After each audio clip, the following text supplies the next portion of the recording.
Hello and welcome to Gwent World Masters Season 1. Yes, Season 1, as you can see on this super heavy trophy that I am holding, we finally made it. We get to do the finals, and I'm excited. I know we're in Season 3, but Season 1 has been, ending and could not end, but it's ending today for the next 2 days, and I'm excited about that. My name is Pavel Buja. I will be your host for the next 2 days, and I will be leaking stuff. I will be doing interviews with the players, and I think that's the majority of the stuff that I'll be doing. I know you guys are mainly waiting for the leaks, but yeah, worry not, there's a lot to come. And tomorrow, there's a pre-final segment with me and Jason, where we will cover everything with the upcoming expansion, last reveals, and the patch, which is coming very, very soon. But enough from me, I need to put this down, because I'm a puny cyclist, I cannot hold this for too long, I'm already out of breath. So yeah, let's go to our first pair of casters. Take it away, guys. Yes, well, Pavel Burja never skips leg day, but apparently he skips arm day quite regularly. Welcome, ladies and gentlemen. My name is Flake. I'm joined always by the immortal Shin Miri. And much like the Avengers needed to defeat Thanos by going back in time, we too are turning back the clock here to go ahead and take care of Season 1. Yes, Season 1. Masters, Shin Miri, how are you, my friend? Thank you, Flake. I am doing wonderful. I'm so excited for this tournament. This is insane. This is like a blast from the past. This tournament is 4 years in the making. Challenger number 1 was in May 2017, and here we are in 2021, wrapping things up finally for World Masters Season 1. $250,000 on the line, Flake. Yeah, man, that is a lot of reasons to stick with the game as long as some of these players have. Again, 8 legendary competitors. They've qualified through various challengers. I mean, through the span of like 2017 all the way to 2019, players from winning challengers and crown points. Those are the competitors you're going to see here today. A lot of names that you obviously recognize, but a lot of names that some of the new players that have been injected into Gwent recently might not know as being the titans that they are. Indeed, and to celebrate this legendary event, we're bringing back 4 bundles previously available in 2020. Go get them while this offer lasts. Look at these amazing cosmetics, the Demoven, the headless Demoven and his ship, the elegant Francesca and the Scoia'tael nature board, and then we also have Arachas Queen and the board, the Forgotten board, I think it's called, and then Grand Inquisitor Helvide with the Scorched Earth Firesworn board. What do you think? That's amazing, right? Well, I mean, for Elegant Francesca is Flake arriving in Warsaw for a tournament broadcast, and the Headless Demoven is Flake leaving after a few Kroleskis with Burja after a broadcast. Yeah, I mean, it is phenomenal. And again, get your grubby little mitts on those before they're gone, friends. Limited time to go ahead and get those skins and those game boards. All right, reminder, friends, that the tournament is run in an online format. You guys are definitely used to this by now. Nothing new with that. The players and the casters are broadcasting at home through space and time. Yes, all matches are also broadcasted on a delay. That's the time portion of that mentioned. So the Twitch Observer is online, fully operational battle station at your fingertips, ladies and gentlemen. So you will be able to go ahead, hover over the cards, see what they do. And Shin Miri, you and I have seen these deck lists. Holy hell. I wish I had the Twitch Observer for some of these, because there are some cards I saw. I'm like, what the hell does this do again? Because I have never seen this in any competitive play, let alone ladder. There are some really unique choices in these lists upcoming.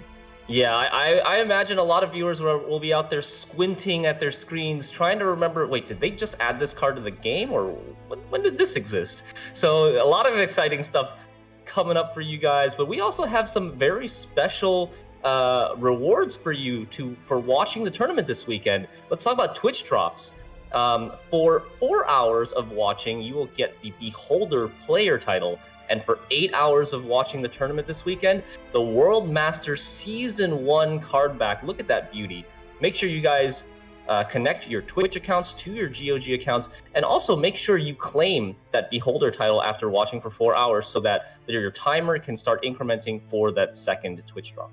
Now, before meeting the players, Shin Miri, I know you're chomping at the bit here. You want to see what's up, But commencing the competition is around the corner. Let's remind everyone what's going on in Gwent right now in the whole community in the whole game of Gwent. Now, first of all, this is, as Pavel Berja would easily declare, the leak harvest season. So we're at the state of that reveal campaign where you've seen a lot of the cards already.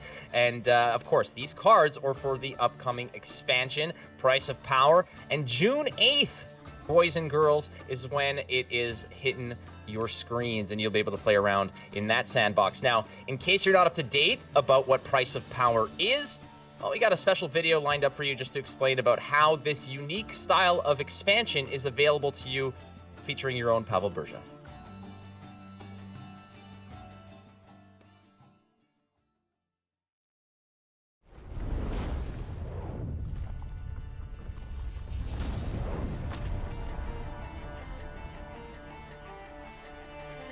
Introducing Price of Power, the first multi-expansion set in Gwent.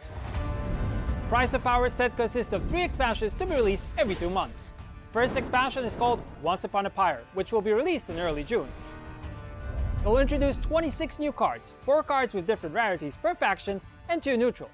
2 other expansions of the set will follow, which will further expand Gwent's card pool, shift the metagame, and give players more room to experiment.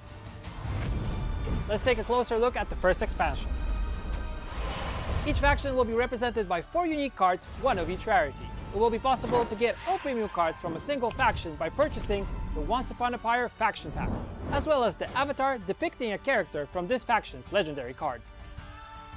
These packs will be available with the release of each expansion. For those interested in getting all expansion cards immediately upon the release, we have the Once Upon a Pyre Combo Pack, which will contain all premium cards from a single expansion, including neutrals, 6 avatars, and 1 special ornament, which will be different for each expansion. For the first expansion, it will be the Once Upon a Pyre Game Board. Similar to expansion faction packs, these offers will become available from the date of the release of each expansion. In designing the new products for Price of Power, we took community feedback in mind. There are no kegs in these offers driving the price up. There are multiple price points for players with different preferences. Finally, there is an ultimate offer of a 30% discount, Price of Power Expansion Pass. This product allows you to get all premium Price of Power cards. These cards will be unlocked to be used on the release date of each expansion. No need to spend time crafting anything. With each expansion release, you will also immediately unlock ornaments from smaller packs which were shown before. Faction-themed avatars. With the first expansion release, 6 avatars will become available. And we'll have the Once Upon a Pyre Game Board, coming up with the first expansion. With expansions 2 and 3, an exclusive card back and leader skin will be available. Their designs will be revealed closer to the release date of these expansions. But that's not all! This unique coin will be unlocked immediately to be used for everyone who purchases the Price of Power Expansion Pass. This coin is exclusive to this offer and can't be obtained elsewhere. This offer is already available. Buy it now in-game or on playgwent.com.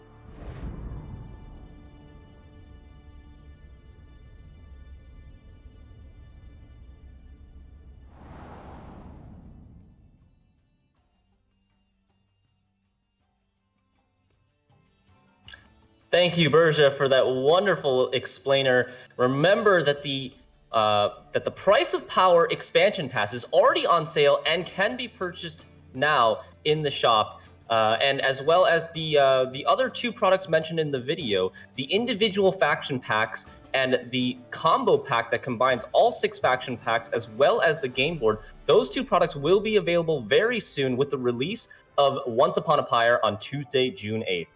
Yeah, do not miss that date, ladies and gentlemen. That's when the new cards are hitting. And I mean, you've seen a few of the leaks already that's been spread out throughout the community for you guys to just indulge in. And we've got a bunch of leaks already sprinkled around the broadcast. So you want to make sure that you're tuned in, not just for the Twitch drops, but also for that particular, the leaks that the new cards are coming out now. Now, I have a little surprise for you right now, and Shinmiri doesn't know about this, so this is the first he sees for this.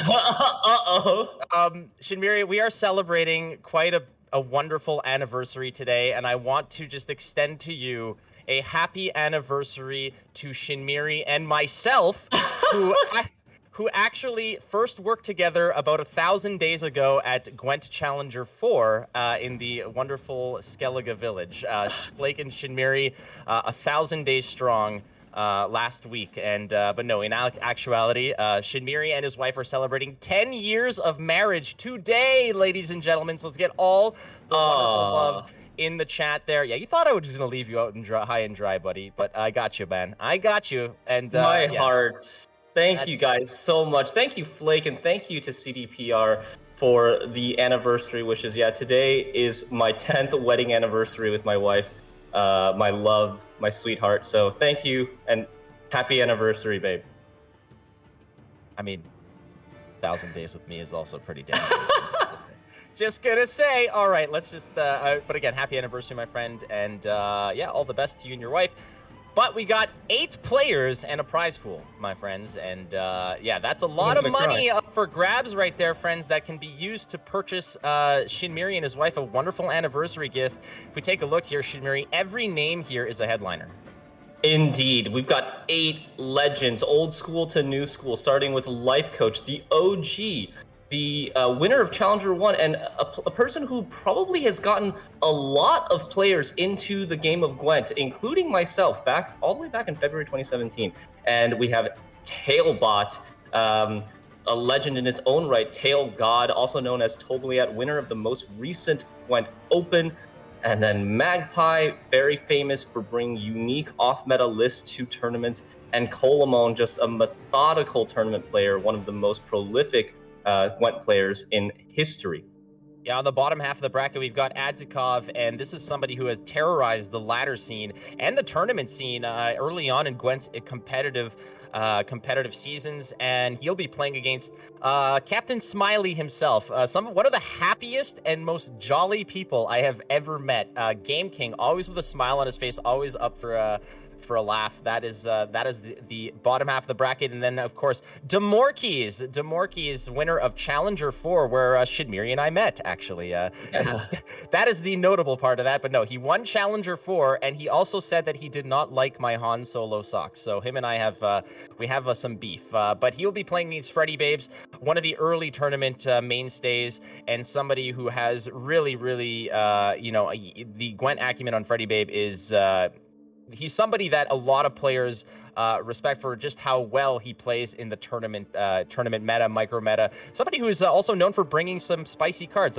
Do we all remember the Angulem incident of a couple of years ago? So lots of great players. And again, the prize pool, $15,000 at stake, Shinmiri. That's a lot of money to be split up between these players. Can we talk about this prize pool for a sec? Like, I think it's just starting to sink in with me looking at this screen, how big of a prize pool this tournament has. $250,000 total, which means every player is coming in the door with $5,000 already, and the quarterfinals match stake is a massive $15,000. So if you 3-0 your opponent in the quarterfinals, you've already got $20K in the bag and a chance for a lot more. And that's just the quarterfinals, Shinmiri. And like, there's so much more to be had. The stakes are ramped up full throttle. It's pretty impressive. Yeah, and if all this talk is getting you guys excited and want to share your thoughts about either the players, the prize pool, the World Masters, anything related, use hashtag World Masters to tweet about this event. Yes, ladies and gentlemen, again, you can hear me yap on. You can hear Shinmiri with his big brain analysis, but we want to hear what you guys have to say. So again, hashtag World Masters. But one of the things that we need to clarify is the fact that there is a set coin for each of these matchups. As we go ahead and take a look at the bracket as it stands, we will also tell you that the coin is a fixed coin. So if we take a look, let's say at the top end of the bracket, Lifecoach versus Tailbot. As you see there, whoever is on the top end of each bracket pairing will be having the blue coin, meaning they will have first action in any given match. In games 1, 3, and 5 if necessary, whereas Tailbot in this case will have the blue coin in rounds in games 2 and 4. Now, this does play in, Shinmiri, into how players build their decks and what decks they'll be playing based on what coins. There are some coins that are just smash on red coins and some coins that are safer on blue. Yeah, exactly. Some decks that are just much stronger on one coin than the other. So knowing which coin you're going to have going into the game is going to definitely play a role in which decks these players decide to queue up with. And also plays a role in like determining their lineups in the first place. You want to have decks that are strong on red coin, and you also want to have decks that are strong on blue coin. And if you guys want to play the game and check it out, you can get it for free right now on playgwent.com, and make sure also to check out our social media at playgwent on both Twitter and Facebook. That's correct. All right, so who do you think's gonna win? We've asked you there. We've threw out the Divination Challenge. Now, don't ask me, because last time there was a Divination Challenge, I went 0 for 4 in the quarters. But gosh darn it, there is some significant lean towards Tailbot here. And well, if you're Tailbot and you're seeing this, what's going through your mind, Shinmiri? I mean, if I'm Tailbot and I see 88%, I'm thinking we can't lose. You can't. You just doomed him. You just doomed him, Shinmiri. But take a look at 88%. I mean, could be part of the fact that just some players don't necessarily know who Lifecoach is. Not to mention the fact that Lifecoach has only been back in Gwent really, and really chugging along there for about 1 month or so, whereas Tailbot has been winning tournaments, very consistently for years. So, this doesn't surprise me at all. 88% leaning towards, Tailbot there is really nothing that I'm surprised at, but it's hard to count someone like Lifecoach out. I agree. I think you can't count him out. He is an amazing player, really smart guy, and always, from what I understand, he puts his heart, mind, and soul into everything that he does. So if he's decided to come and play Gwent at the highest levels at World Masters, he's going to be preparing. I know he's been he's been scrimming like crazy, practicing nonstop for the past month, and he's been away from the game for 2 or 3 years. But if anybody can do it and pick it up in such a quick time to contest against the highest level players, I think it's Lifecoach. Well, that's what you guys are thinking about these matchups. Why don't we find out what the players themselves are thinking about the matchups and their opponents? Here are the interviews with Ryan Godric and Lifecoach and Tailbot.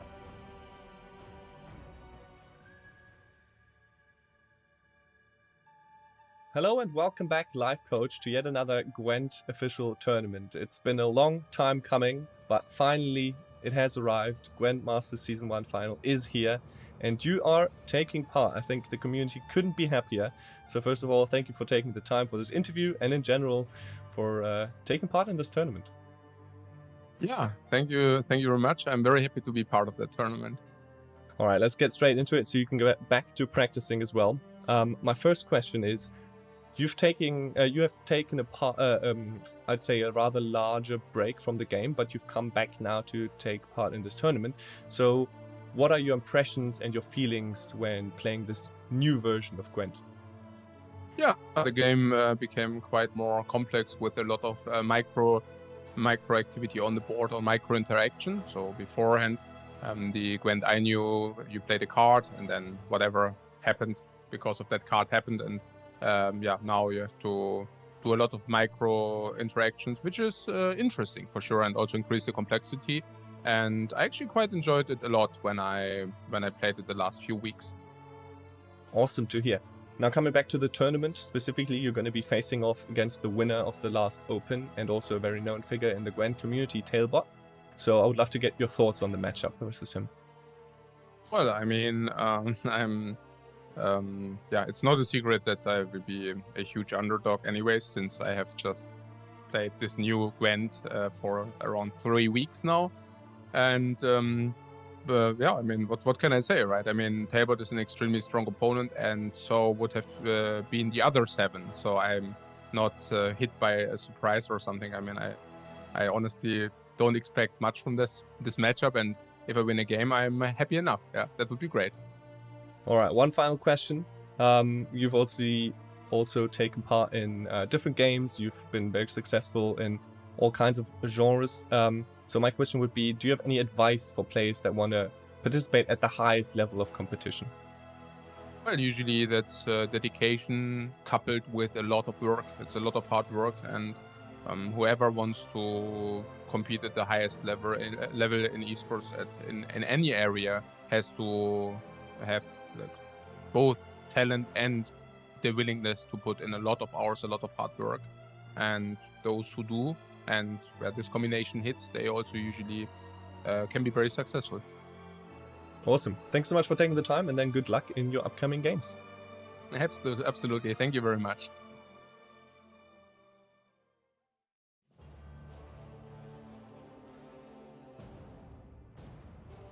Welcome back, Tailbot. Congratulations on making it to yet another Gwent tournament. Well, I guess the qualification for this one is a few months or even years back, but it's finally time.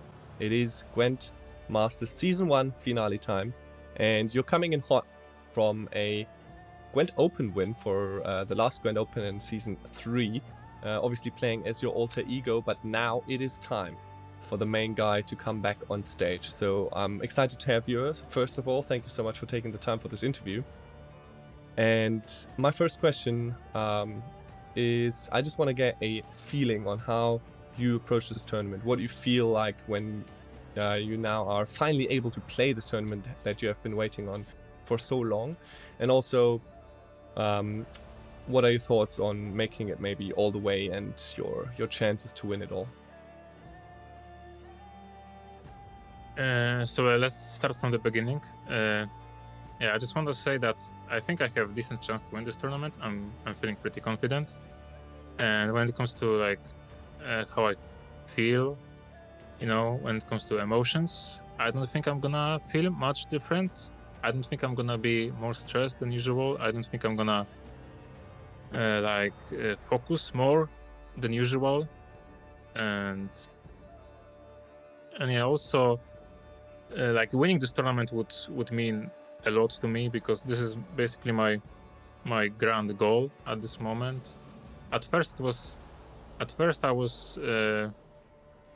wanted to. At first my initial goal was when I started competing in Gwent after 1 or 2 months. Basically, after I qualified for my first tournament, I set myself a goal. That I want to qualify for every major tournament and win at least one of it. And every major tournament meant 4 challengers and 1 World Masters, and I qualified for everyone. And then I also won Challenger 3. So I basically accomplished my goal already. So then I upgraded the goal to also winning the World Masters. So yeah, obviously, it would basically... Yeah, it would be amazing. I mean, it's even hard to describe. How would it feel? Yeah, I bet it would feel, like winning any previous tournament, but even more of that. Mm-hmm. Yeah, I think that's what every player plays for, to win these kind of tournaments. But let's take it. I only wonder who's gonna be the World Master champion after this, because we had Payable before, and now it's World Masters 1 after the World Masters 2, and yeah, who's gonna be the champion? I kind of wonder. Is it gonna be me, or is it gonna be the winner of this tournament or Payable? Maybe we have to play another series to find out.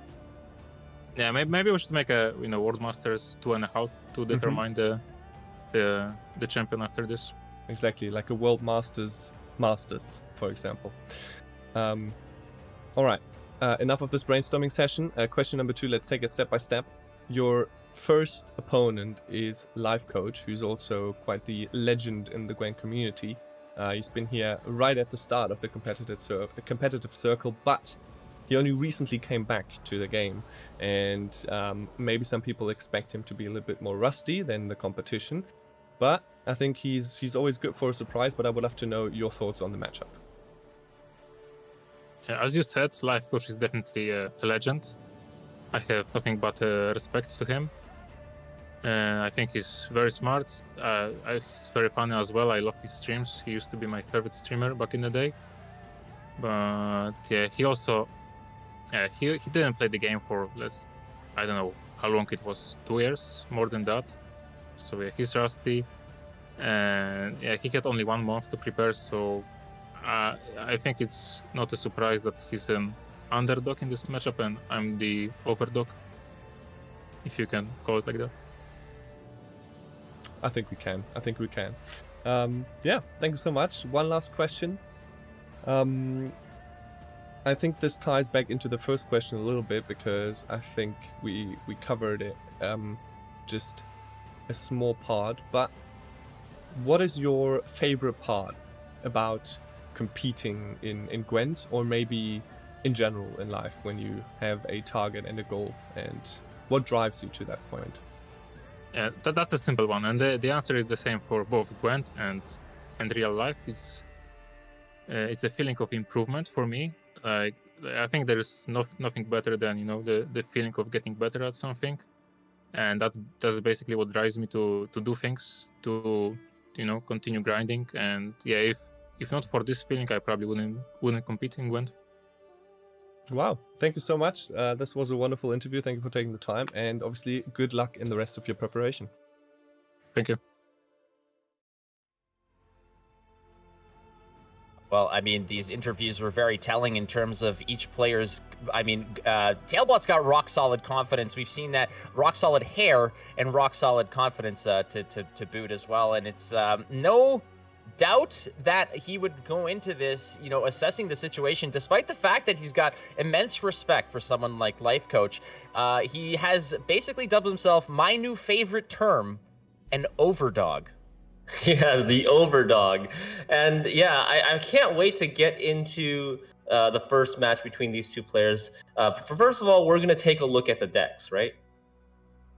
Yeah, we are going to be having a quick peek at the decks in just a second. Again, we do have the none other than Shaggy. Now, I can do some analysis. It's fine, but my brain is not necessarily as robust as yours, Shinmiri, and we've brought someone in to help you out with that. We do have Shaggy joining us to break down the list. And again, what these players have talked about is one thing, but they have to show up with an arsenal. They have to show up with some weaponry here to fight one another down to the last card, as it were. And those cards and those decks are what is going to, you know, determine how this goes. Now they come in with strategies, etc. You and I have already looked at these lists, and I want to hear what you and Shaggy have to say about these decks, man, because they are hot.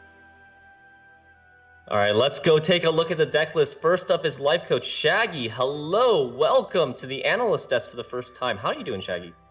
Hello, Dash and Mary. I am doing great, and I had a small little introduction planned for this, but I mean, looking at these decks, honestly, we're just gonna scrap that. I'm just gonna skip it, and I want to get straight into it, because what I'm seeing is just incredible, man.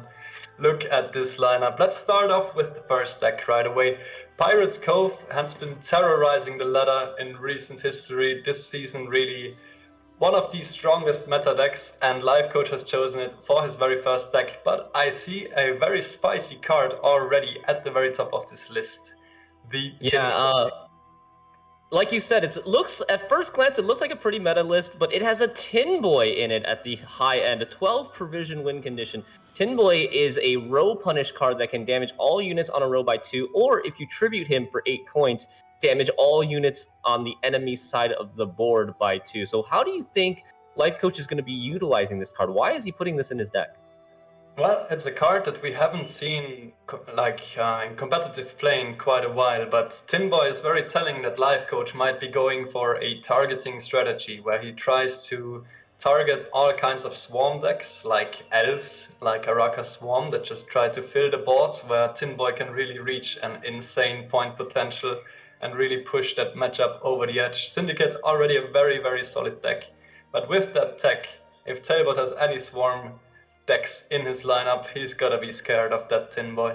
All right, so we have a spicy inclusion in the otherwise meta list for his first deck, but it's just getting crazier from there, Shaggy. What do we have next? Patricidal Fury. Oh my god, man. Like, these next two lists, they really rub me in all the right ways, and I am here for it. A Patricidal Fury, we see a Radea list with a White Bow of the Sea, with a Lambert Swordmaster and a Gerd in it, so the white Punishers are definitely in this deck as well. But there's also something else very interesting going on in this deck, Mary.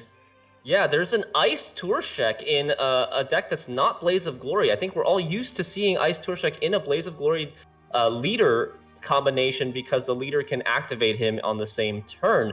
But here, Lifecoach is choosing to play Iced with Patricidal Fury, which guarantees you 3 Bloodthirsts, so Ice can get his deploy ability, and then also activated a second time on the same turn with a Radea Stratagem that's been sitting on the board already. So can you explain exactly how that works? Yes, so the recent buffs to Mask of Ouroboros, the Skellige-specific stratagem, have really enabled this deck. The Radeya in this list serves the purpose of spawning this stratagem, but Lifecoach is not planning on using it immediately. He's planning to leave this stratagem on the board and then play Iced on the turn after, and using the stratagem to discard a unit which Iced will immediately bring back. And that is really a very unique use of Iced, since we've only been seeing this card being played in Skellige Devotion warrior lists, but he has really found a way to make it work outside of Devotion with this very unique approach. All right, so straight off the bat, we've got 2 decks with wide punish in them. What is coming up next? Overwhelming Hunger. Is this V? As soon as I see Overwhelming Hunger, I think V, right? Yes, I see a Haunt in there, but then, V is also a very high provision card. It would jump out immediately, but I don't see it in there. And what I see instead is really what I love to see. It's a really unconventional list that we haven't seen around. It's a list with, let's check the white punishes first. Let's see if the tech cards are there. I see a Lambert Swordmaster. I see a Werecat for the row punishes. And I also see a Glusty Warp. What do you think Lifecoach is planning to do with that Glusty Warp in this list? Yeah, Glusty Warp, as we can see in front of us, destroys all units with 1 power, both on your side as well as your opponent's side of the board. And for each unit destroyed, it boosts itself by 2. So it can be very, very devastating against something that likes to have a lot of 1s, a deck that likes to have a lot of 1s on their board. And what deck is that? Arachas Swarm comes straight to mind. Yes, this card will absolutely destroy Arachas Swarm if it finds that matchup, I believe. And looking at the rest of his deck list, he also has quite a few ways of really setting up that Glusty Warp. We have the Werecat and the Lambert, which can set up the Glusty Warp by themselves, but we also see a Merc Braki, the Phantom, and the other Striga can potentially set it up. So I really think Lifecoach is aiming to get some really huge offensive value with the Glusty Warp. Yeah, and I love the fact that he's bringing Succubus to the highest level tournament in Gwent. I've always thought that Succubus has been an underrated card, but I'm really glad to see it here in the tournament in the first round. All right. Well, Succubus is just one of the highest point ceiling bronzes in the game, and I would love to see it work out and just play for upwards of 20-25 points. And moving on to the Inspired Zeal list. I see a Roach Merciless, I see a King Foltest, I see some Blue Stripes Commandos. That's okay, double Commandos then. Right, Miri? But there's also some special spicy stuff. Wait, what is that card? Land of 1,000 Fables. What does this even do? Oh my god, Miri, I have waited for the day that this card will see competitive play now that this has been changed in a recent patch. Which it got the order ability to transform a special card in your hand into a random unit of the same provision cost and the same faction. And we see in this list also an Amphibious Assault, which is a 13 provision Northern Realms special card that can be once used for Echo and then returns to your hand. So what would it transform into if you use that order ability on it? Yeah, the only 13 provision card in Northern Realms is Draug. So Lifecoach is using Land of 1,000 Fables for consistency, but also for the ability to threaten a Draug in a longer round or even in a short round. But he doesn't have to put the Draug in his deck, so he doesn't have to commit to it. But he has the option of playing a Draug if he so chooses. And oh my god, I love these deck lists, Shaggy. They're so awesome. And you and I have had almost a week to kind of digest these and mull it over. I can't imagine the viewers right now getting a look at these lists for the first time. They've got to be losing their minds.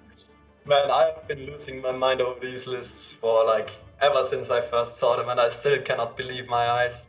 I'm just dying to see these lists in action. It's just something unseen before in competitive Gwent, and it's also very interesting to see Lifecoach choosing a very hard targeting approach, which we haven't seen much in recent Gwent history as well. Someone just really going all in on targeting a specific kind of deck. Yeah, he's really hating on Arachas Swarm, and he's really hating on Elves, for example, right? Anything that goes wide, anything that makes a lot of tokens that have the same type, of the same unit, that Lambert can hit for 2 for all copies of the same unit for 2.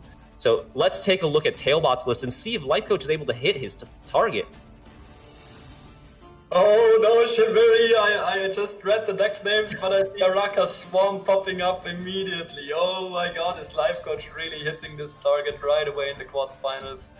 Oh my god. Yeah, we have the Arachas Swarm, but we also look at the first list. It's Syndicate, Congregate, Fire Swarm. It also goes wide. First. Oh my god, man. Like Syndicate, I was just expecting, oh, Syndicate is the orange faction. Alright, this is Pirates Cove. I'm looking at the second list. But yeah, it's actually a Congregate Swarm Syndicate, which apparently also is playing right into Lifecoach's hands here.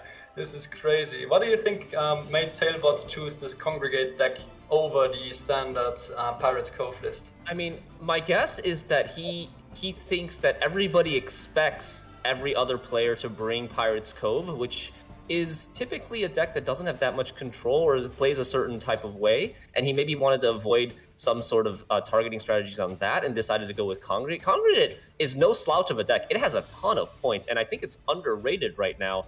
You can get like very, very tall poison immune Fallen Knights, for example, that we can take a look at what Fallen Knight does, but it boosts itself for every unit that you spawn, and this deck has a ton of spawning, which normally is a great thing for the deck's game plan, but against Lifecoach's wide punish decks, I don't know. Yes, these Fallen Knights really can reach an insane point ceiling. I have like seen my own fair share of 20-point Fallen Knights, even 30-point Fallen Knights going around, so there's really a huge payoff for the Swarm strategy in Syndicate, and obviously Syndicate with the Horson changes, Horson Jr. really wants you to play Syndicate Devotion, and Ulrich really just spawning that extra Fallen Knight with the Devotion tag and having access to the 3 Fallen Knights, making extra use out of playing Syndicate Devotion anyways, just makes a lot of sense to me. So I'm really curious about this list. I think it could actually outpoint the standard Pirates Cove list in a long run. Yeah, I think so too. But moving on to Tailbot's second list, I think his second list, Arachas Swarm, is probably going to be his Achilles heel here. This is going to be the deck that is toughest for him to find a win with. And remember, we're playing a conquest format, best of 5. So you have to win one game with every non-banned deck to win the match. And if you can't find a win with Arachas Swarm, he's not going to be able to win this match and move on to the semifinal. Exactly. This list just is completely based on swarming the board and then playing payoffs, boosting all the little drones on your board, but it plays right into Lifecoach's targeting strategy. And with this Arachas Swarm list in his lineup, Tailbot might have just become the underdog, and maybe actually Lifecoach is the overdog now. Yeah, but they've swapped positions with this list because it's so dependent on sticking little drones all over the board so that they can get value from Bone Talismans, from Yennefer of Vangerberg, from Chimeras, for example. And Lifecoach is not going to let that happen. It's going to be very, very difficult. A huge uphill battle for Tailbot with this list. Yes, this is definitely the hardest list for him to get through. Moving on to Skellige, we have a Blaze of Glory list. And I see a Harald and Crate and Iced in there with Blaze of Glory. That's a Devotion Warrior deck that we've seen around. A very solid deck, but Tailbot also has a pretty unique approach to this very deck list, because as opposed to using high provision Skellige golds like the Totem, like the Turby-Turzak, like Morquag, he opts to instead play both the Raid package with Blood Eagle, with Raiding Fleet, and the discard package with Burner, Brown, and Coral. So the consistency of this deck really is off the charts. What do you think about this trade-off of potentially like trading some high provision golds for more consistency and less polarizing? Blaze of Glory Warriors has been strong for a long time, and their main weakness is their consistency, not drawing into their high-end golds. And with this variation, Tailbot really just gives him the best chance of drawing all of his cards. This deck thins like crazy, and it also has a lot of proactive points with like the Birna Brand Coral and Skirmishers. So I like it. I think it's gonna be interesting, and I think it's gonna be working out good for him. This is the only deck that doesn't really swarm that much against Lifecoach's Swarm Punish lineup. Yeah, that's a really good point, because looking at his last list, Inspired Zeal, it is a commando deck that really aims to create a lot of commandos and shuffle them back and replay them. So actually, 3 out of his 4 decks kind of play into Lifecoach's wide punish strategy here. So Tailbot's really looking like he's gonna have an uphill battle to fight here. What do you think about this specific Inspired Zeal list, Jinmiri?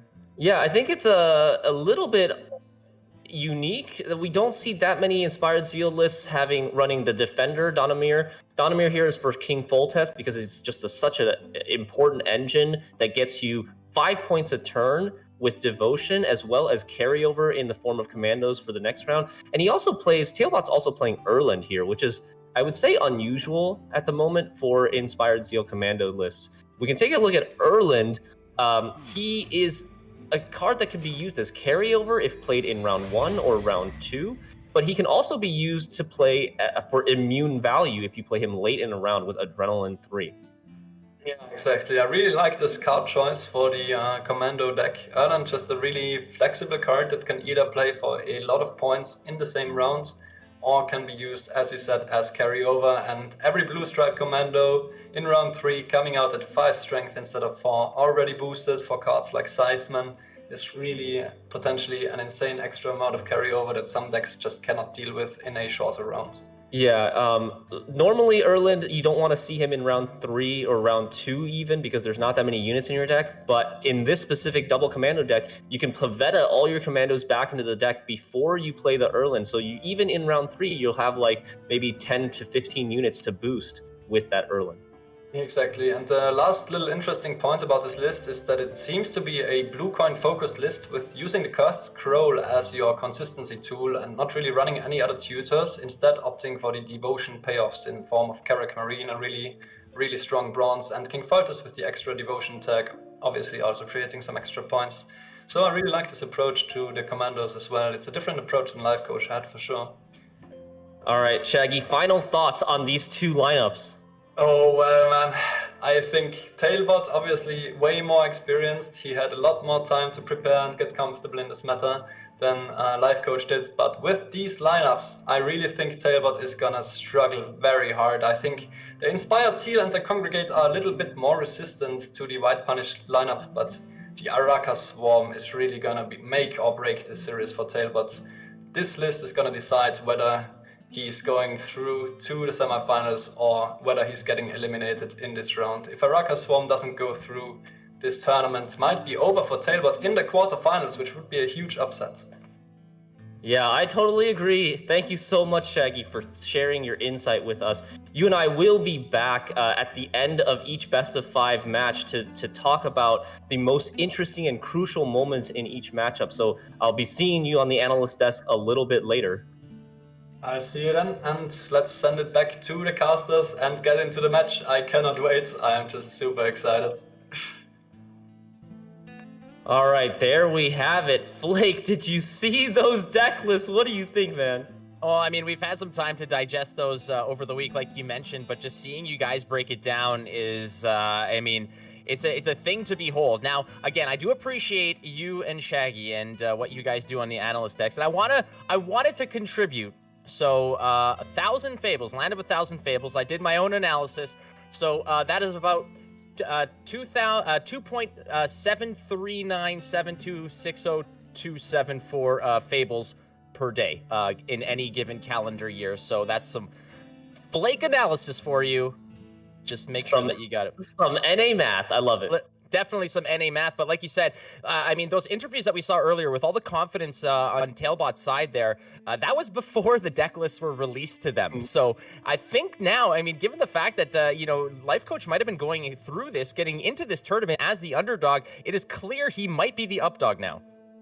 Wait, what? What's updog?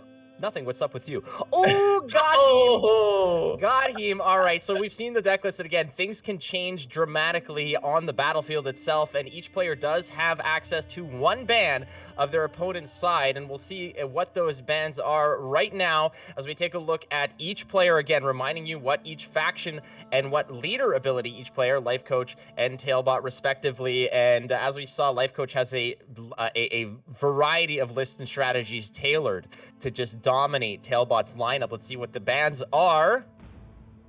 And there you have it. I mean, there's no question about what Lifecoach. I mean, really, the Skellige list is probably the only one that doesn't go terribly wide in terms of, possibly threatening against Lifecoach. But, I mean, when it comes to Tailbot banning that hunger list, is it just because you are terrified of that Glusty Warp?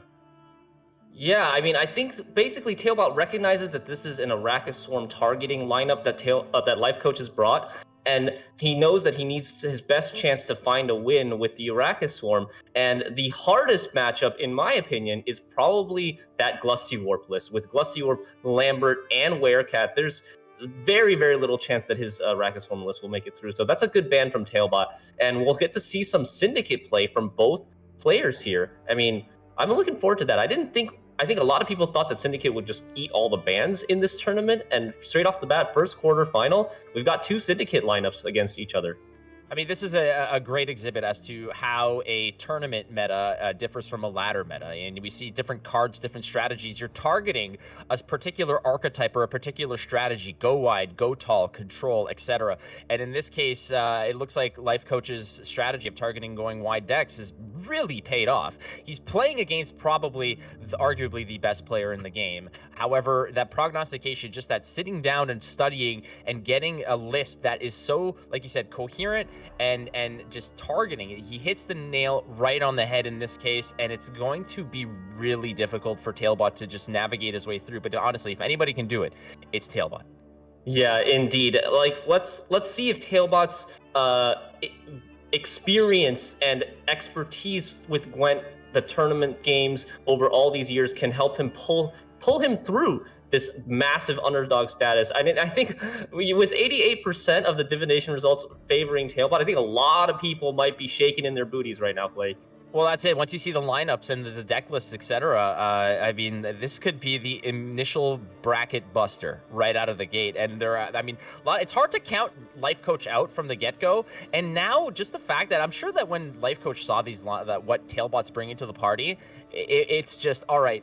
I mean, Lifecoach just wanted to win, one game, not even just the matchup. He didn't want to even go to the semifinals. Well, I'm sure he wants to go, but he didn't expect he'd be happy with just winning one game, taking one game away from Tailbot. And in this case, when you're looking at the lineup and you're looking how things are aligning, the stars are perfectly aligned for some pretty stellar play right here. And it's obviously comes down to the cards, but it's going to be an uphill battle for Tailbot for sure.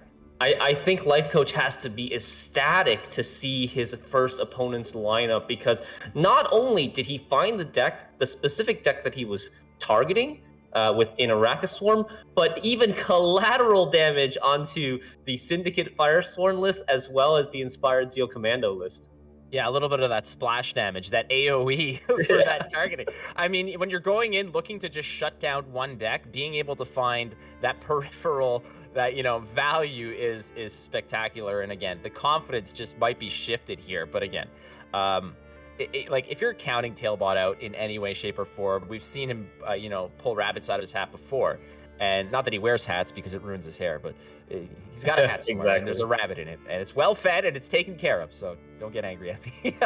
But yeah, the bans in it are what they are, and frankly, just banning that Blaze of Glory, really, that's probably the most threatening deck against what Lifecoach is bringing. And there is always that X factor of you can prepare, you can practice as much as you want, but there's something to be said about busting into a tournament against someone like Lifecoach, who's bringing Land of 1,000 freaking Fables. How do you prepare for that? Yeah, that's crazy. That's crazy. I never thought we would see the day, but here we are, starting off this tournament with a blast, with a bunch of off-meta lists. I'm very happy to see this. And I mean, I had a chance to actually speak with Tailbot just before the tournament this morning, and I asked him, after seeing the deck list and having practiced for a day for these lineups, like, how do you feel? And he said, feeling pretty terrible, not gonna lie. So even Tailbot recognizes how much of an underdog he is. He said he thinks he has less than a 15% chance to win this series. So that's just some insider info. Yeah, but we've seen Tailbot do this kind of, like, Tailbot is like, he's the guy, he plays the interview game too, right? Like, he'll play the tournament game, but he likes to get in people's heads. And maybe this is just a way of saying, all right, let's pump those tires extra, like a little extra PSI in there, so that maybe, Lifecoach gets a little overconfident and makes it a few extra plays he might not have otherwise made. But again, when you're preparing only for 3 weeks, I mean, that in itself could be a detriment, because even though cards like, a Radea Patricidal Fury list, okay, sure, interesting, even with an ice thrown in just for good measure.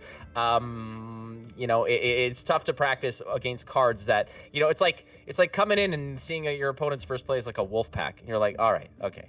Like, it's happened on ladder where you see, like, how often, Shinmiri, are you shaken by just getting into a game and all of a sudden the first card they play is like, it's like queuing into Invigorate or something. You're like, oh god, okay, what the hell is this? And I am completely thrown off. Yeah, I always get super nervous when I don't know what my opponent's deck is. But yeah, Lifecoach versus Tailbot. Jesus, this matchup. I don't think he could do any better. Like that, honestly. Miracles, you know, aside, I don't think it's that. Yeah. I think, you know, I'm actually really.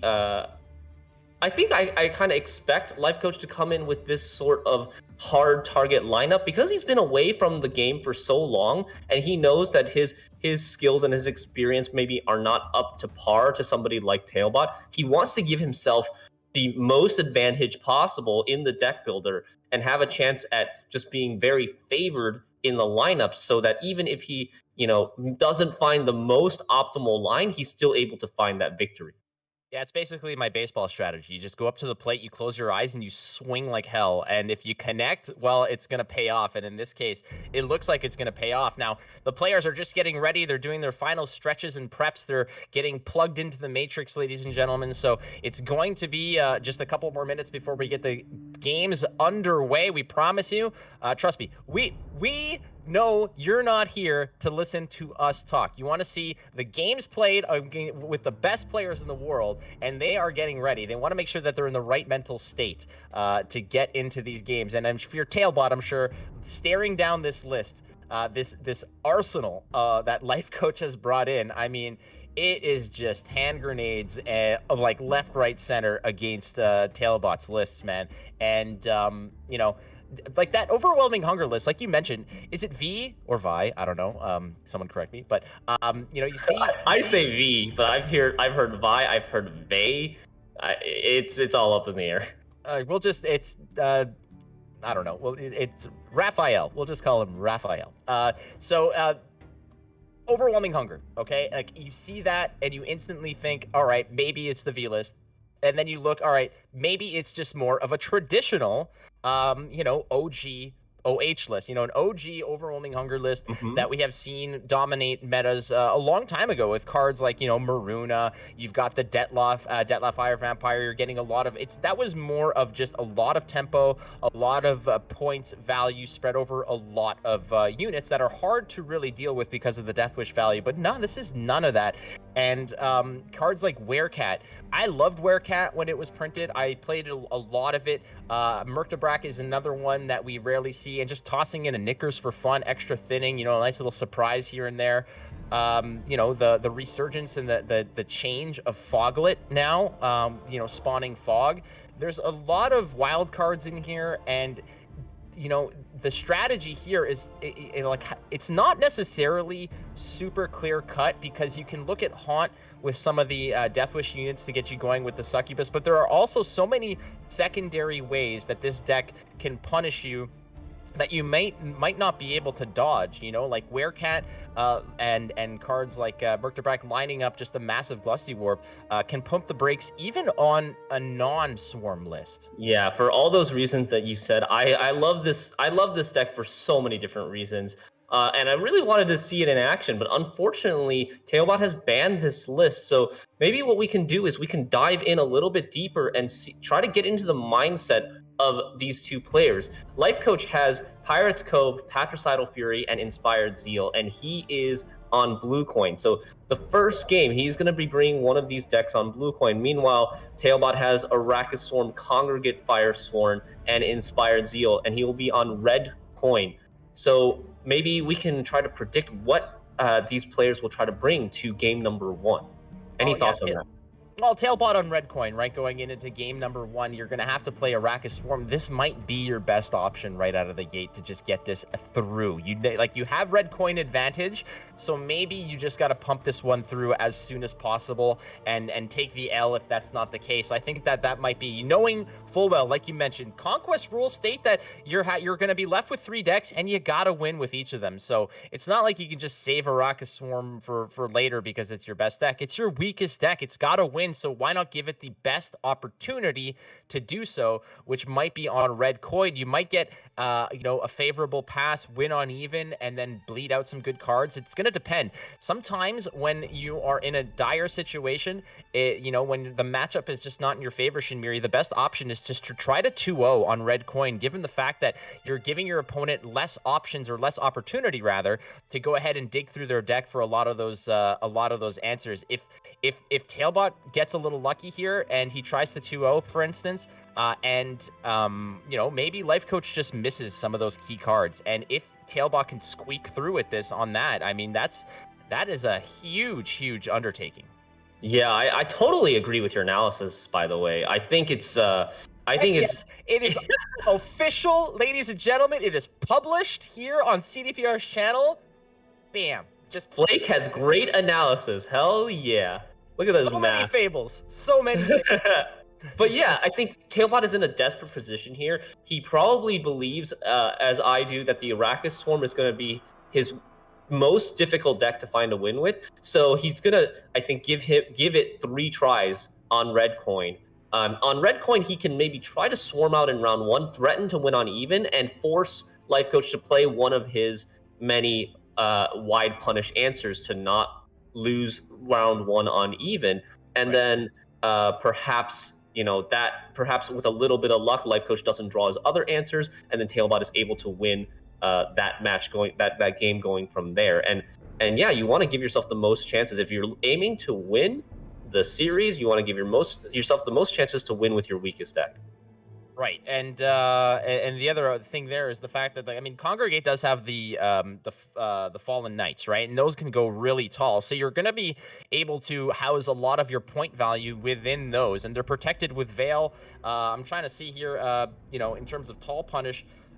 Besides the potential poison that Pirate's Cove, represents in terms of tall punishment in certain cases, it looks to me like, Fallen Knight's not going to succumb to that because of the Veil status. So Congregate seems like a safer list. Same thing with Inspired Zeal, given the fact that, you could always drop the Voimir onto, either the Revenants or the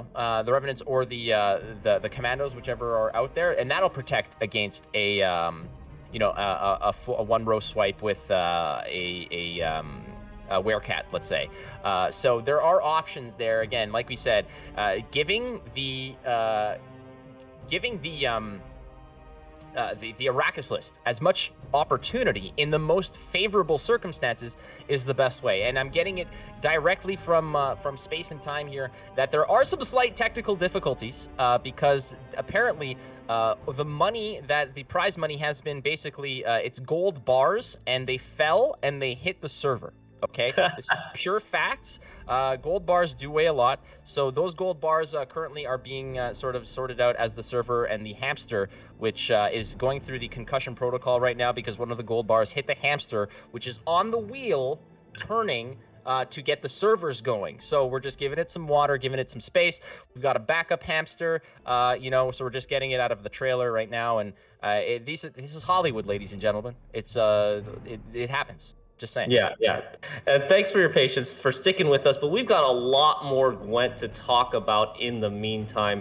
Yeah, I think, Tailbot being on red coin, he's going to bring the Arachas Swarm first. His Commandos deck is a blue coin deck because he relies on that Cursed Scroll to get that round 1 consistency, because he's not playing a card like Oneromancy, and he's playing Devotion so that he can get extra points from his full test, and he can play the likes of Carrack Marine in the 4 provision slot. So I think that Commandos deck is definitely a blue coin deck.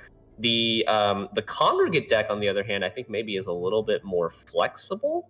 But yeah, like you mentioned, Congregate and Inspire Zeal aren't as dependent on the Swarm factor as the Arachas list. Right. Because because Congregate has Fallen Knights that go tall, that get the points as soon as you swarm out, and it doesn't like need those swarmed units to stick on the board. It also has just like good cards like Jacques, like Grand Inquisitor Helvide, for example, and then Inspired Zeal Commandos. Yeah, you have a little bit of swarm, but you just have that huge burst potential too from the second wave of commandos as well. And I mean, how happy are you to see someone like Professor just kind of wheel in and be a meta mainstay, as we see so much of Shinmiri's face right here? You guys wanted it, and we gave it to you. You said, more Shinmiri, okay? And I have been boxed out, apparently. This is what happens, friends, when Flake talks too much. They're like, you know what, we're just going to give twice as much Shinmiri for you. We're working on it, friends, and that's what matters. And this is a good opportunity, again, to say that you're loved, and we're here for you, and we appreciate your viewership. But Professor, I mean, how good is Professor now? Professor's insane now. Maybe like one of the auto-include cards along with Horson Jr. In Syndicate. He's 14 for 11 basically on deploy because he's 6 strength, 4 damage, and then also collects a 4-point bounty on a 4 strength unit. So that's already 14 points for his 11 provisions, not to mention like he has removal potential too. 4 damage is a lot and often is going to remove a 4 strength engine that's going to get 1 point per turn, for example, like a tax collector or something like that.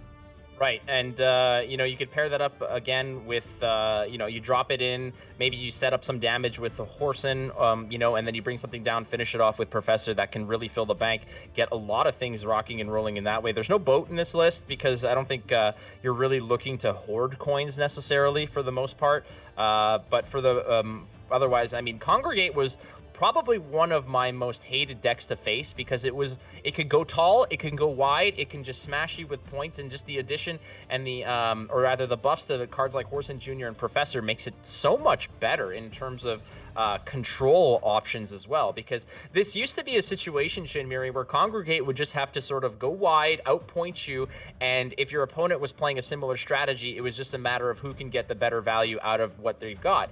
But now, with a card like Horson Jr., you can really translate those points into cleaning up your opponent's board to actually just stall their own swarm potential. Cards or decks rather that run elves, decks that run things like Arachas, drones, a lot like that. Horson is just, you come in, you kill one, and you just bang, bang, bang, and it really pumps the brakes, especially on those elf lists that are really setting up. If a well-timed Horson comes in, it'll absolutely just stonewall a deck strategy while you're generating your own. It's such a versatile card. The value on it is through the roof.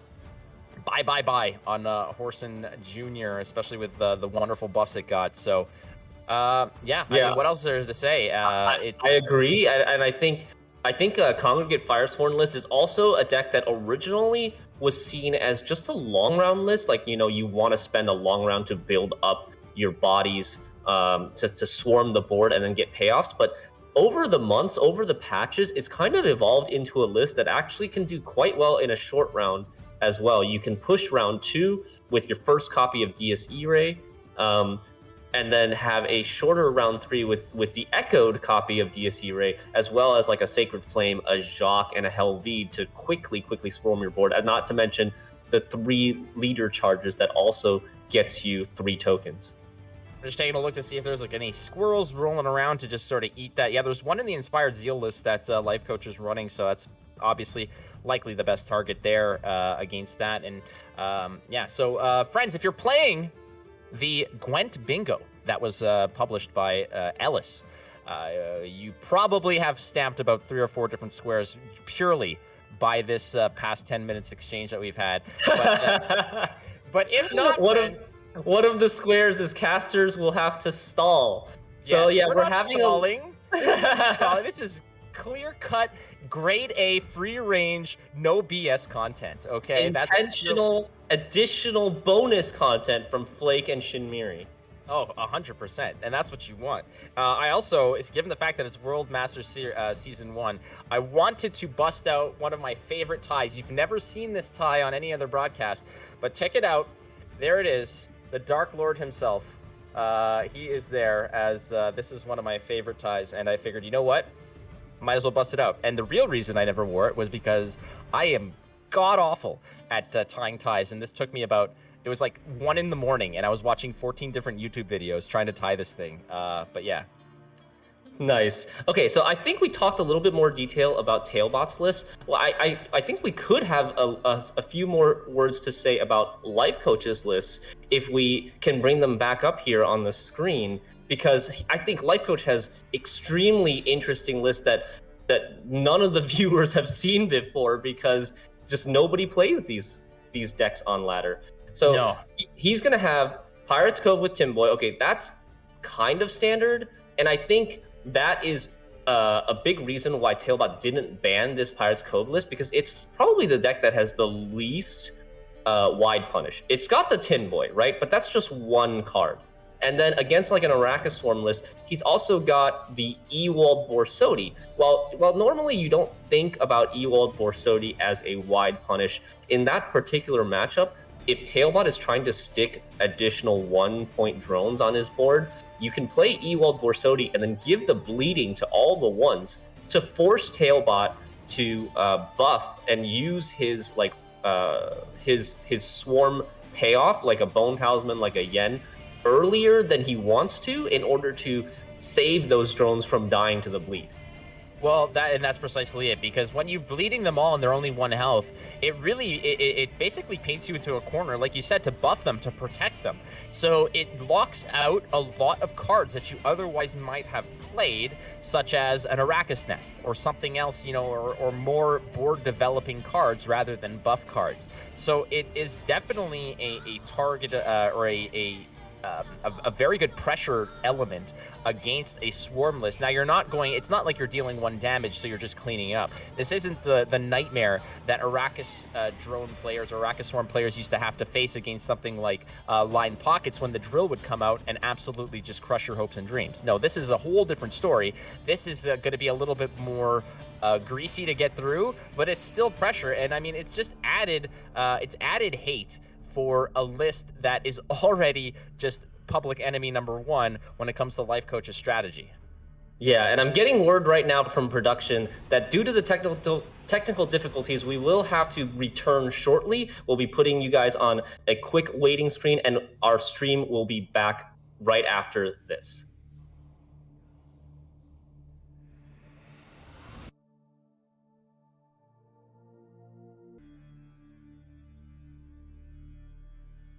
Welcome back, ladies and gentlemen. Sorry about that delay. We had some technical issues.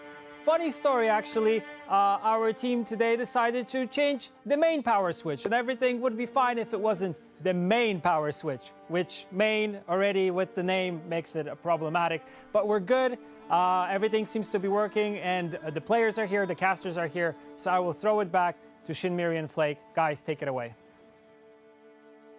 Alrighty, and my condolences to the clown that exploded on Berja's jacket there. That's really unfortunate. We're going to make sure that we send a Christmas ham to the widow of that clown. Yeah, friends, these things happen. And, you know, trust me, the worst thing in the world for a caster to hear in their ear is, hey, can you guys just, like, stall just a little bit? And we're doing our best, but we do appreciate your patience. I know that you guys just probably hammered the hell out of your Z keys on your keyboards, but it happens. And we're glad that you're here, and the games are about to begin. Shinmiri, I know that I did my stretches. I did a little bit of yoga. We're ready to go. I'm caffeinated, and I'm chomping at the bit. Exactly, Flake. I am ready to go. We're about to jump into game #1 between Lifecoach and Tailbot. It is a hyped tournament, so hopefully, fingers crossed, everything works this time. I think I see a loading screen, Flake. Whoa, I think I see a now. loading screen. Hold on. Wait a Hold second. your horses. Dear goodness gracious. Let's go! Game #1 between Lifecoach and Tailbot. We are in! Here we go, ladies and gentlemen. Welcome back. It's Lifecoach versus Tailbot. Gwent Masters, Season 1. I'm Flake.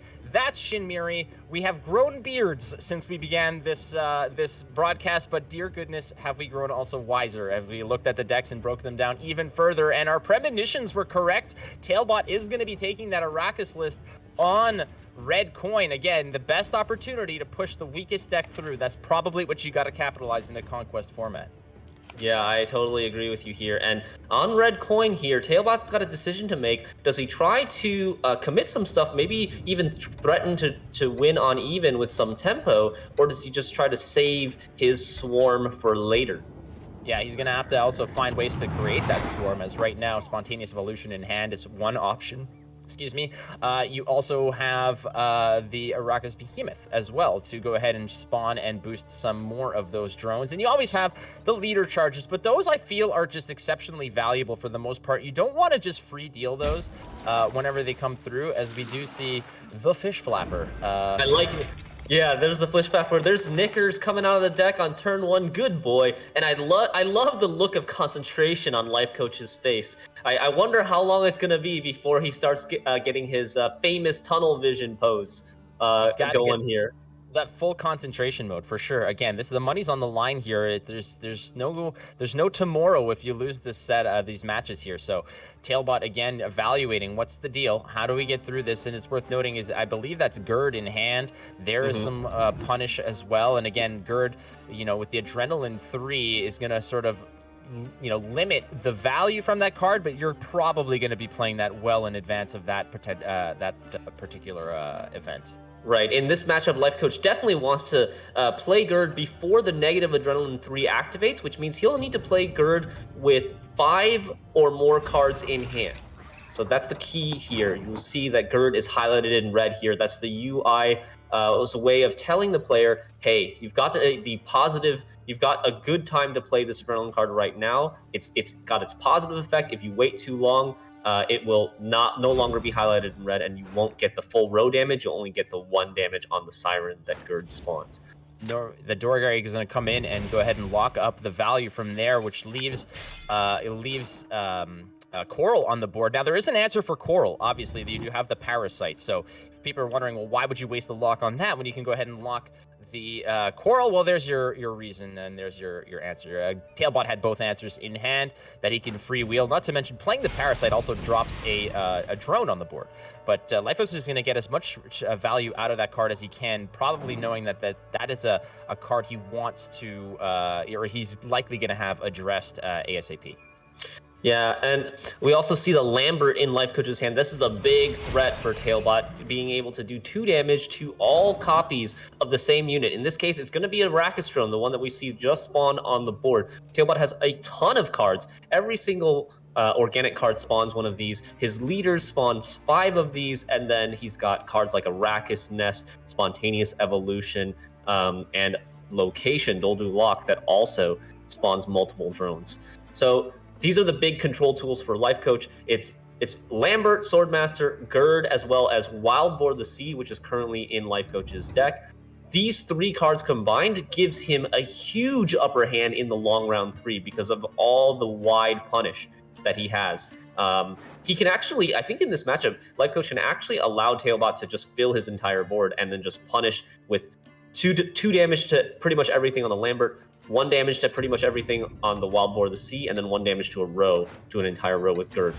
And that's not a bad maxi there, given the fact that Wildboar is the first draw. You'll draw 3, mulligan 2, and then your next draw into round 3 is going to get you that iced. So I would assume that Lifecoach just, took it as it was, took the snapshot in his mind. The bottom of the deck is where you have things like Morkvarg, you have your Utah is your last card in deck, so you're looking pretty safe here, especially if you're looking to actually just go ahead and, blaze through all of those cards with, the cycling that you'll get from Berta Brand, from the Heyme Skald as well. Lifecoach, again, just taking that mental note. It's very important when you drop the maxis just to know not only what's coming up next round, but where all those key cards lie, as we see Crimson Curse come through. One of Arachas Swarm's very high-tempo moves, and that the Blood Moon that is going to be taken away is going to scare Lifecoach out of this round, take the pass while he can, before Tailbot could potentially just get on top of him there and maybe live it on even. Yeah, Lifecoach, interesting pass here, really showing the confidence that he has to be able to win a long round 3 without last say. He's definitely practiced this matchup over and over and over again. I know he was very focused on, practicing the Swarm matchup so that if he does get it, he wants to be able to capitalize on that 85%, 90% favored win rate. And let's see what Tailbot can do here. Tailbot committed the Crimson Curse. He is going to be able to win round 1, and we'll see if Tailbot feels the same as Lifecoach, if he feels the underdog in the long round 3. If he does, he will have to push round 2, but pushing round 2 will be no easy task against this deck, as your Swarm can just get cleared very easily as you try to build it up.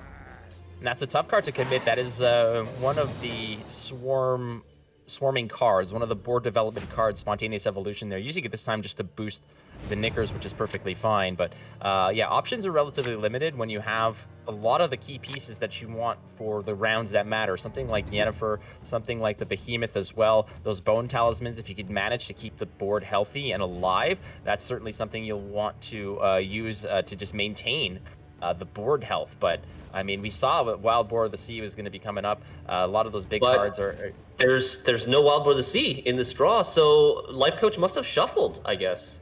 I suppose so, which is striking to me because I feel like that is a game-changing card in this matchup. Lifecoach must be looking for something else. I mean, he must have just wanted that iced here, perhaps to just defend this round. He wanted to roll for it. I feel like, that could be a gamble. I mean, Lifecoach grabbing that Wild Boar of the Sea in this matchup.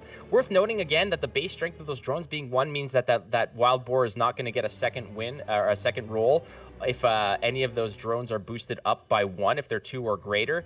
But it's still a lot of points. He might be relying on cards like Gerd here, and he might be just feel comfortable with Gerd and Lambert to just make sure that he's staying alive in this round. Yeah, maybe he feels comfortable with the level of wide punish he already has in his hand and values drawing the iced more so than the Wild Boar. I think that could be a possibility for Lifecoach's mindset. Tailbot here, thinking about what he can do. He's going to open up with the Squirrel very, very slow. Not really that many proactive plays for him, though. There's no Arachas Nest. There's no Spontaneous Evolution. Yeah, it's a really tough hand to push with here because he has a lot of Swarm payoff. Okay, he has Triss, Bone Talisman, Yennefer, Chimera, another Chimera from location, as well as the Behemoth. These are all payoffs for Swarm, but other than the Triss, there's nothing that actually swarms the board for you. Well, that's the thing, right? You've got all the sprinkles and the whipped cream, but you don't have the pie. So you don't have the cake. Yeah, it's got to be there to set the table to start off with. And in this case, Tailbot probably doesn't want to go ahead and use something like his leader drones, because you're not really using one, you're using all in this situation. You want to really get things rolling. If Tailbot is looking to perhaps 2-0, he's going to have to commit all his leader charges, but he's just probably feeling a little handcuffed here, given that he doesn't have the options. Not to mention, you could rely on Triss Telekinesis, but in a Radia list, I'm sure there are plenty of bad draws in there. As we're going to take a quick look at what Lifecoach has in this in terms of specials. It's just the Gutting Slash, actually. It's not so bad. It's just the Gutting Slash. So Tailbot is going to push, but with such an awkward hand to push with, he's going to be forced to take the Doldu Lock for something like a Fuka. I don't think Tailbot expected to play Fuka from this Doldu Lock when he put the location in his list. Because look, he's got 4 units, and only one of them will thrive this Fuka. Now, this doesn't necessarily tell you that Tailbot's looking to push here. Again, is this another tournament first here seeing a Fuka? But it's quite possible. But nonetheless, Tailbot here is not necessarily saying that he's in this round. He might just be setting up that location to go ahead and pop it next round to get some bodies on the board that he can play with right out of the box. And in this case... Yeah, you're totally right, because he is still at 7 cards, right? So he still has the option of passing, regardless of how much ahead Lifecoach gets in points here. Tailbot will still be able to draw back up to the hand size limit of 10. These are not bad. I suspect that probably the Heimei might be going here. You didn't find any of the discard targets there. The Scald and the Bear Witcher. Lifecoach's hand is almost too good, and I wonder if Tailbot will pick up on that. If he checks the graveyard and sees that Lifecoach discarded a Bear Witcher there, normally Bear Witcher is a very good card to keep. Okay, so yeah, Tailbot decides not to push here. He just doesn't have the hand to do it with, just not enough Swarm capabilities. He's shaking his head here, a little dejected from the fact that he hasn't really gotten any help in terms of just setting the table here. The foundation of the deck is just not there. You've got every other piece ready to go, but you've got to have that nice firm base to go through as Lifecoach, like you said. The hand is possibly too good. And you're even holding on to that Greatsword because that's a great target to discard with Iced in conjunction with the Mask of Robos. So again, here's some rags that he's picking up. The Yuta's likely not what he wants to see. No, the Yuta is, he does want to see it because it's not Blaze of Glory. You're not discarding the Yuta from the deck. You're discarding it from hand, right? And so he's got both his. That is a great bronze card to pick up as well. He's actually he's hanging on to. He's got 2 mulligans left, and like you're completely correct here. The Yuta is just 2 extra points of what that Greatsword would represent upon the discard. You take but he's holding on to it in this case, I think, because you could get that full 10 points given the fact that you're doing a heck of a lot of damage, and it's a nice throwaway card to toss out onto the board if you've got nothing to interact with. Let's take a look at what he's got. I mean, Wild Boar of the Sea is gonna punish a big row. Lambert same way. Gerd same way. Lifecoach has all 3 of his wide punishes here, and he's got to be super happy with his hand in this long round 3. He's got 2 discards with Iced, so he's going to be discarding both the Yuta and the Greatsword for like an immediate extra 22 points. And here comes the leader right away, getting all the ones on the board, and he's going to get that Bloodthirst 3. That's a little bit awkward. So yeah, that's a tough one there. Morkvarg is actually a little bit awkward for Lifecoach because he has no more extra discards left. Because he wants to discard the Greatsword, right, to get that 10-point body from the Ice. If he discards the Morkvarg with the Mask of Ouroboros stratagem, it doesn't really do anything because it just uses up Iced's second counter. And that is such a brilliant 1-2 punch here in conjunction with the leader. Radia into next turn leader Iced gets you, as we see here. Hey, why not just get 50 points? Look at the score right now. It's 50-8. Just like that. Oh my god, that is a big tempo jump for Lifecoach, and that's a lot of ones now. And this is going to be tough because not only is Lifecoach just slamming down the points, but he's slamming down the bodies as well, which could potentially just rob some of that yen value. Now, as Tailbot just goes through, he's putting as many bodies on the board as he can. But now it's going to become a problem that if Lifecoach just doesn't punish these rows, he might run out of real estate there to get everything done. Oh, for sure. Tailbot has filled his almost entire board. He's got 2 spaces left, if I'm seeing this correctly. Now you do have the Chimera. That'll that spot basically replaces itself. It'll eat one of those drones in the back row and free up a slot as well. The problem here is that you're probably using that Andrega Warrior maybe to eat both of those Sirens, given the fact that they're not insectoids. They're not going to spawn extra spots. So Tailbot's got to do a little bit of math here to figure out what is the most ideal way, or the ideal way to go ahead and use that card. Is it to consolidate points, or is it rather to just continue to push out bodies and keep the board as populated as possible? But like you said, that Behemoth in the back row, that's got no space to get full value. And you do have to factor in that Triss and the Wispus in the back row are going to need some space in the back row to get they both have to go back row. And for that reason, I would have liked to see Lifecoach play this Gerd in the back row to put that extra Siren to fill the back row instead of the front row. Because, Tailbot has 2 units that have to go back row here. And Lifecoach, Tailbot was able to, fill the board, get a good yen, and have a lot of units for his double bone talismans. But Lifecoach, his plan is probably not to even kill any units anymore, and to just let Tailbot fill his board, let Tailbot run out of cards to play, and then eventually punish everything with Wild Boar of the Sea and Lambert. And that's perfectly fine. You've got 12 points coming from your totem. You've got, your weakest cards now here are, the Beastmaster and the Morkvarg. Yeah. Frankly. Like the Heron Kaduk, which is Lifecoach's favorite card. You've got options with that too. The Church of Heron Kaduk. His favorite card indeed. The Church of Heron Kadoosh. Sign me up. Still better than Scientology. I'm mine. All right. So Tailbot here going through and he's just evaluating again. Bone Talisman is not going to take up any space. It's going to be a lot of points, but it's going to keep that those spots open, as Lifecoach doesn't really have anything else that's going to play on his side of the board. So Tailbot is going to have to do some Flake level maths here, some Land of a Thousand Fable maths here to go ahead and figure out how to consume properly. Because the other option here is you can maybe use the Endrega Warrior, place it between the Yen and the now exhausted location trigger to, again, just, it's not going to take up an extra space. This is the tough part here is, okay, all right, so he's going to go for as much board spot as possible. I think Tailbot is just maybe thinking that Lifecoach is going to help him out. Oh, okay, so the fact that there wasn't enough space to spawn both of those is going to pay for itself. So that's the row very was adept.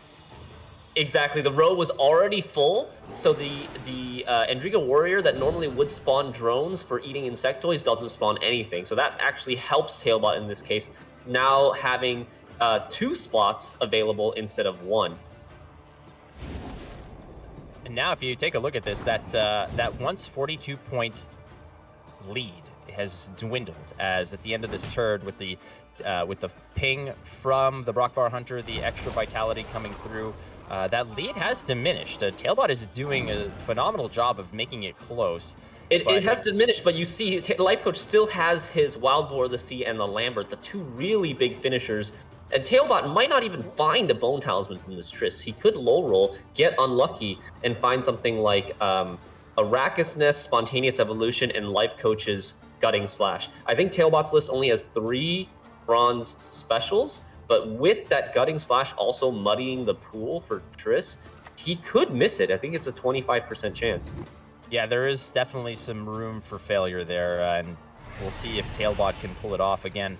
It's not ideal by any means, but you've got to make do with what you've got. As we see Tailbot here is, again, consolidating points, doing what he can, but Lifecoach, like you mentioned, has 2 immensely punishing cards, and really any one of these can be played last for a resounding effect.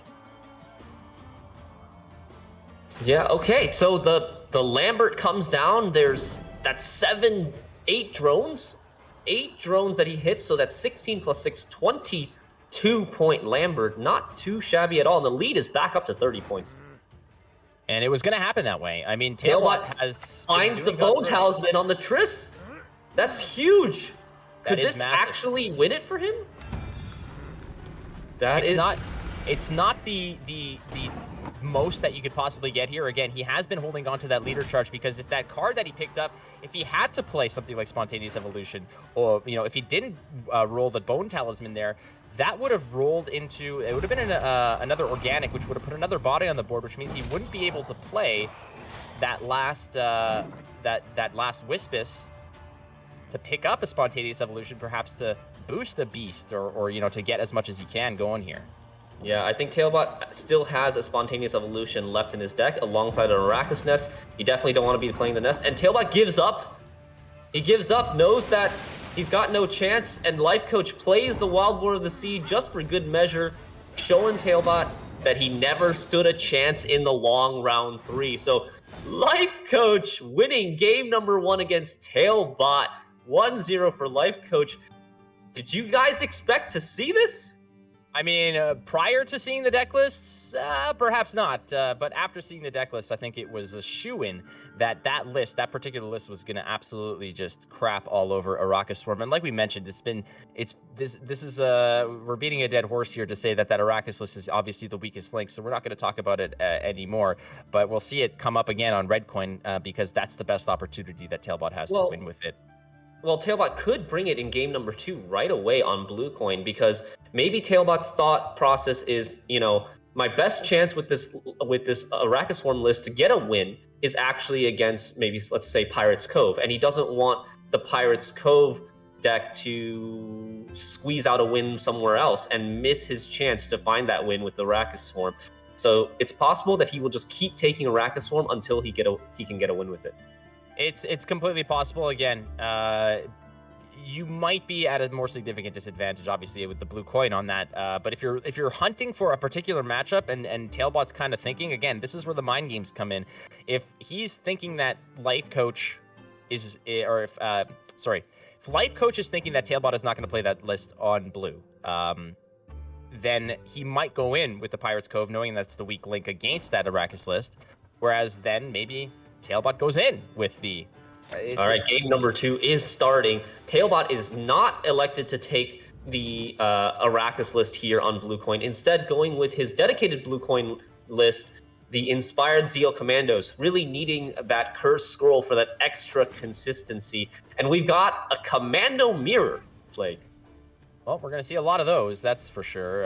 Again, not typically. I know that there's a lot of players out there that have been, refining and perfecting the triple commando. This is not the case. We're going to see 2 times commandos and talking about potential alternative win cons. It's, you have the Erlin to go ahead and boost your whole deck if you have it early on, or you can just go ahead, refill your deck with those commandos, boost them all up, and have an immense amount of points off of a protected by an immune Erlin. So there are opportunities here. The other thing worth noting is that I don't know if Lifecoach has opportunity to get around that defender. Lifecoach's Inspired Zeal list, obviously no Purify. It's not really what they do. Yep. Yeah, there's no control in really either of these 2 lists. They're both just playing for a lot of points. Tailbot electing to use a Dahlia to copy a commando here. Normally, you see a Dahlia copying Scout to get you extra commando, which effectively plays for 4 points, but Tailbot probably has his reasons for copying commando. Maybe he's trying to save his commandos for round 2, because, even though, like you said, these are double commando lists, they only play Pavetta once. They don't play a renew per Pavetta. There are some lines that allow you to actually play a double commando list with 3 rounds of commandos. By playing a Dahlia onto a commando here, he can save his other commando, or he can save Roach Merciless, leave the copied commandos in the deck, and then pull them all out in round 2 for the first time, Pavetta them later in round 3, and play them again in round 2. That's certainly an opportunity or an option. That is definitely something to think about there as we go ahead and pick up Roche Merciless right out of the deck. Why not? And the way that you want to play this, obviously, is you want to get that Echoed wheeled out right away as Lifecoach wastes no time. Double utilization of the Inspired Zeal to go ahead, not only on the Roche to bring out the first commando right away, but then on that commando again to bring out his 2 buddies there. So everyone's at the party here. 3's a crowd if you're commandos in this case. That was a dangerous rope by Lifecoach to start off the match. But 2 leader charges is what he intended, because his list does not play like a Selkirk or an Onseus that requires, a leader charge of Inspired Zeal. His leader charge is just dedicated to these commandos. King Foltest, one of the latest cards to come out for Northern Realms, is going to be boosting the commando on the right. And the first boost received on any given turn will create a copy of that particular card at the bottom of the deck. So Tailbot, every turn that is played in this round, will go ahead and just bolster all the commandos there. And you still, like you said, you still have the scouts. The scouts are still there to go ahead and just pile onto that cloning factory going on there. It's like Camino up in here, and 250,000 ready to go with 1 million more on the way. This is a big difference here in the round 1 hand quality. Tailbot having both the commandos as well as the full test. Lifecoach, I don't think he has access to full test because he had to Oniromancy for Roche Merciless, and so Land of 1,000 Fables has Amphibious Assault left, which cannot get full test. One thing maybe Lifecoach could have considered was using Land of 1,000 Fables to get Amphibious Assault to get a regular commando and not Roach Merciless, so that he could use the Oniromancy for full test. But in this round now, the way that he's played it without full test, I don't know how long he can stay in this round, because you don't want a long round where your opponent has a full test going and you don't. Right. Precisely. Every turn that you're trying to stay relevant in this round is going to get punished, because it's not just copying one commando now. Tailbot with those with those scouts is copying 2 a turn, and just tossing those back is going to be pretty nasty, as we're going to go ahead and pick up Pavetta off of the stratagem, allowing you to go ahead and pick up the card you want. So now being able to just have that card ready to go, another scout comes in and just, again, loads up the deck with commandos. And not clicking the button is perfectly fine here, given the fact that at a moment's notice, you can just go ahead and use an order, and 8 more points are just going to fly out of the deck just like that.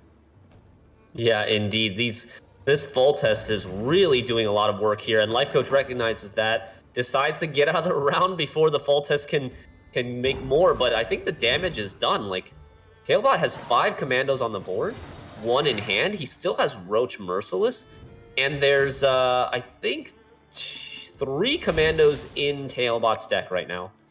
So that's a total of 9 commandos plus Roach Merciless. So is this a situation where perhaps you're going to create more this turn in order to go ahead and Pavetta them in round 3? Are you bleeding this round? What are you looking to do here, Shinmiri?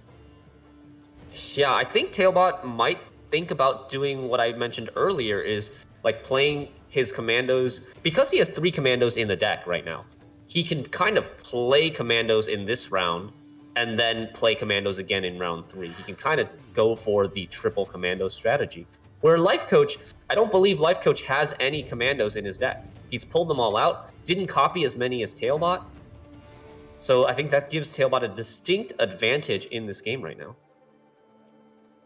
Each player just looking at the hands, assessing the situation. Again, they've had plenty of time to practice with these lists, but not against each other. And Tailbot, again, this is a little bit more of a comfortable matchup, given the fact that the deck he's playing is not going to get absolutely iced by what Lifecoach brought. But again, when you're staring down something as funky as a Land of 1,000 Fables in the list that Lifecoach brought, and again, there's a squirrel in that list, so you know, that's a nice card to have if you're ahead on a bleed. I'm just saying, like, you know, if you've lost round 1 and you're well ahead on a bleed, you know, being able to punish something like a first wheel of a amphibious assault is a great way to just you know, punish what Tailbot's doing. But again, you have to stay ahead of your opponent too. That's also something you have to keep in mind. Do you risk, or do you sacrifice the tempo that the squirrel would be to eat that amphibious assault? I think you usually do, given the fact that you can come back on another card.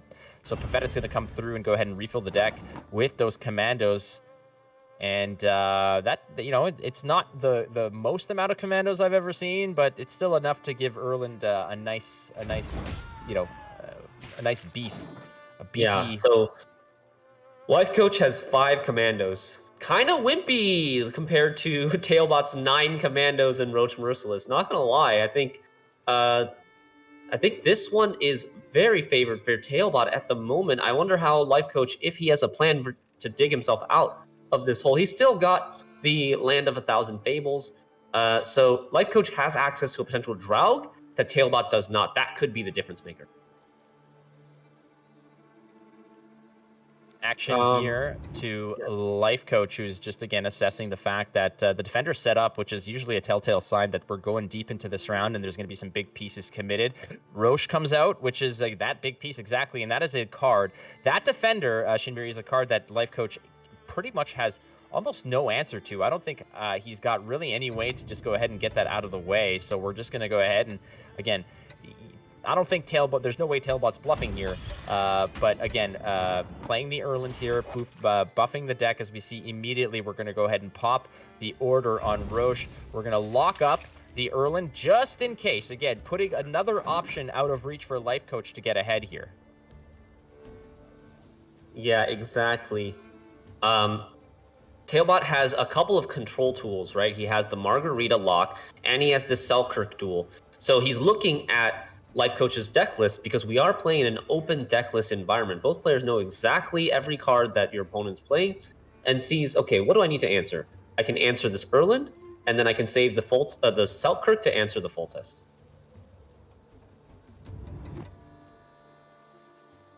Lifecoach doing what Lifecoach does, which is taking his time, assessing the cards, the situation. The time is given to you. Might as well use it right, and that's what he does. You see that razor focus. He's just staring through the internet right into Tailbot's soul.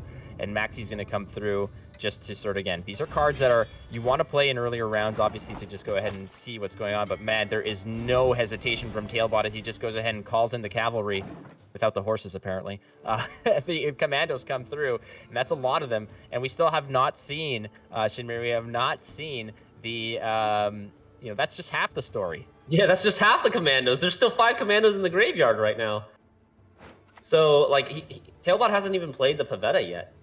And he's already forcing big plays out of Lifecoach here, going for the Land of 1,000 Fables for Amphibious Assault. Will Lifecoach play his second wave of commandos? That's the big question. Well, you're going to have to stay relevant here, and you're down by 32 points. He is going to, in fact, do that. The problem here is he going to risk using his leader charge, or not using it, rather? No, he's just going to go for it here. And he's not even ahead. Like, so that's the problem. Then that's a significant, situation here. If you imagine not making that massive play, how far back you'd still be. You were down by 32 points. Like it's the Tailbot is just full throttle here. Tailbot is going to continue copying commandos. He's going to have 11 of them. Oh, wait, never mind. Okay, he doesn't copy a commando. He just plays it for points.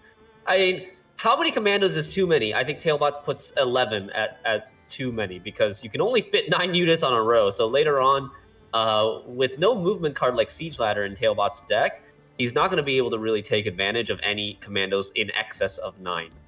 Yeah, there is an occupancy limit on those lines, and not all the commandos are going to get into the club, unfortunately. But he is boosting here, perhaps to just make a better Scytheman, which is a possibility over there. The Scytheman now on the back row, I believe, is worth 8 points, which is still a pretty big take here. And I believe is that still the first wheel of Amphibious Assault? I think it is.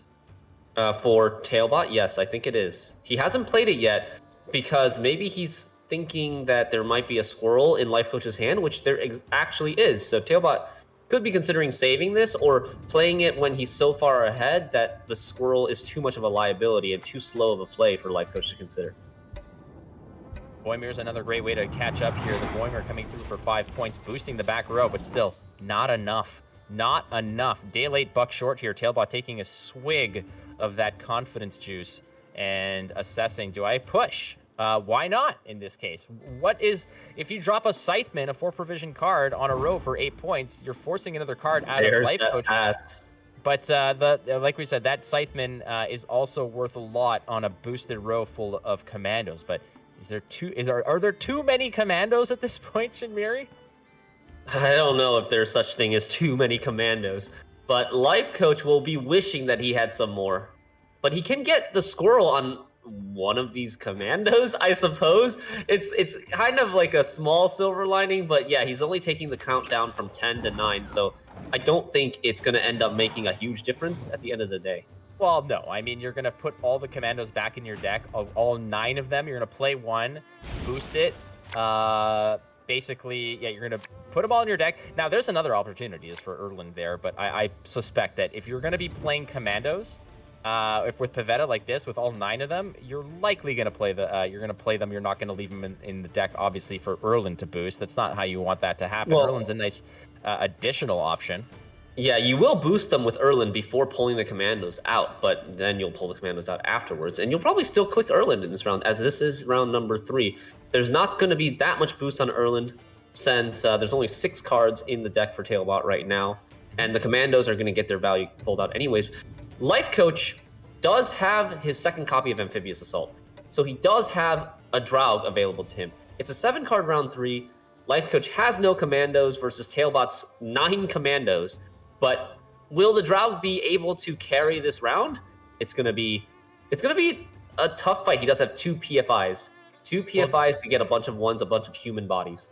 The PFIs, I think, are what you're going to have to bank on here in order to actually get any Draug value itself. Because let's be honest, the first time you see a commando, perhaps, there's many targets that you can deal with. The difference between these lists, besides the Land of 1,000 Fables, obviously, is the fact that Tailbot has control elements. He does have that Selkirk that he can play to just shut down whatever he feels is threatening. So if Lifecoach's game plan here is to transform one of those 2 13 provision special cards into Drog in order to go ahead and create a significant Revenant train here and maybe capitalize on that. Tailbot's going to evaluate, is it better to kill the Foltest? Is it better to kill the Commando? You know, he's not going to be able to get everything he wants here, whereas Tailbot seems like he's in a much better position. Yeah, indeed. Tailbot opting to play the Radovitz Royal Guard in the front row. It's usually you play him in the back, but because he has so many commandos that will fill up an entire row, he's got to choose which row to leave empty for those commandos, and he chooses the range row because Selkirk is the more important row lock card here. Selkirk has to go front row, so every one of his units, every one of the units that Tailbot plays other than the commandos are going to go melee, and then the commandos will fill the back. Now here's where it becomes problematic for Lifecoach, is as you see a little dipsy doodle on both of those, a little I scratch your back, you scratch mine situation with the Carrick Marine and the Radovitz Royal Guard. Now those are significantly out of reach. You're only killing the Pavetta with what you got on the board, which means you're going to create only one more option, which means if you're looking to cannibalize your own Revenants to create more, as we see that's what's happening here, he's going to have to sort of curate that back row to just maximize the value. It's going to take some creative accounting to get as much value as you possibly can, but it is possible. You don't have to kill everything just now, as Lifecoach is just maximizing those ping values at the moment, as it were. But Tailbot did a very good job of just protecting front row against a massive wave of those Revenants. But as you see, Lifecoach, that's just what he did with the orders. He still has to play a card, but he did create and make up significant ground just by those Revenants, smacking each other around a little bit. Right. And Lifecoach effectively turned all his 1-point Revenants that spawned from those left flank and right flank infantry. They're now 3 points. Basically, that's what he did. So a lot of free points for Lifecoach there with the Revenants, and he still got just as many pings as he started with. Lifecoach used both his Inspired Zeal, or 2 Inspired Zeal charges in round 1, a round in which he lost. As you see, there's the first one coming through from Tailbot. And, dire situation for Lifecoach. The resources at his within reach for him to use are not necessarily as great. That is going to be a so-so Scytheman. It's going to be all right. But he does have, what's worth noting here is he does have a siege ladder. So he can go ahead and move one of those units out of the row to create more space for those Revenants to go ahead and continue to spawn and multiply. Sure, but Tailbot has done a wonderful job of just not playing any low-strength units, not allowing these Revenants to really copy themselves very easily. The only thing Lifecoach can do here is kill this 5-point Pavetta to get 1 Revenant, and then you're going to have 1 active Revenant left and no way to really copy that one. He's got an Oniromancy. Lifecoach does have an Oniromancy. What will he likely go for? I think he's got a Lambert. That's what he's going to be looking for, right? The Lambert for the punish, but I mean... Well, Tailbot has last say. Tailbot has last say, and I suspect that there's no situation necessarily where you're going to give that option to Lifecoach to just punish that play. You're not going to be able to play the Scytheman on the row that you're playing the boosted commandos because there's no room for it. Mm-hmm. So Tailbot's going to be playing the Amphibious Assault into the leader charge in order to populate that row for a massive swing of points that Lifecoach will have absolutely no interaction with. Exactly. So the Lambert here, without the last say, the Lambert isn't even doing anything. It's actually playing for an 8-point card. Whereas if Lifecoach did have last say, his Lambert would be playing for 18 plus 6, so like 24. 16 more extra points if he had last say. The score looks close right now. Lifecoach with a 1-point lead before playing his last card, but we all know what's waiting in the deck, just waiting for the chance to pop out in Tailbot's deck. Oh yeah, Tailbot's gonna ring the dinner bell, and they're all gonna come running. It is gonna be quite a sight to see, as 9 commandos on one turn is incredible. An incredible sight to see. Tailbot just knows, again, that 1-point deficit means nothing, given the fact that Lifecoach's options are relatively limited. The strategy that he employed here was quite technically sound. Unfortunately, Tailbot was very aggressive early, got some cards out, set up his board a lot more efficiently than Lifecoach did.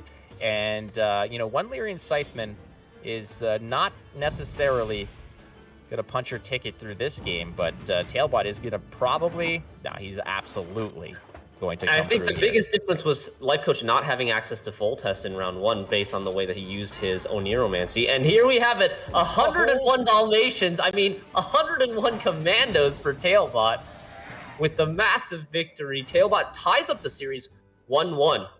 We've got ourselves a match. We do. It's all tied up, and anything short there of Tailbot pulling a Bart and misclicking something, and that would have been tragic. Unfortunately, in this case, for Lifecoach, Tailbot's got a mouse, and he's got that.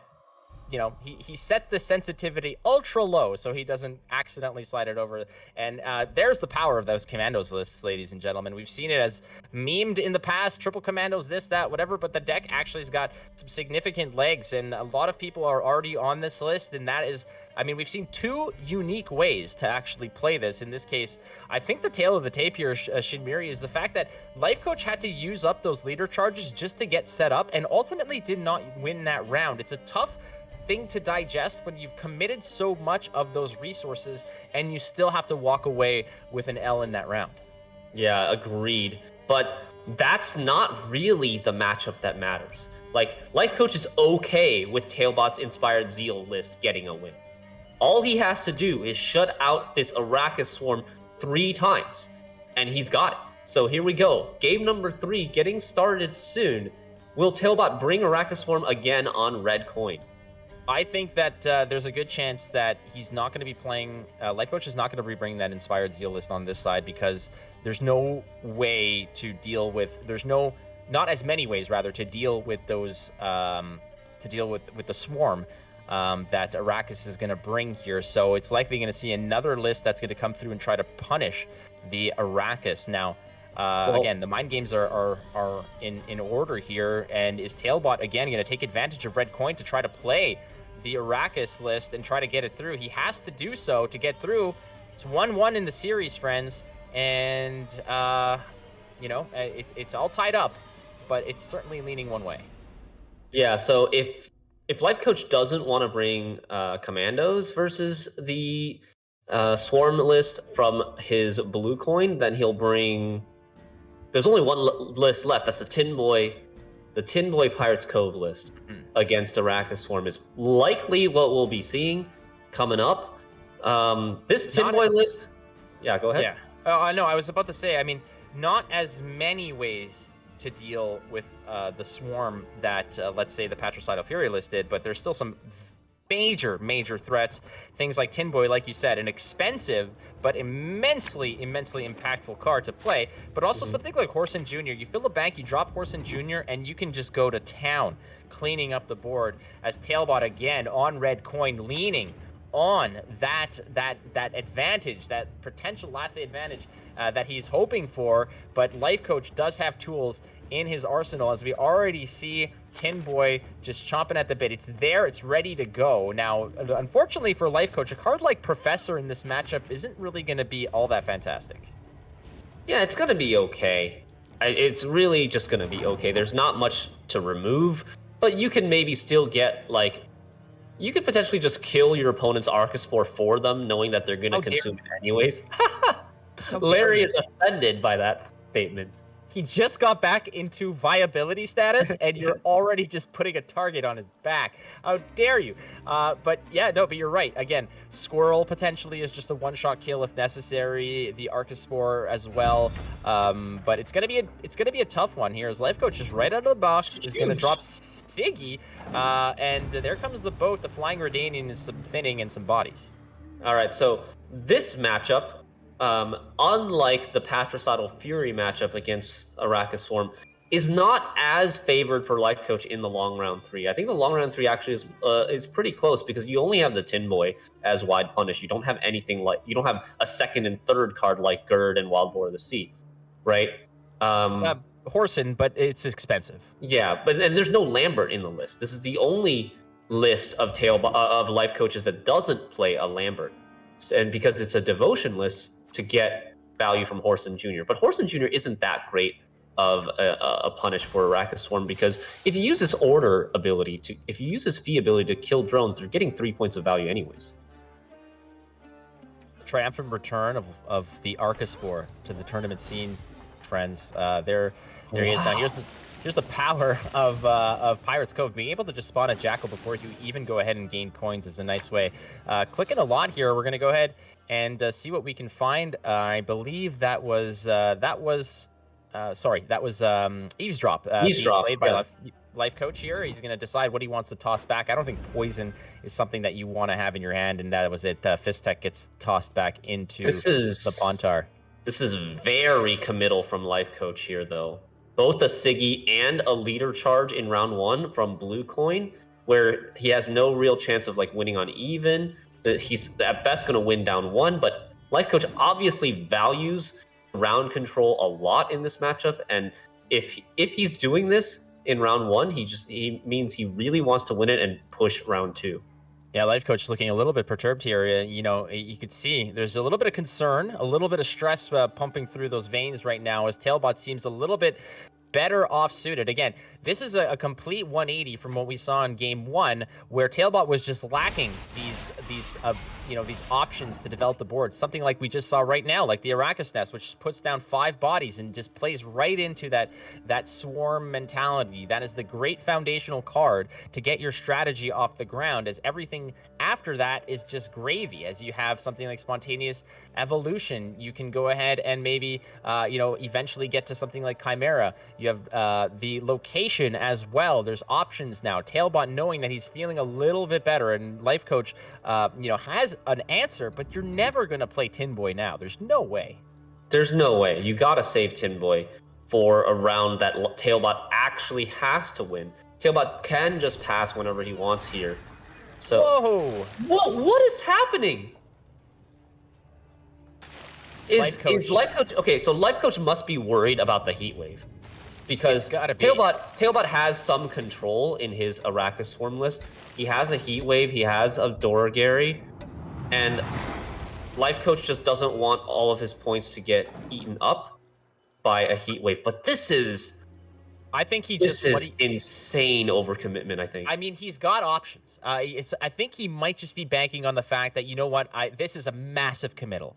And you're on Blue Coin. Could he be trying to tempo pass here? That's what I'm thinking might be happening here, is the fact that you're going to commit this, right? Which is going to create, if Tailbot wants to continue play, Lifecoach takes the pass here, and it's going to create a situation where Tailbot's going to have to commit a lot of swarm-related cards here that is going to really cripple him in the future, and it's going to guarantee that maybe Tailbot's not going to have all the tools, and he's not going to be able to bleed in round 2. So Lifecoach buying this round, and as you see here, Lifecoach is looking at this, he's like, okay, he's still playing, and that's relatively low tempo. That's only 8 points coming through here from Tailbot. So my goodness, what is that? An instant pass from Lifecoach. Yeah. So maybe he believes in the long round 3 so much that he feels like he doesn't need any leader charges in round 3. It's not going to be that hard for Tailbot to get 30 points back here, because he's going to be able to play 3 cards uncontested. He doesn't have the heat wave, which would be 19 points of tempo, but I think he should be able to do it here, especially with some leader charges of his own, if need be. And it could have been incredibly punishing if, like you said, if you're putting Tailbot on hanging on to the heat wave, you have to diversify that points. You can't it can't be an eggs meat basket situation here where you've got 35 points that are just going to get absolutely deleted by by a heat wave. And the best boy Knickers coming out at the perfect time to help Tailbot with a little bit of tempo when he needs it the most. So only 19 points necessary for Tailbot now to overcome, and he's still got 2 cards to play, because if if Tailbot gets ahead by the time he plays down to 4 cards, he can dry pass round 2 and go back up to the hand size limit of 10 by round 3. Nicker's saying, what's that, a 29-point deficit? Oh, here's 3. I got you. Yeah. No problem. It's like when you're Really with your good boy. friends and there's like, yeah, everyone orders pizza and that one guy who eats 14 slices throws in like $3. It's like, yeah, I got you. I got you. Now, Tailbot here is going to play the Chimera for, he's down by, I believe, 11. So he needs a decent amount of points here to get this done, as he's going to play the location. I'm a little bit confused by That the seems like it's location. not enough. Oh, no, it's enough. Just enough. My bad. Okay. It's enough, but why play the location instead of a Chimera from hand is my question. Well, yeah, because now he's down to 4 cards. He can't play anything in round 2, so he doesn't have the option of clicking the location. So usually the location would be better in round 3, but maybe he's thinking that the location, the artifact itself, takes up a space on the board, so that he'd rather have the Chimeras that don't take up any space. And Lifecoach is just drawing in, like, you know, bomb after bomb after bomb. You picked up your Horson. You've got Jacques for massive tempo, another spender as well, which is going to be difficult to sort of pull off. But then again, you have Horst. You've got you all. The brothers are all there. Lifecoach is feeling really strong here. And I mean, if I see Tailbot click that button, I am worried for his well-being. But no, he takes the pass here. Yeah, but like you said, like that's just tossing away of a pretty significant card that is going to create, you know, it's going to create an option for you like a Chimera or whatever, but it's also going to put 2 more extra bodies on the board. Yeah, that's true. I think Tailbot's just kind of living with the reality that maybe that wasn't the right move, but, you know, he's not out of it yet. He's going to have the benefit of a long round here. He's just got to hope to dodge, you know, a full value Tin Boy. He's going to have to look to dodge, you know, some bleeding on Ewald, maybe? Yeah, the bleeding on Ewald. You know, Ewald's going to come in and kill one right out of the box. The thing is that he doesn't profit, right? So you need to sort of gain some bank as you're starting. So Lifecoach is going to open up likely with the Tax Collector, get some coins here. Ewald, Horst as well. But I'm curious. I mean, do you drop the Ewald Borsodi here to get more coins off the profit from do you drop Ewald to get more points from the profit on Horst? On Horst, so that, you know, that you can have some there's that option. There's that option, but you kind of value the Ewald because he can put bleeding on the ones and threaten to bleed the ones to 0, so that Tailbot has to take his payoff early rather than greedily swarm out the board. Lifecoach is going to play the second Tax Collector, start racking up some coins. He does have, you know, the ability to play down to 7 cards in round 2, so that he can use these free plays, quote-unquote free plays, to build some bank carryover for coins in round 3. Is a dip in the Pontar there, a Professor? I mean, I don't know what he's going to toss away. I don't think Dip in the Pontar is able to target his own unit. No, you can't play Dip and Pontar on your own unit, but you can maybe play Ewald. Horst. You want one of the Borsodi brothers in the graveyard anyways, right? So that you get carryover for the other one, and Horst gives you coins. Is the 4 damage from Ewald really worthwhile in this list? I mean, it might do something like, let's say Tailbot opens a Leader Charge plus a Spontaneous Evolution. Then there will be a 5-point drone and four 1-point drones. Then you can use the 4 damage from Ewald to hit the 5 down to a 1, and then bleed all of them and threaten all 5 drones at the same time. Mm-hmm. I still think that the bleed is what you're hanging on to here for sure. Yeah. Like you said, putting the pressure of just bleeding a 1-point drone paints Tailbot into a corner where he has to respond to protect those units. There is Gellert. There's a location as well. Sewer Raiders coming through, and it's looking not what you pretty really want to Lifecoach. see. The Sewer Raiders is not really what you want to see right now, because I mean, it could potentially end up being a brick if you hold on to this and mull it in something else. All right. You would rather have had the thinning earlier. 1 mulligan left. I mean, you toss away a poison, and maybe you pick up a Sewer Raider, or you toss away a Sewer Raider, and who knows what happens. And in this case, the Mutant Maker is what we get. Good opportunity to just profit free and clear. Now, there is always the option of keeping that Fist Tech and actually just poisoning your own Abomination. Is it the Abomination? I keep forgetting the name. Yeah, Salamander Abomination. That's the one, the Salamander Abomination. Poisoning it yourself for profit and for boost is certainly one way to get the job done. Now, here's what Tailbot's going to have to contest with, is that there's going to be bodies coming through. Tailbot has to start setting up here, and it's going to be tough for Tailbot without... no, there is an Arachas Behemoth in the hand, but keeping these cards alive is going to be problematic. Now, he hasn't played Crimson Curse yet, and that's a nice card to play. Unfortunately, with the Devotion list, that means that Jacques going to have Veil, and if you want to play it on that back row, you're either bleeding those small units and Lifecoach plays to the front row, let's say, or it's going to hit the Veil unit and it loses a lot of its luster. Yeah, that's definitely true. And Lifecoach, confident that he has the long round without any leader charges. Let's see what Tailbot decides to respond here. If Tailbot's got a plan, he's going to... Looks like he's going to forego the Blood Moon, the Crimson Curse for now, and just start swarming the board. I think that's a perfectly safe play to make here. Now, again, this might just be a response of Uwald onto the 5, and then it's just bleed, and pressure there, which can be rescued by the Behemoth, for sure. But again, keeping those units down, keeping their health totals down, continuously pressuring them will create situations where Tailbot might not be able to play the card he wants to play when he wants to play it. Also, there is a lock. Dorgary is in hand for Tailbot. He can't lock the Jacques. No lock in the Jacques, as there's so many other options here. But man, just the power of a card like Horson Jr., it is so good. You're never losing value off of it, even if you're over damaging a unit. Yeah, using the Horson Jr. to kill a 1 to get 5 coins for the over damage brings him straight up to 9 coins, gets the Flying Redanian out, and Lifecoach has 5 units on the board, so diminishing potentially like an early Yen play from Tailbot. Lifecoach is going to keep in the back of his mind. He wants to make sure that he's in that range where Tin Boy is going to be able to pay his tribute to just punish the entire board. Again, there's 18 units on the board, each taking 2 damage. It's 36 damage plus the 4 points of body. A 40-point card for 12 provisions, Shidmiri, and this is that sweet spot, that deck that it's looking to punish, and it might be able to just go the distance and just crush everything. All right, Tailbot electing to lock the Horson. No fee shenanigans for Lifecoach. Cannot use the Horson to kill any of these drone bodies anymore.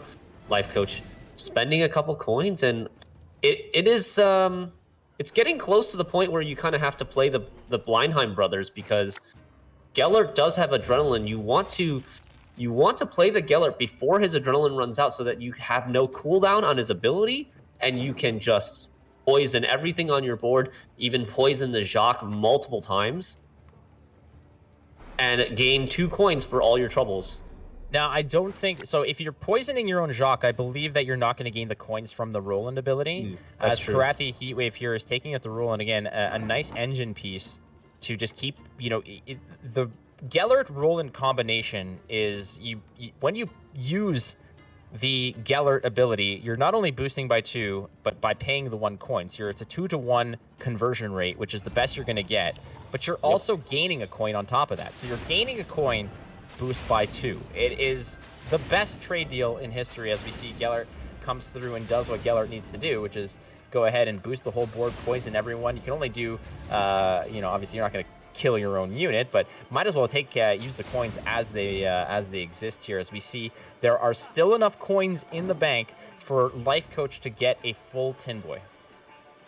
In the bank, I mean accessible via Mutant Maker, Fist Tech, etc.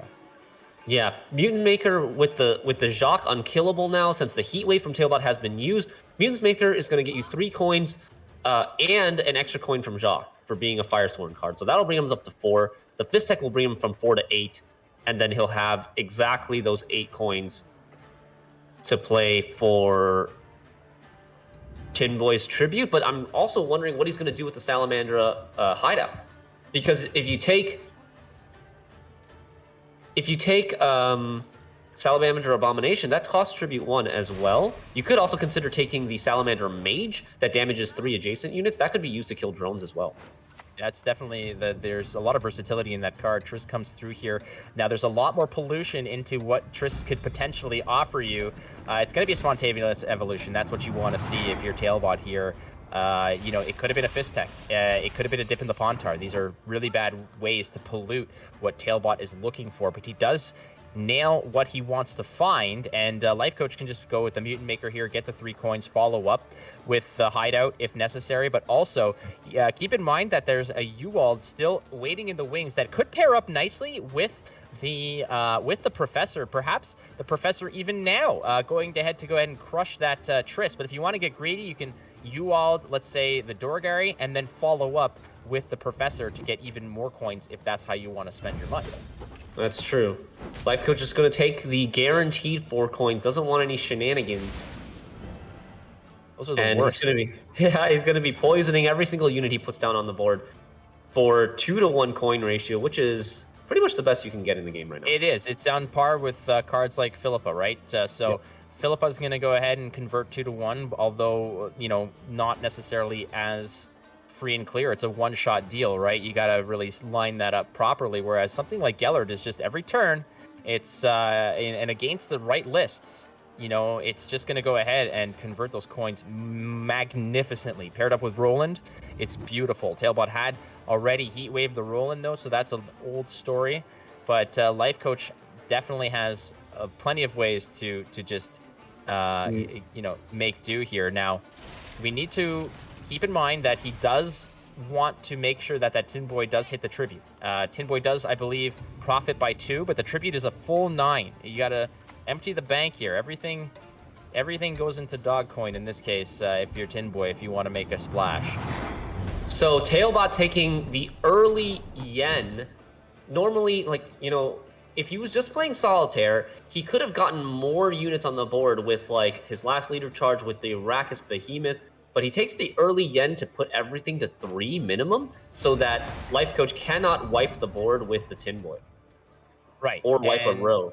Yeah, and Tailbot is eventually going to have to start keeping in track. He's in Tailbot's mind, he's looking at the coin total, knowing that Tin Boy is going to be his worst nightmare, and you want to make sure that you can get as much value before that's kind of, you know, those hopes and dreams are just squashed.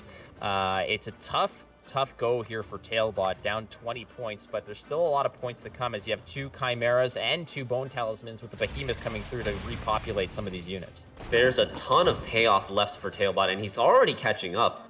You see, he's pulled it within 8, and he's got payoff after payoff after payoff for his Swarm, and Lifecoach only has really 1 punish, right? Right, He's only there is got the punish. Tin Boy. And Lifecoach could, if he wants to, go ahead and transfer that poison. I suspect, I'm curious, maybe he's just valuing to poison your own unit, but what could have been done there was he could have just gone ahead and right away, Lifecoach could have put that poison on something like Dorgary, let's say, and follow up with the Fist Tech right after to kill that 8 points. I think he's waiting for the Chimeras and hoping that the Chimeras are going to be bigger than that 8-point or 9-point Dorgary. All right, we've got the 5 coins. Every turn, Lifecoach is getting 4 points per coin. By poisoning the Salamander Abomination, you're spending 1 coin to self-poison. Gellert is giving you 2 boosts, and the Salamander Abomination is boosting by 2 as well. 4 points a coin now. It's with a combination of 2 cards. It does some really nasty things, I tell you. I mean, the combinations, obviously, they work in pairs, you know, the Blindheim brothers, the Borsodi brothers, but this deck has so much payoff when it can stick just 2 cards on the board that really coalesce. And there's that 1-turn poison that the Syndicate location allows you to transfer the poison with the order and play the poison from your hand on the same turn, which denies Tailbot any chance of consuming a poison with his Chimeras. Now look at this. The bank's at 8. You can go ahead and re-poison your Abomination. You can play the Tin Boy for full value. and just go to game for, up 2-1. Tailbot is in a tough spot here. He's going to have to save those 8 coins if he wants to tribute the Tin Boy. So Lifecoach decides not to use any fee. Right. So you got to assess here what's the best way to do this. And obviously, I feel like using the coins on a full swipe here. Now, he is over profiting a little bit over here. There's the Tin Boy. Swipes both rows up 30 points. And Lifecoach with a sigh of relief there, if you see in the camera, does manage to win the long round 3 even after that massive overcommit in round 1. Well, doesn't look like such an overcommitment anymore now, does it, Flake? Absolutely not. It basically pushed Tailbot into a situation of losing on even, which you never really want to do, or you're going to have to commit a buttload of cards just to catch up. And even with Knickers coming in and trying to pitch into that to chip away at that deficit, I mean, he was up by leagues and leagues of points, and it caught us both off guard. Again, playing around the heat wave, which wasn't in Tailbot's hand ultimately, but doing so and depositing the points into 2 different Sea Jackals, getting so far ahead of your opponent. I mean, it was definitely the strategy that you called. He's probably going for a tempo pass here, trying to squeeze out some resources and just negate round 2. Get so many cards out of Tailbot, even though he does recover and does have the last say. We're probably going to get some stuff out of you here, as he didn't commit any of those major gold pieces, so it came down to, all right, well, I'll just do this with the cards I have. I'm not going to lean on my leader ability. I'm going to find other ways to spend these coins. I'm not going to keep those Sea Jackals as a crutch to do so, because they might eat a heat wave later anyways, right? So think about it this way. If you're going to efficiently spend those coins on the Sea Jackal in round 3, it's going to catch a heat wave, possibly because it's going to be super tall. Plus, you had other ways to spend the coins. We saw how it happened. I mean, I don't need to explain this. Lifecoach is a brilliant, brilliant card player. And Lifecoach on match point now. Up 2-1. Needs to get a win with his Inspired Zeal Land of 1,000 Fables list. He's on red coin here.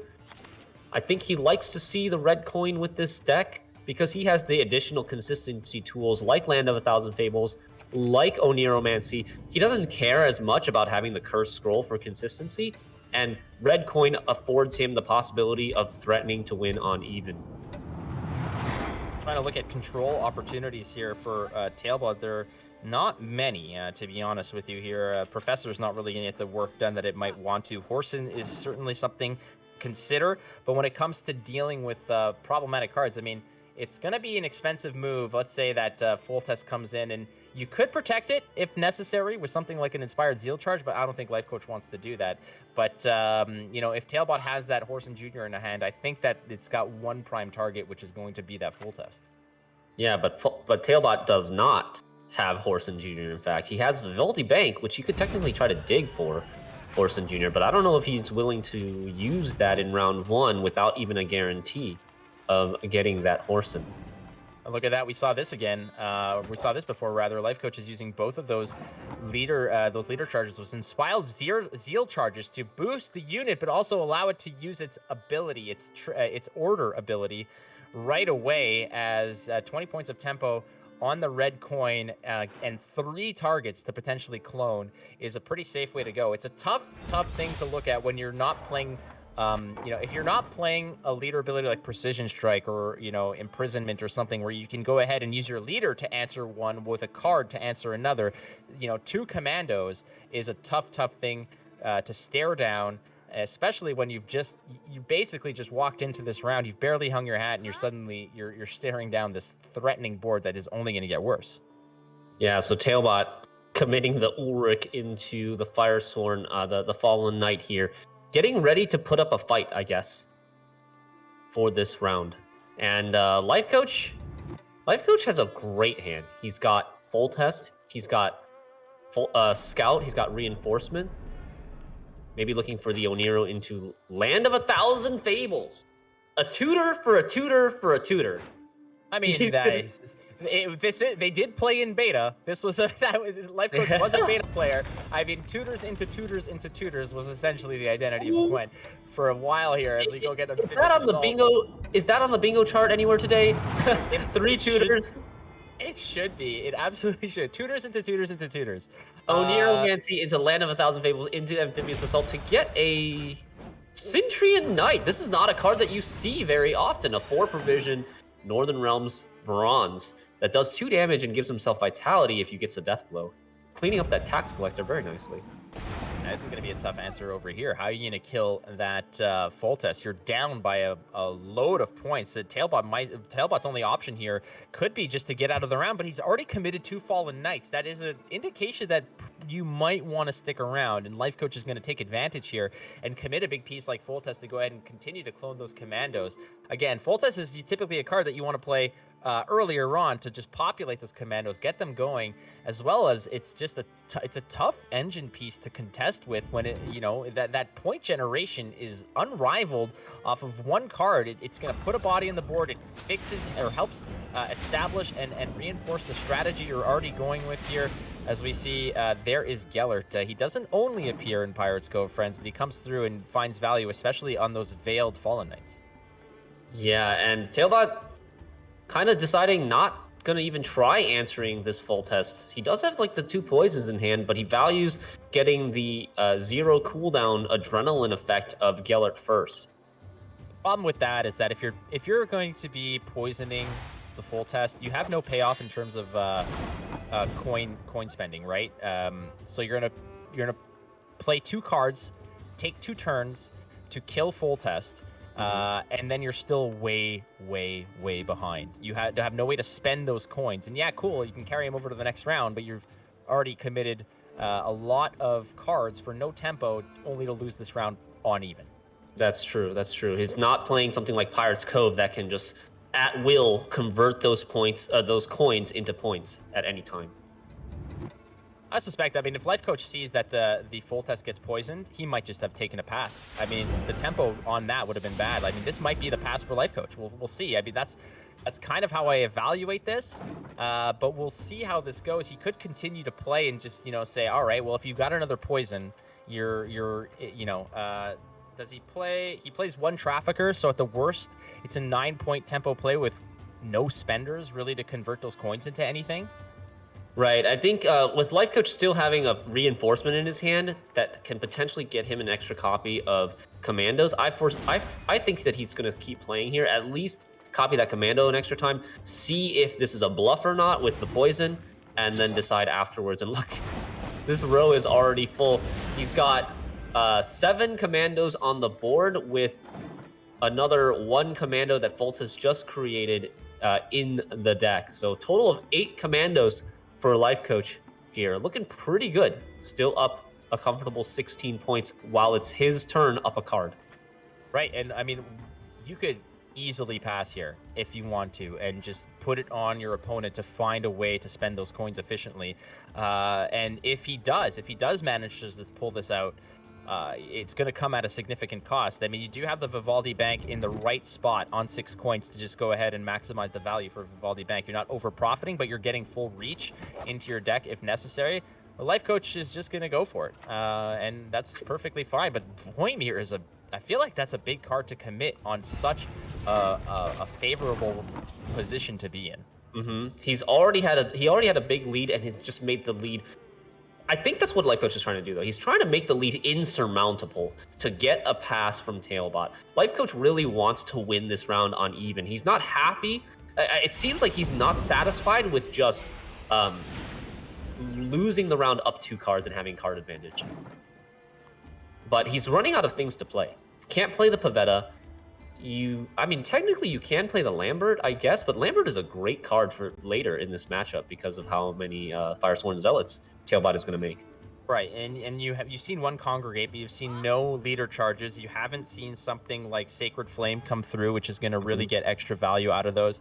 I think what you're trying to do is you're trying to hit, pick your spot for that Lambert to hit before the Dies Irae. And typically, Dies Irae is going to follow up the Sacred Flame, which takes a turn to get, to get comfortable. And Tailbot down a card here and down a significant, was that 16 points as well. It's not an easy place to be, as Lifecoach is just going to go ahead and walk away from this one. He's, like you said, make that lead insurmountable, make it incredibly uncomfortable for this, for you to get through. And Tailbot not having a spender here, I mean, I'm looking through the deck to see what ways can you go ahead and use those coins to really get that reach, like something like a Sea Jackal, you know, that can really transfer those coins into raw power to, you know, push you through this tough situation. Looks like Tailbot's gonna go for the DSE. Oh no, not DSE Ray. Go for the Congregate to get. Oh, that's a lot of points. The Congregate, the Fallen Knights are really showing their value here. Congregate normally just being a 6 for 4, but spawns 3 bodies, and that's 3 points each for the Fallen Knights, as well as the Intimidate, so 4 points each. That's 8 extra points from the Fallen Knights that he got there. So Tailbot is able to win round 1, down 2 cards. Let's see what he does with this round control. Except Jacques still does have the Professor in hand, Ewald Bersodi, Mutant Maker, and the Vivaldi Bank. Lifecoach has a myriad of options. I don't know if that Squirrel is necessary, as it does get pitched away. Given the There's fact no that flying. There's no flying Redanian in this. No Redanian. Your only target is basically DSERA, and we haven't seen that yet. So that hasn't been played yet. So he doesn't foresee getting value from it. And Tailbot actually pushing down 2 cards. Well, that's on the bingo, friends. Hey, Tailbot. Yeah, down 2 cards. This is a very dangerous position to push from, because if he gets overtaken, he could go into round 3 down 2 cards and not just down 1 card if he dry pass. And Lifecoach now racking his brain. How is he going to defend this bleed? Lifecoach definitely doesn't want to be playing commandos in this round if he can help it. So if he can maybe defend this round with like a Draug, because he has that Land of 1,000 Fables that can transform the second copy of Amphibious Assault. He has the double PFIs, which are great with Draug in the same round. Maybe that could be a viable plan for Lifecoach, and to save commandos for round 3. He's going to go ahead and make that choice right now, because if Tailbot does elect to pass, Lifecoach doesn't want to go ahead and waste another card just to flip a card into... Oh, that's a really good point. Yeah.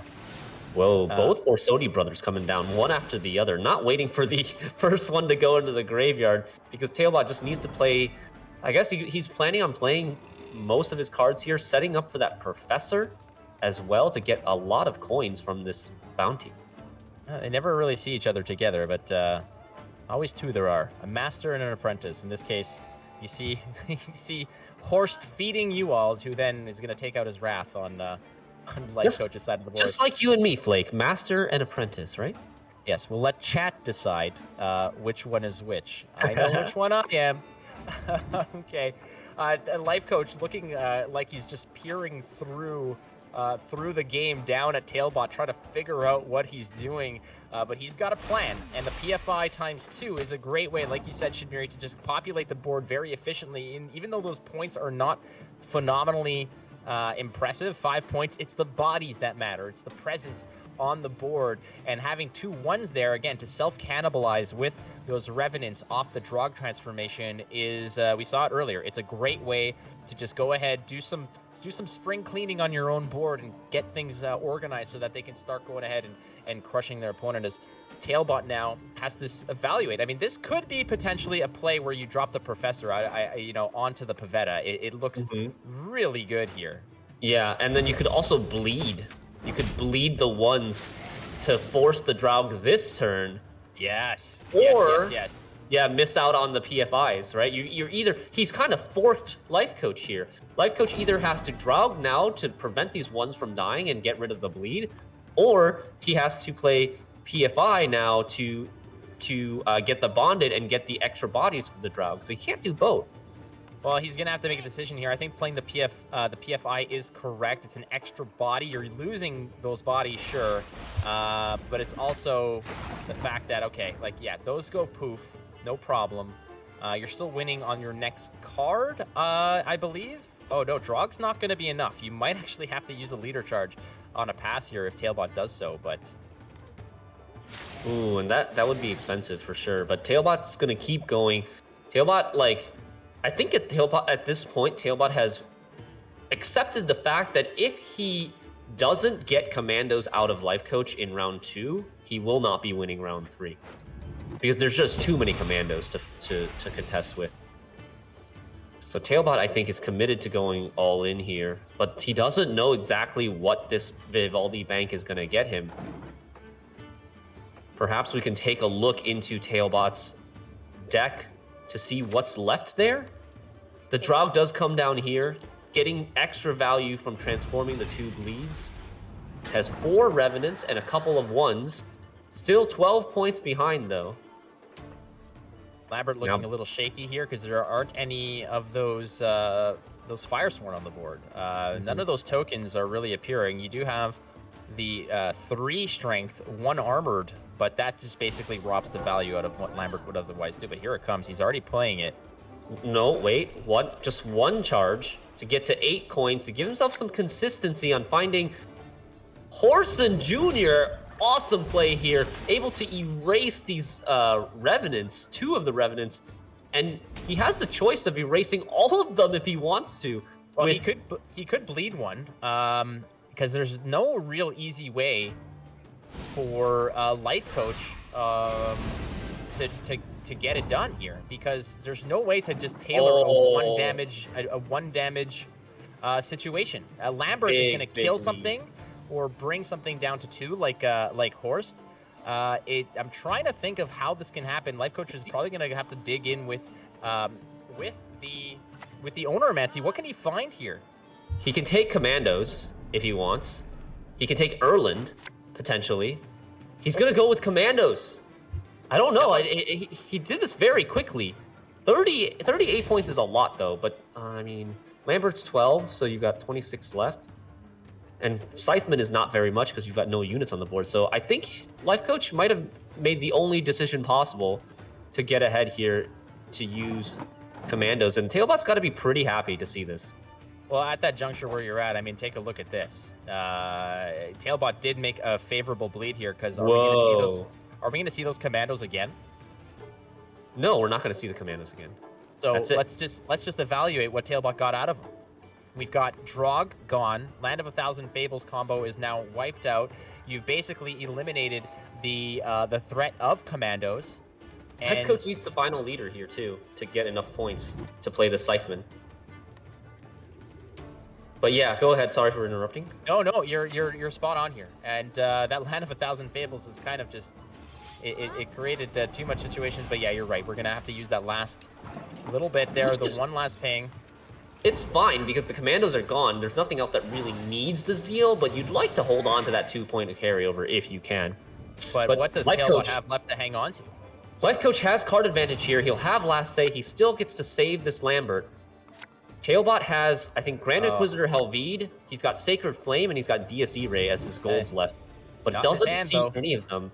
Well, here's the problem, is that if you're going to DSE Ray, you need a board that has all of those units on it already. Yeah. And that doesn't look... Okay, he finds the Helvide. That's something. That is definitely The Helvide is something. So he got 2 out of 3 golds at the end of the day, and he has a little bit of swarm capability, but the Lambert is still there. Lifecoach looking for some help there. That is a pretty good card, but there's not much... Not bad. It's points is what it is, and unfortunately there's not much bodies in the board to get much reach off of it, but at the same time, I mean, Tailbot is going to have to put some work in here as well. It's about the most points you're going to get. Yeah, Erland is going to be playing for 9 points here, and it's going to be the most you can get that's left in your deck.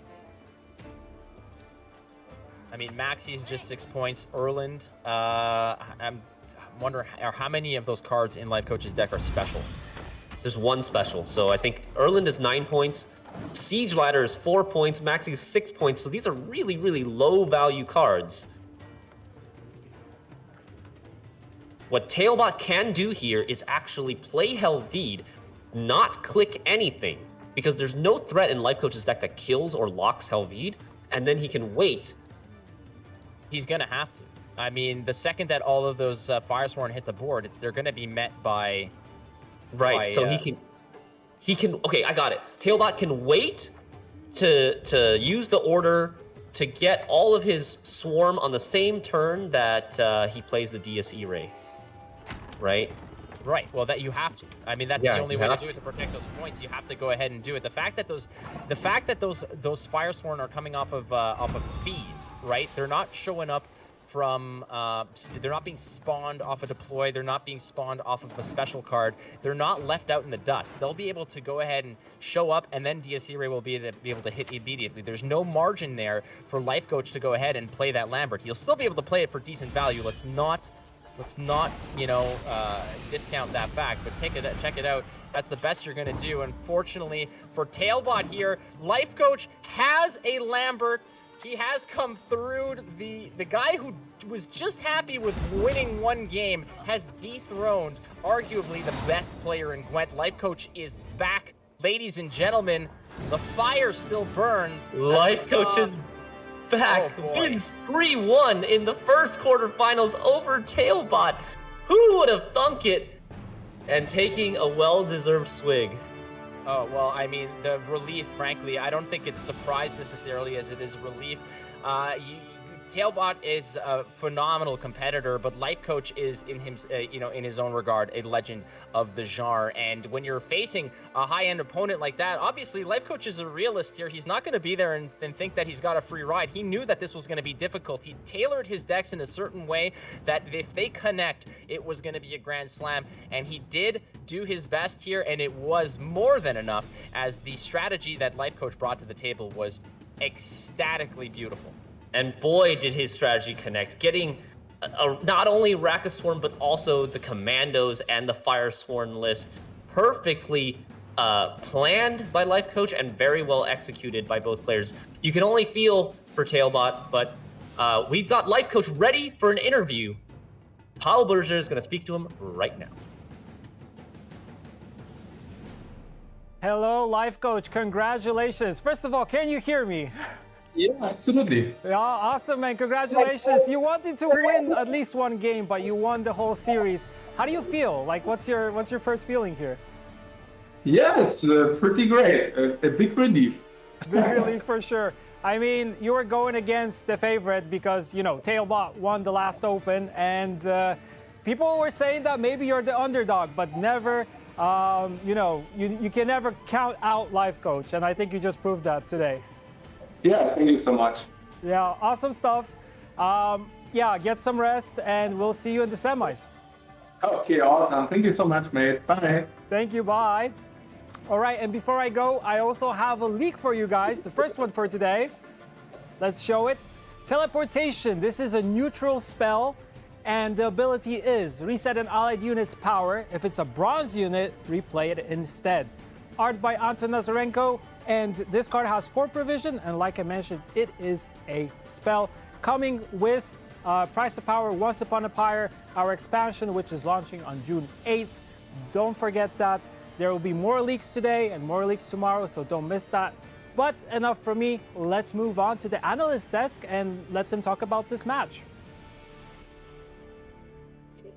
Hello there, ladies and gentlemen, and welcome to the analyst desk. I'm joined by Shin Miri to bring you some of the coolest plays of the series. And right off the bat, I've got to say, Lifecoach's target plan really seems to have worked out super well. What do you think, Shin Miri?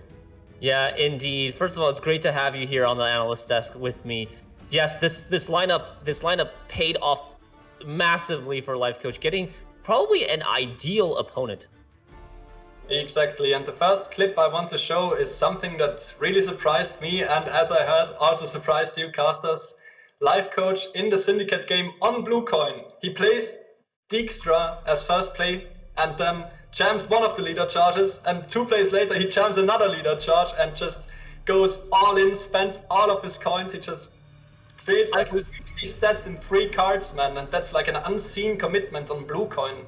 I've never seen this before, and we've seen a lot of Pirates Cove on ladder this month, right? Not once have I seen both leader chargers come down on Blue Coin within the first 3 cards. I was legitimately worried for Lifecoach until I realized this is part of his plan to get so far ahead in round 1 that Tailbot must go to a long round 3 after this tempo pass. Exactly, that was a line that I actually figured out with Lifecoach when I prepared a little bit for the tournament with him. And we figured out that basically the Arachas swarm is so dependent on getting a huge Yennefer value, right? Yennefer of Venga Boys is going boom, boom, boom, boom. I want drones in my room and just wants like that huge difference of units. But if you have first say as Syndicate, you can really effectively deny a lot of that yen value, and you're just super favored in that last round with the first say. And the Tempo Pass also gets out some of the payoff that Tailbot has in his deck. He might have to play like Chimeras, might have to play Talismans, and it's really just a nice way of securing that long rounds with first say. Moving on. Excellent. Well played by Lifecoach. All right. Yep. Lifecoach really, like, that play was amazing. I've never seen something like that on Blue Coin. It's amazing. But yeah, the second clip I've got for you is in the long round of the Skellige versus Monster Swarm.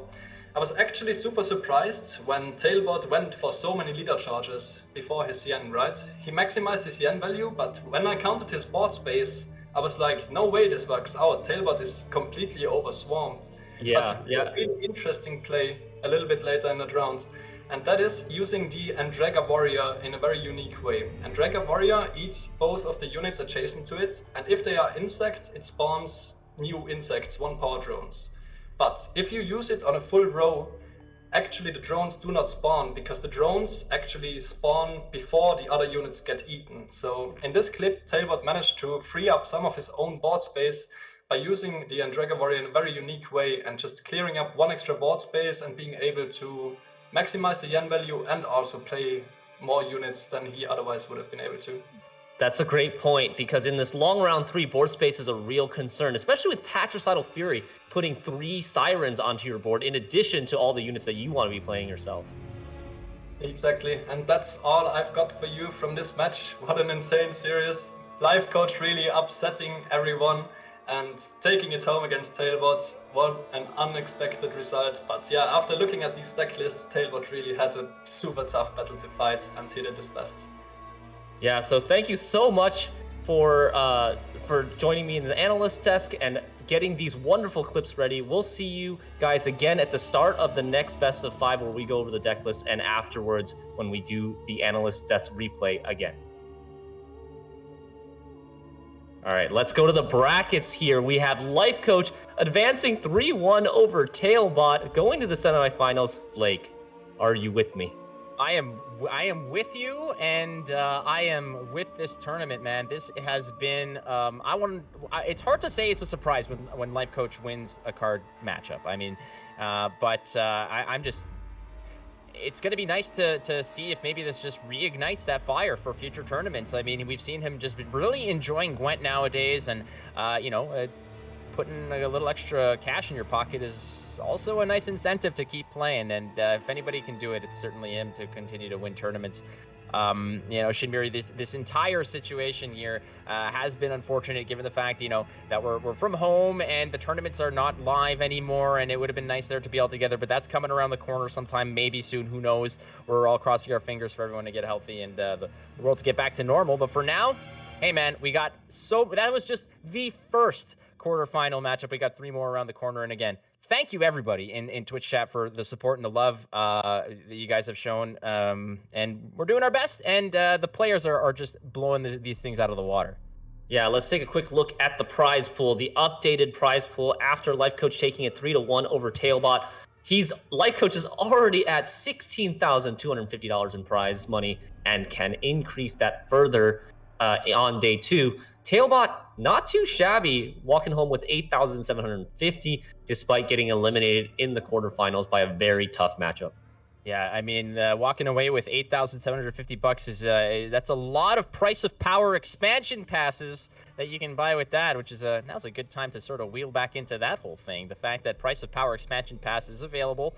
It's coming soon, so make sure that you are ready to go ahead and get your grubby little hands on that.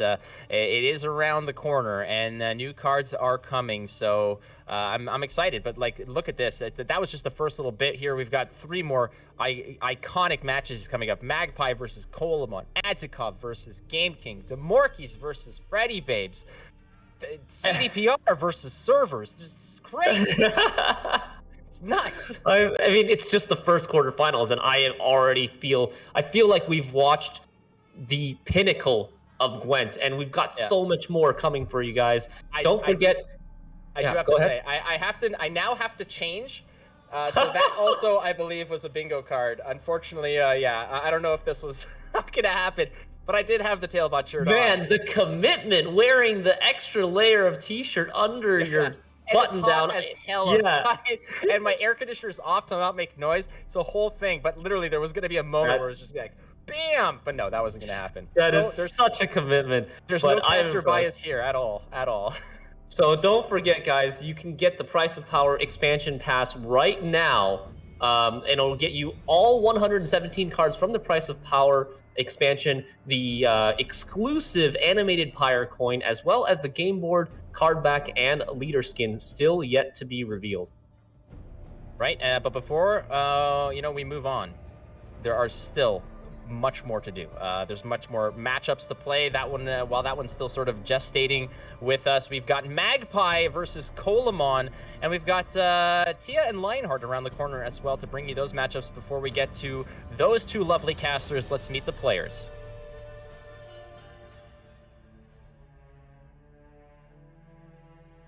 Hello and welcome back, Magpie, to yet another Gwent tournament. You are coming in hot as the winner of Challenger number 5. This is how you qualified to this tournament. It's been a while back, so I would love to know what has changed for you since then.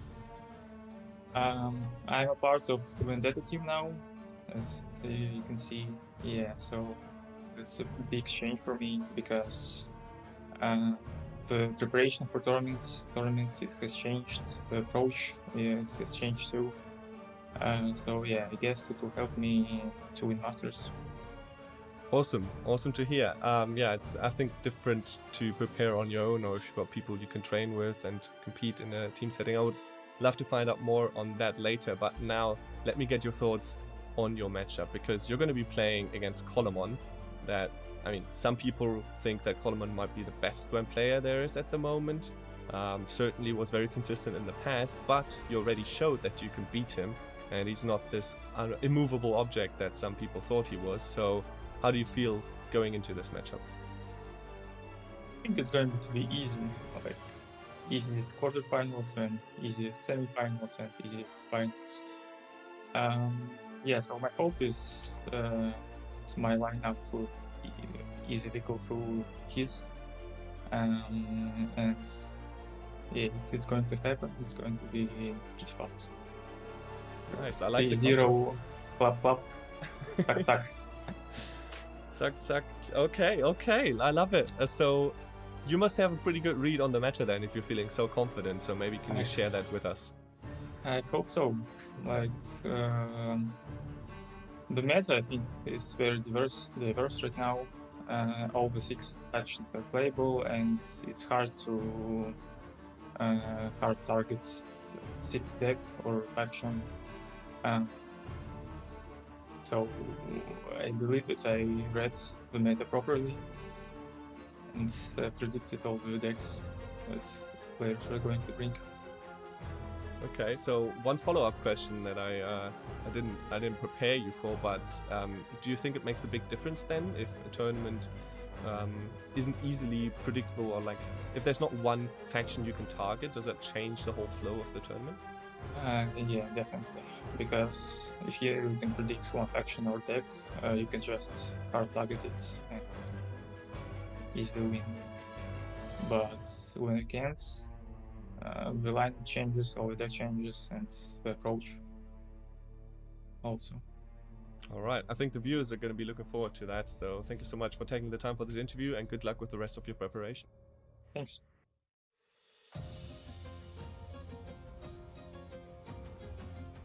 Hello and welcome everyone, and welcome Kolemoen to another Gwent tournament. This one is a very special one. You've probably waited a long time, as well as everyone that's watching, to finally see who will become the Gwent season number 1 final master in the end. And I want to get straight into it. You're going to be playing against a whole different kind of opponents in this tournament, because Obviously, your initial matchup, we'll talk about that a little bit later, but you've experienced playing against people that are very active right now. But in this tournament, there are also players that have been active in the past and have returned to this game. So is there a difference in how you approach a tournament like this than the usual ones? I don't think there's much of a difference because the players in this tournament are all still very talented, even the ones that haven't played at the top for a while now. And I think they will generally be able to get back to the top of the game in the amount of time that they have. The only exception to it might be Lifecoach, because he really started completely from scratch, right? Like, he hasn't played since Homecoming release at all. So for him, he might actually not have enough time to get back to like the absolute top level, but I think the other players probably will. And focusing specifically on your first matchup against Magpie, he's also, I think, taken smaller breaks, but has been rather consistent as well. And do you have any thoughts on that matchup going into that first round? Yeah, so Lifecoach Magpie, I mean, is an interesting opponent. He is usually bringing lineups to try to target a specific meta deck. I think my lineup is overall fairly resilient towards common targeting strategies, but maybe he's gonna target a deck that I don't expect. But yeah, generally it's pretty hard to predict how the matchup is gonna go before I've seen the deck list, of course. Yeah, that makes sense. I think there's some interesting history, because I remember when the same matchup where Magpie not only beat you, but your preparation partner Damo as well in the final to then take the victory. So maybe there's some eagerness to get back into it. Yeah, it's time for revenge. Exactly. All right, one more question before I let you go. You were already talking a bit about how the right preparation is important for the tournament, specifically avoiding being focused or targeted. Do you think that's possible in this meta? And I don't know, maybe give me some general ideas how you view this current tournament meta. So the current tournament meta is the following: everyone has Syndicate because it's overpowered and it's mostly going to get banned. And then you have a decision as to whether or not you want to bring monsters. Tall monsters, aka Kelly or Vi, are very good decks if your opponent is not going after them, but they are at the same time vulnerable to targeting strategies. So you have to decide if you want to bring that or not, and then you have to decide if you want to target it or not. Apart from that, I think most players will have Square Tile, which is also pretty strong with either Elves or Gift. And Elves is also a deck that might get targeted, even though I think it is somewhat resilient to that. Yeah, then you can choose between Skellige and R, and I suppose Nilfgaard as well. Nilfgaard only really makes sense, I think, if you're going after monsters, because it's overall fairly weak right now. But yeah, if you're trying to beat the tall monster decks, that makes sense. All right. Thank you so much for that insight. I think viewers will be especially happy to hear how you view the current situation. So thanks so much, and good luck in the rest of your preparation and with your games to come. Thank you. On the back of arguably the biggest upset in Gwent tournament history in quarterfinal 1, hello and welcome to the second quarterfinal of Gwent World Masters #1.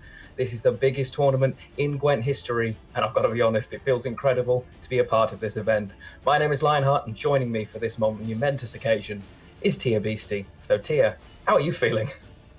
I am hardly able to contain my excitement right now, Lionheart. Like you said, what an honor it is to be casting the biggest tournaments in Gwent history. We have a prize pool of $250,000.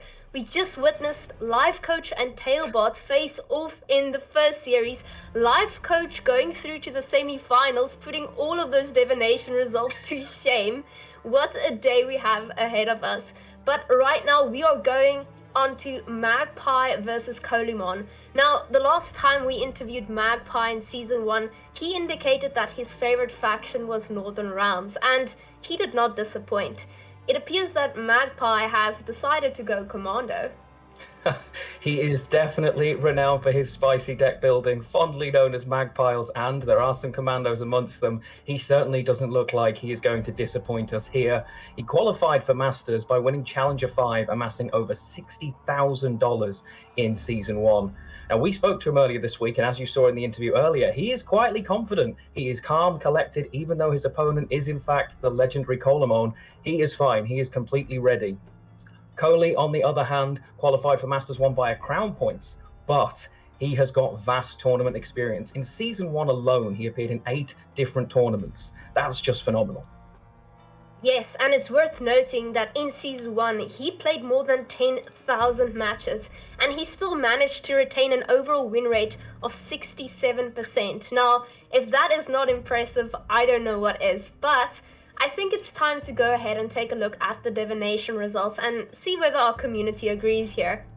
Well, Kolemoen coming out strong favourite, not as strongly favoured as Tailbot was, but as we've just seen, the divination is not always correct. It could in fact be a curse. I did hear Shinmiri say that he couldn't lose, so it is entirely on Shinmiri that went the other way. But will this go the way you have predicted? Will Magpie end up taking this one, or will the favourite, the legendary Kolemoen, end up taking it?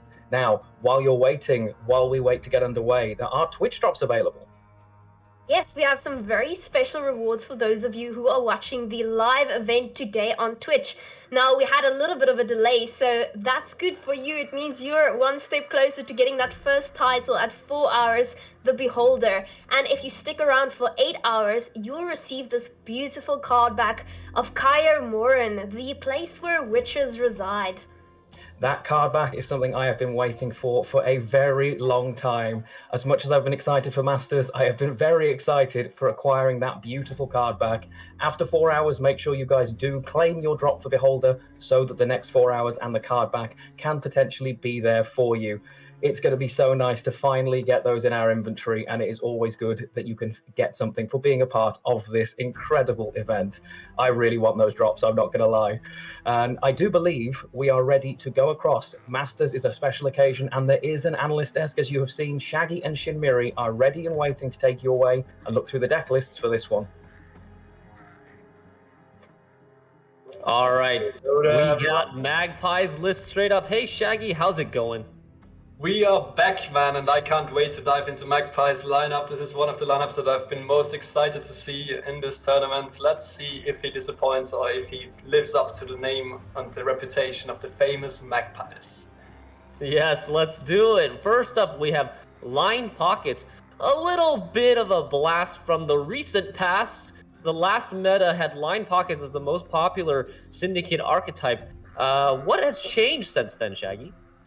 Well, the buffs to both Professor and Horson Jr. have pushed Syndicate into more of a devotion archetype, and the buffs to the Pirates Cove leader have really made that the leader of choice. But the old crime list really still has things going for it, most notably the Tunnel Drill, which is still the most effective spender in the entire game, being able to spend 2 coins for 3 damage each. With the Line Pockets leader, having 6 coins extra in the bank can really make for huge swings and really just destroy the opponent's board, destroy all the engines, and it's still very much a hard deck to pilot against and a deck that has a lot of threats. Yeah, it's such a good control tool, and that's maybe one of the biggest upper hands that this Line Pockets list has over something like Pirates Cove, which doesn't really have as much control. We also see a Tavern Brawl in this list, but could be a little bit tricky to get that Tavern Brawl value in an open deckless environment such as this. Exactly. Now moving on to the next list. Oh, I see Overwhelming Hunger, but this time I am not looking for the Y in vain. It is right there, V at 14 provisions. The little insect, well, it starts off small, but it can definitely become a very huge threat as the game goes on. Yeah, the game plan here is to play V, and then eat V, and play V, and then eat V, and eventually this becomes a 28 point, 31 point monster. Exactly, and this already hints that Magpie might be trying to exploit people who bring kind of safe lineups that don't have a lot of tall punish, like Heatwave, Curse of Corruption, Resets. Vi is very punishable by those cards, but against almost any deck it just has too many points to compete with. And moving on to the third deck, it's a Nilfgaard list. Nilfgaard still alive in this competitive meta. We've got Tactical Decision, not a leader you see very much these days. It's a Clog Colgrim list. It's a very, very greedy list as well. Lots of boost, lots of green strength with Defender, Colgrim, Letho Kingslayer to copy one of them, and then Renew as well to resurrect one of them. Yeah, this deck just has a very unique game plan. It is filled with cards that either put extra garbage into the opponent's deck or just thin out cards from your own to really, in the end, play for that huge Colgrim win condition that some decks just don't really seem to find the answers to. Like, the clogging prevents them from finding some answers, and the overwhelming amount of threats coupled with the Letho really makes this Colgrim super hard to answer, and a card that can just run away with the game completely on its own. Yeah, despite getting nerfed, a pretty big nerf from Adrenaline 2 down to Adrenaline 1, Colgrim's still proving to be a big threat in this game. And yeah, the Clog archetype, you know it. Some people love playing it. Most people hate playing against it. We're going to see it here today. Exactly, and one of the most threatening things is also that the Adrenaline condition, it sometimes doesn't even really matter, because the Clog list could actually just go into card disadvantage on purpose to enable that Adrenaline even more quickly. Yeah, last but not least for Magpie, we've got Inspired Zeal. It's a double commando list, just like Lifecoach and Tailbot both brought double commando lists. Magpie has brought his own variation as well, this time with the actual Draug in the list at 13 provisions. No Land of 1,000 Fables for him, but he's also got the Bloody Baron and Prince Anseus. Yeah, he seems to be opting for a more control-heavy version. I see a Boiling Oil, a Margarita, Bloody Baron, Prince Anse, so there's really more control than Commandos usually features. But, well, looking at the Margarita, I also spotted a very, very unusual card in this list. A Kudak? What is that doing here? Kudak. Oh man, look at that guy go. He's a Purify for both adjacent units. The only Devotion Purify that Northern Realms has. Probably looking to unlock his Foltest, because Foltest is such an impactful engine, as we saw in the last series, as well as can potentially find some value against poisons. Exactly, a lot of common meta lists really like running just the one-off lock, and Kudak also being tutorable by Amphibious Assault whenever you need it really makes it for a very tough spot if the opponent just has a lock as the answer to Foltest. Well, Kudak comes in and unlocks it, and Foltest just runs away with the game. It's a really interesting deck card, and I hope to see it pay off, honestly. Yeah, so overall, pretty greedy lineup from Magpie. Let's take a look at what Kolemoen has brought today to World Masters Season 1. He's got Pirate's Cove, Reckless Flurry, Nature's Gift, and Uprising. So a lot of decks that we haven't seen yet so far. Yeah, let's dive into the first list, Pirate's Cove. It seems like it's a fairly standard version, which there is absolutely nothing wrong with, because I consider it just the best deck in the game right now. It's been terrorizing ladder for the entire season, and it has been a staple for tournament play as well this season, so it's just a great, solid choice, very hard to target, and just kind of outpointing almost any other deck in the current meta. Yeah, and next we have Reckless Flurry. So there's been a couple different versions of Reckless Flurry going around on the ladder. This one is not as common. It's actually a more Witcher-centric Skellige Reckless Flurry. So it combines a bit of control that the leader gives you, as well as a Point Slam and Swarm from those Witcher students, from Armor Up, from cards like Quartermaster, and then the payoffs in Vesemir Mentor, Leo, etc. Exactly. The Reckless Flurry control lists have kind of, they always had a lot of good control options, but have been kind of lacking in points, and this Witcher version could really be a way of having the same control, but then also just having a lot of points on your own. And an interesting card I see in there is the Junod of Belhaven, which really for this list is an amazing control tool, because you can always choose to combo it with the leader, and you can basically always, whenever you want, take out a key threat that the opponent presents. Yeah, exactly. So the leader ability, the change to the leader ability recently has made Junod a much more viable choice in such a list. All right, let's move on and take a look at Kolemoen's third list, Nature's Gift, Devotion, Symbiosis. Oh, that's an interesting one to me. Kolemoen, I always had him in mind as more of an elf player, but as he said in the interview, he's trying to avoid those targets, and Nature's Gift really does well at not playing into basically any targeting strategies and just finding ways to play a lot of points that are not really very vulnerable to either white punishes or tall punishes. Yeah, and he's also got that Gezra of Leda, a very key card to this archetype. Very big threat, potentially boosting your entire range row and damaging your opponent's entire melee row over the last 4 turns. Exactly, that Gezras and also the Pathco in this list really super threatening engines, and with all the options to boost cards in your hands before even playing them, this deck really has a way of making the engines really, really resilient and hard to remove, because the Dryad's Caress can obviously also purify some of these engines. So really, besides tile removal, it's very hard, like, unless you just jam a Heatwave on this Gezras, you might just struggle finding an answer to it at all. All right, and the fourth deck for Kolemoen is an Uprising Northern Realms Witcher list. Kolemoen likes his Witchers. He's got both SK Witchers and NR Witchers. Yes, exactly. Kolemoen on the Witcher train here. Uprising Northern Realms Witchers has always been a staple for tournaments. Just that Crystal Skull on the Griffin Witcher, just making it such a huge threat for round 1, disincentivizing the opponent to play into you, and the Vesemir Mentor coming down if the opponent decides to contest round 1. It just plays for so much carryover and has so many points, and it really enjoys getting that round control from a round 1 win. Yeah, so overall, taking a look at Kolemoen's 4 list, he's playing a fairly, a certainly fair strategy, I would say. Like nothing super greedy. More like point slam, more like a deck that wants round control so that they can push round 2 to get rid of your opponent's threats. This could be a difficult matchup for Kolemoen, not having anything like tall punishes like Heatwave or resets, because, yeah, as we saw from Magpie, he's playing very greedy lists. Yeah, this is going to be a tough one for Kolemoen, I believe. Magpie just went for exactly the strategy that punishes this kind of lineup that Kolemoen has brought.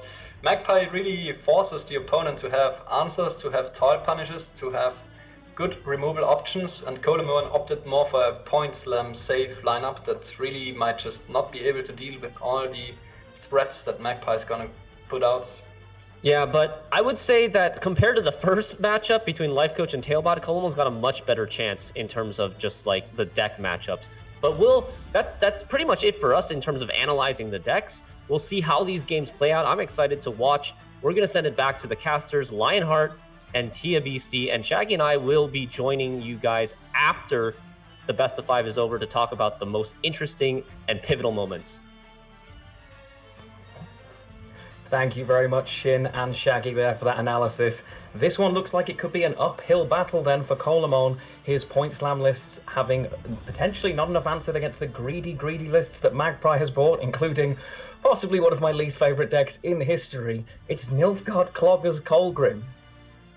You hate to see it. It's just a tier above Mill, and I'm sure the chat is going to go crazy when they see this.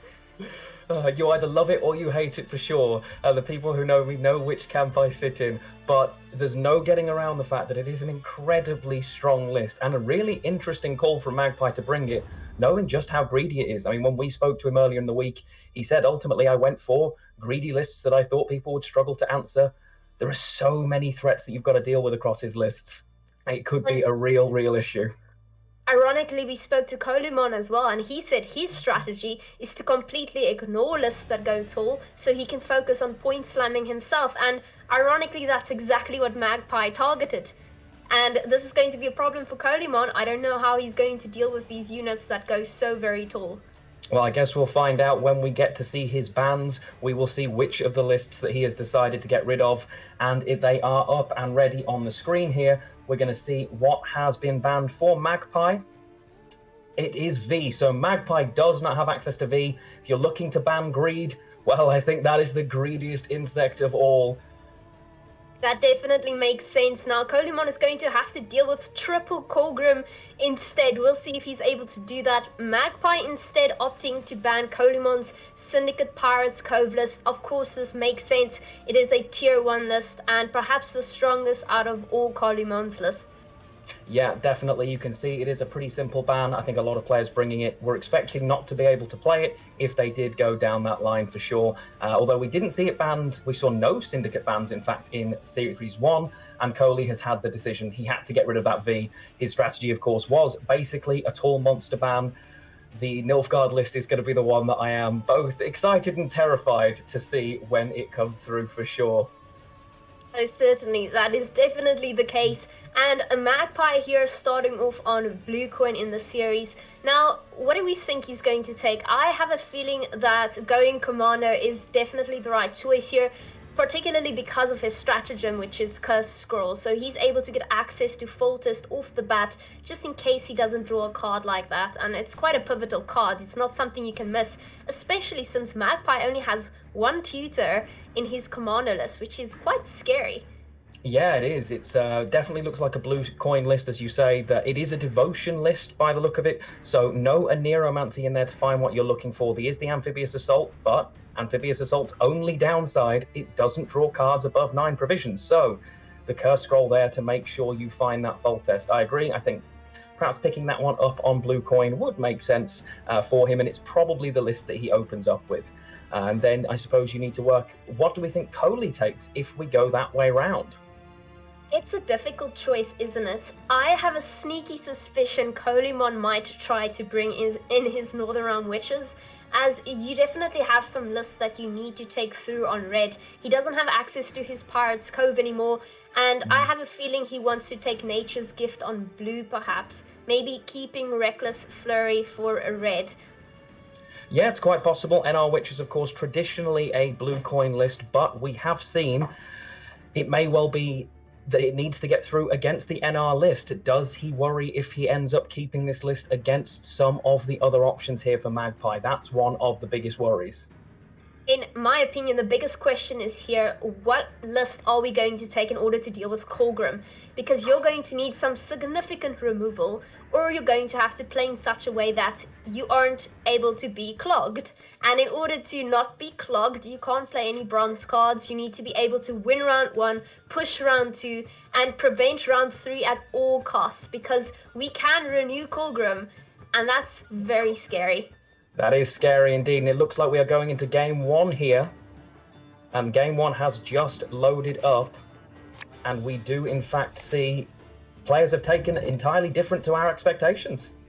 That's very interesting. Kolemoen did in fact go for Northern Realms. I suspect he was thinking Magpie would go for Northern Realms, and Magpie perhaps purposely not taking his Northern Realms list, instead going for some nice control with line pockets. This is quite an interesting 5-head play here from Magpie.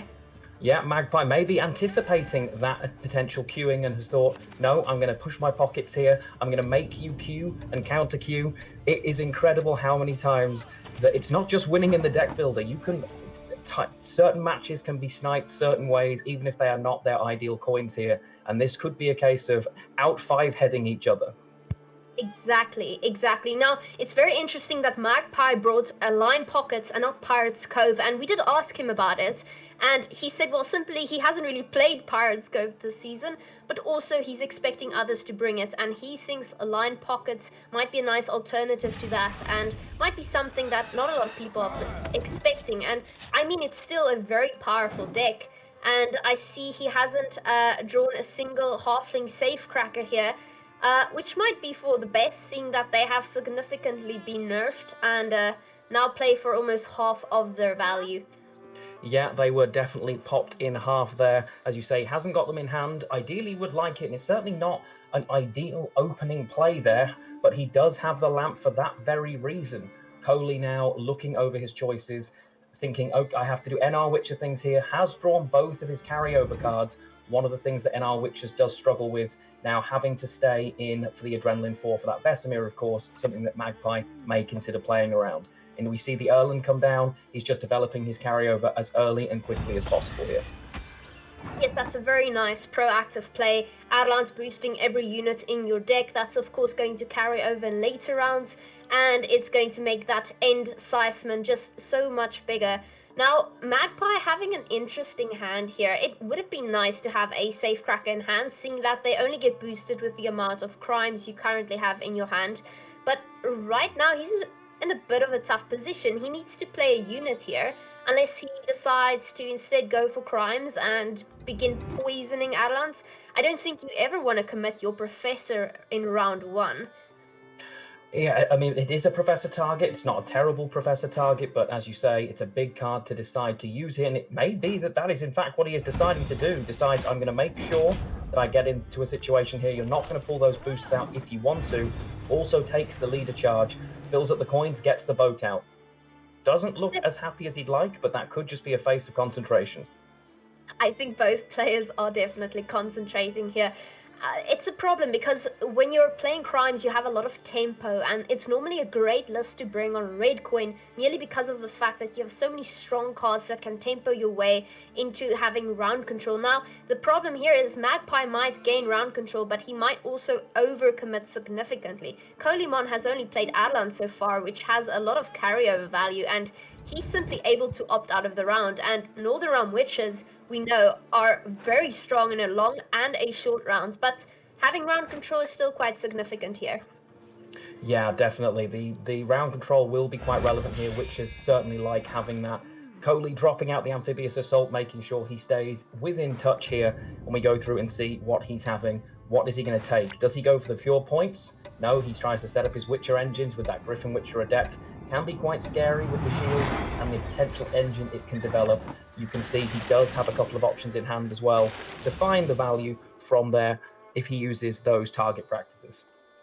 And we see that Sea Jackal coming out first there, being able to use the Horde ability twice. That's very nice. And I suspect Magpie is setting up his spender merely so he can now use Fist Stick onto that hefty 10-point Griffin Witcher Adept. I think that's going to be a very nice target, and of course he gets 4 coins for every Fist Stick he uses. He'll be spending those on the Sea Jackal most likely. Yeah, definitely. The Sea Jackal, knowing that there isn't really Tall Punish available in this list, we can see, NR Witches, there is an Ansace. We know it's not in hand, he doesn't, but if he can get the Ansace out here, he's not going to be too devastated. So he does have to be mindful of what's going to happen here and overcommitting on the blue coin, but we'll be okay. You can see the selective mutation now for Coley. What is he going to pop into his hand? He does drop the Witcher into his hand there, the Griffin Witcher, which is usually the card you want for blue coin. You can develop it with that Veil from Crystal Skull, and it becomes a very, very scary engine. Coley here working out what he would like to put back. Yes, Cody here being quite a few points off, though I doubt Magpie is willing to pass yet. Now, he has to decide which crimes he wants to spend. He has quite a few options. I doubt we ever see Horse Son Jr. coming out. That Tunnel Drill he's definitely going to keep in hand until he has enough Crown Splitters on the board later in this game. I think we might very well see a poison here, unless we instead decide to go for something like Tavern Brawl. That is always an option, and it might find some significant value there between the two Griffin Witcher Adepts. Yeah, Tavern Brawl in an open deck list is a very interesting idea, and we saw a few people do it in previous opens and indeed qualifiers. But against the shielded units, it could actually deal considerably more damage, which can be quite scary if your shielded unit be shielded unit. You're removing multiple and then also doing the damage here. Magpie deciding, you know what, I haven't lost on even. I'm ahead. There's a decent gap as well where you need to find a few points that I'm sure you will find, but I'm going to get out of this round here. Not as worried about round control, feels he can probably resist the inevitable Witcher push. Yes, so we did end up having to commit our Professor, something we definitely would have wanted later on, but still, we have so much removal in this deck, and it is something Northern Realms normally suffers to. So, 2 poisons takes out a card. We have Tavern Brawl that might be spent on something else like Calder instead. We still have some thinning there. We have Horse on Jr., we have Tunnel Drill. Honestly, a little bit scary here. Kolemoen is going to have to think really carefully before he decides to pass in round 2. He might just have to start bleeding out those cards from Magpie instead. Yeah, and obviously for Coley here, he's made the decision to play multiple cards, potentially deciding to push from 2 cards down. could have played the Leo there, I think was enough points, or maybe some leader charges. Instead, plays all the way down to 4 cards, gets all of the carryover, and has effectively said here, I think I'm going to take a long round 3 against you instead. One of the reasons the pass from Magpie, of course, so nice, he's trying to avoid Vesemir getting onto the board for that adrenaline condition. But Coley says, no, I'm going to go and I'm going to get down ready for what looks like a long round 3 in a dry pass. Yes, so we're going to be able to answer the age-old question, who wins in a long round? We've got Tunnel Drill versus Northern Realm Witches. Are they able to hold their ground? We shall see. And I see we shuffle away that Calder there. Interesting play. Definitely perhaps considering getting that Geralt Quinn shield on it instead, keeping it safe just a little bit longer in round 3. Yeah, quite possibly. Of course, the other option, Kelder is a really risky unit to play against the list that runs Philippa. If you end up losing the Keldar and it goes the other way, it can be a horrible, horrible thing to have stolen, arguably your best engine. Coley could just want it shielded to protect it a little longer, or could be deciding, actually, you know what, I don't even want it. I don't want to play this card. It could end up costing me the game rather than winning me. And we see that Quarterling, a safecracker being dropped there. Not nearly as powerful as it used to be. Makes sense. We still have other Crown Splitters that can come out there with Novel Gradient Justice. Coerced Blacksmith might very well be the card he decides to pull out there. And we are... Oh dear, we see another Quarterling there. That's not good. That's going to be thrown away as quickly as Magpie can manage to do so. Yeah, he may consider getting rid of that. Does have a few crimes in hand, though. It will play as an 8. It isn't an engine anymore, of course, but he may decide to hold it, and in fact does decide to hold it. Just point value and a proactive card. Also another option as a pocket for the drill. He has got a very strong-looking hand here with Cleaver, knowing that it is a very, very likely that even Cleaver himself does not get answered. There is only a single boiling oil in the Uprising list on the other side. It's going to be really interesting to see how this long round goes. Well, you're very right there. It does at least play for 8. That is not bad. And we will very well likely see that engine being dropped now on the melee row. We'll see the Griffin Witcher hopefully coming out there. And we've got 2 of those in hand, which are going to play for 2 points every turn. I wonder how quickly that Horson Jr. is going to be dropped onto the board, getting rid of one off the bat. Of course, he has been buffed recently, so if you're running a Devotion deck, Horson will now damage a card by 6 on deploy and will get a coin for every point of excess damage. It's a great card to have and a must include in today's meta. Oh, definitely. It's probably one of the strongest cards in the game right now. You can see Coley currently looking over, taking his time. If anyone uses the full extent of a rope, it is Kolemoen, and he does drop the Griffin Witcher on the front row as you would expect. One of the things that he's going to struggle to play around here really is the Tavern Brawl. It is open deck list, but ultimately Witches Swarms. You cannot just try and low unit your way out of it and alternate rows. It's something that he's going to have to constantly consider. And Horson Jr. says, no, it's not happening today, Mr. Griffin. We're not going to allow you to survive much longer. And again, it's quite scary, like you said, the amount of crimes we have here in hand. Of course, Tavern Brawl would have been a death sentence there if he placed another Griffin Witcher there on the melee row. He would have taken it out off the bat. He still has 2 poisons here as well, so he can take his time. But we have Intimidate cards like Cleaver that you want to place on the board first, because that's going to keep growing every time you commit a crime. So we might reach a point where we want to commit something like Cleaver. We might hold on to Tunnel Drill just a little bit longer, as it's definitely going to get killed or locked very, very quickly. Yeah, and you can see, depending on which way around the cards are committed, Kolemoen here could consider just making the exact same play again and dropping his Griffin Witcher. He has managed to find in hand both Margarita and the Ansays, of course, so does have answers to both of the cards that are going to be played. There is a Kurt in the line pockets list, so could answer that lock if he can find it from bank. Only 9 cards left in deck, so as long as he has maximum coins, does have the guarantee of finding it, but how deep in the deck will it be and how expensive will it be to find that Kurt? That's the question. Yes, I wonder if Kurt will ever be the card we see here. I have a suspicion that we will first fill up our pocket with coins before we commit something like Drill. and get as much value out of it as quickly as possible. Now, Drill quite a scary card in this matchup, seeing that we rely on boosts in order to get our Scytheman as big as possible. So we might hold on to Drill just a little bit longer than we would, but Magpie now first considering what he wants to place on the board first. We actually see Cleaver coming down there next to a Crown Splitter, so he's going to get a little bit more Intimidate value off the bat, making it just a bit more difficult to remove. But Anzi's perhaps still being able to just kill Cleaver pretty quickly. Yeah, interesting choice there. Has chosen, instead of boosting the Cleaver, has decided to boost the Whoreson Jr., perhaps expecting this card to be removed instantly anyway, trying to deny as much value on that removal as possible for Kolemoen, expecting that, you know what, I know you want to deal with my Cleaver. So, if you're going to deal with my Cleaver, I'm just going to put these extra points somewhere else. But now it has a pocket. Every crime card is Intimidate 3. So if it isn't answered, and he knows how many crimes are in hand as well, he knows there are 4. Each of those crime cards potentially +3 if not answered here. So now Coley having to make the decision, is it worth just simply getting rid of this card as it stands? It's an interesting situation we're in here, a conundrum, if you will. Now, if we end up locking Cleaver and Magpie ends up purifying it, Kolemoen will have to commit something like Anzi's to get rid of the card. Now, that's 2 control cards you're committing on one single Cleaver.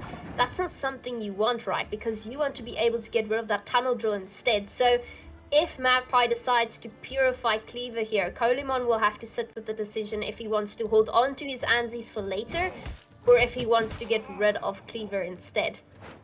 Yeah, and that's one of the decisions he's going to have to make here. He continues to develop possible pockets on the front row there. There are multiple shielded units. I am curious to see if Kolemoen decides to, instead of using damage, decides to remove those shields for when the Adrenaline Fact hits that Griffin Witcher. Be interesting to see if that is a choice that he makes.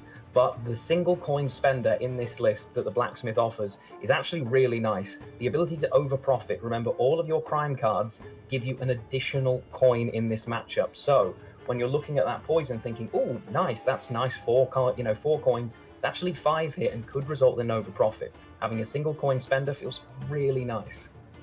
That's definitely true, and one of the reasons Pirates Cove is so extremely popular right now, because the Borsodi brothers both give you the option to spend 1 coin at a time, something that is very valuable and people often overlook, because if you're only able to spend 3 on Whoreson Jr., 4 on Cleaver, and 2 on Sea Jackal, you're often wasting a coin here and there, and that's never something you want on this competitive level. Yeah, definitely. I mean, when you can look, okay, there is a Jacques in hand, but that's a card that you're not necessarily looking to commit at that point. It's a little early, and we do see now a setting up, uses second AA, and drops out the Griffin Witcher Adept here. And again, deciding not to pick the Kelder. Doesn't surprise me at all that the Kelder wasn't chosen. I do think he is desperately playing around the Philippa possibility there, albeit we are aware, of course, that it isn't in hand. He is not aware of that and has to assume that it exists. Yes, you always have to assume the worst, right? Instead, we see Jock coming out there first. Now, of course, a very nice poison target there once again, but we want to spread out the boosts there, and perhaps that's the reason we have another spender there. But Tavern Brawl not necessarily getting a lot of value because of the shield. You'd hit the Adept once and the Adept would kill the 7. So perhaps looking for more value before we decide to commit something like Tavern Brawl. I'm still curious to see when that Tunnel Drill comes out. We're still waiting for enough targets here, because right now Magpie isn't finding the sort of value he wants. He wants to get most of these green cards into the red, and being able to target 2 of them just isn't enough, I think. Yeah, I mean, he's in a quite nice position here. He knows that his pockets can't be interrupted, so he is okay to play relatively slowly. The poisons, of course, get rid of the shields, and at the moment there is a very juicy 11-point target for those poisons as well. So the only downside, of course, if there is another card on board at the time, it could actually end up being reconverted. And we see Anzi's coming out there taking care of Jock. Now that is an interesting target for sure. It means Tunnel Drill is coming out and there's nothing that's able to deal with it. Oh no, this is looking very scary here for Kolemoen. Very much so, and you saw how quickly Magpie took that option there. He was waiting and waiting, and now he knows the list. He is acutely aware that the options for control are gone for Kolemoen. He doesn't have to wait. You are always expecting your drill to be removed, which is why normally you fill your pockets. Not an issue for Magpie right now, as we can see on the other side. There isn't an option for him to deal with it at this stage. Yes, that's a very interesting play there coming from Kolemoen, because he had quite a few options there. It wasn't necessary yet to commit Anzies, but perhaps he just suspected that Magpie would hold on to Tunnel Drill, even if it was his last card per se. So Kolemoen decided perhaps Anzies was just the best value target to commit now. He hasn't yet reached his adrenaline values to be able to commit some of his other cards. Of course, we're waiting for Adrenaline 3 before we use Quen and get out Calder. We want the Witcher trio out now on Adrenaline 4, and perhaps because of some awkward pacing, we had to just commit Anzies a turn too early. Yeah, possibly. I mean, it is ultimately a spender that needs dealing with, and it can really skyrocket for that single coin, the ability to constantly ensure that you don't overprofit. And you can see now, takes the full pocket of coins to make sure the boat comes out here, has got a spender at both 2 and a single coin, and knows there is no real way of dealing with it. It's also a really nice time to poison that 11-point unit. If it wasn't the one with an active order ability on, even though it would cost you points, there is an argument Kolemoen would have reconverted it back into a 4p Witcher denying the poison. He's not in a situation where he can do that here, and unfortunately, there is a Kud Kudak in Magpie's NR list, but not in Kolemoen, so we will not be seeing Chad Kudak in this matchup. Yes, right now Magpie is sitting on a pocket full of sunshine, and he's going to use that to kill as many cards as he possibly can. Now, he has to be careful here before killing any targets unnecessarily.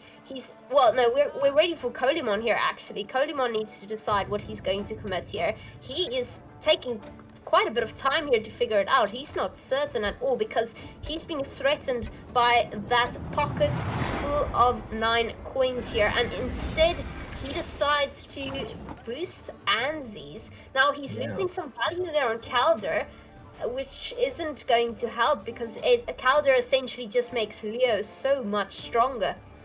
Yeah, again, if he chooses to play it, I think with the 9 coins on board for Magpie, he's always expecting that Philippa. He's always terrified that if it exists, it gets stolen. It's a real problem for him. And I think he's again making the same threat that I was expecting. He's basically saying to Magpie, poison and remove this unit now, or I will switch it. I will get rid of it, and I will deny your poison here. And he decides to get rid of that Adept. Makes sense. You don't want it to use the order ability on any Calder tokens. Now we see that drill being used to get all of the cards in the red, significantly reducing the value of Scytheman. I'm curious to see when Kolemoen decides to just throw out the Scytheman while it's still worth something, because Scytheman is looking a little bit sad at this moment. I think Kolemoen needs to consider getting Calder out now. If Philippa steals it, at least it's not going to get as much value as it would have gotten a turn earlier, but I think we're running out of time. Yeah, it is a possibility, and it may well be what he's considering here. If you have Philippa, I lose anyway, so at this point, maybe he decides, I just have to expect that it's there. He is taking all of the time he is entitled to, and you can see Magpie going at it slightly differently. He looks like he's doing math in his head and isn't as happy about a decision he's made, but he is playing really quickly, trying to put the pressure back on Kolemoen, because he knows he's in a pretty strong situation here. Albeit that Tavern Brawl not looking too amazing right now. It's going to play for pretty poor value in reality. And it is indeed the Calder we see. That certainly makes sense. Now, getting the Calder out is obviously going to give us quite a bit of value there. Magpie having a bit of a catch-22 here. Vivaldi Bank doesn't necessarily get him access to Philippa, and if it does, it might spend too many coins. Philippa will simply not be able to use her coins and steal Calder, and there she is. He's definitely not getting access to it. Perhaps going for bloody good fun instead. Could do, or if he's going to do that, maybe he takes Furco into it, because it is those extra points. Could also take Swindle just for pure spending value. Swindle can be a lot of coins here. Takes him back up to a full bank and allow him simply just to destroy the Kelder without worrying too much. And this, as much as his last card is not amazing here, the sheer value and power, he is 20 points ahead. Yes, that tunnel drill going brr, it is doing its job Bingo! quite nicely indeed. And a Tavern Brawl definitely not finding the value it would like. I suspect we might see it going into a shield there because Kolemoen is going to be playing around it. I suspect Leo comes out next, and hopefully Leo is placed on the right side of that range row, lest it gives more value to Tavern Brawl. Yeah, I mean, the Tavern Brawl, I agree, probably does have to go back row to play around it here, which is frustrating for him, simply because there are already 2 boosted units in the front row. That Tavern Brawl itself likely to play for the 6 in the current situation, but also, of course, it is a crime card, will give an extra coin. The drill is pocketed, so it'll actually play for a total of 9 points here, and we do see that Leo. It's the most value the Leo's ever going to provide in this matchup, and it's a respectable 10. This isn't quite over yet. There is a big gap, but it's a lot of points here to try and make up. Oh dear, I fear we are simply lacking points here. That Scytheman is not going to find much value. Magpie using Tunnel Drill the way it's intended to be used, getting rid of all the boosts, putting cards in the green. Oh gosh, it's close, but it's not close enough. We've got a 6-point difference here, and Magpie takes the first round on blue, getting his Syndicate out of the way. Wow, he takes it. It is 1-0 Magpie. So once again, the Divination Challenge is not exactly where people thought it would be. That was a really, really impressive series from both players there. And you can see in the end, not having the control options was really, really difficult there for Coley. Yes, and Magpie just one step ahead here. I think he knew that Kolemoen expected him to take Draug on blue. I still think he takes Draug on blue. He needs blue to get that Cursed Scroll stratagem in order to get full test into his hand, guaranteed round 1. Now Magpie's on red coin, and I very much fear he might be taking Colgrim here. Yeah, I think so. I mean, it is very much a red coin kind of abuse deck. If you queue this on ladder and you end up on blue coin, your opponent does, of course, have the option to effectively just throw away 3 cards straight into the graveyard and try and deny your ability to clog before passing. On the other coin, that, however, is not possible. So I think it may well be the case that he takes that here. Although he has, maybe he counter queues again. I do agree with you, though. The Zeal kind of has to be a blue coin list. And if he can get 3 shots at getting it through, it's going to be an uphill battle for Coley. It certainly is. Magpie's lists are just countering Kolemoen's list. It's something you can't really foresee. It's a guessing game before. Players don't have access to each other's decks and only get access on the Friday before the tournament. So a lot of guessing going on there. But if Magpie decides to take Colgrim now on red coin, Kolemoen has to take a list that's able to deal with it on blue. And I suspect he's either going to have to go with his Squirtle list or his Scalaga list. Both of those quite scary against Colgrim, honestly. I mean, Nature's Gift is a long powerhouse and the defender there is definitely an option to try and deny some of the value that Colgrim's initial clog. So obviously, if you can find it in round 1, you can try and prevent some of that clogging. The Skellige list, we do see it does have tall removal, so there is a Junob. But Colgrim is tall with green points. It doesn't really get damaged. So it is very, very difficult, but there are ships in the deck, and if he expects it, maybe the ships will come in and save the day there for Kolemoen. It doesn't look like we're going to have to wait too much longer to find out, though. Oh as dear. It looks like we are going in. It's exactly what we thought. Magpie going for his triple Colgrim list. Please, guys, do not flood the meta with Colgrim on Monday. It will ruin my Monday.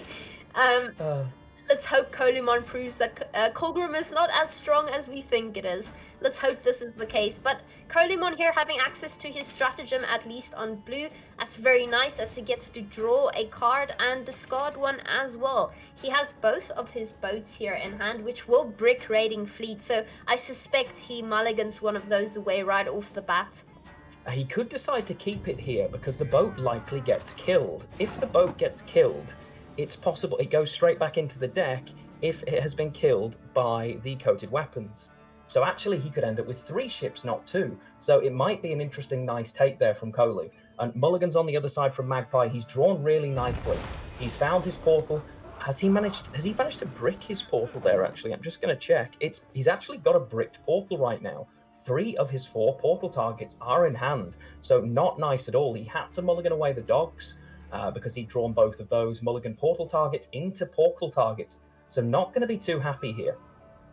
Ironically, one of the only ways you can beat this sort of list is if Colgrim bricks or doesn't draw the cards it needs. Now, this rarely happens, but when it does, Kolemoen is having a very good day indeed.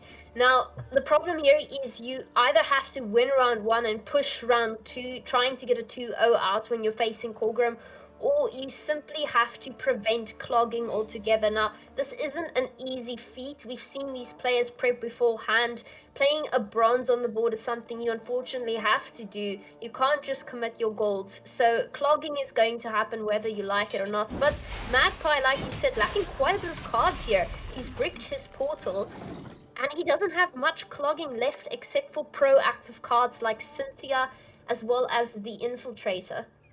Yeah, and he's decided to use and create some tokens, which I think Magpie would happily have clogged, but we can see that he doesn't have them. Instead, using Cynthia, thinning out the Roach to hopefully improve his draws later on as well. One of the things this list does very well, of course, is thin itself as well as fill your list. And so he has managed to start the clogging process, but nowhere near as efficiently as he would like. Cole's stratagem, even a nice answer as well, being able to simply just Mask of Ouroboros that away and say, nope, off you go. Bye, Guardian.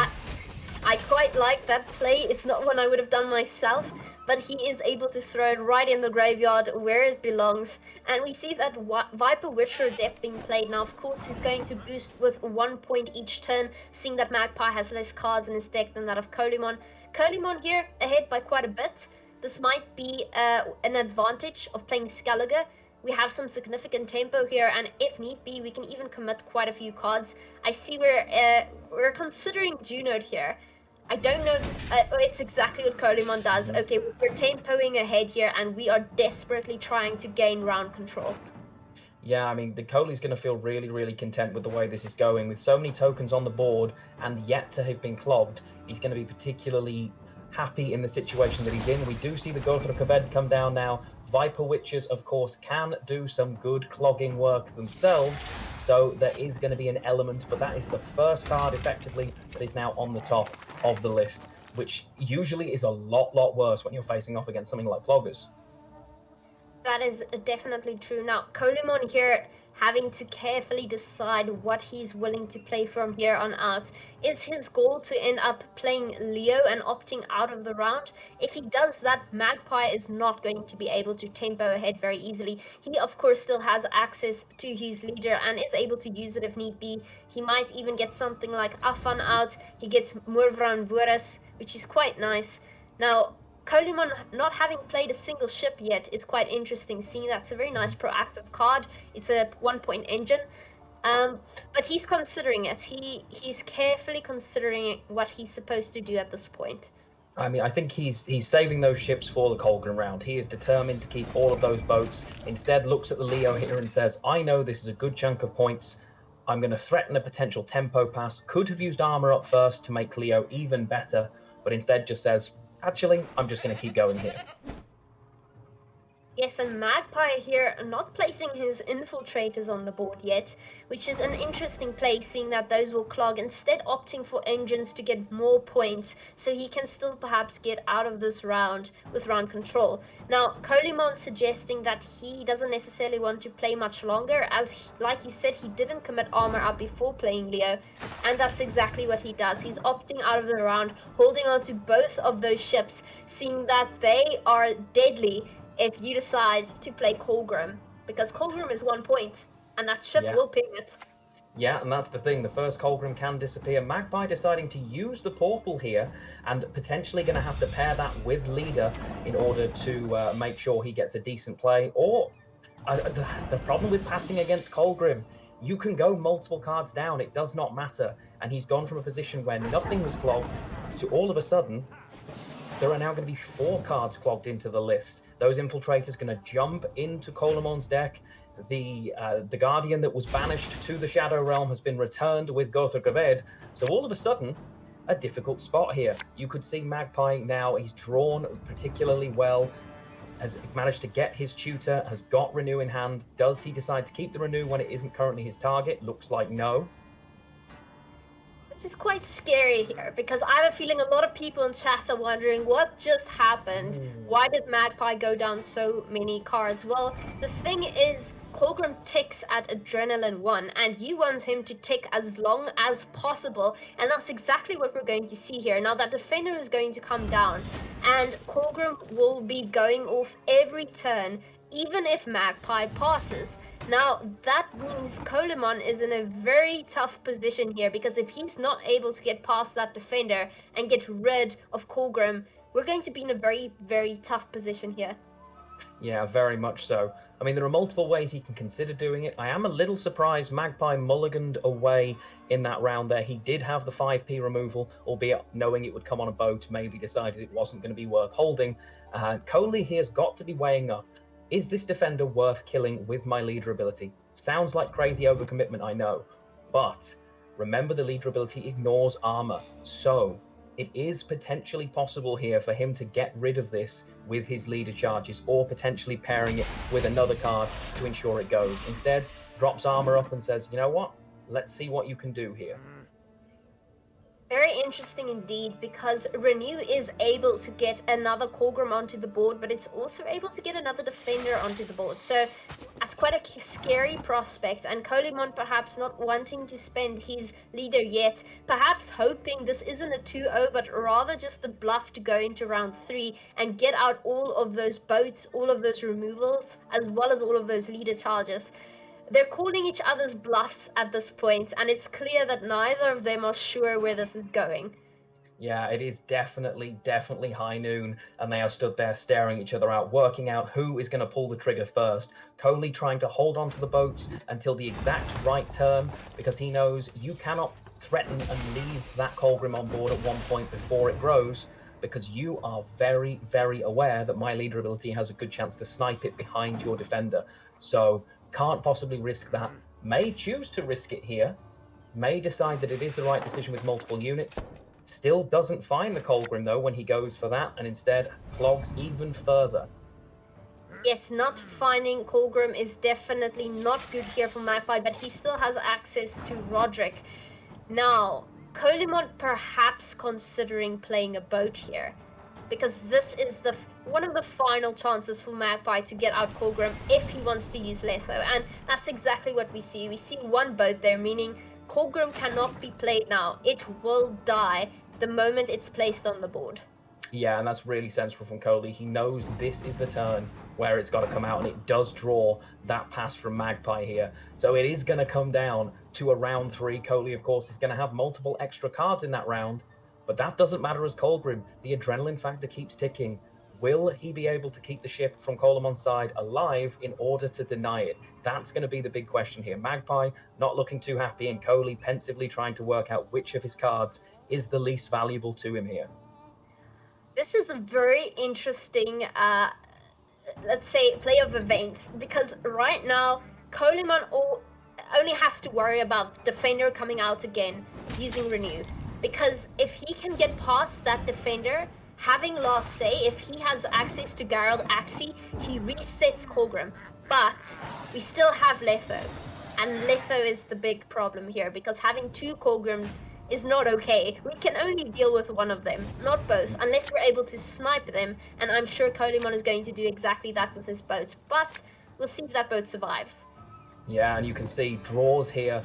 Not finding Colgrim at all. He finally found it on the other side. Of course, leader does still exist as well, so it was a guarantee eventually.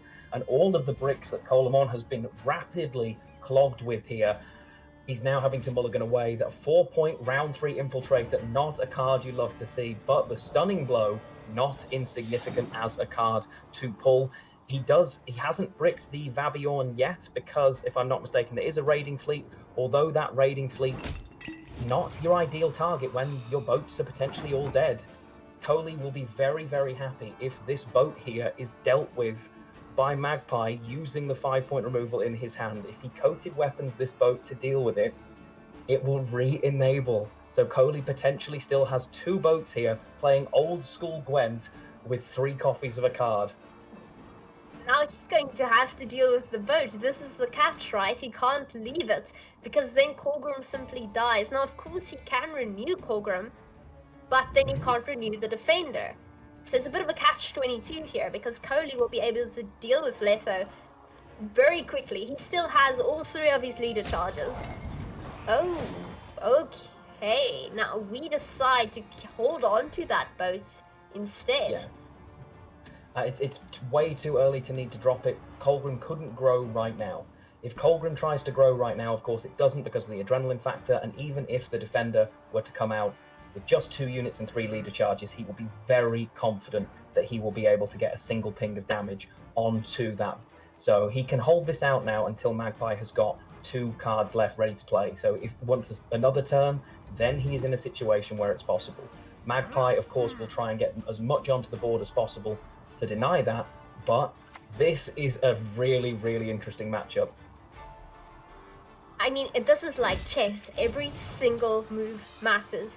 I have been watching these players prep yesterday all day long, and Colgrim just manages to win almost all of the time unless you find the exact combination you need in order to deal with every single card in order. And that's exactly what Kolemoen is attempting to do here. Now, Magpie here, having access to Colgrim with Roderick, having access to another Colgrim with Kingslayer, and having access to his defender with Renew. Now, the order in which he plays this is pretty important, but Kolemoen now having to decide if he is able to play this boat with it surviving.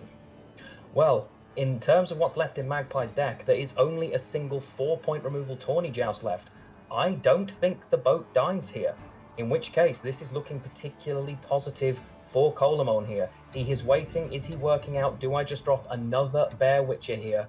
And I lose the value on the damage, sure, but I'm more than happy. I don't need to make a decision yet. Let's see what comes of this. And that is exactly the choice he makes. All right, now this is where it gets tricky. Magpie having to decide, do I want that defender or do I play Colgrim? I don't think Colgrim is an option here. We instead discard the Kingslayer, immediately taking away double of the points you would have gotten. Yeah, this is very interesting. This really is. I think Kole has to play the boat. This is the turn. If there isn't an answer, which I don't think there is for Magpie, Magpie may choose not to keep playing on here. Or it'll be very interesting to see Kole now pensively thinking, this is the turn. This is the one where I have to make the call. The boat comes down and Magpie is devastated. He knows his Colgrim will not survive and he has no answer. Oh no! It's so tragic. It's so tragic that you're able to deal with a 9 provision card with a measly 5 provision boat. It's as simple as that, folks. A Colgrim should be buffed. It's just too weak a card. You immediately need to stop talking. And we see instead Magpie saying, okay, I've clogged you a lot. Maybe there's a situation where I simply have enough points to get over this situation. Drops his defender here, but doesn't look too happy. Of course, still does have his leader as well. The leader not insignificant. The tactical decision will spawn and play Mordran Voorhees. And the 4 cards he's got left, he'll still get a fan coming out. He will probably not, as a result, keep the Colgrim. May just take the Diviner or the Joust, which are the cards left for him. But it is still a reasonably close game. Kole 2 cards up, though, and will be feeling quietly confident. I'm just checking, though. The Witcher, he's got Geralt in hand. Now, with Geralt in hand and what's left in deck, he's got multiple options. Oh, yes. Geralt axes what he wants. It resets and purifies, but first, I suspect he's going to kill that defender and send it off to the graveyard. Magpie now, we see him forfeit. Wow, what a game. What a game. That was an incredible series there. It was a game that when the deck lists had been out and the players were practicing with them, it was the one Kolemoen was most terrified about playing and decides to cue his SK there. Really unfortunate round 1 hand for Magpie, and he will really, really sort of look back on that and think, if only I had, I had access to a few more of my tools early on, I could have clogged you a little more. Kole, round 1, draws the boats, holds the boats, and ultimately, matchup for matchup, it came through. It worked out quite nicely for him.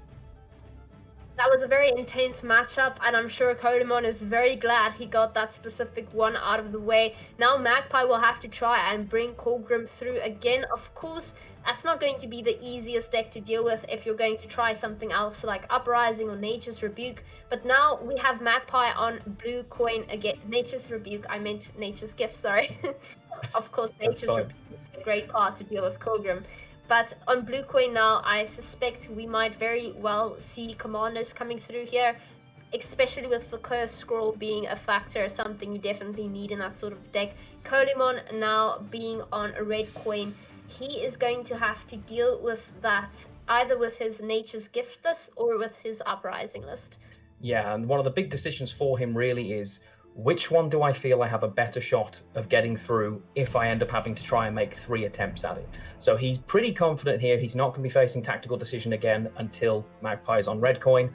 He knows that means Inspired Zeal. What does he feel most confident with against this? And is it what he feels most confident getting through in the other matchup? Because, of course, he effectively has to get another list through as well here. So which is he most confident with the sweep? That's the question. Does he counter Q? Because both of these lists generally can be blue. Uprising Witch is traditionally more commonly on blue, but it is possible as a decent counter Q.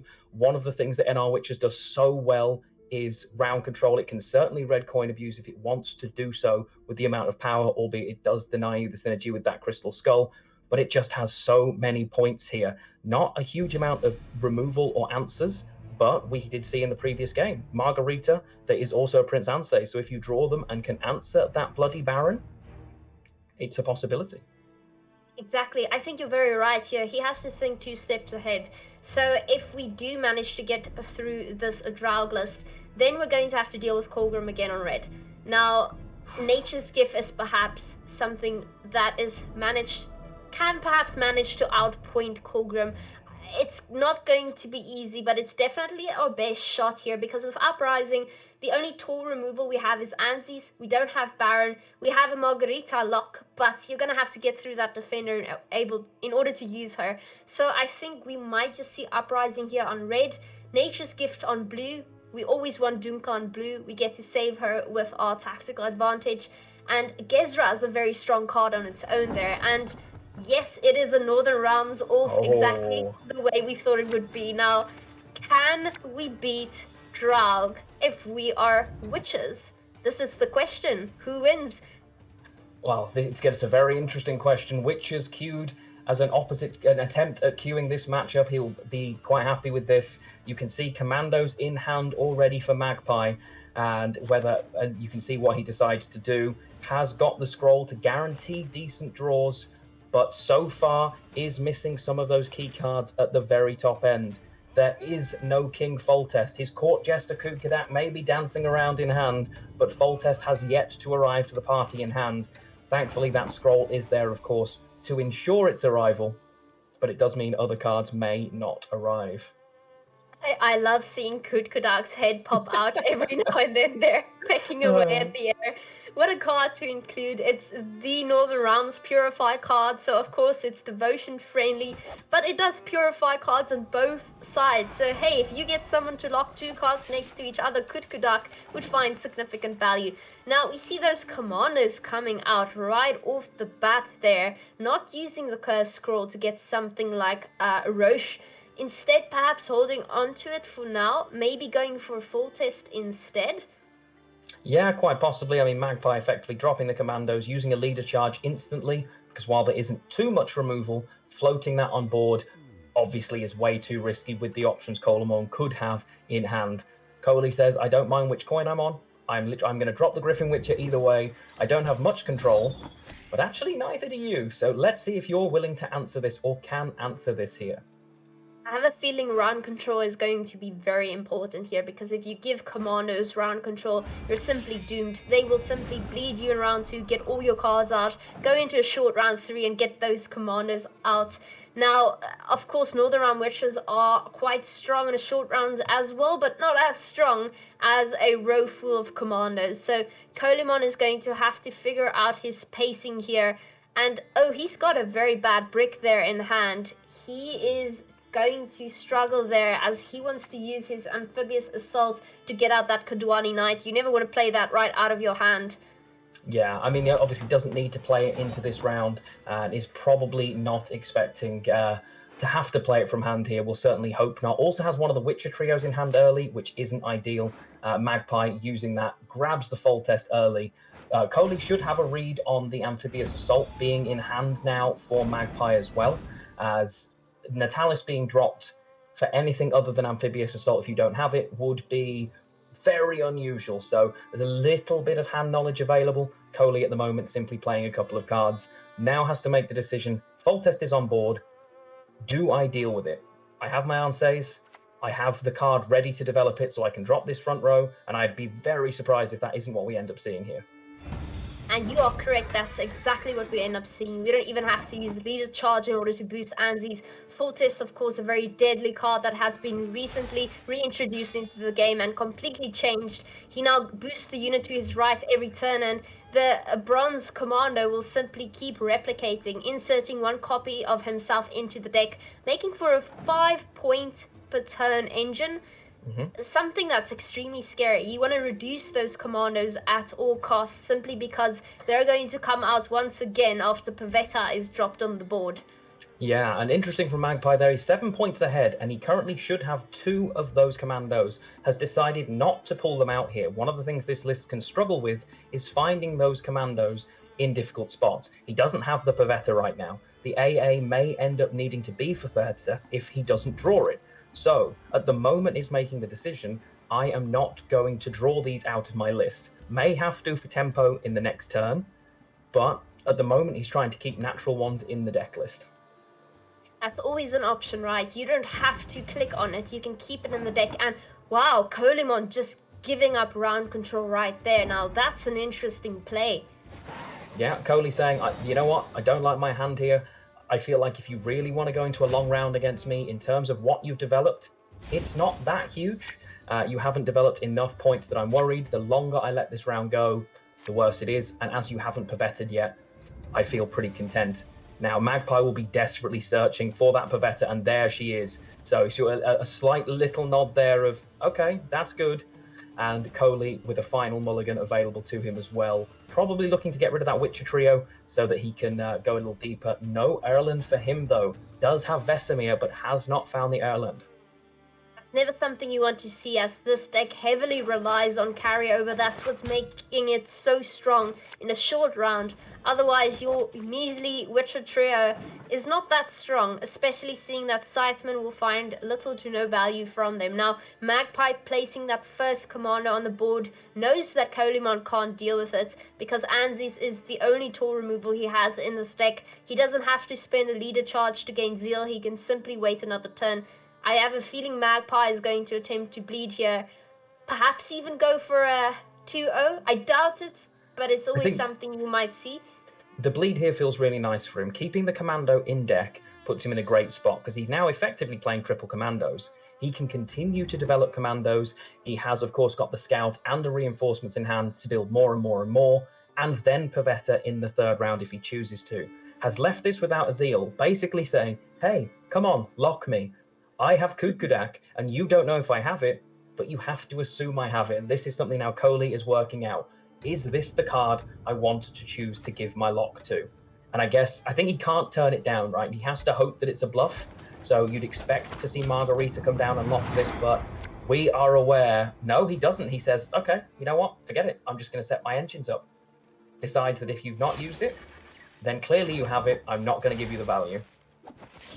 I mean, that makes complete sense here. Kolemoen knows that Kudkudak exists. It's just, there's no point in playing Margarita even in this sort of matchup if Kudkudak is there. And we see instead an engine coming out there, the Griffin Witcher Adept. Of course, that makes sense. We have some nice cards there like Target Practice that will immediately give us some substantial engine value. Now, Magpie here having some more options to duplicate the commandos. He also has Anzi's for some toll removal, but I suspect he holds on to that in order to get rid of Calder. He also has a lock though, so a bit scary there for Kolemoen. Yeah, the options there, as you say, there's only a Kudkudak on one side. You wouldn't expect to see Kelder gain any real power in this situation. And you can see Magpie just setting up commando after commando here. It'll feel pretty nice.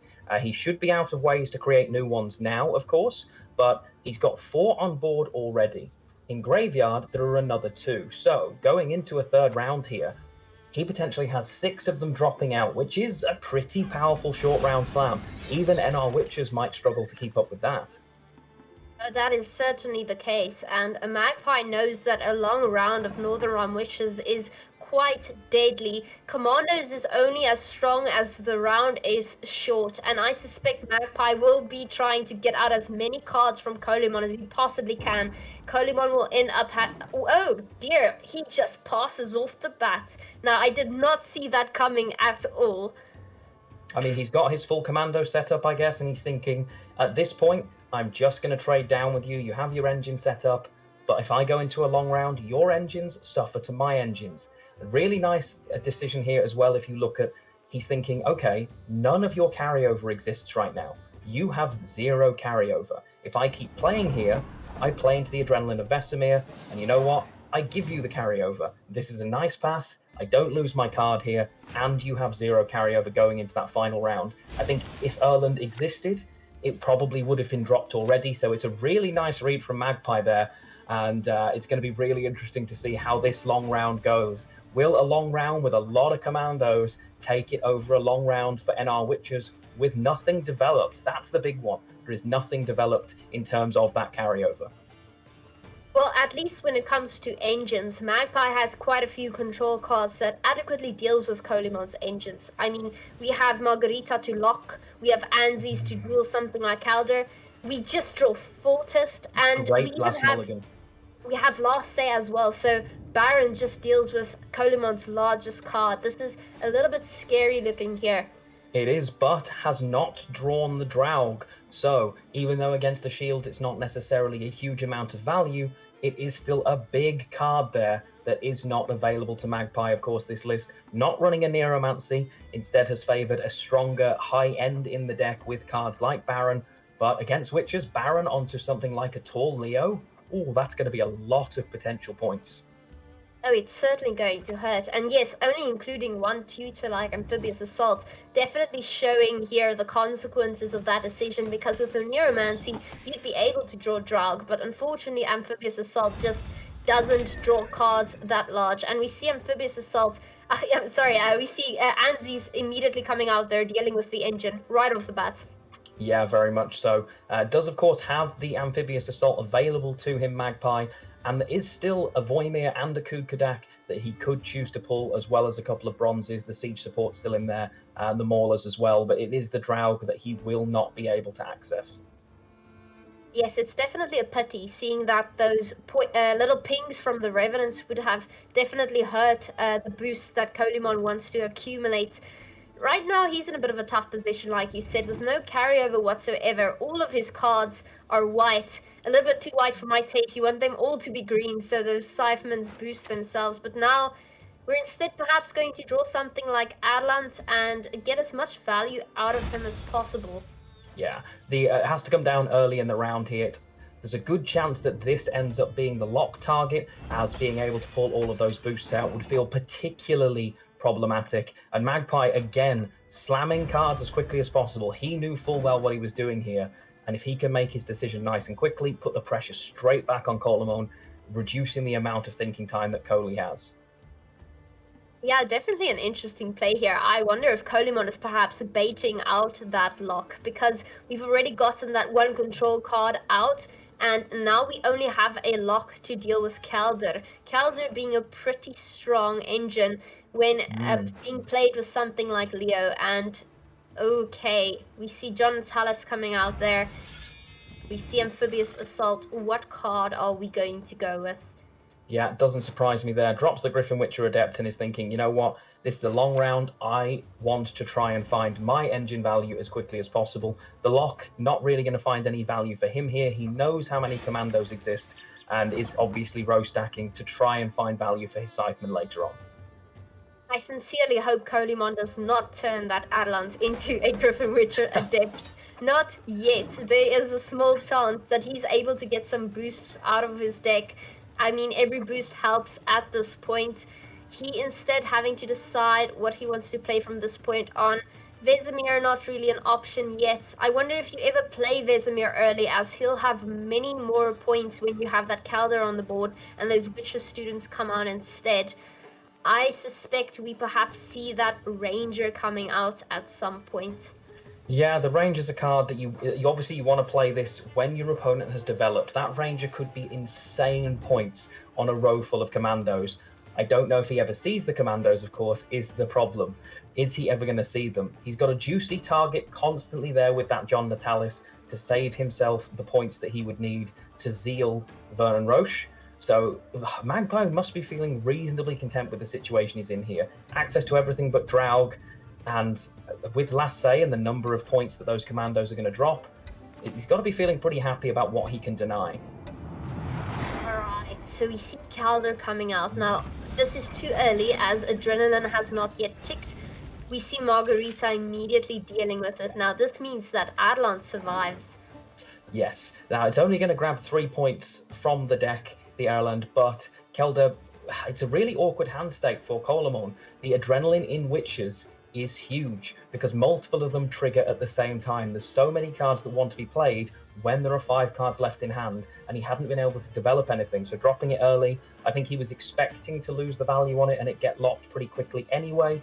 Now there's a good chance that he's going to drop. Okay, so he goes for the Witcher trio. I was expecting the Vess here. Oh, well, the Witcher trio makes sense. There's no reason to hold on to it, really. I mean, Vesemir also...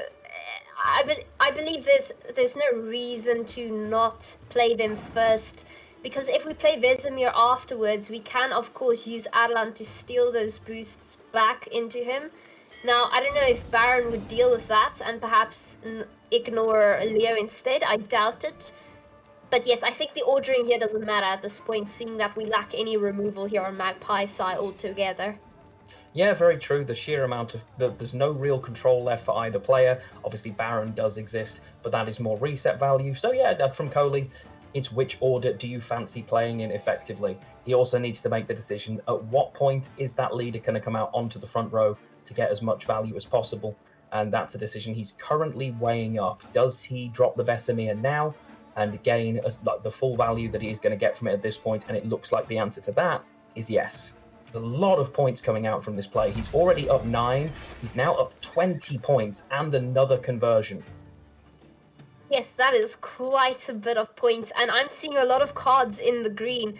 Wow, those Scythemans are going to find quite a bit of value. I wonder if Magpie might ever regret going into a long round here versus Northern Round Witches, because they're very, very strong in a long round. And Commando's whole play is to go into a short round merely because you out-tempo your opponent significantly in that sort of situation. And he had round control as well, willingly gave it up to go into a long round. But we'll still see, the game isn't over yet. He is slowly creeping closer to Kolemoen, but we're going to see that Scytheman, that Ranger, as well as that Leo still come out, and they're going to play for a substantial amount of points.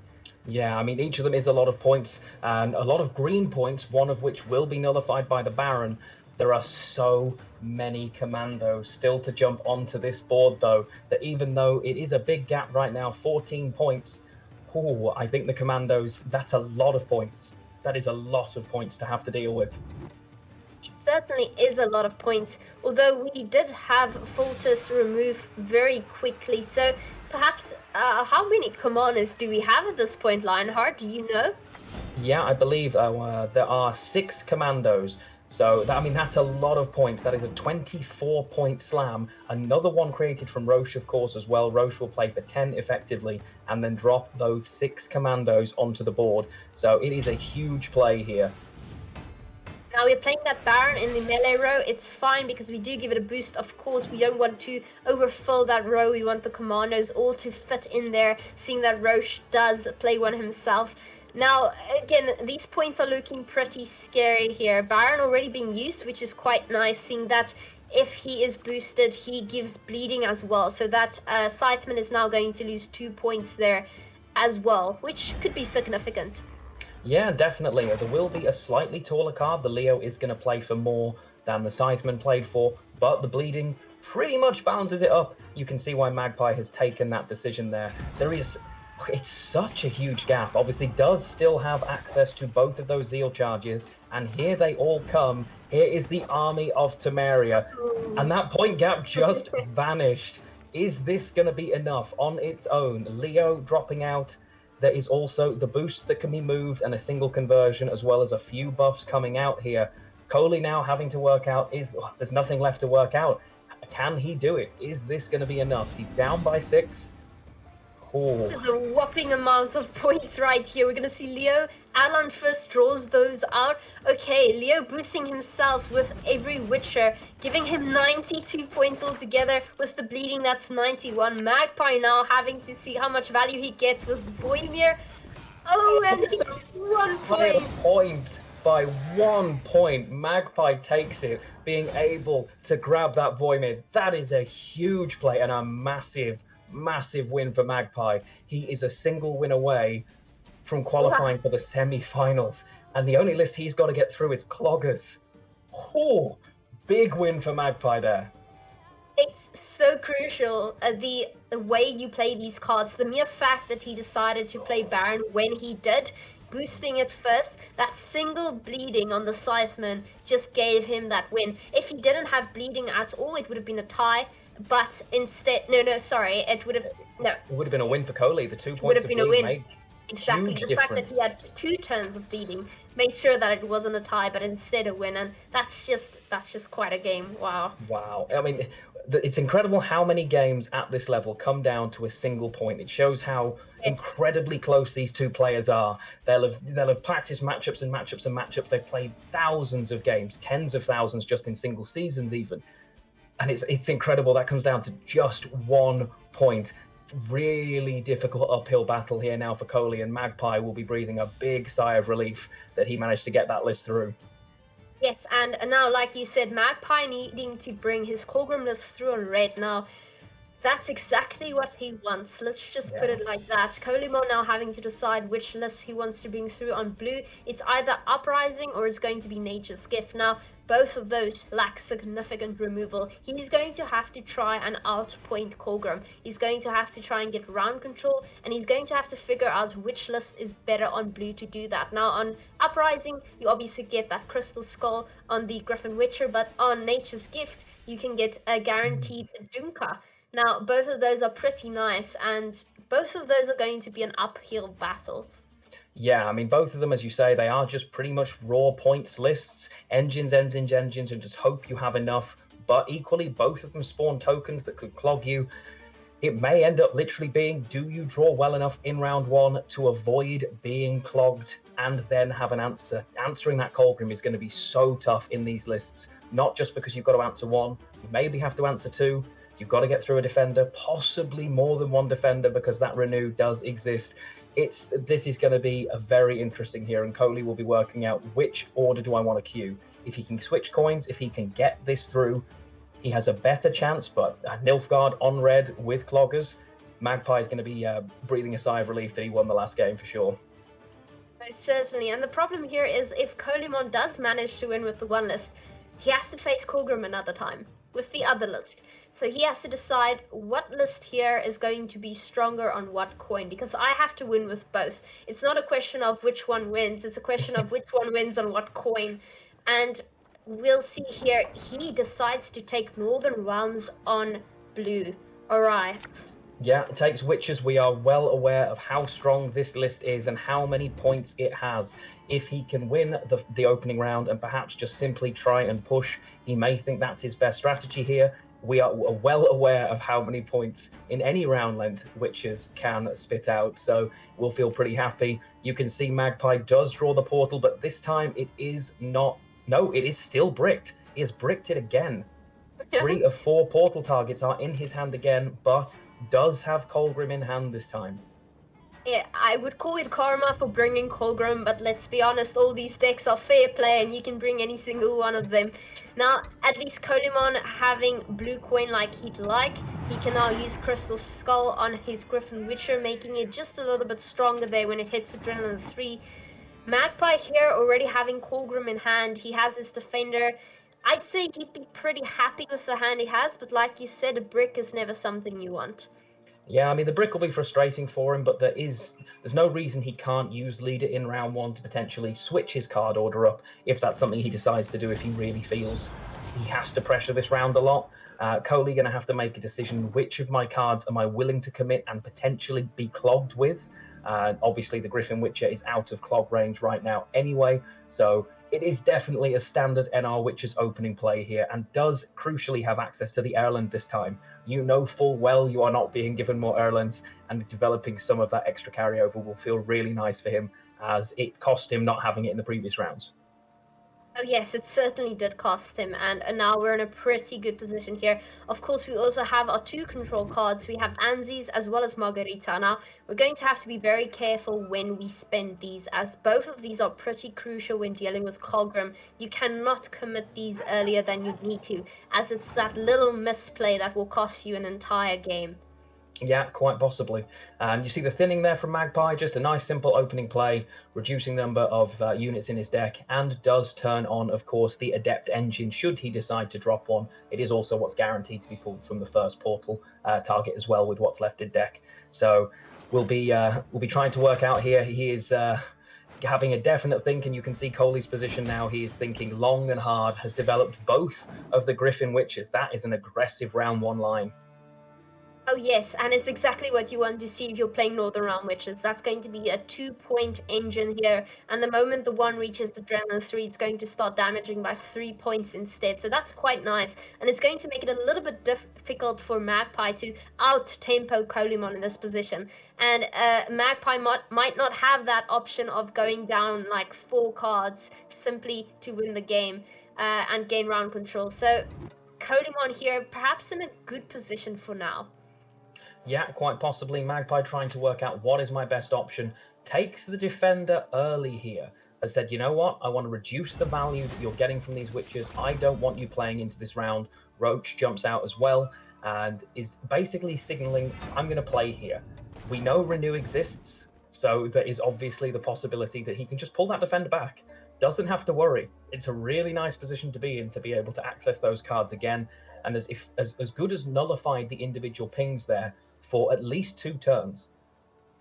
That's very true, but now Renew can only be used on the defender. The moment that Colgrim is played, you're going to have the option of using Renew on either Colgrim or on your defender. So an interesting play here from Magpie, definitely reducing that tempo that Kolemoen has, signaling that he wants the round. He's not willing to give it up without a fight. But Kolemoen perhaps not too upset with the fact that defender has been committed this early on. Yeah, quite possibly. I think Magpie's worried about the round control here. I think he wants to be in a position where he doesn't want NR Witches to potentially be going for a 2-0 push because of how many points we can see it has in a long round, and it can be particularly scary. He does have an answer to that in hand, though, and this should be a pretty snappy Tawny Joust. One of the interesting Nilfgaard tactic cards that the Northern Realm Witches just hate. And there's the best boy. Oh yes, the very best fluffy boy. Yes, I love it when Tawny Joust finds that amount of value, because of course it ignores the shield. So just getting rid of that Adept off the bat, something you love to see if you're Magpie. Yeah, very much so. And although it does jump out into the back row, so it is damageable, perhaps giving Coley a little bit more ability to do some damage here. He's now going to have to work out, what am I willing to play? Normally, something like the Selective Mutation to grab something else into your hand doesn't feel terrible, but you're creating tokens on the board that you can be clogged with. He could simply just drop his Erland here and say, I feel pretty content, but Erland is massive in this matchup, and the reason he isn't, Erland can win you the game against Cloggers. Erland buffs everything that is in your deck that is a unit. What does Cloggers do? Well, it fills your deck with units. So, in a short round 3, Erland can actually be a really nice counter. It can be an absolutely wonderful counter to Cloggers in terms of just raw point value. I mean, that is very true, Lionheart, and I wonder if that's something we might be seeing here as a consideration. Kolemoen is definitely have to consider here what play he's going for. Is he going for tempo and round control, or is he going to give that up in order to go into a short potential round 3? He needs to figure out what he needs here, and he's going to constantly be testing the waters here.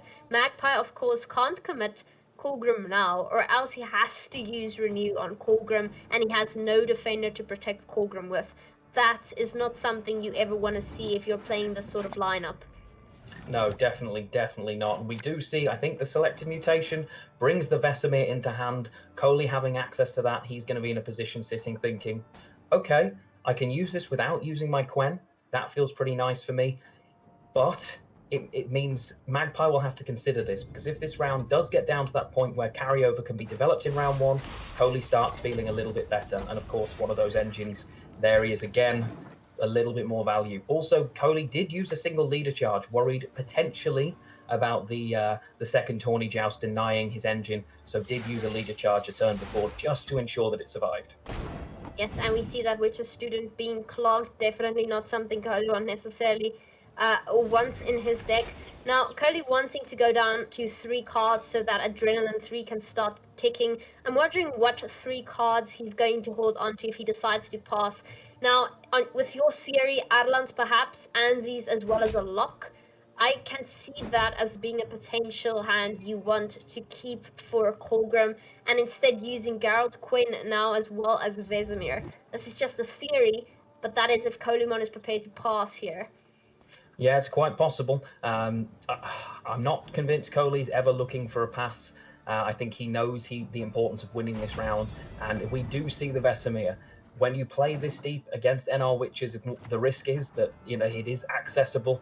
Magpie will have expected that to be accessible when he did see when he saw the selected mutation. Hasn't been able to clog too much, just a single token, but now Cynthia is here as well. So the top 2 mulligans for Kolemoen already definitely needing mulliganing. That's very true, but we are reaching a stage where Magpie might not be able to catch up here merely by going a few cards down. That's unless he decides to commit something like Colgrim.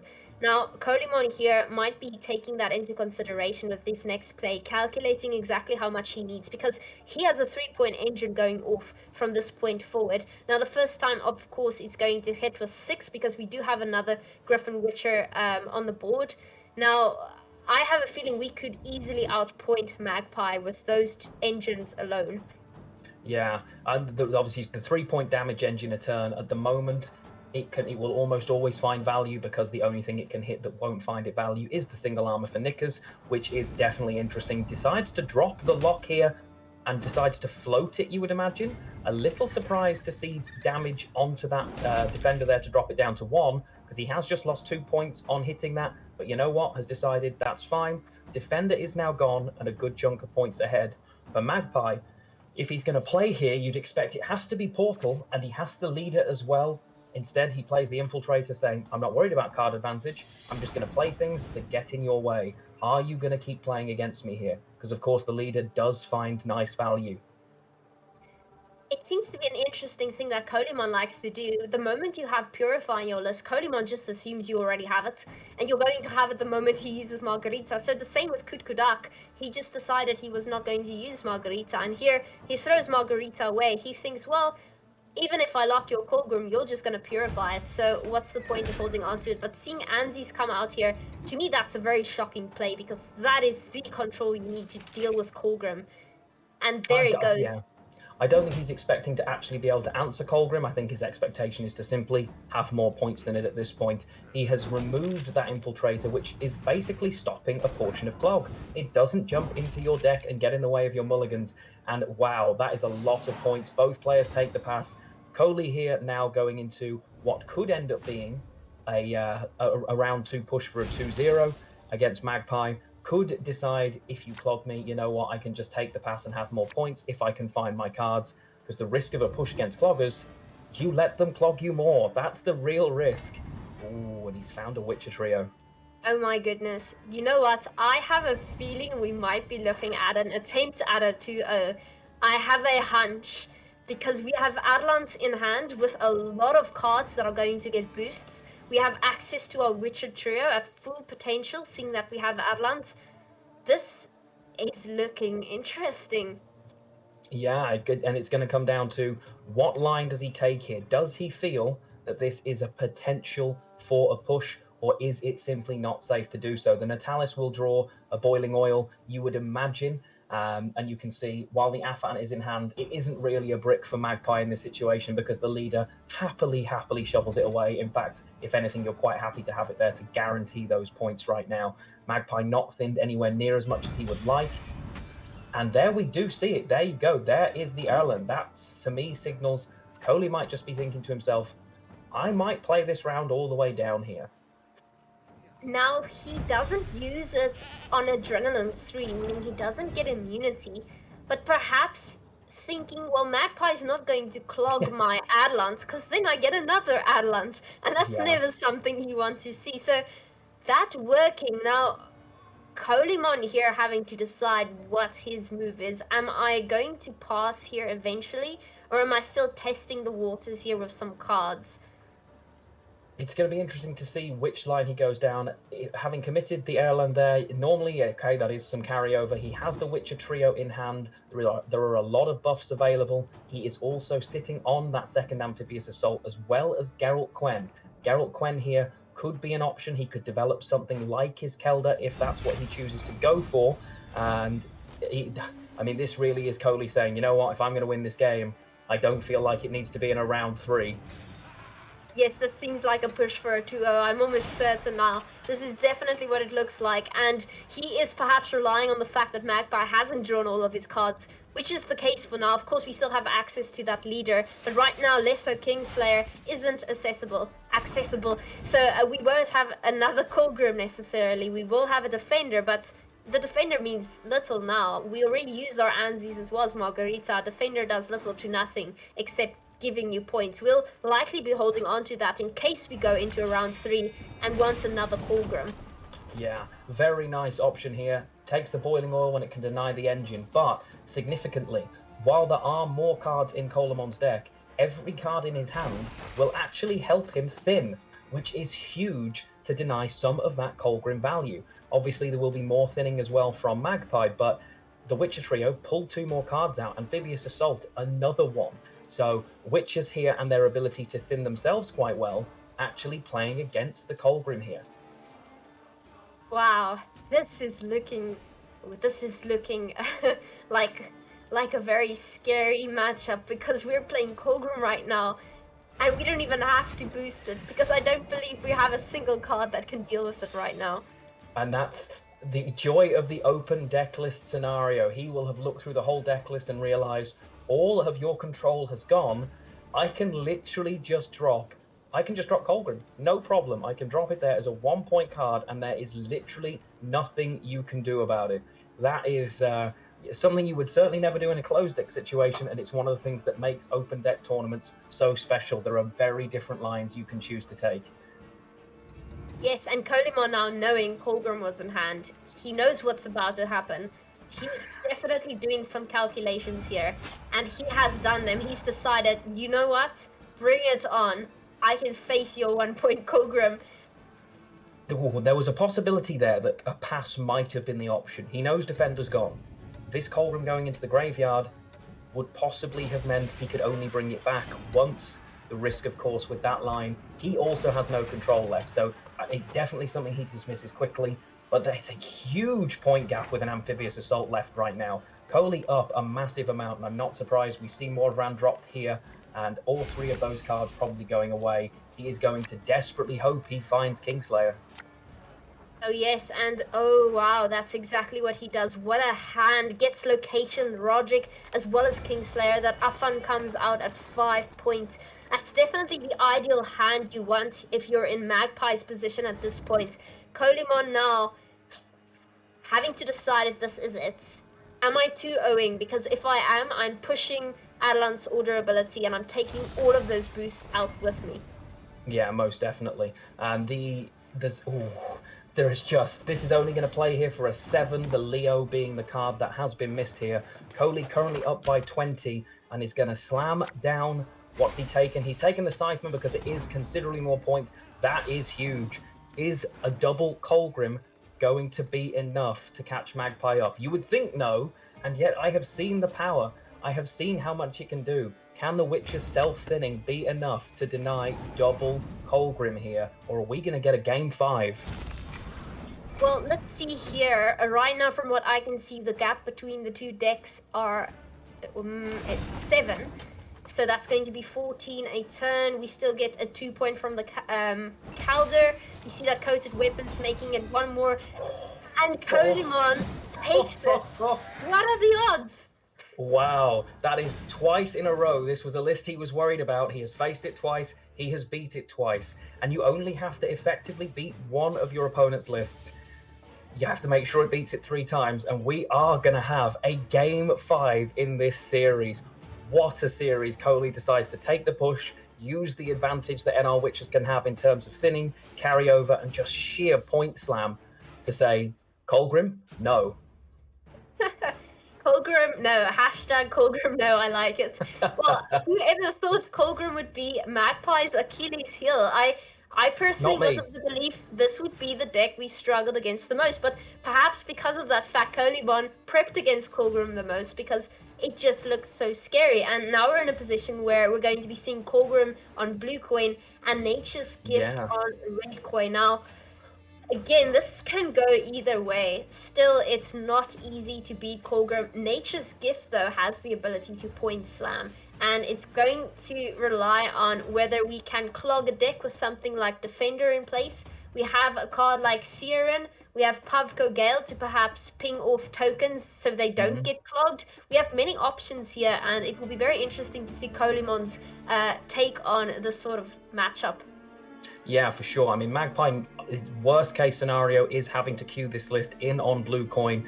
Coley on red will feel in a nice situation because he could simply decide if he doesn't have the cards he wants to play, you know what, I'm going to discard 3 cards, I'm going to pass, and I don't have to worry. Of course, would much rather not have to do that, but the token spawns of Nature's Gift are random with your nature cards, so he could end up with a full deck of Treants, which will help. Both times that Magpie has tried to play this list, hasn't had that much ability to clog in round 1 and has bricked his portal, so has had worse thinning. Even though the list thins down really, really well by the end, the quicker you thin, the better access you have to your tools as and when you want them. So not gone as he would have wanted with that list so far, but it is game 3. Will it be his Achilles heel, as you say, or will he end up getting it through on a coin he wouldn't expected? I guess game 5 is literally here. There are no surprises. It is 2-2 against the 2 of the legends of Gwent, and this is going to be huge. Yes, and the winner of this game will be playing against Lifecoach in the semi-finals. This is a big one, Lionhearts. I have no idea which way this is going to go, which makes it all the more exciting.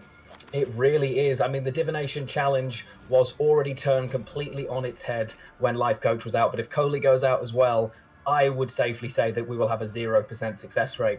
But you can see the cards here now. No portal in hand for Magpie at all this time, and it's the only time it wouldn't have been bricked, which doesn't feel amazing for him. Does have some clogging tools available, though. There is an Infiltrator there, as well as those coated weapons. Has the option to thin and some decent damage as well, so not going to feel terrible. Coley, on the other side, will be searching for that Defender to try and prevent the clog, and doesn't find it, so is likely to play cards, more likely to play golden cards, you'd think, because they're okay to clog. But that Ethne in hand, she is just going to absorb some of those Dunker boosts, and you know it's going to hit her. And of course, as she transforms, that valuable carryover just disappears. Yes, that is very true here. The only way we can possibly win Colgrim here is by either bleeding him out or winning with a full-on point slam in a long round. Now, with something like Nature's Gift, you might just have the option to do that. And like you said, playing gold cards here might be the only way we can prevent some clogging. Now, Dunka isn't the worst card to play, but like you said, a lot of boosts are going to go missing the moment Ethne changes form. Instead, we see Pavko Gale going down there. I suspect we might very well see 1 boost on him, and yes, that's exactly what we see. So now it can't be killed, and we will see a lot of special cards going down on that Pavko, preventing clogging almost altogether. Yeah, it'll certainly prevent the clogging on that. The problem with the special cards, they will start summoning, and that is a real problem. So whether or not he chooses to use them yet will certainly be the interesting one. Looks like he's gone for War Council here. None? Oh, they're terrible draws. Oh, okay. So the Roach, you never want to play from hand. He's never going to drop something else out. And while the Viper Witcher does come down, it does not clog yet because it has Adrenaline. That is a rough take for Magpie there, because there's no way he's playing Letho or Roach from that situation, because Roach would have thinned anyway. So not ideal for him. Yes, he definitely doesn't look happy with that. Now, Kolemoen here having to decide what he's going to commit next. I personally do like the idea of seeing Dunka, but instead we see Tampering. Now, remember, Puffco is able to ping his own cards. Now, if we really want to prevent clogging, we could potentially kill off our own cards. Of course, that's not exactly something you want to do when you're trying to tempo into having round control, but it is a problem here having tokens that will get clogged. Yeah, I mean, from red coin, I can honestly see that being something Coley would consider, albeit at a single coin right now. Not the... Oh, no, Magpie again. He tries to roll the gold here. Oh, no, no, no. For a list that thins so well, there was almost a smile from Kolemoen in the corner there. Magpie, both options, punishing him time and time again. This list, in terms of draws, has really let him down so far. Oh no, he's just so unlucky. I'm feeling for Magpie here because the first two games he bricked both times with Portal, and now his draws are just terrible here. That's not good for Magpie. He does not look happy here, but it's perhaps the only chance Kolemoen is even going to get at a win here is unfortunately it's going to be bricks like these. But Magpie's still having quite a few cards here at his disposal. The round is not over yet. So far, he is ahead when it comes to points. Yeah, he is. I mean, the choice of dropping the Roderick was an attempt at quite a high roll. There's lots of gold still in his deck.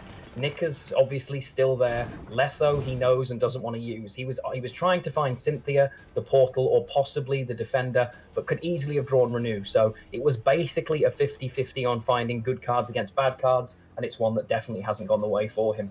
But now the Dunker is out on the board and manages to dodge Ethne, which is nice. Yeah, that's always nice to see.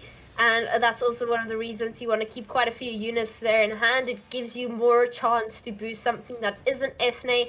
Now, Kolemoen is developing some significant tempo here, something that Magpie is going to lack. There's no way Magpie is taking this round, and he is just going to have to take every chance he gets to clog and perhaps just get out. Of course, he can go a few cards down, but I doubt Kolemoen ever passes from this position because he's even getting some carryover at this point. Yeah, I mean, the carryover really nice for him. Has got something like a Circle of Life in hand if he wants to develop a little bit more carryover as well. Tempo is relevant. Instead, he really says, you know what, I'm going here. Does he decide to give this another leader charge, though? He does, and pings the shield as well. All right, we're going all in here. We're getting round control at all costs. And then, the clogging starts. Oh, yes. You hate to see it. You hate to see it. Nobody wants a 1-point treant in their deck. Most definitely not. And while it does give 2 points of bleeding, the clogging value is considerably more valuable than the bleed that you get in this specific round. So he will not be worried about losing that point of bleeding at all. While this first round hasn't gone the way Magpie would like, as was mentioned by the analysts earlier, card advantage isn't really relevant because adrenaline keeps ticking. Ultimately, Magpie may not be happy right now, but if he gets a defender that cannot be dealt with and those Colgrims just sit and he gets 2 of them and they tick, it is going to be a very, very difficult matchup. So, and that's what he'll be telling himself. Just keep playing the cards, get yourself into a winning position. While it hasn't gone his way so far, the 50-50s are going against him. Eventually, one's got to go his way. Exactly. Well, that's at least what you're going to think, right? At least. Now, yeah, it's very much like playing Calculus. It doesn't really matter if you're a few cards down. Calculus will keep ticking, even though if you've passed. So that's what Kolemoen will be telling himself. He is pretty much all right with going down all the way to Ethne, I'd say. You never want to give Magpie that little bit of reach just so he can catch up even on a few cards down here. And remember, we can always renew Colgrim. So worst case scenario, he plays it. I mean, the numbers right now, it's 18-11. I believe Magpie's screen may be blocking out one number there. So I'm not too sure if it's 18-11, but that's already 7 points a turn there for Colgrim.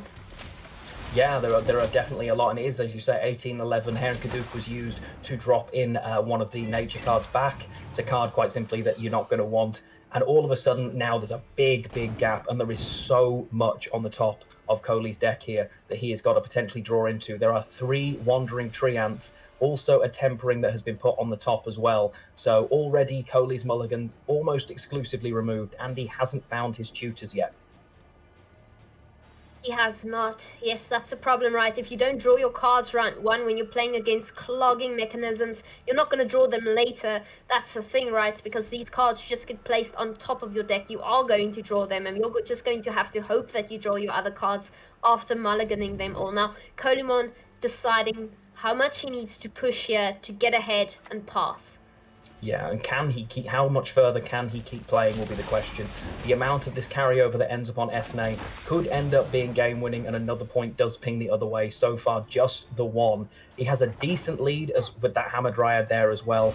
And Magpie says, no, I'm going to keep going here. You are not getting out of this round as easily as you'd like, and that portal could end up being huge as a card if he chooses to keep it here. Wow, and what a hand. He draws every single win con he needs except for Renew. That's quite substantial right there. Wow, okay, so he holds on to that portal, obviously commits it right now. Now, the fact that Kolemoen used his Nature's Rebuke there on the Infiltrator would indicate that he wants to use Circle of Life on it next, because he did lose some Death Blow value. I think he's going for that 3 points onto the Infiltrator so he can boost his lock instead of boosting Ethne. Yeah, a little scary now, though, for him. Does he have to consider how much longer he wants to be in this round? He is effectively up by 5 right now if he passes, which is, it's not a huge amount. Does Magpie want to keep playing here? Renew is certainly a consideration that Coley has to consider. Passing would just be really difficult for him. Pavko, of course, represents 2 points. The Dunker as well could be committed and actually used. You'd expect to see him. He takes the Circle of Life on one of them. Does he use the Dunker on the other? That's the question.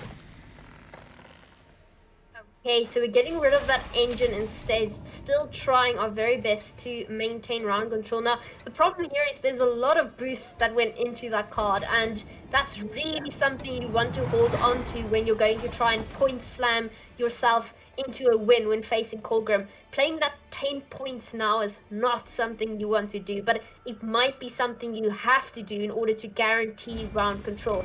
Oh, and we see Colgrim coming down there for 9 points. Now, Coley has a decision to make here. He has an answer, but it is the only answer he's ever going to have. This card is going to grow by 9 points a turn here, so Magpie comfortably has a pass. If he chooses to play the lock here, knowing that he is drawing into 4 bricks out of 5, it is going to be really, really rough for Coley. So he now has to work out, am I at a position where I have to play this card? Because Ethne, you could drop the Ethne in round 1, but it plays for 9 points and it's not great. Ultimately, Colgrim's own tick plays for enough for that. This is a tough decision. Magpie, of course, knowing Renew exists and damage is going to be really tough behind a defender. Oh, Coley going to have to take every second of the rope here to make a decision. Oh dear, and we see that Siren coming out. That's his lock. There it is. No more lock for him, and it deals with Colgrim. Wow, Kolemoen definitely not happy with having to commit that much in round 1. That's something you would definitely have held onto if you could, but instead opts to go for Ethne instead. Ethne helping that Gezraz with a large row on the ranged, and yeah, gosh, I wonder, is it going to be enough is the question. Well, that's the question. I mean, he's behind by 15 right now, and there is a portal still to tick. That will bring out a 4-point unit as well, so it would never have been enough. And it does win the 50-50. The Infiltrator pops out, so a 5th clogged card shuffled into the deck. Kolemoen could feasibly find 0 cards here that he wants to play, even though he is 1 on even. Wow. All right, and there the Purify comes out. Of course, now it matters very little as we don't have any other locks in this list. This is looking scary. Magpie having the perfect hand. He has access to Colgrim. Letho Kingslayer will transform into another Colgrim, and we have a defender to protect all of that. He decides to shuffle away his Kingslayer as well as his Renew, perhaps expecting a bleed from Kolemoen. Yeah, possibly expecting the push. Obviously, Coley here will be thinking to himself, if you've held these cards, I'm going to be quite happy because if you play them, that's it. Game over. If I get this renew in this round, it is GG here. Coley now in a position where if he chooses to push here, does he actually have the points to win? That's the question. Ethne here representing a lot of potential value. This could have been a really, really risky mulligan from Magpie. Will it pay off, or will Coley get the 2-0 he's looking for? Oh my goodness, Lionheart, I think this might be enough. What are the chances that this is enough for a 2-0? And then Magpie just shot himself in the foot. We need to do some calculations here, but that's always risky as a caster because you just get those wrong. It's just the way the world works. Yeah, not worth the calculations. We are not here for maths. We have analysts for that, and maybe that will be one of the things they come back to look at, because it could be game winning as well as game losing, remember. Coley likely to go here. He does have a tragic 1-point card in hand, but ultimately that's just the way that goes. If there is a 1-point card in hand, the Symbiosis engines both give additional points to the new trees that spawn as well. So a lot of potential value in Coley's hand. Magpie, if he can find enough points to get out here with the cards he has, it could end up, as I say, being game winning. That he guarantees himself a renew draw, and that is just going to be GG. So, this is going to be very close here in this second round. I'm literally on the edge of my seat. Me too. I can't believe what I'm seeing here. I think Magpie just shot himself in the foot by mulliganing all of his win conditions that were definitely made to win round 2. He should survive. I don't think he can keep them, though. I don't think he can keep them. Because if he keeps them, they get bled out of him. He loses the third round. So I don't think he's in a spot where he has any other choice there. If he holds those cards, he knows they get used, and he simply doesn't have anything left. So he's desperately hoping. I mean, he's currently, Coley is up by 6. But bear in mind, there's a 1-point card in hand. Like, that is not ideal. But it's not like it's amazing on the other side. Magpie with just the 9 points available to him here at absolute most. This is... I mean, I think it is possible that we know who's going to win this, but let's see what happens. It is never over until it's over, and we see that devastating 1-point Treant coming out there. Never a card you want to play from hand, and won't feel great for Coley here. This is it. I genuinely think this is it. That's... I am genuinely shocked. I'm genuinely shocked. Same. I've got to be honest, this was a list that I was completely confident Magpie would get through at the first time of asking. Although Coley here hasn't decided to play this card yet. He is taking his time whether or not he is playing this card here, because there's a risk. If Coley looks at this and says, your last card should be renew and I'm going to make you play it, Coley could make the decision to do that. Doesn't. He drops the tempering here. Tempering coming down for a massive amount of points. Using the leader charge or not does not matter. There are only 4 points left. It doesn't matter. Kolemoen successfully beating Colgrim 3 times. He beat it 3 times. Chooses to hold on there to that leader charge, thinking, you know what, if you can do it, you can do it. And that is it. Red wins the game. Kolemoen. You can see the joy on his face there. That's more relief. He is jumping with joy. He is so incredibly happy. Look at that face in the shadows. There it is. The relief, the sense of, that was an incredibly intense series. You have got to give it to both players there. Honestly, that was phenomenal. The very top end of Gwent, and it was an uphill battle for him there to get through that list. And he has managed to do it. It is testament to his just sheer Gwent ability. Wow. You've got to give some serious, serious love to Magpie as well. Taking a list like that, he's renowned for bringing things that you would not expect, and he certainly didn't disappoint with that list. I'm still really surprised that was the one that he didn't get through, though. I did not think that would be his Achilles heel. I am totally shocked because I was when we looked at prep, it seemed like Magpie was going to take that list through, and Magpie's planning when he built those decks was just out of this world. The way he anticipated Kolemoen's build is just amazing, but Kolemoen took it, and I hear we now have Burrs on the other line with an interview. We'll send you over to them for now. All right, I hear Kolemoen. Man, that was a loud sigh at the end, but you did it. You went 2-0 in the last one. That's incredible. How are you feeling, man? It's quite dark in your room, though. Yeah, I like to play in the dark. Yeah, I mean, I'm feeling great, of course. I think I was quite unfavored in the series. Like, he brought a pretty smart lineup, I think, that was very strong against the kind of decks that I brought. But, fortunately, I was able to eke out the wins in the end. Yeah. I also think there was one key card that got you the win in that Scoia'tael list. We won't name that person, but we kind of know who it was. Course. But yeah, that engine was not stopped, so it was going and going and going, and with 10 points at one point, so that was amazing. Kolemoen, congratulations. You will be playing against Lifecoach, if I'm not mistaken. How do you feel about that? Yeah, so I haven't studied his list extensively yet, but I think he is going after decks like Elves and Arachas Queen quite strongly, and I don't have those, so in theory I should be favored. Nice. We'll see. Nice. Congratulations once again. Have a good evening, and yeah, get some rest. Thank you. Thank you. And before we go, it's League O'Clock, of course. Another league for you. Sorceress of Dol Blathanna. This is an elf mage. And the ability is order, create, and play a bronze Scoia'tael special card with a provision cost equal to or lower than this card's power. Art by Zuza Kapuścińska, 5 provision, 4 power, and of course, in the mighty Scoia'tael. I really like the spectral fish around her. Those are amazing. And as you guys probably know, the expansion is dropping on June 8th, so very, very soon. But enough from me. Let's move it on to the analyst desk.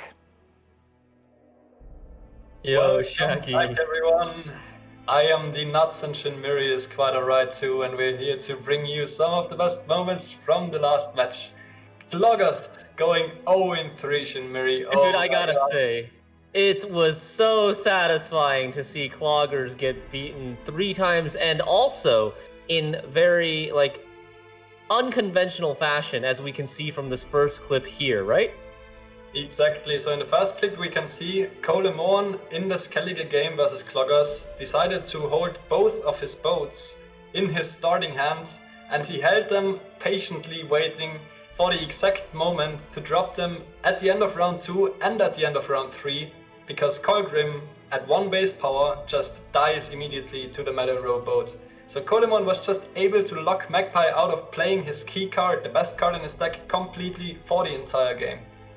Yeah, it's a weakness of adrenaline here because your opponent knows exactly when you want to be playing the specific card. They can predict it. You can't even play it early in this case, even behind a defender, because Reckless Flurry leader will be able to get through and randomly kill the 1 strength Kolgrim. Yes, and obviously in the Northern Realms and Scoia'tael games against Cloggers, Kolemoen also he never let go. He pushed really hard for the round control and really just realized the only win conditions he had against the power of Kolgrim that he could otherwise not handle. But yeah, moving on to the second clip I have for you guys. This is actually a very interesting situation from the Northern Realms mirror, which Kolemoen ended up losing by just 1 single point. And the situation we see here is Witchers with 6 cards in hand. This is usually the time in a 10-card round where Witchers really struggles to find a play. And yeah, there's nothing, everything has adrenaline, everything you want to play late, and nothing is playable here. So Kolemoen decides to play the Keldar without adrenaline, which gets immediately locked by the Margarita. So he misses the 2-point token that Keldar would have spawned if he was able to wait 1 more turn to play him. And that 2-point token is actually worth way more than 2 points, because it's 2 points, it gets transformed into a 4-point adept, which then sticks the body to buff Leo and Vesemir. So it's like 6 points you miss by not spawning that 1 student. Exactly, and the options that Kolemoen had were really looking grim here. Playing Leo before playing a bunch of other witches from his hand is basically losing a lot of stats. The Ranger with only 2 units on Magpie's melee row losing a lot of stats. Vesemir unplayable, Scytheman losing a lot of stats, and the trio obviously also unplayable. So Kolemoen was really in a super tough spot. And the one thing I considered he could have done is playing the Ranger, which might have lost him slightly less points. But in that case, Magpie actually has the option of responding with the Margarita and not using the order yet. Because if the Keldar then comes down at Adrenaline, the Margarita can instantly lock him and Vernon Roach can eat the Witcher token immediately, so Keldar would have been neutralized completely. So I think in this case Kolemoen actually made the play that was just the best option for him, if he just trusts Magpie to make the best play available to him. Yeah, but it just like this is such a good situation to show how complex the game is on a micro level, and when games are being determined by 1 point, like any little decision can potentially have an impact on whether it's a win or a loss.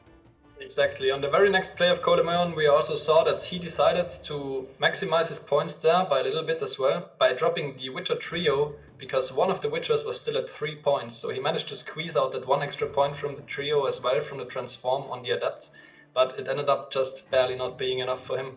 Anyways, Kolemoen still managed to take the series, very impressively just defeating Cloggers 3 times, stonewalling the Cloggers from taking a victory, and honestly, while I'm trying not to be biased, if there's a Cloggers player, I'm rooting against him. Let's just be real here. I've got it. All right, well, we'll be back for analysis for the decks for the next series, as well as post-game analysis with more replays. See you guys soon. Back to the casters.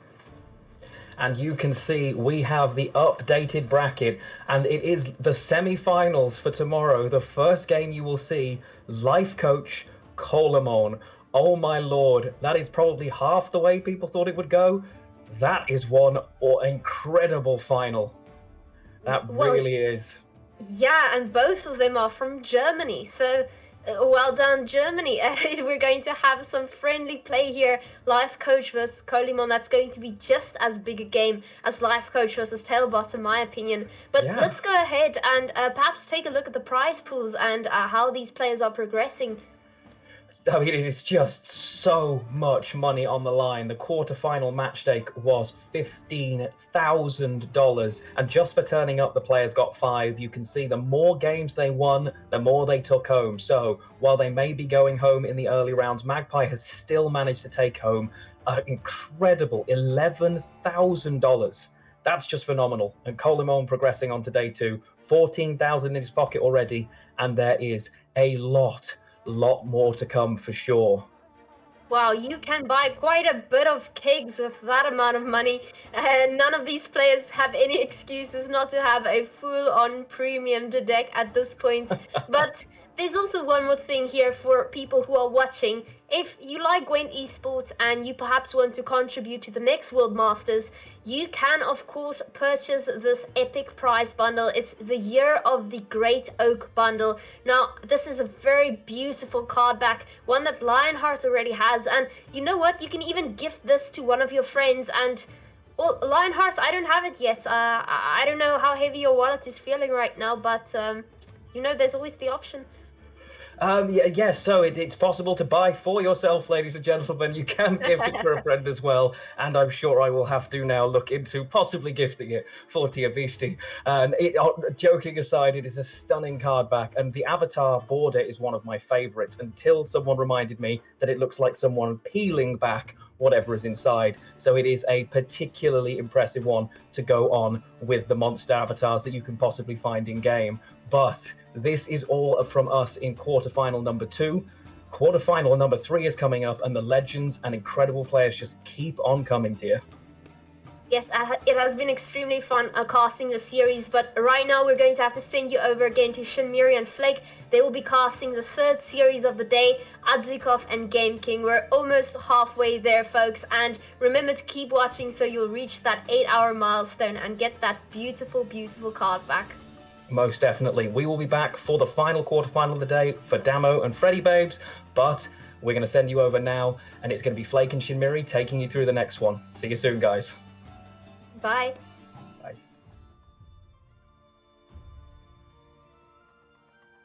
Hello and welcome back, Adzikov. It's a pleasure to introduce you to the fans once again. It's been a while since we saw you live, but you were always known as a very good player, especially at the start for your success on the ladder, always taking those number 1 spots every season.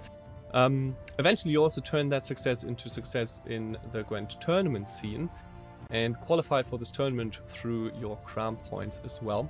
So that was a while back, and a lot has changed inside the game, but maybe also for you. So I would love to know how you developed during this time and leading up to this tournament.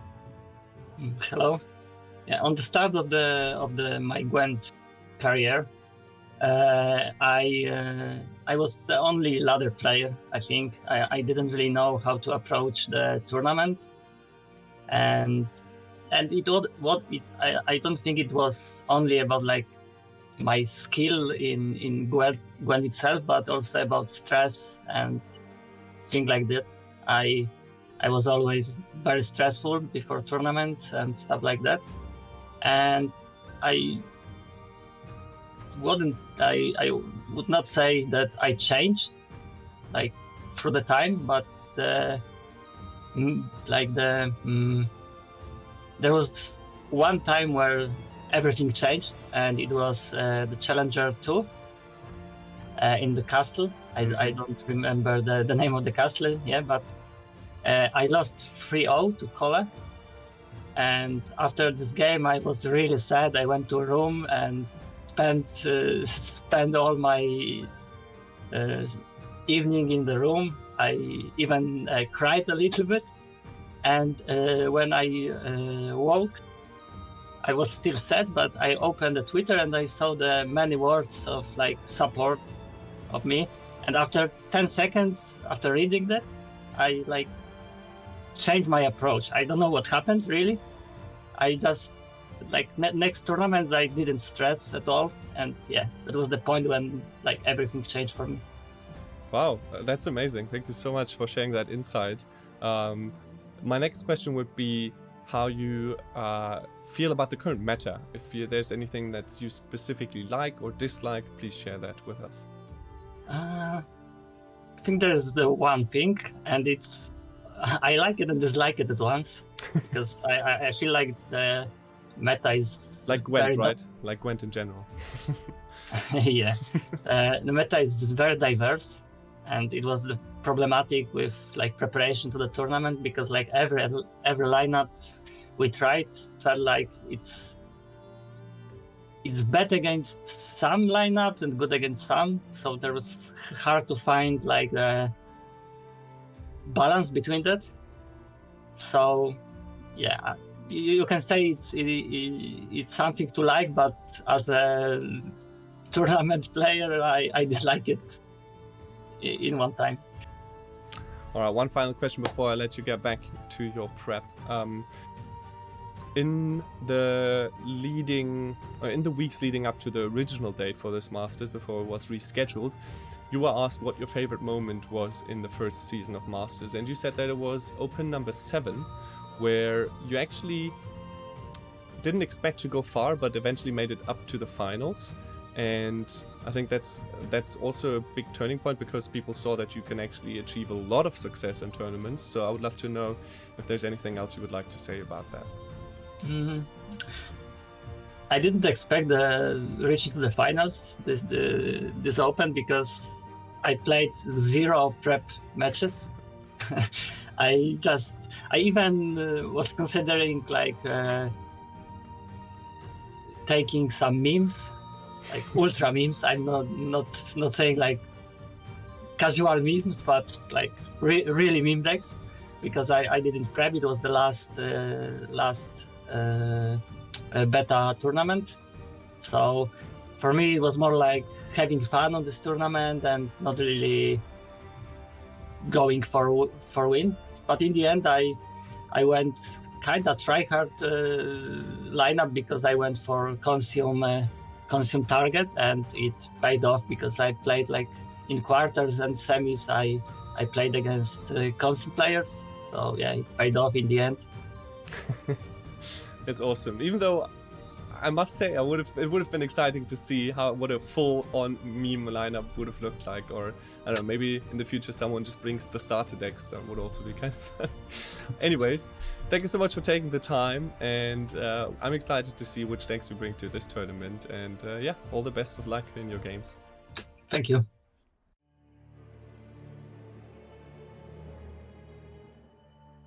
Hello and welcome back, Game King, to yet another Gwent tournament. It's a great pleasure to introduce you. I've been watching Gwent since you started participating, and you've come a long way to finally be able to play in this tournament. So I want to know, how does it feel to get back into Gwent, and how do you overall feel about the state of the game? It has been like a rough time for everyone because of the whole pandemic. So that's why I also focused on other stuff. Now I'm back. It wasn't easy, but I played a lot in the past month, and yeah, the state of the game, I think it has become better with every patch.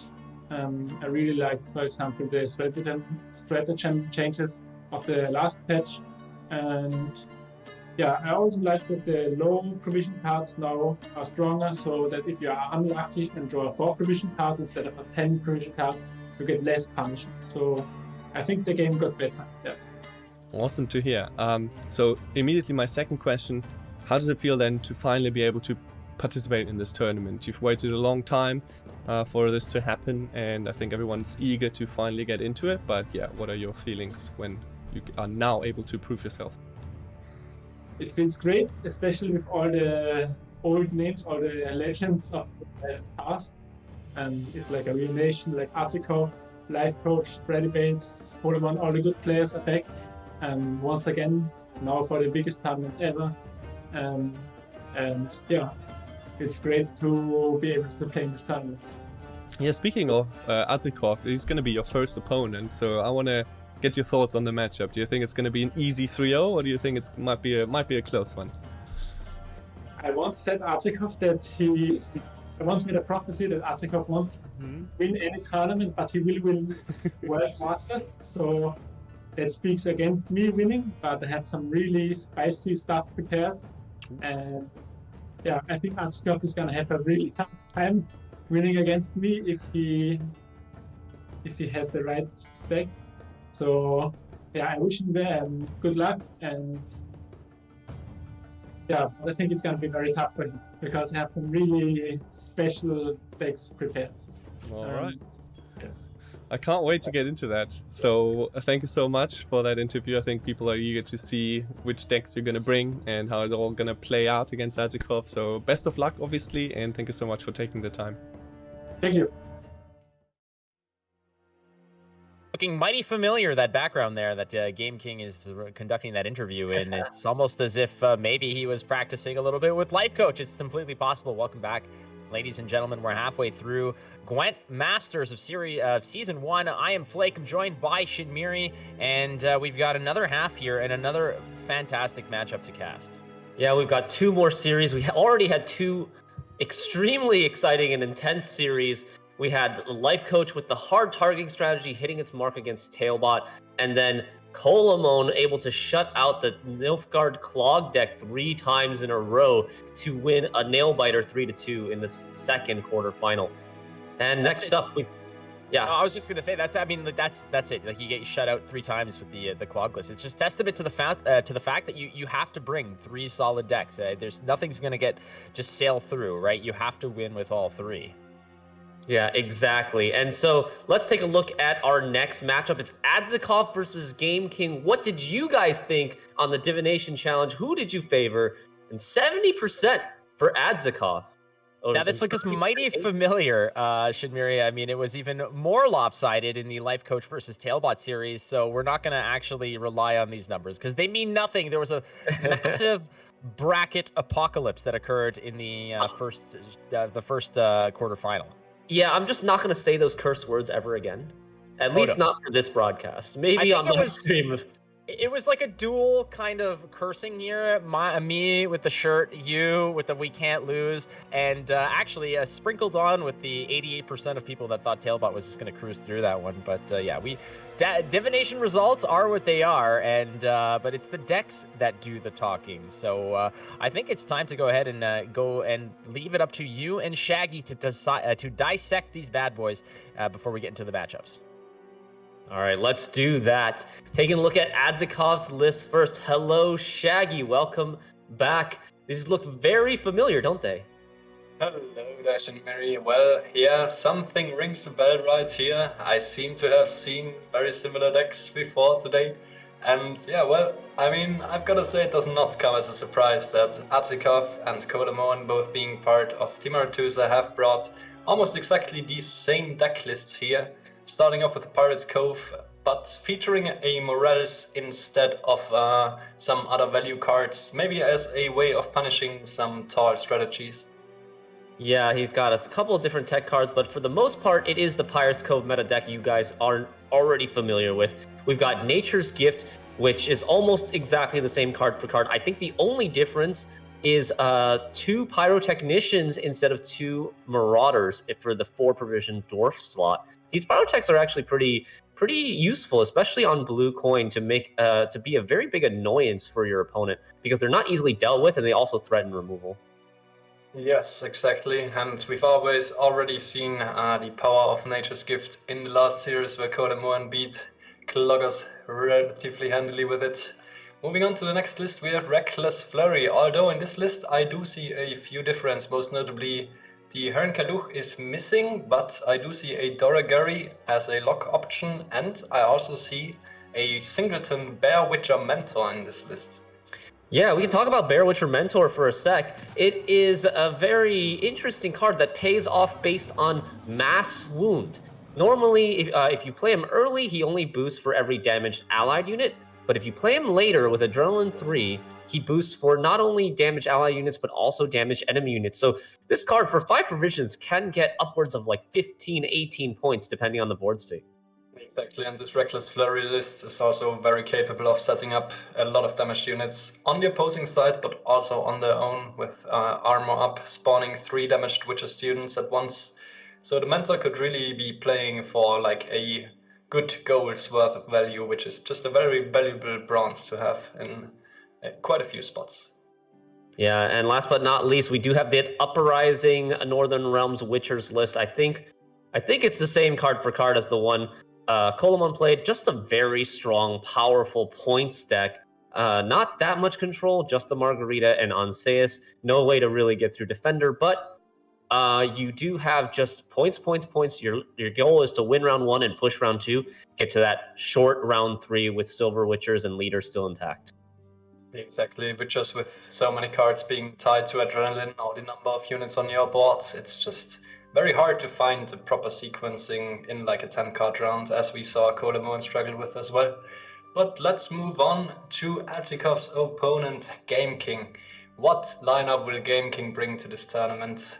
Well, we saw earlier from Game King's interview that he was staying at the same place as Lifecoach, so they've prepped together and they've brought literally the identical lists, but these are so unique lists that I wouldn't mind seeing them in action again. Yes, I'm definitely excited to see those again, although, well, I just saw Adzikov's lineup and I did not see a single deck that is reliant on swarming, as opposed to Tailbot's lineup, which got hit completely by the target. It seems that Game King's targeting will kind of hit a blank here. It seems like he's blanking a little bit with all the Lamberts and all the white punishes against Adzikov. Yeah, I mean, the only list that I can think of that might get hit by wide punish is the SK Witchers list. That does, like, you do want to be playing a lot of Witcher students from your Armored Ups and from your Quartermasters, but I think Game King is going to be struggling here a little bit in terms of finding value with his decks when there's not such a good target list like Arachas Swarm. Yeah, exactly. I mean, the Nature's Gift also could potentially give a very good Lambert value since it spawns a lot of the Treant tokens with the Symbiosis, but it definitely... Yeah, so there's some silver lining there for sure, but Game King's got his work cut out for him. Just a quick recap, he's got the Tin Boy Pirate's Cove, he's got the Patricidal Fury, Iced Redea with Wild Boar of the Sea, Lambert, and Gerd, and then this Overwhelming Hunger Succubus list. Do you want to talk a little bit more about this one?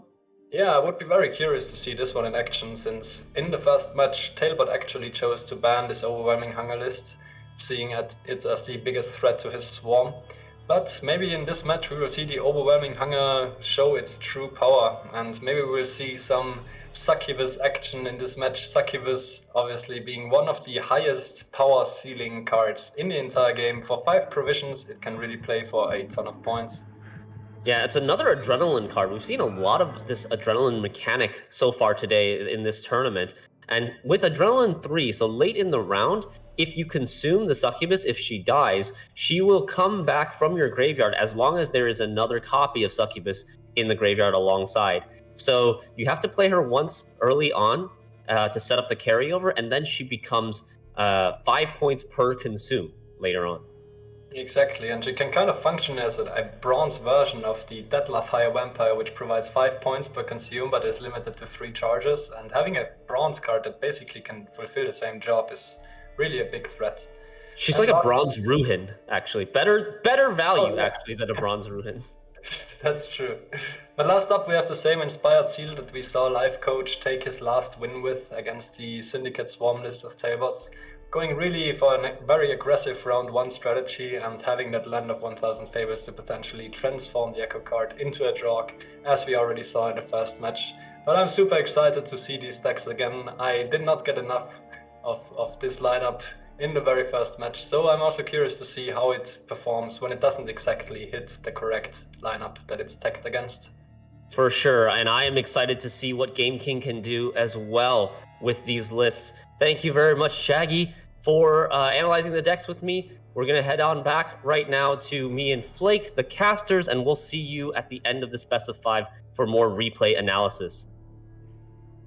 It should be really intriguing, Shinmiri, given the fact that, I mean, they're bringing the same lineup, basically word for word. And but I'm talking about Game King and Lifecoach, whereas, you know, Adzikov and Kolemoen have similar lists as well. But Game King and Lifecoach are now facing completely different paths to victory, as Lifecoach seemed to go down easy street. I say easy street, obviously. Against Tailbot, yeah. Right? Yeah, it's nice to say that.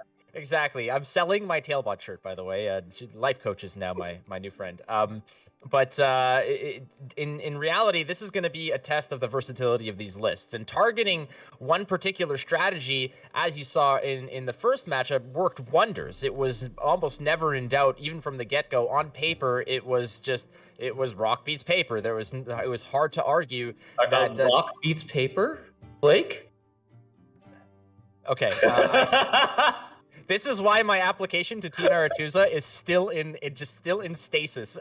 So the other way around. In Canada, everything's backwards, okay? Rock beats paper because paper is... Never mind. Anyway, that said, it's not going to be as obviously straightforward in this case because Game King doesn't have that same quote-unquote easy street as Lifecoach had here. He's going to have to actually utilize more so of not just the counter strategy, but the strategy within the deck itself, and actually churn out the points on his own rather than just going and shutting down the basic strategies that Tailbot was bringing earlier. So it's not going to be straightforward for Game King, and I'm sure between the two of them bringing the exact same list, these are going to look completely different.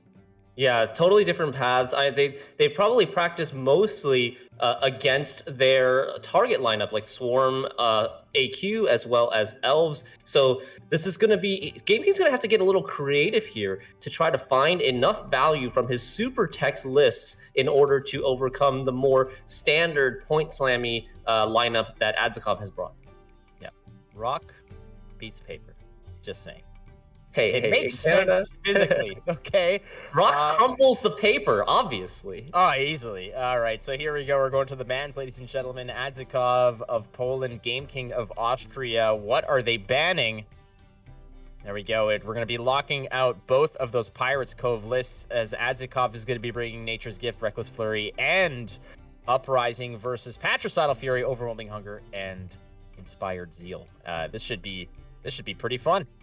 Yeah, not too much of a surprise with the bans. I think coming into the tournament, this is what most people expected. Pirates Cove being regarded as the strongest deck, the tier 1 deck of this meta right now. So both players not wanting to contend with the pure points that Pirates Cove represents, and we're gonna see this Swarm target lineup against this more like undisruptible point slam lineup. Yeah, and I mean, it's not like these.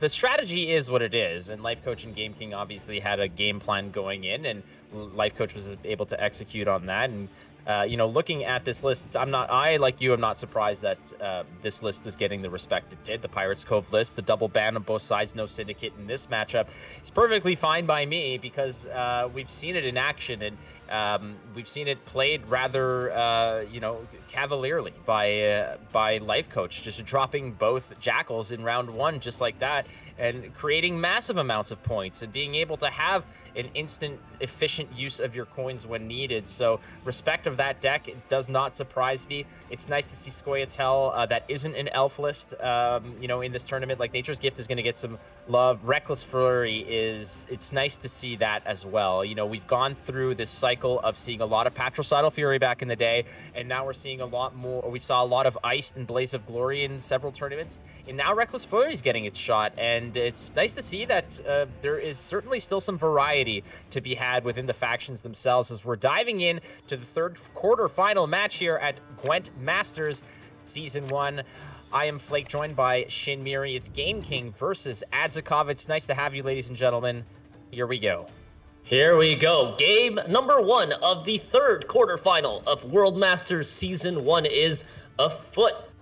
Adzikov versus Game King. Adzikov on blue coin, going first with the Northern Realms Witcher deck, and Game King bringing that Land of 1,000 Fables commando deck on red, maybe looking to abuse the coin, maybe looking to tempo out and see if he can win on even.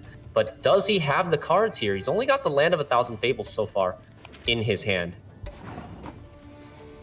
He actually doesn't find the second tutor. So he's not going to be able to play both commandos and Foltest in this round. That's going to be a tough one to swallow, but you're on red coins, so it's not the end of the world. If you should feel threatened in this round, you can get away, and that Griffin Witcher in the front row with the Crystal Skull as support is a really tough pill to swallow in terms of just the value that it will get you. A point over turn, a shot here and there is fine, but once you get down into that adrenaline range, the Veil is going to just nullify the lock, and it's just going to be firing off the extra 3 points at the end of the turn. That's a nice engine to have. It's a nice piece to set up with, a great opening play that Northern Realms Witchers has relied on for quite a while now. Yeah, indeed. This is a very, very strong play, and it will just carry the round once you get down to Adrenaline 3. Game King opting to go for, let's see if he goes for the Oniromancy or the AA or both. Like we could see a tutor into a tutor into a tutor again.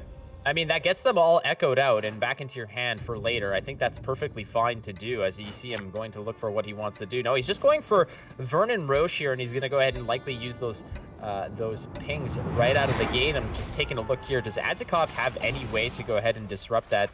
No reason to even worry about it. Let's just look at that APM skills from Game King, squeezing out both leader charges right before the rope runs out and not wasting any of them, getting the double Zeal and 3 commandos on the board already and counting.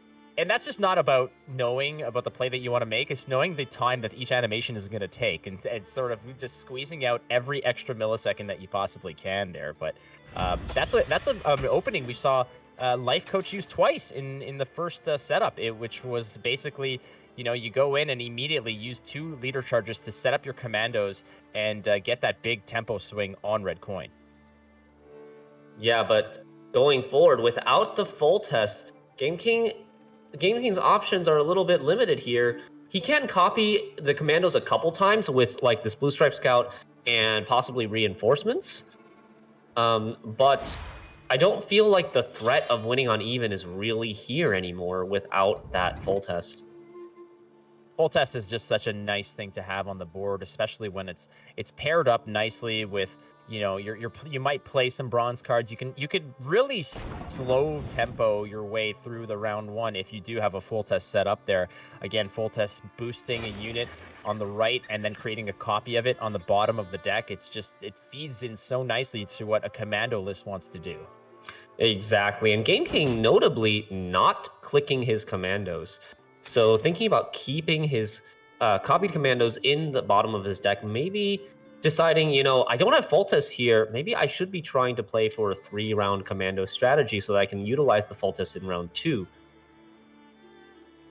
That's definitely an option. You can sort of spread around, you know, you can use something like these, like the Blue Stripe Scouts, to go ahead and create some commando value now. You know, clone out what you need. And if things get a little bit hectic and you can threaten for this round, if necessary, you can always click and bring them out if necessary. You are on red coin, which is a nice little safety net to have, you know, should things go awry. Adzikov really has just sort of been playing to set up a potential round here. You have the Griffin Witcher in the front. It has been boosted by the Crystal Skull. That's great and that's good. You do have the Erland out to just go ahead and boost your entire deck by 1. You get everyone in the green, which is where you want those to be for the follow-up moves. And then we see Game King just goes ahead and brings up the rest of the crew here. It's 34-14 now, and a 20-point lead on even cards. Right. A huge lead on even cards.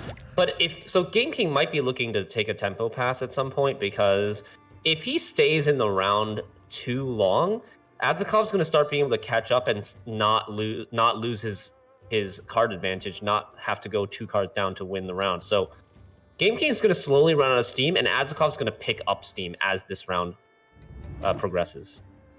Right, and I mean, here's the first, you know, indication of that. Selective mutation is going to start putting students on the board that your adept can start flipping around, and that in itself can really become problematic as he goes and picks up Vesemir. He's going to have to toss something back. Throws the second adept back, I believe, because the first one has gone unanswered. So easy choice for Adzikov there. And there's still, I mean, there's still options here because you do have the target practice, so you will have at least 2 more turns of flipping those students over. You still have 1 on the board. Should it live, obviously it's going to stick around, and then you can flip that one for another set of value as you boost another unit, creating another student for the follow-up turn. So there is still you do still have a fighting chance, especially with Vesemir ticking closer to that adrenaline bonus. So here's what's going through the players' heads. Like, I think Game King might want to be trying to snipe an amphibious assault with the squirrel, but at the same time, Adzikov knows that the squirrel is in the list, so he could be trying to delay the amphibious assault as long as possible until Game King passes. The other thing is Game King doesn't want Adzikov to get to a spot where he can play Vesemir for carryover.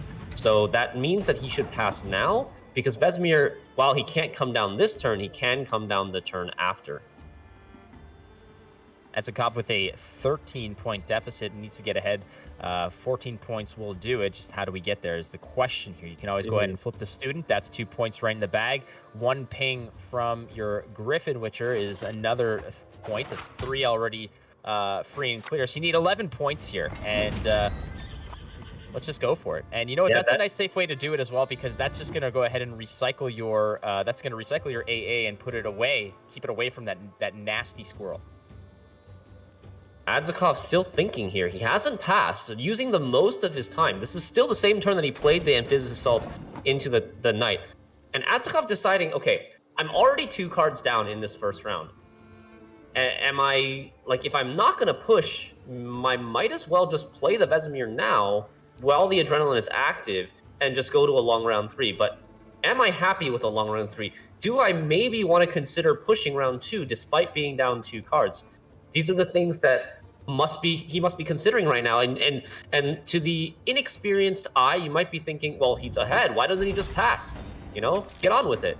But okay, Adzikov does decide to play the Adrenaline Vesemir at the price of going 3 cards down and giving up the round 2 push completely.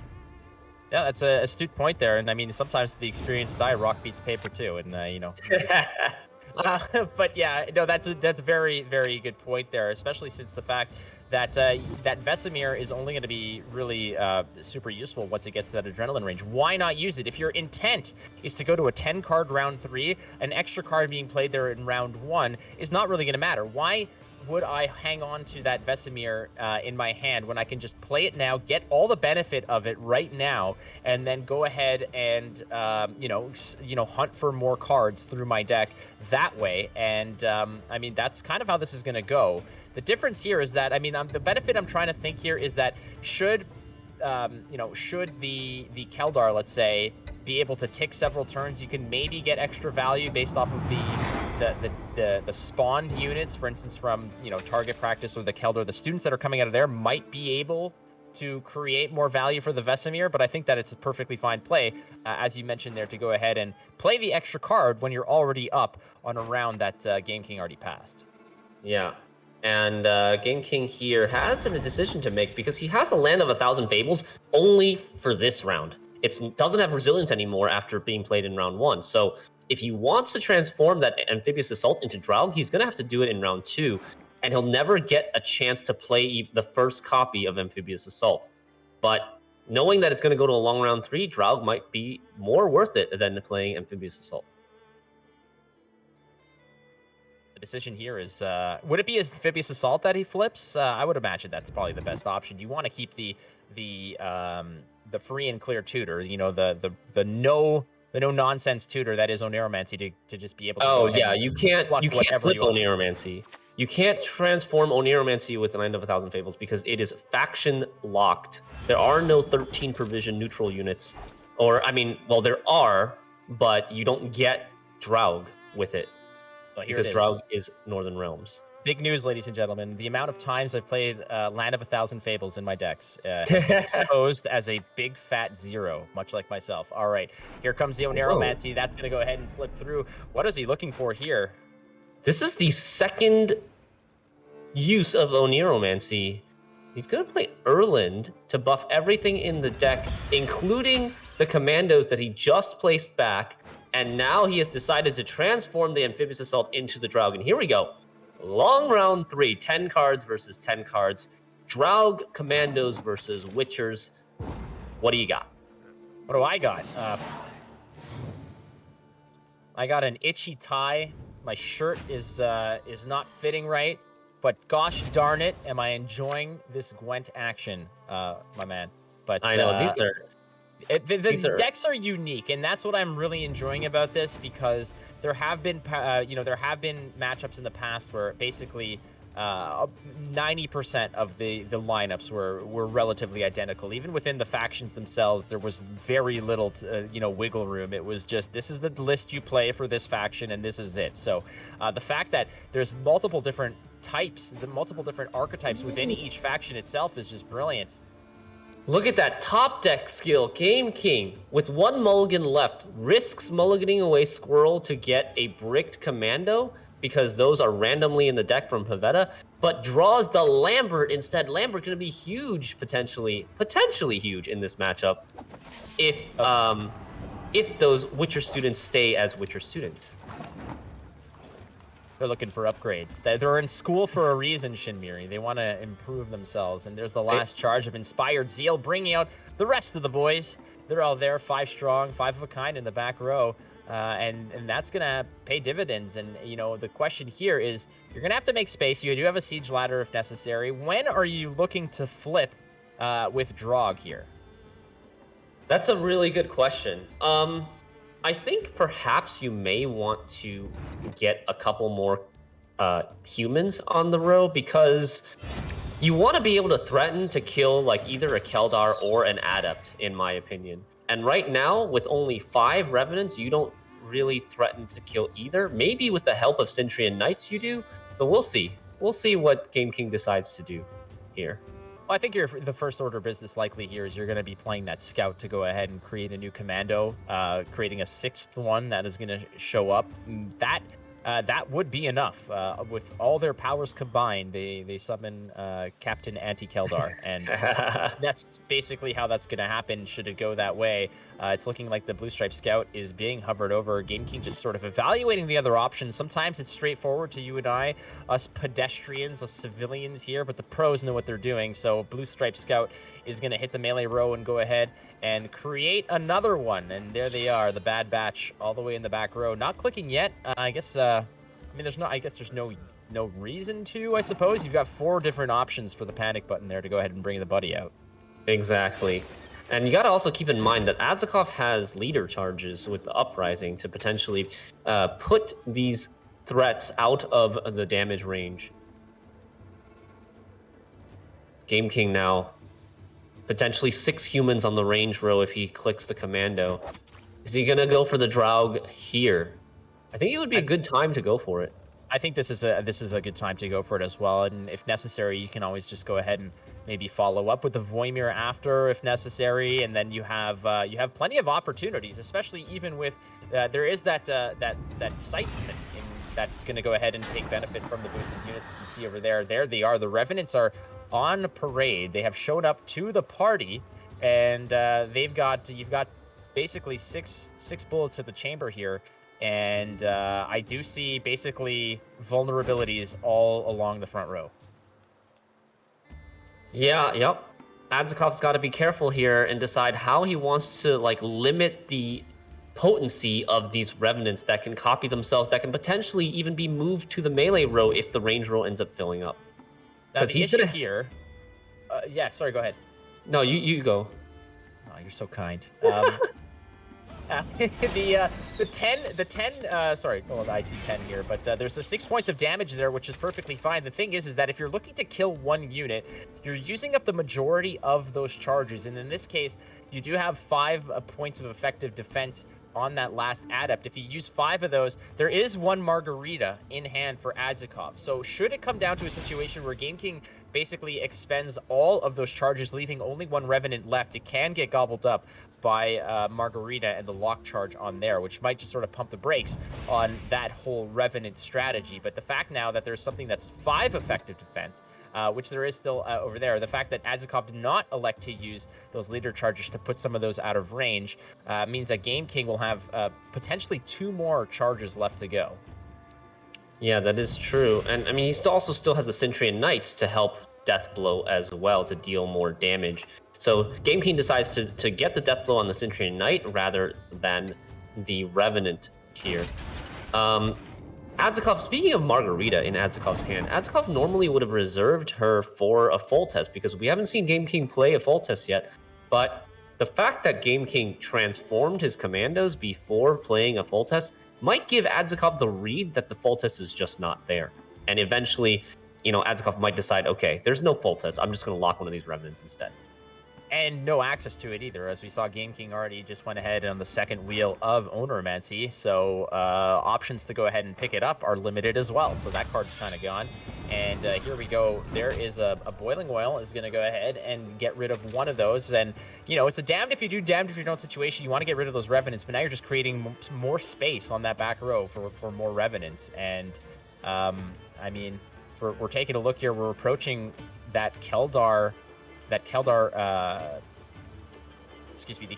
adrenaline bonus is about to start taking away, and Adzikov still has plenty of ways to go ahead and populate the row, as the Witcher Trio is still something that is going to go ahead and just create bodies right away. And a lot of them just sitting in the green, so that Scytheman that Adzikov is holding on to is looking pretty decent as well. Yeah, I think it was huge for Game King to kill that Adept there, because without the Adept, the Keldar isn't that threatening, since all of those Witcher students are going to get cleaned up by the Lambert eventually. Whereas if the Adept had survived, they would have all been transformed into 4 strength with a shield, and Lambert would not get much value at all. Certainly. I know, that's a very good point. And we saw Vesemir used earlier, so you can't go ahead and boost them all on the board. And if you can pick and choose your spot here, Game King is just going to go ahead and snipe the whole row of them with that Lambert. Lambert having quite the role in a lot of these decks that Game King and Lifecoach has brought to this tournament. Boimir is going to come in and give a little hat on each one of those Revenants, so they're all matching uniforms now. They all wearing the wonderful armored hat. Yeah, and also getting potentially several extra points on the Lyrian Scytheman that he will eventually play, probably in that back row for Game King. Now, the timing of Lambert is going to be important as well. And there we see the Margarita come down. Adzikov's waited long enough to use the lock. But the timing of Lambert is going to be important as well, because you want to wait with Lambert to kill as many, to hit as many students as you can. You don't want to do it too early, because then Keldar will just make more students and you're missing out on those. But if you wait too late and the Leo gets played before you clean up the students, that's a lot of extra points for Leo as well. No, definitely. And this is where Game King is going to have a good read on Adzikov's hand. Where are you going to get all the value off of it? What's left in your hand? And are you going to pull the trigger on the Lambert or are you going to wait and try to, greed it out? But I mean, with a 53-point lead, I think Game King is going to probably play it relatively safe here, not get too greedy with it, and maybe 1 or 2 students pop out and you just go ahead and drop the Lambert and just shut the door on that. I think that's likely what you're going to see here, especially with the big lead. But we've seen these lists, just these Uprising lists, these Northern Realms Witchers lists can go ahead and create incredible amounts of value and tempo out of thin air. The Witcher trio are now buffed to where they were in beta, I guess, as 3/5s. Is that where they were when they started? I mean, in Homecoming, they started at 3/4s, I think, for 6 provisions each. They've been nerfed many times since then, rebuffed a little bit, and finally found a home in a niche Witchers list for Northern Realms. And I think that they're in a good spot right now. But yeah, like you said, despite this being a 25-point lead right now for a Game King, Adzikov is not actually far behind at all. This Uprising list poops out points at the end of the round. That's the best way I can put it. It's just...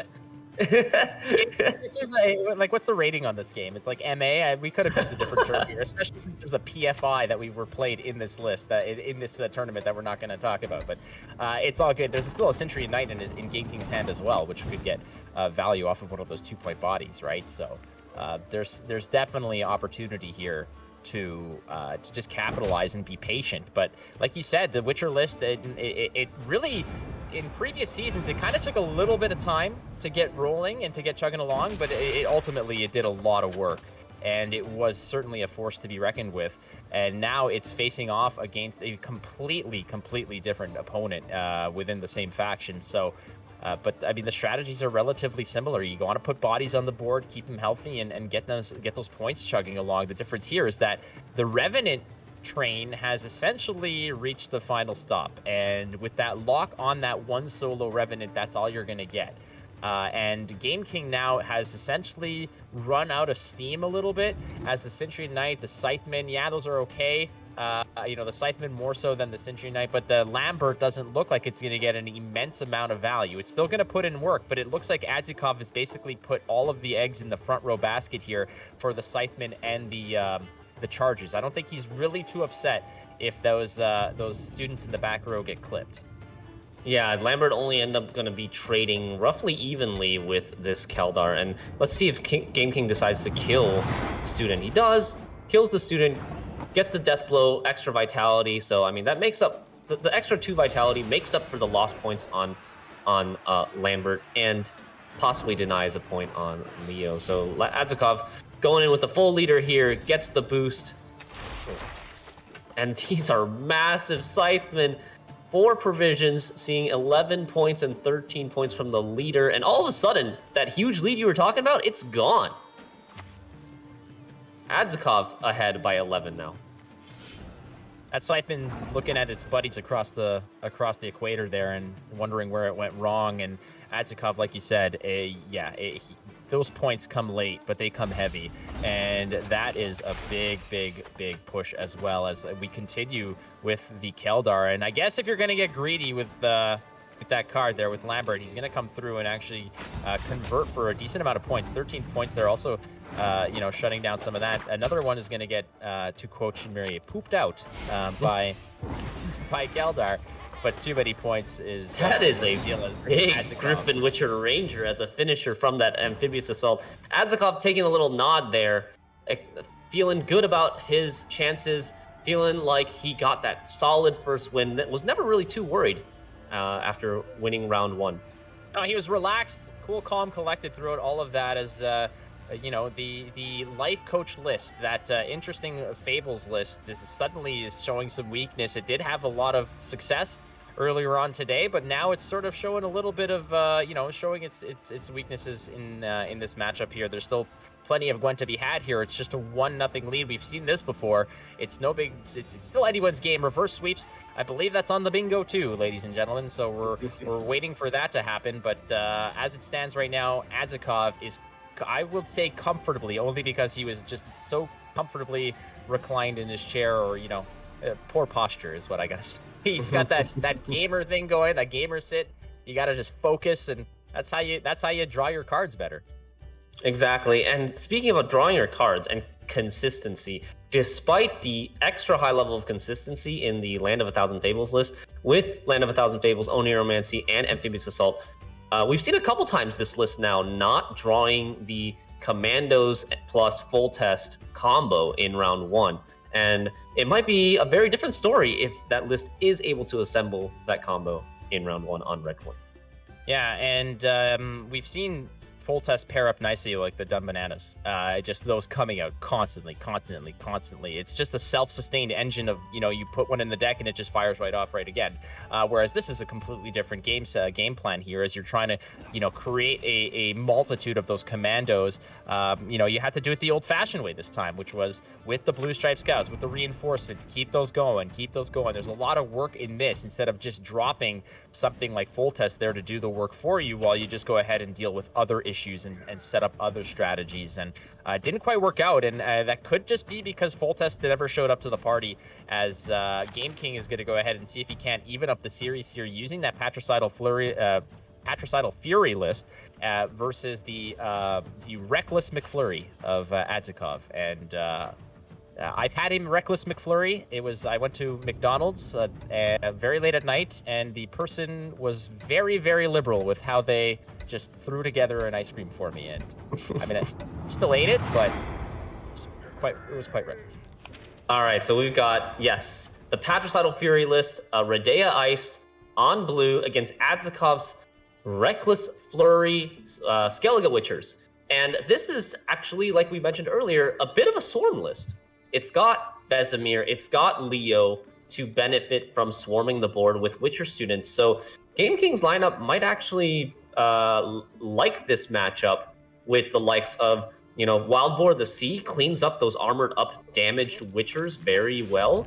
Lambert as well. I think Gerd also very happy in this list. So I think Game King's, on paper, Skellige list might be favored in a long round 3. Important to note also, Game King has found a lot of his key pieces that synergize very well together. Cards like Coral with Burnabrand, as well as some discard fodder like Morkvarg. That's all there and ready to go. And then there are cards like Maxi, and Maxi has found itself into very many lists that are obviously non-devotion as a way of just, in a round that you may not be interested in winning necessarily, it's a nice way to go ahead and take a look at what your deck looks like. In this case, that's exactly what Game King seems to be doing. Heron Kaduk there, the Invader, and Iced is the first mulligan you're going to pick up. And everything else after that seems rather blah. But I guess he's also evaluating where are the cards that I want to draw that I might want to discard with Burnabrand.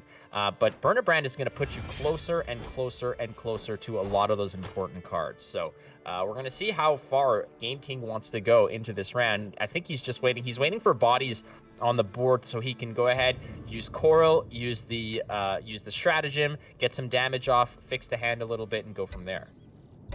Exactly. I think you're right. Coral, want to wait for Coral so that the stratagem can be played with the Coral on the same turn and act as an additional 2 random damage. And here comes the Vabjorn, I imagine, into Raiding Fleet to get an engine going, to get a bleed going, and thin, so Adzikov gets that consistency for his golds, to draw his golds later on.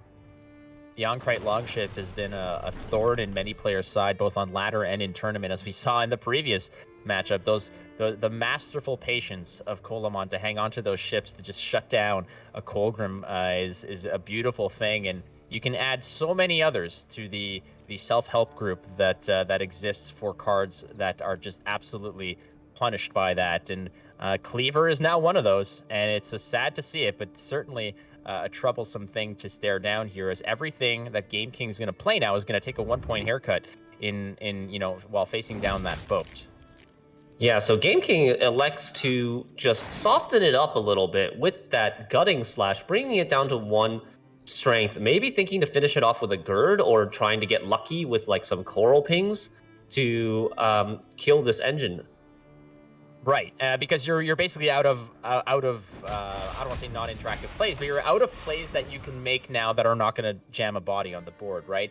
It's a tie game here, but as it seems like both players are kind of still just probing each other to see, all right, what do you have? How committed are you to this round? What are you looking to give up? Both players haven't really made any big plays. Once Game King commits something like that coral with the stratagem, you can start to see the points are going to eventually just start to really distance themselves. There's going to be a larger discrepancy moving forward. Is Gerd going to go ahead and drop in and just finish off that boat? That could be an option for you there, given the fact that Game King's list does have a lot more wide punish if necessary, as that's exactly the case here. We're going to go through, and before the boat even is able to say hello, Gerd just goes ahead and sinks it. Yep, and that cleans up one engine, the only engine on Adzikov's side of the board. So Game King is now looking a little bit better to win this round. His hand is very gold, though. If you look at what he has, he's going to have to probably play Coral next. And if he draws too many good cards, he might not be able to play the Spearna. Otherwise, he'll have to discard one of his golds.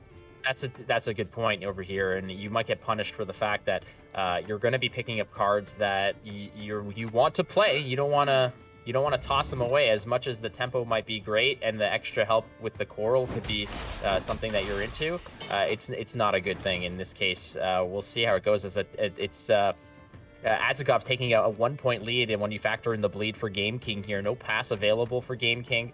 So he's still kind of just probing. Now, there are a lot more bodies on the board for those coral pings, but they're 1-point bodies, and that could rob you of certain value. But boy, oh boy, let's get ready to go right away with Lambert. I don't think you're going to get a juicier one than that. That is a very juicy Lambert, but that's also a big threat that's now out of the way and utilized up on blue coin for Game King. So, I mean, with the Lambert out, Adzikov's long round 3 is actually looking a lot better now and potentially even favored for him. So he might be willing to do something like pass or just keep playing garbage as long as he can stay within reach. Adzikov evaluating the board here, checking out the situation. The point differential seems relatively difficult. Now, as great as Skellige bronzes can be, eventually they do run out of gas, and in this case, on their own, there's not enough to just get you there. Armor Up here is going to go ahead and drop some more Witcher students. Yep, Adzikov, nice. With the Lambert out of the way, he's getting more Witchers, getting greedier with these armored ups, and trying to just stay within reach for this round and win it should Game King want to pass. Game King still hasn't used this stratagem. It's going to be a little bit awkward for him. Like, if Game King plays Coral, clicks Coral, discards the Morkvark, and draws a gold, he won't even be able to use the stratagem out of fear of drawing another gold that he doesn't want to discard. Like, what are you giving up here? You're not giving up Radia. You're not giving up your Wild Boar, and you know, Burnabrand with the right hand and the right draws can be a significant amount of tempo in a round that you may need to defend. But he's going to do it just the old-fashioned way here. But ooh. Okay, that was close. That was close, because you pick it up the Heron Kaduk and you're hoping to God that the next card you see isn't something like Iced, or, you know, like those could have been problematic. I think what Game King's doing here is he's reserving the Coral as the discard target, the backup discard target. If he were to draw into an Ice, he would just discard the Coral instead. Now, he did know that was coming up because he did play the Maxi, so he obviously did not shuffle. He knew that it was going to be Heron Kaduk and then into the Invader, but you know, if you're not sort of paying as close attention as Game King is there, that could have been really ugly. You know, you never know what's coming up. That's a really good point. Had he opted to shuffle, let's say, and that turned into Iced and Heron Kaduk altogether, I mean, what are you tossing away? Like, that is, it's a tough call. So it's confirmed now that the Maxi did not shuffle, and if I recall correctly, Ice is actually the next card. That's right. He's drawing into some real jet fuel here coming through, especially with the cards that he's already got. All right, so you know. Like you mentioned earlier, Shinmiri, you take the time that's given to you, and I mean, you don't need to tell us about your roping tendencies, but I mean, the time is given to you to evaluate, and even though you know what your game plan is, you might not be as lucky in the next turns coming up, so you want to take that time to just, you know, maybe even just catch your breath, maybe just to sort of just soak it in, sit back, relax, take a glass of water. It's on you. You've got to play in mind. It's going to be a pass. It's no big deal. You've got some time. It's not BM. It's literally there's tens of thousands of dollars on the line here, so we might as well Just make sure that we're not doing anything silly. Remember what's in the what's coming up in your hand. Game King still has that going on. He has played Maxi earlier on. He knows what the exact order of the deck is. So all of his mulligans are very strategic here. Yes, exactly. And this is a really good hand for Game King. Like, he's drawn pretty much all of his golds. I think, except for Yida, he has all of his golds. So he could do whatever he wants here. He could potentially even try to push for a 2-0. We can see Adzikov has a pretty good hand himself with the Portal, with the Vesemir and the Leo. So let's see what Game King decides. Because Game King has a very limited number of powerful golds in his deck. There's not going to be that much power left that he's drawing into. Adzikov looking at what's left in the deck. There is some there's Jinud in there. You've got the Axie, Quen, a Totem, and Gerd. Now, you do have those 2 bronzes, those 2 7-point fish flappers there. I said flappers to be kind. Mm-hmm. But the Totem at the bottom is horrible. That is a tough one to think about, especially since you're not going to get it. Keep in mind also, you're drawing 3 cards, and one of them is your first mulligan is that 7-point card that's going to be coming out of your totem anyway, out of your portal anyway. So that's not a free mulligan. So you're going to have to toss that one back anyways. So you got to look right past that, as it's going to be Gerd, Junud, and I think if you're tossing something back, you know that it's that 4 provision 7 card, that fish flapper's coming out. And then what's on top of that? That was the other question. Adzikov paying attention here, knowing exactly what is going on. So in reality, you're thinking, okay, I'm tossing away this Bear Witcher because I'm getting the whatever's 2 cards away from it, and it's going to be a very, very good card. You do have the Geralt Quen, which is probably actually going to go and likely fish out that Bear Witcher, which the shield is going to be very, very important to protect it against its self-damage on the deploy. There's no Bear Witchers left in the deck, but there is a Bear Witcher Mentor, and there is an Axie. Oh, so right. those are the 2 options left. He's got both Bear Witchers in hand, unfortunately, and didn't have enough mulligans to get rid of one. Usually, you're right. Usually, you do want to use the Shielded Quen to protect the Bear Witcher from himself, but not this time for Adzikov. I can't wait to clip that. Usually, you're right. That's it. That's the clip right there. Okay, so there it is. A great way to tempo out some points right there. Again, once something is shot out of the portal, like that fish flapper is, there's no deploy effect, so it's not going to damage itself. It's not going to take time to get up to that 7 points. It's actually showing up as 7 points, and it's going to start building up a nice armor shell around itself to protect itself against damage, as Game King is going to reply in kind with some points of his own. The Totem shows up with the Fanatics are there, and they're just waiting to get damaged. And you could probably be patient with how you're planning on damaging those. Yeah, I think Game King could actually even leave them on the board for a while, maybe soak up some damage from a Gerd or leader charges, right? Because the Reckless Flurry leader charges are pretty much never going to be able to kill these Fanatics. They're almost always going to get them into the Bloodthirst range without killing them, and then they will flip over and really take advantage of the fact that Adzikov can't control where his pings go. And both players still have a lot of potential just with the leader abilities. Adzikov with the 3 charges of Reckless Flurry dealing damage is a significant control mechanic, not to mention playing into just sheer points, like you said. You can go use the Quen and grab that Witcher. That's just going to boost by all the damage that's on the board. Ooh, that could be a little bit, well, I don't want to say painful necessarily, but now you're going to have to toss away a few cards. And that's okay. Yeah, the ice is good. The ice is going to be all right. The ice will discard both the Yuta and the Greatsword, and then the Scald will discard the Bear Witcher Adept. I think the only thing that you're really sad about is the Heme Scald playing for 4 points. Is there any other discard targets in the deck that he might be able to pick up with the Heme? No, there is not. There's none left. But maybe Game King opts to do something weird, like maybe he doesn't take stratagem off of Redea and takes a back row stratagem or something, and then tries to get the second counter of Iced with Scald. I'm not sure. That might be really, really risky, though. Well, that essentially means that you're going to leave Iced out to dry for a turn, right? You won't be able to just pop both discards off of one turn, because that's what the Radia is there for, right? And I don't know if you want to deny it that way. Well, there's one option for you. You did pick up some potentially worse garbage, you know. So it's not that bad. You still have the Fish Flapper that can at least recover some of its damage over time if you play it at the right point here.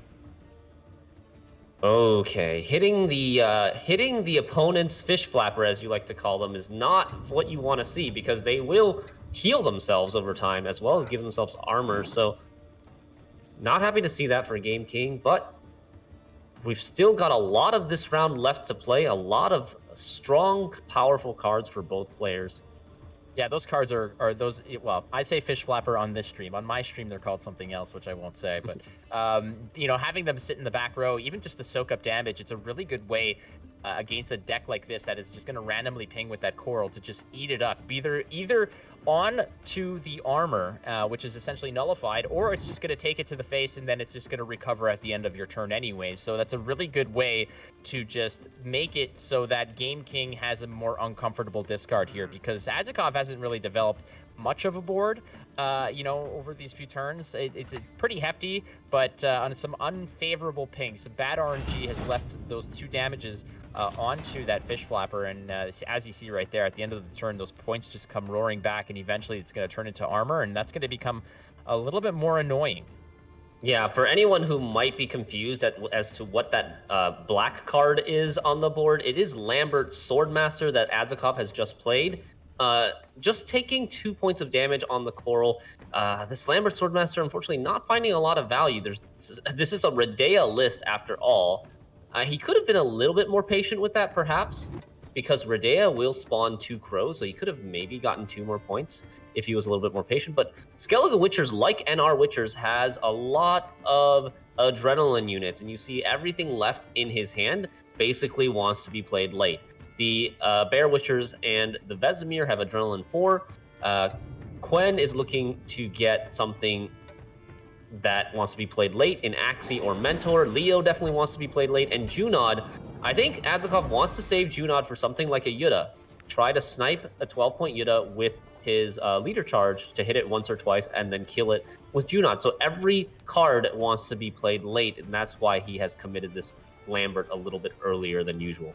Now, if this little bug occurs to you, ladies and gentlemen, I think if you just go ahead and actually click on the cards to sort of get the full screen version of it, and then go back to the game board, that usually just cleans that up. It's happened to me, and it's always exciting to see the mystery card and what's behind curtain number 1. And in this case, well, we know what it was, but yeah, like you mentioned, Shinmiri, there's a lot of cards that want to be played at specific times, so it's not always fun when you have to make a suboptimal play, only because you're evaluating it against the other cards and what their peak value can potentially be. There's a lot of back and forth, a lot of calculations being done here in terms of, okay, well, I'm playing that Leo, and, you know, if this was a Northern Realms Witchers list, you're playing that card very, very late. In this case, well, what else am I potentially playing that I want to play before this? And it's tough to call, but as all the other cards are kind of coming online with their adrenaline, you know, like the Vesemir, you have the Bear Witchers as well. You know, Quen will eventually be able to give a shield to a unit. So it's still anyone's game here, as both players have been very, very much cherishing their leader abilities as well. And like you said, a nice swing of RNG on a populated board, maybe, you know, clipping that Yuta mixed with the Junod could really, really be a big swing. Yeah, on the other hand, though, if the Reckless Flurry charges hits these Spellblood Fanatics or a Greatsword without killing it, those Greatsword could heal back up. The Fanatic could activate their Berserk and gain points instead of lose points. So a lot is going to depend on how and when and the result of Adzikov's leader charges on his Reckless Flurry. Bear Witcher getting played now, finally, with Adrenaline 4 active. Kills that damaged Coral. no more discard value from Coral, which would have come from this Mask of Ouroboros stratagem. And here we go, Game King, unleashing the combo that this deck was built around. Patricidal Fury coming down as an 8-point play, spawning the 3 damaged Siren tokens on the opposite row and activating Bloodthirst 3 for Iced. That should be the next play coming up. It should be. Yeah, He's just okay. thinking about it.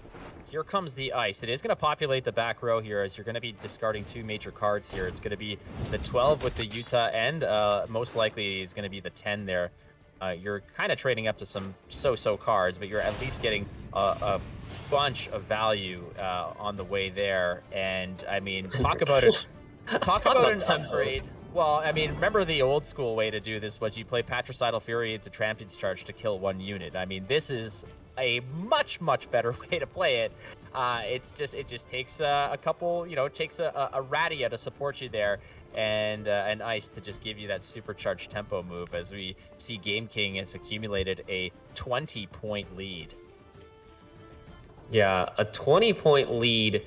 That was a huge tempo play, and he still got Wild Boar of the Sea with Heron Kaduk available. Ooh, okay. He does hit that Greatsword once. Yes, but that's probably going to come back. Doesn't hit the Yuta. Yeah, so that 1 point was wasted on the Greatsword. Will Adzikov go for this again? Or maybe he will just take the Junod on the Patricidal Fury, the Arnulf. The Arnulf is only 1 point smaller than the Yuta. There's also the opportunity here. I mean, you are spreading some damage around to go ahead and increase the value of, you do have a Witcher that does boost based on the amount of red units on the board, and there is a slew of them. And in a deck that is punishing wide, not tall, you don't have to worry about Morkvark to come in and just shut that down. Yeah, but, okay, interesting here. Those points are coming back. Those points are coming back. Those points are coming back indeed, because there's going to be bleed, and then the Wild Boar of the Sea is going to do so much damage to Adzikov's side of the board that this Greatsword is always going to end the game at a 10. Like the thing about it is that this Wild Boar of the Sea isn't as spectacular as you may think, given the fact that, there's a lot of red on the board, but it's not going to touch those fish flappers. You'd have the Leo that's going to eat 1. The Sirens in the back are going to be wiped out, so they're not going to get too much damage. It is still a big play, but it's not going to get the double dip that it typically would get otherwise when there's a slew of units that are in the red. Oh, okay. He finally gets the Yuta at the very end. Did hit the Greatsword and the Fanatic one time. Oh, and the Fanatic getting to a 3 is actually huge, because the Bear Witcher now... I mean, the only way that could have been better is if it hit the other Fanatic. The Fanatic can still flip here for an extra 2 points. Had it been the other way around, it had been the rightmost Fanatic, he'd have to kill that, and that would have been even more painful, as it's a 4-point game now, as Game King is still got some big plays to make here. Yeah, Game King actually has last say here. Game King has a Heron Kaduk. Normally, you play Heron Kaduk for Bear Witcher, and then you play it kind of early so that you have time to heal both the Bear Witcher and another damaged unit. But look at how many units are damaged on the board right now. This is a game where Game King will actually prefer to play that Bear Witcher Mentor from the Heron Kaduk instead, but he needs to wait until the Axie is out. Oh, and I like that little play. Putting the Axe Wielder next to the totem so that he can eventually activate the armor, the armor coming off of the Axe Wielder and getting the 2 random damage as well, potentially getting a point. Yeah, the Expose over there is going to get some extra points as well. Here comes Geralt Quen finally, likely going to go pick up, I'm guessing, the Mentor, and lots of just carnage. So many points. So much carnage on the board right now. 21! That's the biggest one I've seen. That is the biggest one I've seen. That's what she said. Oh, I was just And I was estimating 15 to 18 points, and we just saw a 21-point Mentor. This is crazy. All right. And yeah, well, I'm just glad you said it, man. That's all I gotta say. There's no tall punish coming from Game King's side. No reset whatsoever. But he's got one of his own. Yeah, so exactly. One is going to be met by the other, most likely here. And really it's going to come down to 2 big plays. I mean, Junod for 18. versus a wild boar that's going to go ahead and get a significant amount of swipes there. But again, we've got shields on 2 of the units. We've got armor on several others. That Wild Boar of the Sea is going to do work. The question is, do you play the Wild Boar first, potentially to damage some of those units and get even bigger? No. Game King decides to take the safe route and takes a Bear Witcher instead, thinking that maybe Adzikov's last card is actually Axie, because he hasn't played the Junon. And look at Game King shaking his head. He knows that he's made a fatal error, and I don't think the Wild Boar of the Sea is going to be able to catch up here. I mean, it looks pretty, and you got relatively close, but that's not how you want to go. You can even click the button there. 6 points is still 6 points, and it might as well 6,000.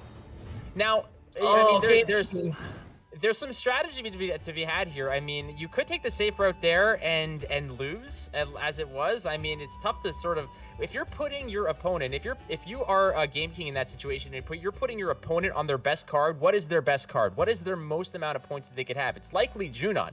So if you're factoring that into the math that you're doing for the deficit, you know that the best option, the only option for you to actually win this most likely is to play that Mentor. I don't know if playing the Bear Witcher there was the right move. I'm trying to think of what other options were in Adzikov's list that could have punished it was Junon or Axie as the last card in Adzikov's hand. So by playing the Bear Witcher, Game King's playing around the Axie to try to not give such a good reset to an Axie, right? And if he doesn't play the Mentor, the Axie has to reset one of Adzikov's own units, own damage units, probably for like 1 or 2 points, not that much, right? That's a tough. Yeah, you're right. And what's really difficult in this situation is that you're putting your opponent on 2 significant plays. One of which is gonna hurt.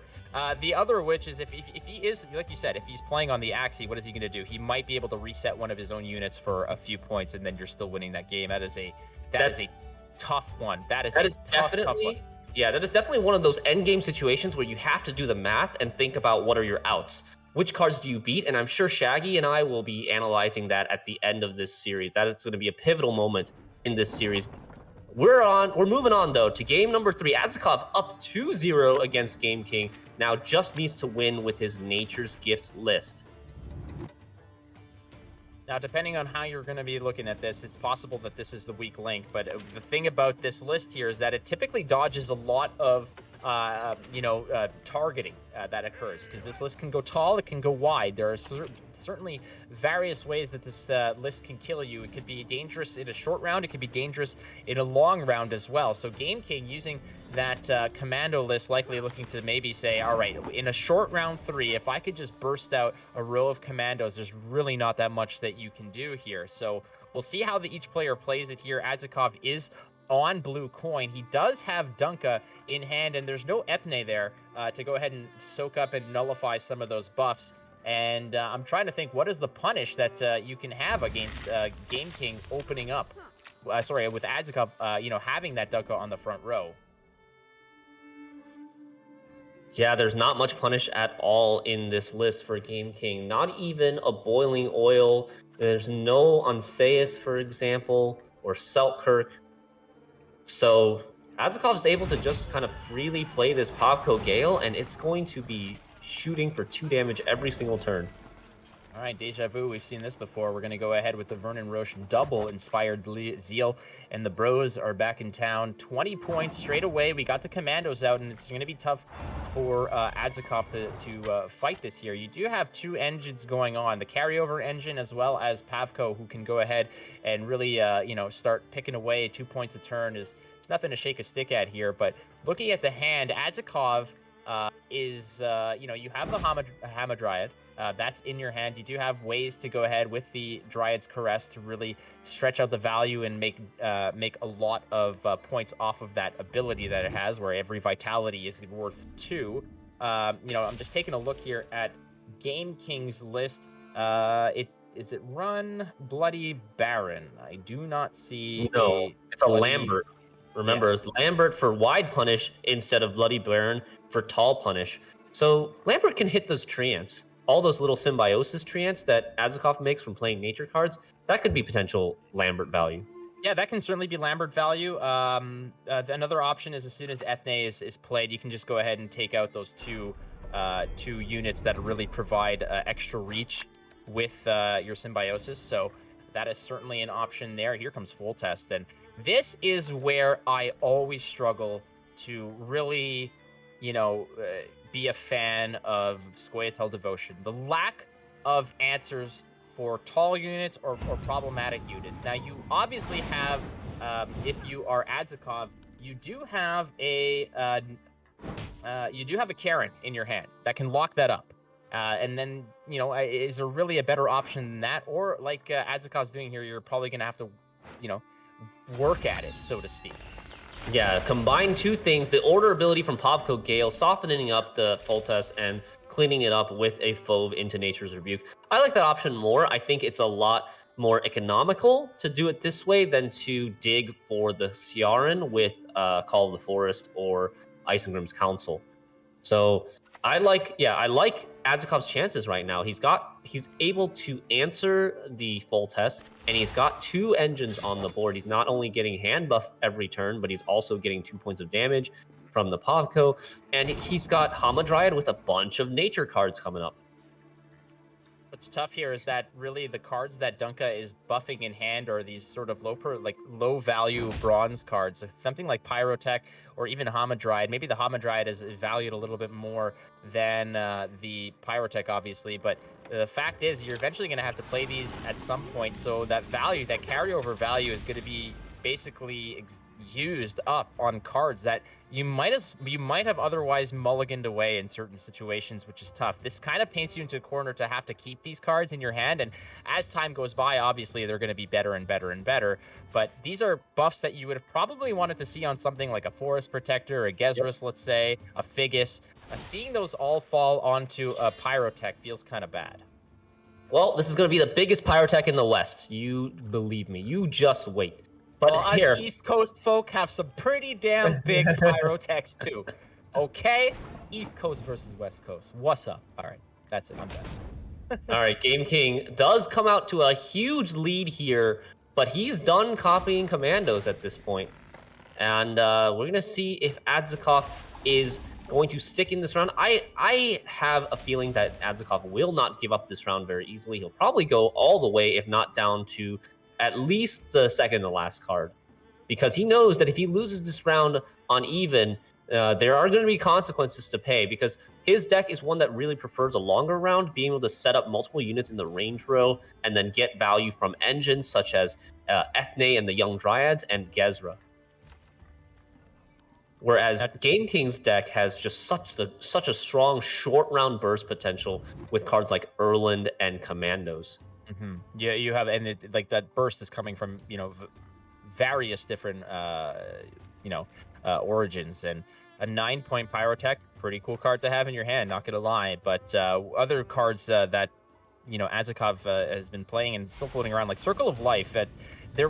Circle of Life onto a Revenant is a really good feeling. You do have the 2 points of carryover. The problem is if you're playing that Fables to transform into the Drog, your Revenants are going to come out at like 4 points or plus, right? So it's going to be tough to kill those without Nature's Rebukes.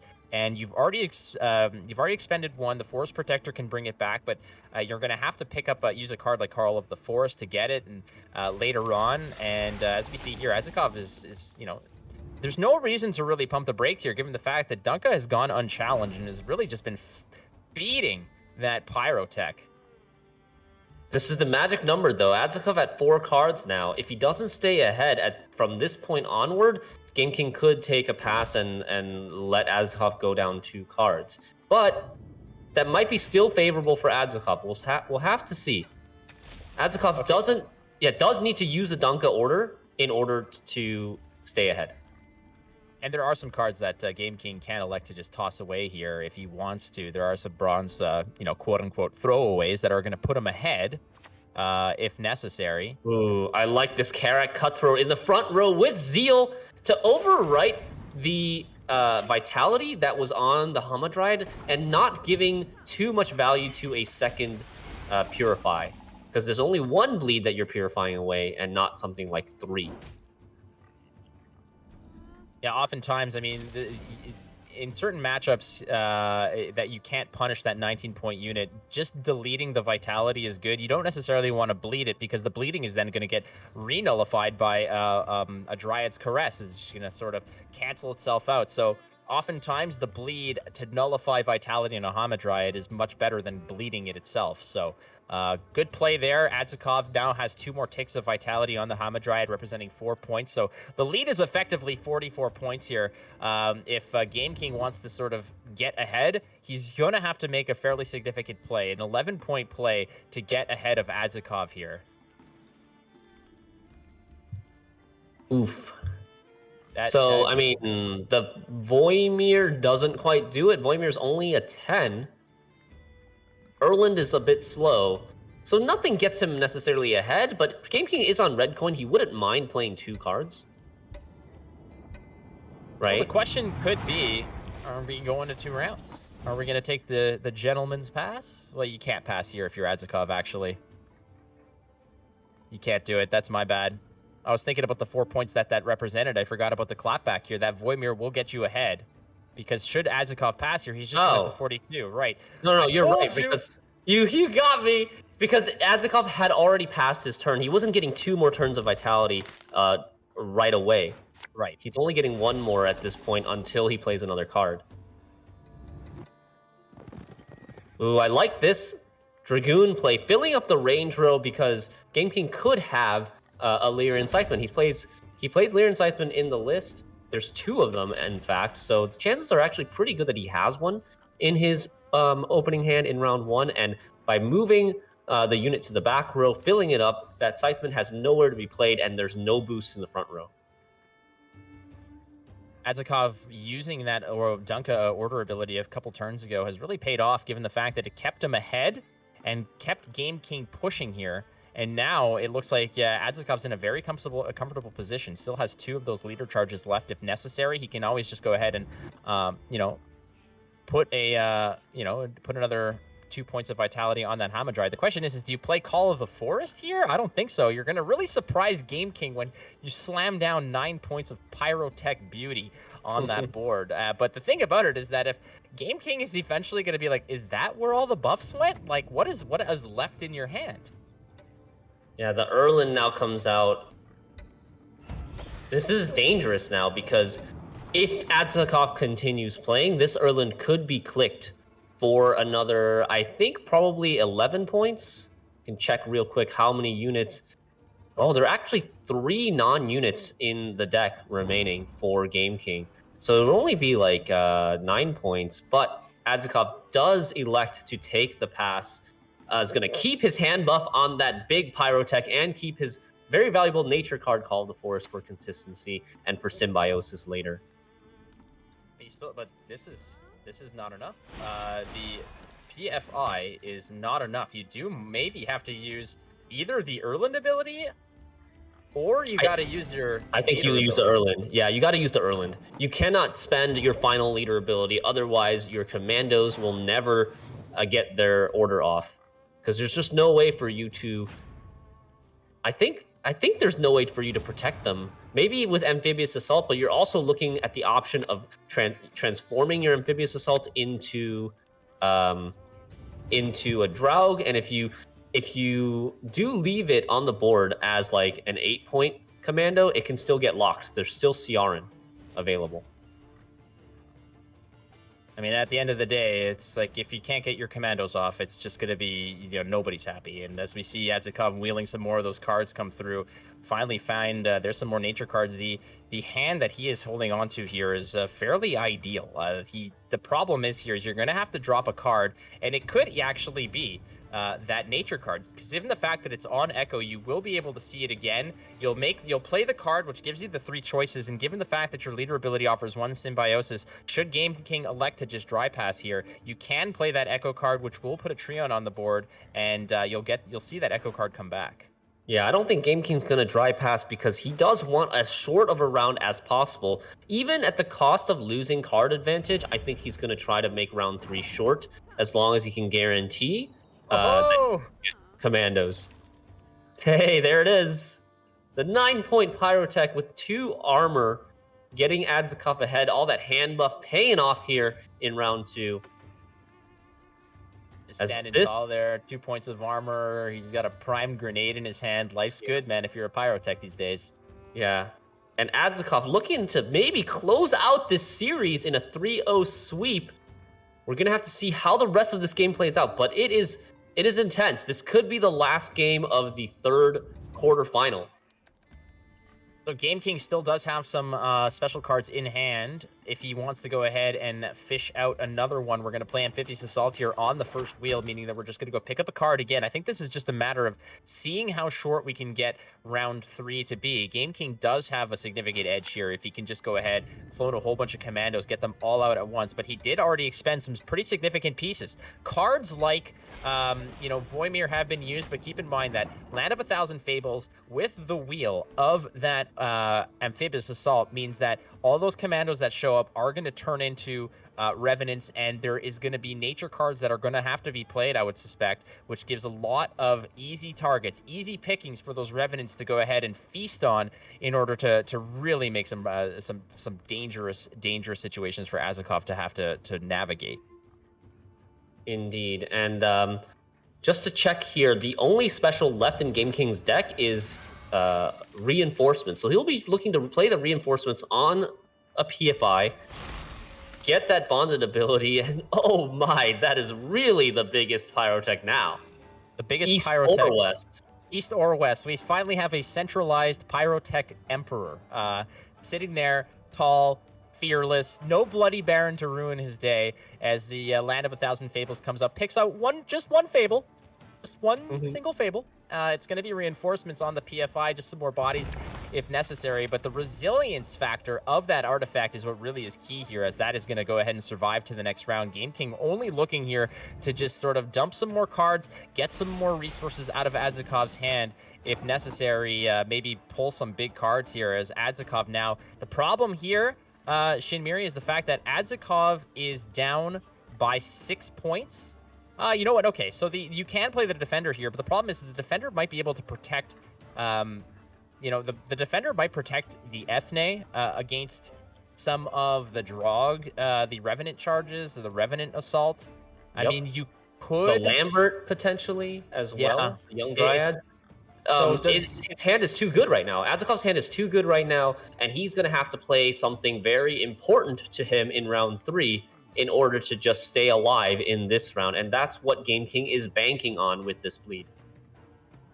And I mean, I think you have to keep that. You have to keep that Owneromancy to just guarantee the fact that you're going to draw a commando, right? I mean, No. You have so many commandos that you put back with Pavetta that you can likely just top deck into them. I think you're more likely to have a problem with drawing too many commandos than not drawing a commando at this point. All right. You say what you got to say, man. I know how it is me. Watch Game King not draw a single commando now after I've cursed him. But the Oniromancy could get him like a Lambert. Lambert cleans up these young Dryads right now. Adzikov did not elect to commit leader charges to take these young Dryads out of a Lambert range, and I think that's what Game King's going to do here. That's his last good gold in the deck, and then the other gold is Maxi, and that's too late. Oh, doesn't go for the Lambert, goes for the Squirrel instead onto the Shaping Nature. All right, I hear you. Okay, forces out yet another card. This is a very, very good trade. Well, that's the thing right there. I mean, it was the perfect card to play here. I mean, you could press for tempo if necessary, or you can just maybe, ruin some of the opportunity that Adzikov had by just getting rid of that nature card. The Shaping Nature is now a thing of the past. Plus, you're getting the Squirrel out of the deck. We don't want to see that Squirrel. It's all good. All right, so here we go. Are we going to find a commando, Shinmiri, or is it Flake Luck all over again? Oh, don't say it. Well, Look, I don't want to. It's gonna happen. I'm nervous because the Amphibious Assault does clog the top of the deck. There's a commando. Oh, thank God. There we go. Does Game King go for the Lambert? Go for another mulligan that's super risky? He does not. Keeps his one commando in hand and hoping that Commando, Draug, and Cintrian Knight is going to be enough. But this defender is going to be quite the annoyance, and we see Adzikov actually has drawn into the nuts here. He's gotten Defender, Gezra, I guess he's missing Forest Protector, so that would have been even a little bit better, but this is a lot of points coming from Game King. Yeah, I don't Six think that commandos. Sharon is really going to get a much value over here. You might shut down one of the Revenants, and that's perfectly fine. Nothing wrong with that. But Force Protector would have been a lot more points here. Now, it's there are no nature cards that he's going to be playing, right? So there's going to be no easy pickings. There's going to be no 1-point tree ants for the Revenants to just go ahead and shut down. And with the boost on that Gezrus, it's going to be very difficult. I don't think he's got, he can go ahead and flip those Revenants. Flip the commandos into Revenants. The problem is by the time he'll have a swing at them, Gezrus is going to be right back in the back row, protecting that row real nice. So I don't think that those Revenants are going to get any work done. They're just going to go ahead and poke away at the Force Protector. This is actually, I think it's going to be exactly enough for Game King to be able to kill the Gezra, because he has 2 damage in his hand from the Centurion Knight. If not for that, the Gezra would live, but with the 2 damage in hand from the Centurion Knight, it's perfect. The question is you want to hit the 2 damage without the death blow. You want to make sure that the death blow comes off of the Revan, I believe. I think that's more points. Exactly. It's 2 more points because you would only get 1 turn from the Vitality. This is going to be close, ladies and gentlemen. This Revenant spawns another copy of itself up. Okay, not that close after all. Up 22 points. It's only a 10-point gourd, a small gourd for Adzikov. And Game King. All right, Game King clawing 1 game back here, making it 2-1. Maybe looking to reverse sweep the Nature's Gift. We know that's on the bingo sheet. Yeah, the reverse sweep is certainly there. I think that's a ticket that hasn't been punched yet. We're on our way there, though, as Game King just has to win 2 more against Nature's Gift. And that's one way to do it is, he already pulled it off over there. A very, very adept bleed in round 2 to get some of those pieces out. And figuring out, again, the power of the commandos, being able to just show up. And even without a massive, massive long round potential of what those Revenants can do, both in killing your opponent or self-cannibalizing themselves to just generate some points off themselves, they were certainly effective to actually just get the job done. And keeping that Gezrus just 1 point away from survivability, it wasn't enough, but still, at the end of the day, it was a very, very close matchup up until, just the commandos came through at the end of that game. Yeah, the key factor there is just how long round 3 is, and Game King was able to successfully dwindle that round 3 duration down just enough so that the commandos would overpower any sort of engine value Adzikov was going to get. So Adzikov has Nature's Gift as his last deck, and Game King still has Patricidal Fury as well as the Overwhelming Hunger Succubus deck. We have yet to see this deck in action. I'm hoping that we do. Well, if he wants to win, we are going to have to see it, right? So, we're going to hope for a 5-game series here potentially to really ramp up the drama, ramp up the tension, and,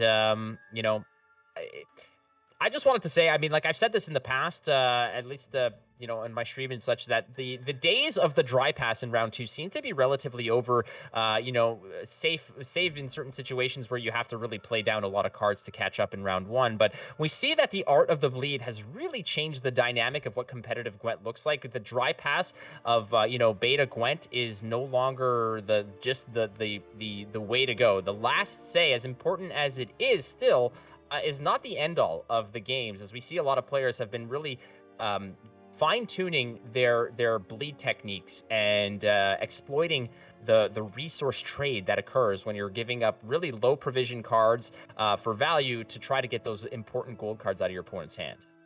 I love that. I'm actually loving that so much, Flake. I think this makes Gwent a lot more interesting of a game to both play and watch when round 2 matters so much. And it's not just a dry pass into a 10-card value matchup.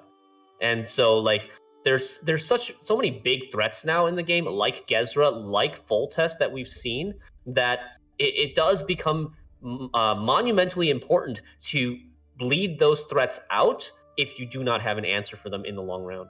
No, definitely. And it's such a beautiful sight to see. And it's a skill that players have been refining over time, and they've realized the importance of that round 2.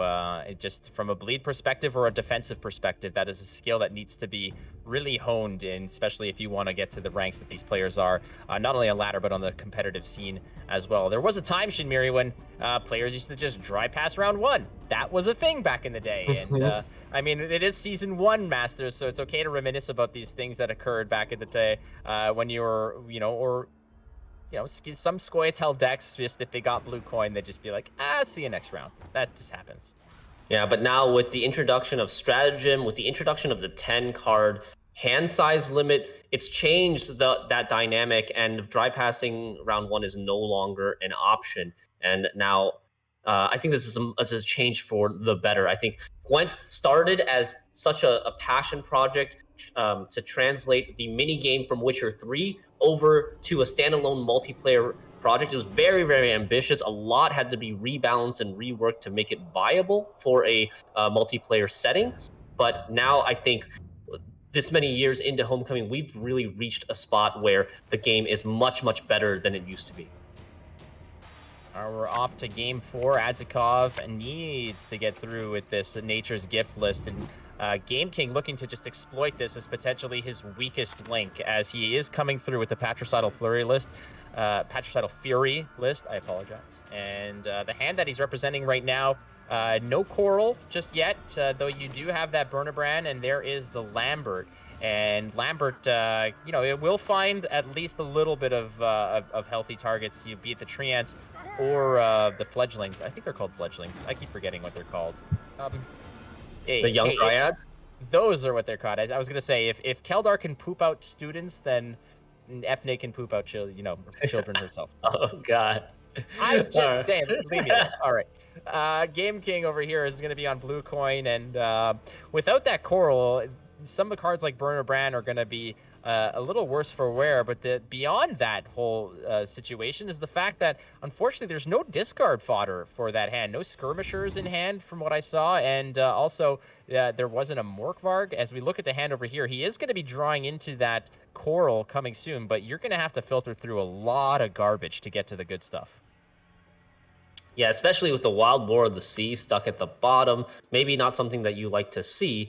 But the point, I guess the silver lining is that the Wild Boar of the Sea is probably not going to get any damaged units against Nature's Gift in the first place.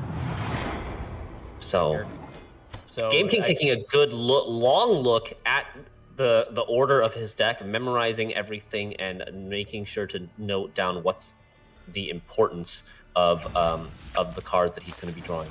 And the way that he was looking at it, he didn't even scroll down. To him, it was just an evaluation of, is this Coral worth keeping? Do I need to draw into this sooner, or can I take the risk? Right? Well, and he didn't even really care what was down there.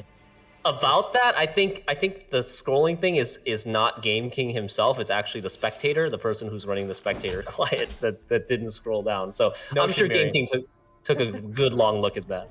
Well, I mean, he's gonna see where it is, but at the same time, it's not like those are cards that he's gonna see right away. He's gonna have to work to get there, and with cards like Burnabrand and Heime, you will be able to draw some cards and filter out some of the garbage. But the garbage that was coming up was not like it was like there was a skirmisher on the top, so he could Heime here into the skirmisher, assuming he elected not to discard.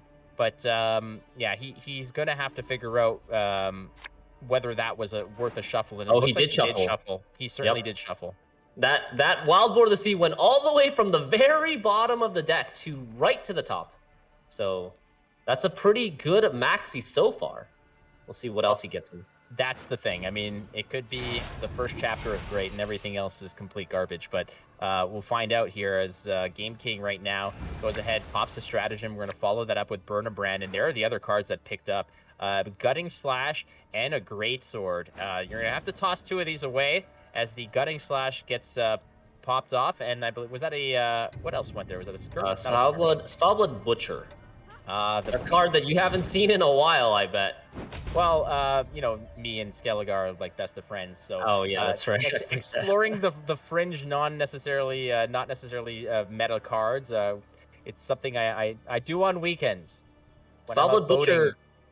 Svalbard Butcher hasn't seen much play in competitive decks in years, I would say. It lastly probably was seen in like Iron Judgment with Svalbard Priest and Armored Drakars. They were played as this fringe 4 provision card to activate the Drakars. But enough about that. Finally, they're coming back.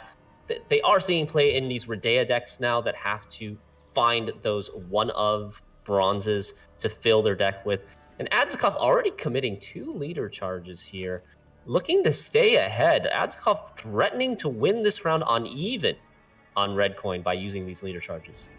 Yeah, that's a very aggressive play here. Again, he is looking maybe to just end this as, as quick and painlessly as possible for both players. Game King is just at this point, let's go ahead. Let's put some cards on the board. Let's see what we can do. The leader charge is protecting those units, especially since something like Hamadryad is just going to get extra mileage off of each of those vitality pings, and there is still a shaping nature in hand as we see it activated right now. Most likely going to find a home on that Hamadryad. Boost by 5, add 5 points of vitality is typically the way you want to pair up those cards. It is also going to pop out a 2-point Treant. The double symbiosis brings that Treant to 2 points, and right away we're back on top as Pavko goes ahead and drops another 2 points of damage, and the Hamadryad now is looking nice and cozy for the rest of the round, more or less. That's another 10 points represented on that Hamadryad over the next 5 turns. So Game King actually down like about 12 points at the moment, and even though Game King's hand is looking very good, he doesn't want to be spending all of these high value golds in this round and just to trade against like bronze nature cards coming up and the engine value of Pavko and Hamadryad. Well, that's the thing, right? Is that you do have cards like even something as silly as Circle of Life there onto one of those, on anything, frankly, because you don't care what gets buffed in your hand at this point. I think either are good. And there goes the Redea. She's already out and ready to go, and there's no support with Coral. She's not anywhere to be found, but if necessary, we might see Iced come earlier than we may have initially suspected. Yeah, Game King looking pretty desperate here, dropping the Redea, saving the stratagem for now. So you could see Iced with Greatsword, but then how do you get the second activation? I don't think Game King wants to commit Patricidal Fury leader here in this round. No, I don't think so either. I think you're maybe taking it as Iced 13. Onto. Yeah, you're getting what you can with it. Not to mention the Urbros is also going to drop the 2 crows, so there's some extra points there. And the problem is you have no real way to deal with that Hamadryad that's just going to grow and grow and grow. And that's work that's already done. The vitality's already on it. You don't need to support it anymore, because Adzikov right now is just going to play some silly cards, as you can see here. And now this is where it happens, where every time that Game King passes, it's going to go back to Adzikov, and he's going to get those 2 points of vitality bonus on that Hamadryad. So Adzikov right now leading this round on even. Adzikov is getting 4 points a turn right now. Basically, 2 points from the Hamadryad and 2 points from Pavko. So this is really helping him stay in the round and stay ahead on even and keep forcing out these gold cards from Game King. It's just gold after gold after gold, and then like this Heron Kaduk only playing for 8 tempo. Adzikov could easily trade that with a Rebuke. Rebuke not only cleaning up, like getting ahead, getting the symbiosis, but also cleaning up that damaged Bear Witcher so that it cannot be healed by the Heron Kaduk. Yeah, what a great target for that. It just fits so perfectly, as the 5 body is not just the 5 body you're removing, but the heal potential from Heron Kaduk and the Death Wish bonus onto the Treant and the spawning of another 2-point Treant as well. That Nature's Rebuke was 5 plus the 2 plus the 2. That was oh my god, that was an 11-point Rebuke. Yeah, you're right. 11-point Rebuke plus stalling an extra turn for another 4 points. So I would look at it more like a 15-point Rebuke, I think, to be accurate. Well, I would look at it as a 16-point Rebuke. And I mean, I don't think you're getting a better Lambert than that. Yeah. Lambert coming down, killing 3.5 Treants. It's like 13-point Lambert, but I don't think Adzikov is going to let go. He's got an iron grip on this round, Flake. Oh, for sure. Here's another 11-point Rebuke. Why not, right? Let's go ahead. Drop that in. We get another 2 points from Pavko, another 2 points from the Hamadryad, and look at that. We're right back on top, and Adzikov here has got to think, all right, do I have to Iced? I can't I can't use my wild boar. The wild boar is pretty underwhelming. It's pretty underwhelming this round, but it's going to be pretty underwhelming later too, I think. There's not really going to be that many. There's going to be no damage units. There's going to be some treants, I suppose. But yeah, it's looking really tough for Game King right now. So the ice does come down. We see that Mask of Ouroboros being used. Oh, that's actually... Wait! No! No, you could. No, Game King! He could have discarded the coral and then used the coral Zeal to discard the greatsword. That was perfectly set up for him with the top deck into coral. But this is probably just like an interaction that he didn't come across very often in his practice. What I'm thinking is perhaps that was enough points that Adzikov might actually pull the shoot here and get out of the round, meaning that he doesn't have to play that much points to get ahead. Maybe he's hanging on to Coral for late game where he picks up another Haymae Scald with the Morkvarg or something like that. Yeah. That he can maybe pair that up later. I could see that. There's still a Skirmisher and a Morkvarg both left in his deck, so maybe he's trying to save the Coral for that, but I don't think this is going to be enough to stay ahead here. Like, Adzikov just gets too much engine value here, and this Force Protector, I believe, is going to keep him ahead. Yep. Yeah. Oh boy. Like you think that maybe just the iced into a 10-point drop like that is enough, and the picking up the coral there is like you said, like that could have been. That is basically the ideal situation. You pick up the coral, you drop the coral, she hits the board, you use her order, she drops the 10-point greatsword. Look at Game King. He is just not giving up over here. He's going to go put some... And he puts them in the back row, feeding into the Gezras too. But it's they're okay. not going to live for long. Exactly. The Wild Boar of the Sea is going to do some work. Is this enough points to maybe push Adzikov out of the round? It might be, but Game King is out of gas.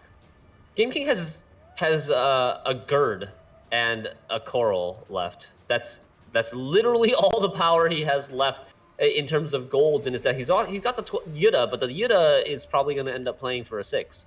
Maybe a 12, maybe. Man, but I am like... Adzikov's not giving up. All right, I am like fully into this game here right now. I am full gamer hunch leaning into my screen, man. The action has been hot and heavy. We've seen so much, and Adzikov still has a lot of cards that he can rely on. Keep in mind, there's still a Gord, there's still an Ethne that he can hang on to if necessary. There's still so many options he can lean on if he needs to. Yeah, there's Defender, Dunka, and this his Gezra here with exactly 4 units in the front row. It's just enough. Just enough, yeah.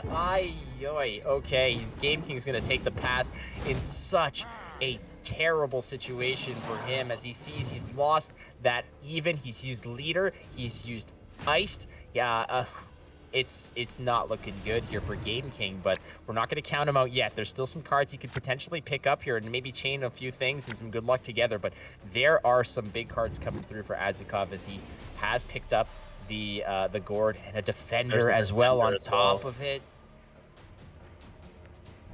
You know what, Shinmiri? At the end of the day, maybe tossing that Coral was the right move. Maybe that would have at least gotten him, the ability to pass or save his Leader for another round and not lose his card. But I think in either situation, even if he had discarded the Coral, I think he was still a massive underdog in this match, in this game. Yeah, and we can't all be overdogs or updogs for that matter. Exactly. Somebody's got to be the underdog, and Game King here, does get a Yuta and a Gird. Okay, not bad. Looking for maybe a Morkvarg to discard with the Coral, and that's maybe the best that he can hope for. On the other side, cards around. Yeah, I mean, on the other side, we see Adzikov just gotten such a strong hand with the Ethne, Shaping Nature, Gord, Isengrim's Council, and Defender. Okay, Game King did manage to draw a discard target. That'll help. That will definitely help, but I mean, Adzikov has just pure jet fuel in his hand right now. It's gonna burn hot. It's gonna burn heavy. I mean, that Karen is a really good lock target here. It's 5 points plus the 3. It's gonna deny on that fish flapper. We're gonna drop a Gird. Why not? And keep it like. I think the big play of the game here is Adzikov in round 1, not getting too, what's the word I'm looking for? Not getting too hesitant to use his leader charges. He committed 2 leader charges early in round 1 to keep his tempo up, to stay ahead early, and then he was able to just keep the pressure on for the entire round that way and trade bronze for gold over and over again while threatening to win on even. I think that was like the key play from Adzikov to keep up the pressure. Let's see where this ping hits. If it hits the 2 points of armor on that. Okay, well, we're going to make some room on that back row. The tempo that he picked up is not enough. He does have an 8-point lead, but Shaping Nature with 4 points of Symbiosis on the board is... It might just be too much for Game King to digest over here, as that one card comes through and immediately puts him right back on the back foot. Now we're going to go ahead, take the damage where it exists, but, I mean, just Gord himself is a nasty card, as Isengrim's Council... Gets the Fove. I think Fove might be able to get something like Call of the Forest. This is just, yeah. Oh, God. Oh, no. The chaining into Symbiosis, into Nature cards is showing how powerful this deck can be in a round 3 with Ethne and Leader passives. You're just getting so many bonus points for every single Nature card you play. So hey, why not? Let's just make that Gord even nastier. Dunka's going to come through. But again, this is World Masters, ladies and gentlemen. Lots of bank on the line. Lots of pride. Lots of win here for Adzikov as he takes it through. Why not? Let's go ahead. Tempering, you got the stage, my friend. You can do what you want as he goes through and drops a 15-point Gord just for show, as it is not even 35 close. wins the final round by 35. Adzikov punching his way into this semifinals, into day 2 with a little bit of a smile. He's back 3-1 over Game King. Well played by both players. Yeah, both players definitely showed resilience and very intuitive playing from both sides. It's tough to see if you're Game King, one of the happiest and jolliest guys I know, a really, really good person, but Adzikov has come back. I mean, we've seen this guy dominate ladder in the past. He has been a tournament mainstay in the early years of competitive Gwent, and we know why. He has just gone through like you said, the pivotal moments there could have been in that round 1 on both sides. Number 1 being just the sheer pressure, the fearlessness that Adzikov demonstrated by protecting those engines and saying, standing your ground in that round. And saying that I'm going to win this round and I'm ready to spend everything. And on the opposite side, Game King not taking that play that we mentioned, maybe discarding the Coral with that Urboros charge. Maybe that was the way that he should have been going forth with it, to just maybe secure it and stretch that out. Now, that's our point of view here. I know that you're going to be breaking that down with Shaggy a little later, but before we do that, let's go ahead and talk to Adzikov as Pavel Burz is standing by with our winner of this quarterfinal match. Adzikov, good to see you again, back, and what a comeback, man, winning the first quarterfinal. How are you doing? I'm doing great. I mean, I won, so what can I say more? Yeah, you were tweeting about it just before the start of the match that, yeah, it's destined in some way. The prophet said Yeah. that you're going to win.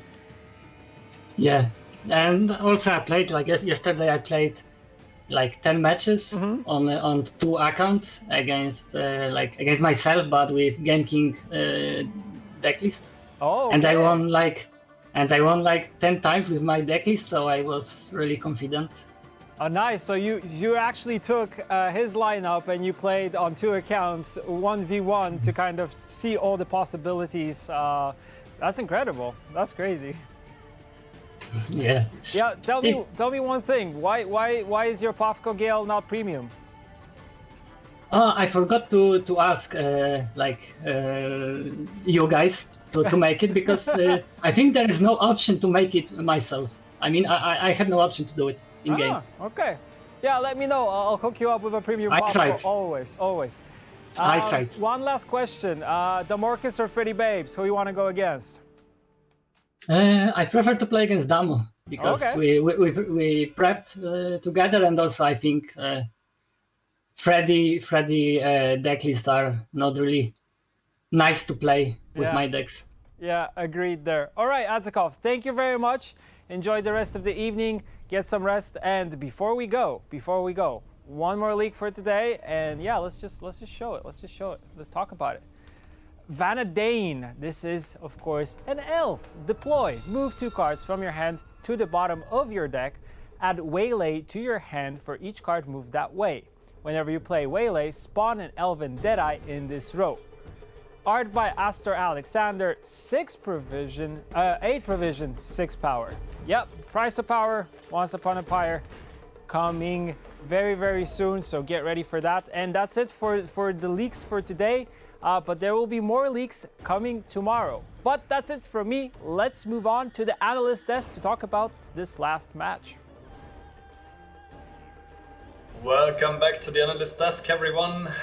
Here is the overdog, Shinmiri, joined by your underdog, Shaggy, and we're bringing you some analysis from the most recent match. What do you think, Shinmiri? Seems like Game King was not able to bring his missed targeting strategy to victory in this series against Adzikov, and yeah, Adzikov just played it really beautifully. He just executed it really well. Yeah, from the start, Game King was a little bit facing an uphill battle because, yeah, like you said, he didn't find his swarm target.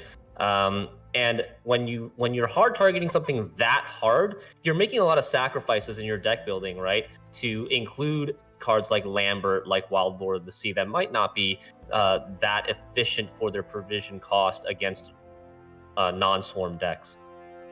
Exactly. So the first clip I have from the series is just a cute little way where you can see the flexibility of Land of 1000 Fables. Because first off, Adzikov dropped the Defender in round 3, and in that case the Draug really is not worth any points anymore, like it's barely worth more than 10 points. But as soon as the Gastros comes down, Game King knows that from transforming this Amphibious Assault into a Draug, he suddenly gets the possibility of denying the Gastros value and killing it as it moves back to the melee row. So I think that is really a nice way of like showing the Land of 1000 Fables sometimes being better than actually having a Draug in your deck. Yeah, it's an option of having Draug, not an obligation to play the Draug. So if there had been not a good situation for Draug there, he could have just played Amphibious Assault for like, some bronze for maybe 12 points. Exactly, but the most interesting part of this series for me was definitely this situation that we see on the screen right here. It was the very end of the Skellige Mirror in Game 3, and well, Adzikov, I was wondering for the entire round why the Geonaut was waiting in his hand until the very last play, but suddenly it hit me. He is pretending that he has Garrett Axie in the hand. He is threatening the reset of Garrett Axie and preventing Game King from playing his own huge Bear Witcher Mentor. Yeah, so this is a really interesting situation to analyze, right? We know that, by playing the Bear Witcher, taking the safe line, Game King doesn't beat the Junod, but could he have done something like, maybe play the Wild Boar first, or just play the Mentor anyways and see if he wins against Axie? He can do the math there, right? Yes, exactly. So I took the time to do the math, and I figured out that playing Herrnkaduch into the Bear Witcher Mentor for 20-21 stats would have even won against the reset. So Game King seems to have run out of time or just got baited into thinking it was surely going to be the reset, when actually the Bear Witcher Mentor did beat the reset anyways. And the other line that you talked about, were playing the Wild Boar first and denying yourself maybe 4 points of Bloodthirst, and also losing 3 points of healing value on the Herrnkaduch, would still beat every possible last card from Adzikov with the huge Bear Witcher Mentor from last day. So Adzikov really managed to bait Game King into a suboptimal line, and I think that's like a really good case of showcasing how bluffing can be an effective tool in Gwent. Yeah, it was a good bluff by Adzikov, and I think Game King also felt the pressure of the rope, as we all know too well. You can see on your screen right there, the rope dwindling out, and Game King being forced to make a decision here, and unfortunately not taking the right one. This was a pivotal game in the series, and I think if Game King had won this series, maybe things would be different. For sure, like this game was very decisive for Game King. The Skellige Mirror, Game King told me before the match, was his best chance of the Skellige deck winning against any of Adzikov's decks. So losing that particular game really hurt Game King's chances of winning this matchup by such a huge amount. It was really the most pivotal moment of this series. All right. Well, thank you so much for your thoughts and the clips, Shaggy. We will be back one more time for the fourth quarterfinal of the day. Appreciate it. And we're going to send it back to the casters. Hey, that's us. Hey. That's You're me. back. Hey, I'm back. A couple things to note here. One is like, yeah, I'm really, really thankful, Shaggy, for doing that math, which I guess proved me right to a degree, that you got to take that line every day. Again, I just winged it. I'm not going to take credit for that. Tough situation to be in if you're a Game King in that situation. But like, I mean, baiting it out is essentially what happened there. You were forced into a 50-50. Is it this, then this? If it's that, then that, and I can't win both. But apparently you might have been able. There was a way out of that, and that's why we pay you bucks, Shinmir. But so far so good. And it's also worth noting is that life coach lineup has showed its vulnerabilities. It hasn't gone through for Game King as it has for Life Coach, and we're lining up for quite a tournament as players like Life Coach and Kolemoen and Adzikov have already punched their way through, and there is still another heavyweight bout coming up around the corner. Yeah, last but not least, the final quarterfinal of the day is going to be Damorquis versus Freddybabes. And it's going to be a good one. Make sure you guys stick around where we can take a final look at the prize pool before moving on to the last set. 3 matches have been played, 1 more to go. Adzikov taking it 3-1 over Game King.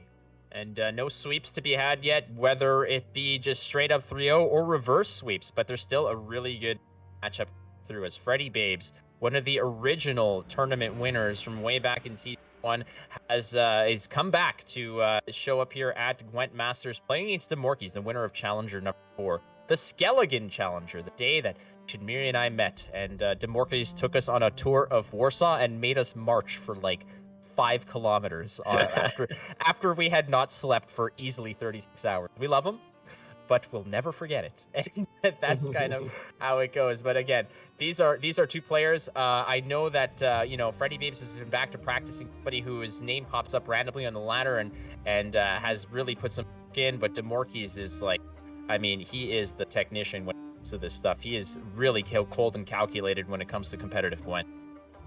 Exactly, and I'm excited to see this match play out. We've got interviews from the 2 players, and Lionheart and Tiabisi will take it over for the casting after this.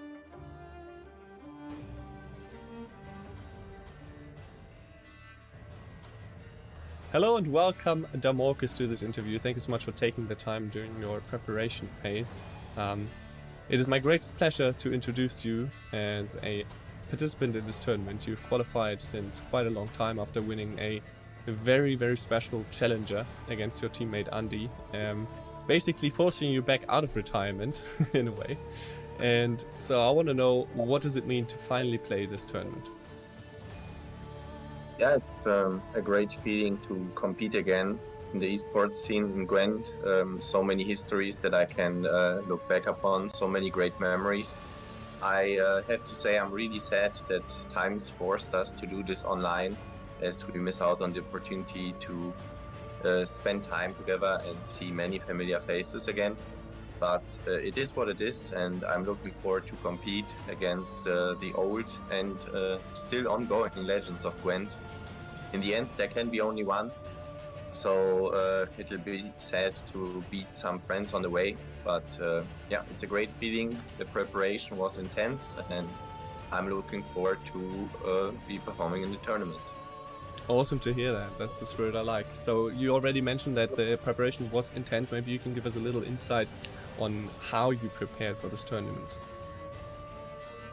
Yeah, I was curious how it would work because, as you might have heard, currently I'm working as a consultant, so it's not always easy to take that much time off. I was pretty lucky that my bosses were also interested in esports, and when I got the news about Masters, I told them I would love some holidays to prepare, and it was super smooth. So I was really grateful for 3 weeks of free time that I used to prepare, get back in shape. I spent again some time with Kolemoen in Berlin.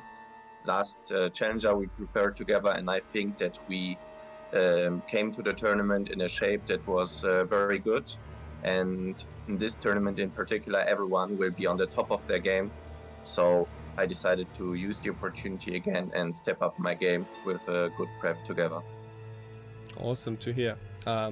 So I think we're going to be excited to see how that preparation turns out in the tournament itself. One more question before I let you go. Is there anything you would like to say to the Gwent community and specifically the fan base that you've got behind your back? Sure. I mean, it means the world to me to see me coming back after such a long time, and there is people who pick me in the divination challenge. That's an amazing feeling to have that support, to see that people believe in the ability and the prep that I bring to the tournament. From me, just a huge thank you to everyone who is going to support me in the tournament and who already did so on the way. And a huge shout out and great thanks to all the people who helped me prepare. It was an amazing journey. I never would have expected so much support, how many people approached me, and I needed all the help I could get. And now I think I'm slowly getting where I want to be. Awesome. Well, everyone's excited, so let's get into the games. I won't take up any more time, so thank you so much for taking this time for this interview, and all the best of luck in your games.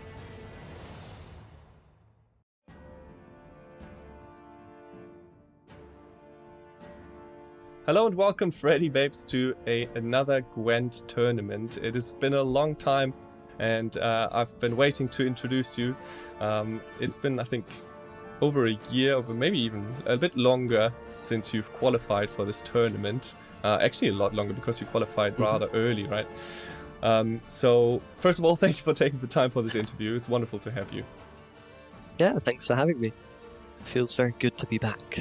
Speaking of feelings, how are you feeling going into this tournament? I mean, you've got a pretty good competitor right at the start. In the case of Damorquis, who's known for his consistent preparation, but you've shown that you can basically beat anybody with your right deck. So how do you feel going into this tournament? I feel pretty good, actually. Last year, which was sort of when the tournament got postponed, I was feeling a bit more shaky, actually, with my decks and with preparation, and I think then I had played the game a bit less, recently. So, yeah, I'm feeling pretty good. I played in, the qualifier tournament pretty recently as well, so I'm just kind of raring to go, ready to, hopefully win. That's awesome. That's awesome. So you did have some time to prepare, and obviously everyone's waiting to see your deck lists, because you are known to bring some spicy decks and have some pretty interesting inclusions that afterwards often make it into the meta or onto the pro ranks, because people think, oh yeah, that's actually kind of clever, let's use that. So maybe you can spoil us a little bit and tell us if you've got anything spicy up your sleeves. Yeah, I'm actually a little bit sad. I feel like I put the bar quite high with the Angoulême shenanigans last time. So I don't have anything quite that spectacular. But I do have a little bit of spice, medium spice, I would say, for my decks. Maybe a thing or two that you've not seen recently, but nothing super spicy.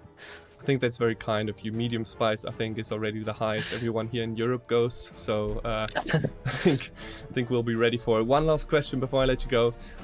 You're quite famous for having a big group of supporters behind your back, presenting the hashtag Babes for Babes banner. So is there anything you would like to say to these people? Honestly, it's really nice, and I love all the support. In fact, that's one of the best parts of these tournaments for me, is just seeing everyone that's whether or not they want you to win. It's just a lot of nice comments and a lot of supportive stuff. So huge thanks to everyone, whether it be on my YouTube or on Twitter and whatnot. It's just so nice to have that and to read up on all that stuff. So yeah. Wonderful. Well, thank you so much for taking the time. Obviously, all the best luck in your tournament, and I think then we'll speak very soon. Thanks a lot. Hello everyone and welcome back to the last quarter final of the day. We have seen 3 epic series so far, and we still have a clash of the Titans ahead of us. Joining me, as always, is my co-caster, Tia Beastie. Tia, welcome back. Yes, thank you, Lionheart. It's great being back here with you. And what an eventful day it has been today. So far, we have Lifecoach and Kolemoen facing it off in the semi-finals tomorrow. But right now, we're going to be witnessing Damorquis and Freddybabes fight for that final spot in tomorrow's lineup against Adzikov. Now, neither of these players really need an introduction, but boy oh boy are they worthy of one. Damorquis is the founder of Team Arachas, and when we asked him how he was feeling about his lineups today, he said that he was just happy and relieved that he didn't have to face any of his teammates, which could be a problem seeing that both of them went through to the semi-finals tomorrow. So if he manages to go through this, the stream might come to a short end. It might well do, but I suppose if you qualify, it's an issue you have to go with. Damo attended an impressive 5 tournaments through Season 1. He qualified with a win at Challenger 4. I remember watching that series. It was incredible. There was so much emotion in the match between him and Andy, and he's truly a Gwent legend for sure. Much like his opponent, Freddybabes, #Babes4Babes, from the United Kingdom. He is renowned for bringing those spicy off-meta lists. He's gone with medium spice. Very kind of him. We can't go too spicy at this time of night. I would certainly struggle. So it is very kind of him. He qualified as the winner of Challenger 2 and also got to 5 tournaments in Season 1 as well. Yes, and out of all the participants, Freddy has by far made the most money in Season 1, more than $107,000. So if he manages to win the Masters, he will likely more than double that amount of money. But let's go ahead and take a look at the divination results and see if the community can get it right this time. Oh, now this looks like the closest one of the day, with Freddy just edging it over Damo. Has the Babes4Babes effect had an impact here, or is this one really as close as it looks? Honestly, this was the one series that I really didn't know how to call. Both of these players are so good. Historically, they have played a lot of Gwent. Freddy possibly slightly more recently, as he mentioned in the top 64 qualifiers, but this is going to be an incredible, incredible matchup. I can't wait. It is definitely a very nice way to end off today's series. It really is, and I believe the analyst desk is standing by. Shaggy and Shinmiri are going to take you through these 2 players' deck lists right now. Welcome back, Shaggy. How you doing? Let's break down the deck list for this 4th and final quarterfinal for today. Hello there, Shinmiri. It's good to be back as always. And we start off with Damorquis' deck lists. Another TA player, Team Arachas, player number 3 in the tournament. And I see a lot of similar lists to the other Team Arachas competitors once again. Yeah, you can definitely see the effect they had on their lineups, practicing together, coming up with the optimal lineup to bring to the tournament in their eyes. We've got, first off, Pirates Cove mid-range with Boris and Saul version, and a Kurt in there instead of the extra bronze thinner. I think it's called a Casino Bouncers. Cut the 2 Casino Bouncers for a Kurt and an additional 4 provision tax collector. What do you think about this deck? Is there much to say here? It is like the most standard Pirates Cove lists, but it's tried and tested, it's proven itself. It is just a very solid pick. The next deck, however, is the one deck that's majorly differing from the other Arachas players who opted to bring the Nature's Gift deck instead. We have Deadeye Ambush Elves, actually the first player in this entire tournament who opted to bring the Elf deck. Yeah, I'm actually very surprised that Damorquis is the first one to bring the Elf deck, because a lot of people were expecting a lot of Elves given the history of the recent qualifier tournaments and the success of Elves recently. But here we have it. It's a less control-y version of Elves, no Heat Wave, but there is a Great Oak for removal as well as Point Slam, and the Elias also being able to provide a lot of points, 3 Elf bodies, as well as those 2 copies of Elven Deadeye. Yeah, so the reason that this list has resurfaced in this patch is that the Scoia'tael stratagem actually received a very major buff, and that is also why the Deadeye Ambush list has opted for the Radeya to spawn this Ansate Saber. which can spawn the 2 Scoia'tael Neophytes, being able to transform another elf into an elven Deadeye, but the most important part of this stratagem is that it actually counts as a play of an elf, which means that the scenario that this deck runs can actually be triggered in the same turn that it is played, and that is really unique to Scoia'tael. No other faction can really do that, and it just makes for a really explosive potential. Yeah, no other faction can do that with a scenario, but if you remember from the last series, we saw a similar interaction with Redea and Iced. Even though Iced technically is not a scenario, I think a lot of people would call him maybe like a scenario. Yeah, these changes to the faction stratagems have really opened the way for some different and unique strategies, and yeah, I really enjoy seeing some different approaches to deck building for both Scoia'tael and Skellige that have been made possible. All right, moving on, we've got the Reckless Flurry list that we saw both Kolemoen and Adzikov play. This version is playing the one of Bear Witcher Mentor. No lock for Damorquis, but we've seen this list in action already. We'll see if Damorquis is able to find success with it as well. Yeah, just a very solid point-heavy and control-heavy Skellige list. Just the best of both worlds. A very point-slammy mid-range list that just has proven that it can take home wins in almost any matchup so far in the tournament. Yeah, finally, we have Uprising, Northern Realm Witchers for Damorquis.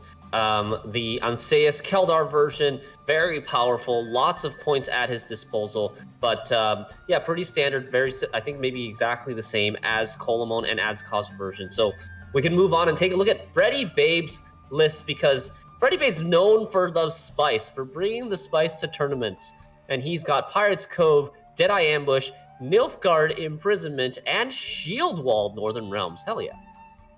Oh yeah, well, first off, I thought that this Pirate's Cove list looks completely standard, but then in the 7 provision spot, I spotted a very, very interesting card that is also unique to Freddybabes' Pirate's Cove list, the Ludovicus Brunenbaum. What do you think about that inclusion, Jean-Marie? Yeah, it's potentially very high impact, right? It could be a 7 provision Siggy for one, and with 1 additional point if he's not answered. But if he is answered, it could end up playing as only a 5-point card. But with open deck lists, you kind of know what the possibilities are for your opponent to answer this Ludovicus. So if you think he is going to get answered, you can play him for tribute, and he'll still get, I think, effectively like 9 points for 7 provisions. Yeah, I'm a big fan of this inclusion, although I am doubtful about getting to see Pirate's Cove, because so far I believe it has been banned in every single match except for live coaches. Yeah. Move on to the Deadeye Ambush list. That is actually a very unique approach to elves that I have not really seen before in tournaments. We see a lot of movement engines with Dryad Matron, Cat Witcher, and the Dalblathana Sentry really being able to combo together for a ton of points and a huge threat of just the raw engine value they provide. Yeah, remember, this is not a Redea list like Damorquis is bringing. It is an elf list with Feigned Death scenario, but it's an engine variant of it. Yeah, and we also see the inclusion of the Sticker Castle in the list, which is able to also play for the carryover on the resilience. The order to move allied units can be used both for just getting additional boosts out of the sentry and also potentially getting even an extra gas rust proc if that huge threat happens to live. Yeah, there's so much movement synergy in this deck, and you could even take something spicy like Cat Witcher Mentor. Occasionally can represent the most number of points in a certain situation. Exactly, I really am curious how this engine approach to elves will work out for Freddy, and well, Damorquis' lists, some of them might be struggling to deal with this engine overload kind of approach to elves. Yeah, third up we have Imprisonment Ball. Do you think we'd get through an entire tournament without seeing Nilfgaard Ball, Shaggy? No way. I didn't expect it. I already was looking for the Ball in Magpie's list, which ended up being Cloggers to my dismay. But here we have the Imprisonment Masquerade Ball list. It has just been a staple in the past months, but since the Masquerade Ball change, not being able to be procced by spying units like Joachim the Vet and Roderick anymore, it has taken a definite hit and forced people to build the list in a different way.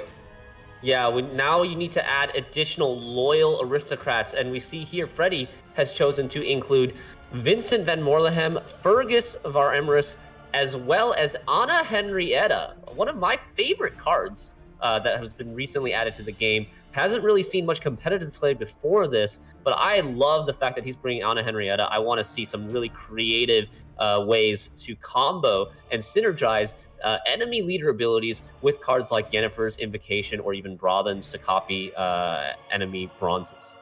Exactly, the Ana Henrietta is really a very unique card in Gwent, being able to just copy the opponent's leader ability. And looking at Damorquis' lineup, there's really just a ton of good targets, and the one that sticks out the most to me is Uprising. Copying Uprising with Ana Henrietta is just such a huge amount of points. And the Nilfgaard ball lists have historically been kind of a little bit unfavored against the Notre Dame switchers, but this Ana Henrietta tech might actually just completely flip the tables here, and suddenly that Uprising playing for like upwards of 15 points, maybe even more, can really just turn the tables in that matchup. Right. And that's not just value that she can play for. She can also play for carryover, because your leader inherently is carryover. Exactly. And the last list from Freddy, we have a very, very unique, very interesting list. Shieldwall Radea Northern Realms list. With Siri Dash. Oh my god, I see yeah, the Shieldwall list. Saving the best for last here. Exactly. Yeah, we also see the Crystal Skull stratagem being able to give it Whale, and obviously the leader being able to boost it by 2 and give it shield. He really has a ton of options of protecting the Siri Dash. And, well, if the Siri Dash goes off, well, that's definitely bad news for your opponent. That might just be the game right there. Yeah, and reminding our viewers like how Siri Dash is used. It's usually played in round 1 to gain card advantage, to try to allow you to win round 1 on even from blue coin, or even like played from red coin can let you win up 1, lose up 2. There's a lot of flexibility with it, but this is a card that you want to see in round 1. And the meta deck previously that played it a lot was Keltullus, but we don't see any Keltullus here in this tournament this time around. Yeah, and I believe that the reason that Freddybabes opted for like the Shieldwall list but not bringing Keltullus himself is that this looks like a monster targeting lineup to me. With Morales in Pirates Cove, we have Heatwave and a ton of engines in Ambush, we have Imprisonment Nilfgaard, which has historically just been amazing. And the Shieldwall list features Prince Anseis, Seltkirk, Visigoda. It just seems to absolutely destroy the Y deck will just completely be obliterated by this lineup, which we saw Damorquis does not have, but well, it's an interesting approach to see someone targeting monsters as well in this tournament. Yeah, I think overall Freddy's lists are pretty greedy as well. So I mean, I think greedy lineup versus Damorquis' more point slam lineup. I think Freddy's maybe a little bit favored here, but we said the same for Kolemoen versus Magpie, and Kolemoen was able to take the win in a close 3-2. So I'm excited to see the games, Shaggy. I'm super excited. Obviously the Shieldwall list cannot just only beat monsters, but an unchecked Visigoda of Corvo can also like literally just win the game on its own. And we see some cute little bronze cards like the Siege Ladder and the Pella, which can actually re-enable the Visigoda if it gets moved or locked. So there's definitely some options for these lists to beat point slam heavy and not so control heavy decks that Damorquis might be struggling with dealing with all the greed here. All right, you and I will be back at the end of the best of 5 to break down the best moments of the series.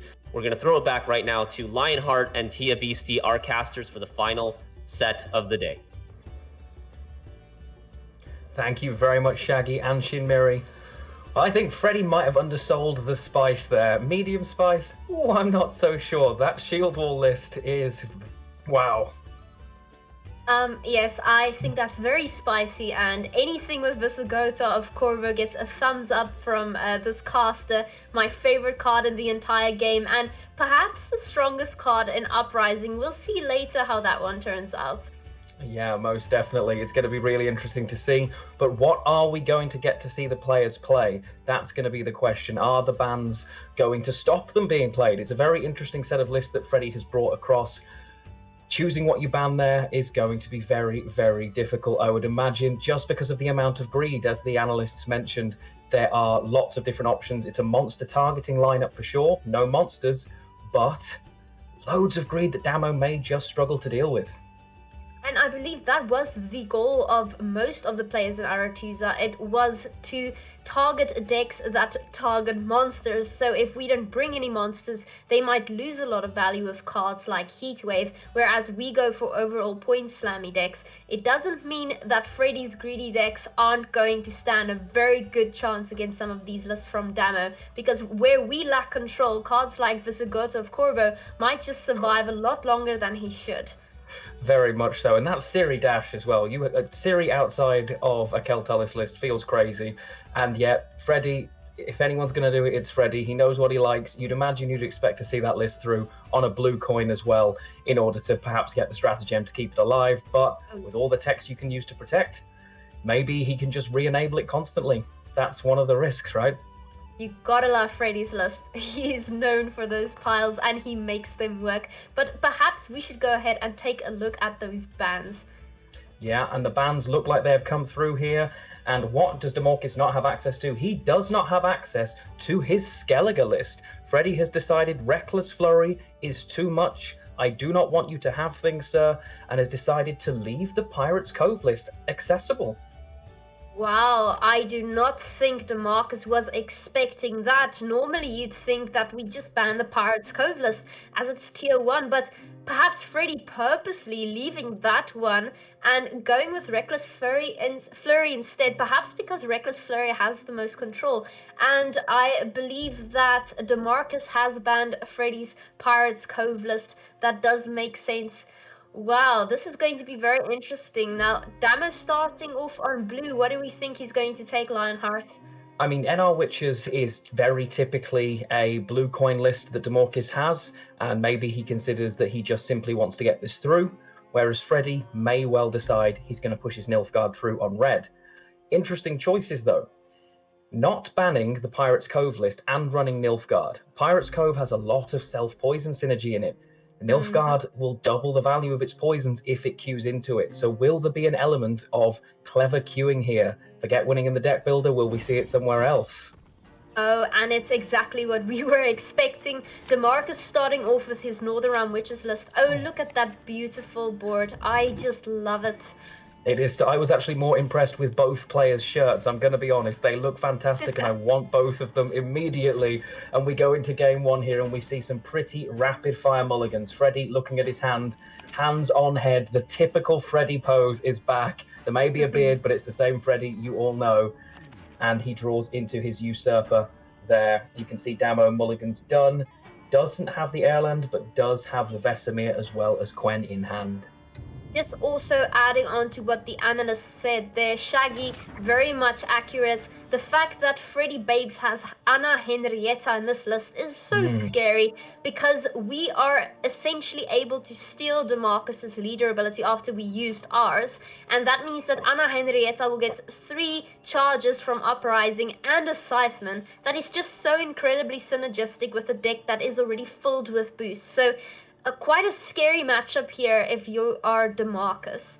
Yeah, very much so. The Anna Henrietta could be the game-winning play here. Simply, the tech is very, very interesting. And as you say, Shaggy pointed out, the synergy with the different options of boosted units within this Nilfgaard list. Oh, that could be quite scary if we see it.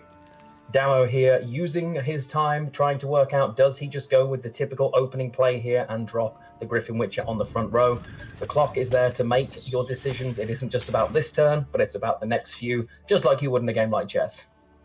Alright, so he decides not to use the Crystal Skull. Now I'm taking a look here at Freddy's list, and he definitely has removal. I see we have Coated Weapons, we have 2 Van Moorlem locks. This can adequately be dealt with, and the fact that Damo decided not to give it Veil is quite an interesting choice there on his side. Yeah, he's decided to hold that stratagem there, and perhaps he's trying to play around the instant Vincent, thinking I'm going to give you pure Vincent van Moorlem value if you have pulled that, and I don't want to give that to you. Playing around one thing to play into another potentially. Of course, we can see on the other side, Freddy has neither of those answers, but I'm thinking that must be the logic there from Damo. Yes, now, ironically, Freddy does have a lock, but as we know in this sort of list, after the nerf to Masquerade Ball very recently, the only aristocrats that can trigger the scenario is those that you play on your side of the board. So that means you have a very limited amount of cards that can actually get those poisons out. So you've got 2 Van Moorlam Hunters in this list, you've got Fergus Var Emrace, and then you've got Usurper, but in his third form. I believe Vincent is also an aristocrat now that I think about it. We have enough aristocrats, but still, Freddy holding onto that lock, that might be him holding on to it just in case he doesn't draw enough of his others in round 2. Yeah, the locks are also really valuable in this list. He does only run the 2 locks, and Keldar demands an answer. So while it may be a yen target, it would also be a pretty nice lock. Damo here, again, choosing by the look of it not to use that stratagem. It simply says, if you didn't have an answer the first time, I don't believe you have an answer now. More than happy here, believing that there isn't any removal option available. Yes, Damorquis perhaps also baiting out that lock. I think he'd much rather have one of these cards being locked now and having cards like Calder being available later. So that's a very good point there. Both these players thinking very hard. You can see neither of them want to commit anything too early. This is a big game, the final series of today, and the one who goes through here gets to go into the semi-finals. Yeah, and it's going to be pretty huge. Freddy taking the time here to work out what he wants to do. Thins is hunting back through, of course, the shields on the other side of the board. You're never going to suffer for statuses against Northern Realms Witches. They are everywhere. Again, possibly another line for Damo, originally not using it, but it does feel unlikely that that was the reason the stratagem wasn't used. Hey, you never know with these players. They are 5 steps ahead. They're not thinking about their next move. They're thinking about what is going to happen 4 moves after that one. Now, okay, we have to decide here what we want. Damo having quite a few options. Yeah, I'd imagine one of the... it'll be one of his cards. The 4Ps will go back there. You would imagine... That would be what I would expect to see, the target practices, but he is thinking long and hard here about what he wants to commit. Not necessarily expecting to go all the way down here, and it is indeed one of those. Has pulled himself, he's got himself his Ireland now. Really nice to be able to develop that early. As we have seen regularly with the Witches, the adrenaline issues do become a problem, and developing that carryover early can really make a difference. Exactly. Carryover is what makes this list so incredibly strong. It's why you have so much power in a short round, because that Witcher trio is just amplified. Now we have Vesemir in hand as well as Adelant. I suspect Adelant might very well be our next play here. It depends so far. Our Griffin, Witcher, Adepts still have targets, so no reason not to commit Adelant now, but we'll see. Yeah, could easily as well not decide to commit too hard here. May just take a target practice to continue the engine, but does have one on board already. And it is the Ireland. The carryover just makes sense to commit. And this is the point now where Freddy will be making a decision. How much further into this round can I afford to play? His hand, it's a little awkward. He only has 1 poison, and there he does take the pass. It's not the best looking hand. Brathan's is a huge commitment in a round that he may have ended up not winning. The card is so good. And he just takes the pass here and gives round control up, saying, I believe I can resist the bleed here. Yes, this is quite scary because, of course, our Nilfgaard list is also very strong in a short round. This is not a quadruple Joachim list, but alas, you can still get 2 Joachims out in 1 turn, and that in itself is very scary. So Damo now just taking his time to decide what he needs to do here when he goes into the next round. He's definitely not playing another card, but rather considering what he's going to be doing in the next, I think, taking all the time he can get. Yeah, he's taking every second he can to make the decision that it was an inevitable decision he was going to pass. It was unlikely he was going to drop the cards, gain the carryover, and take the long round with this deck.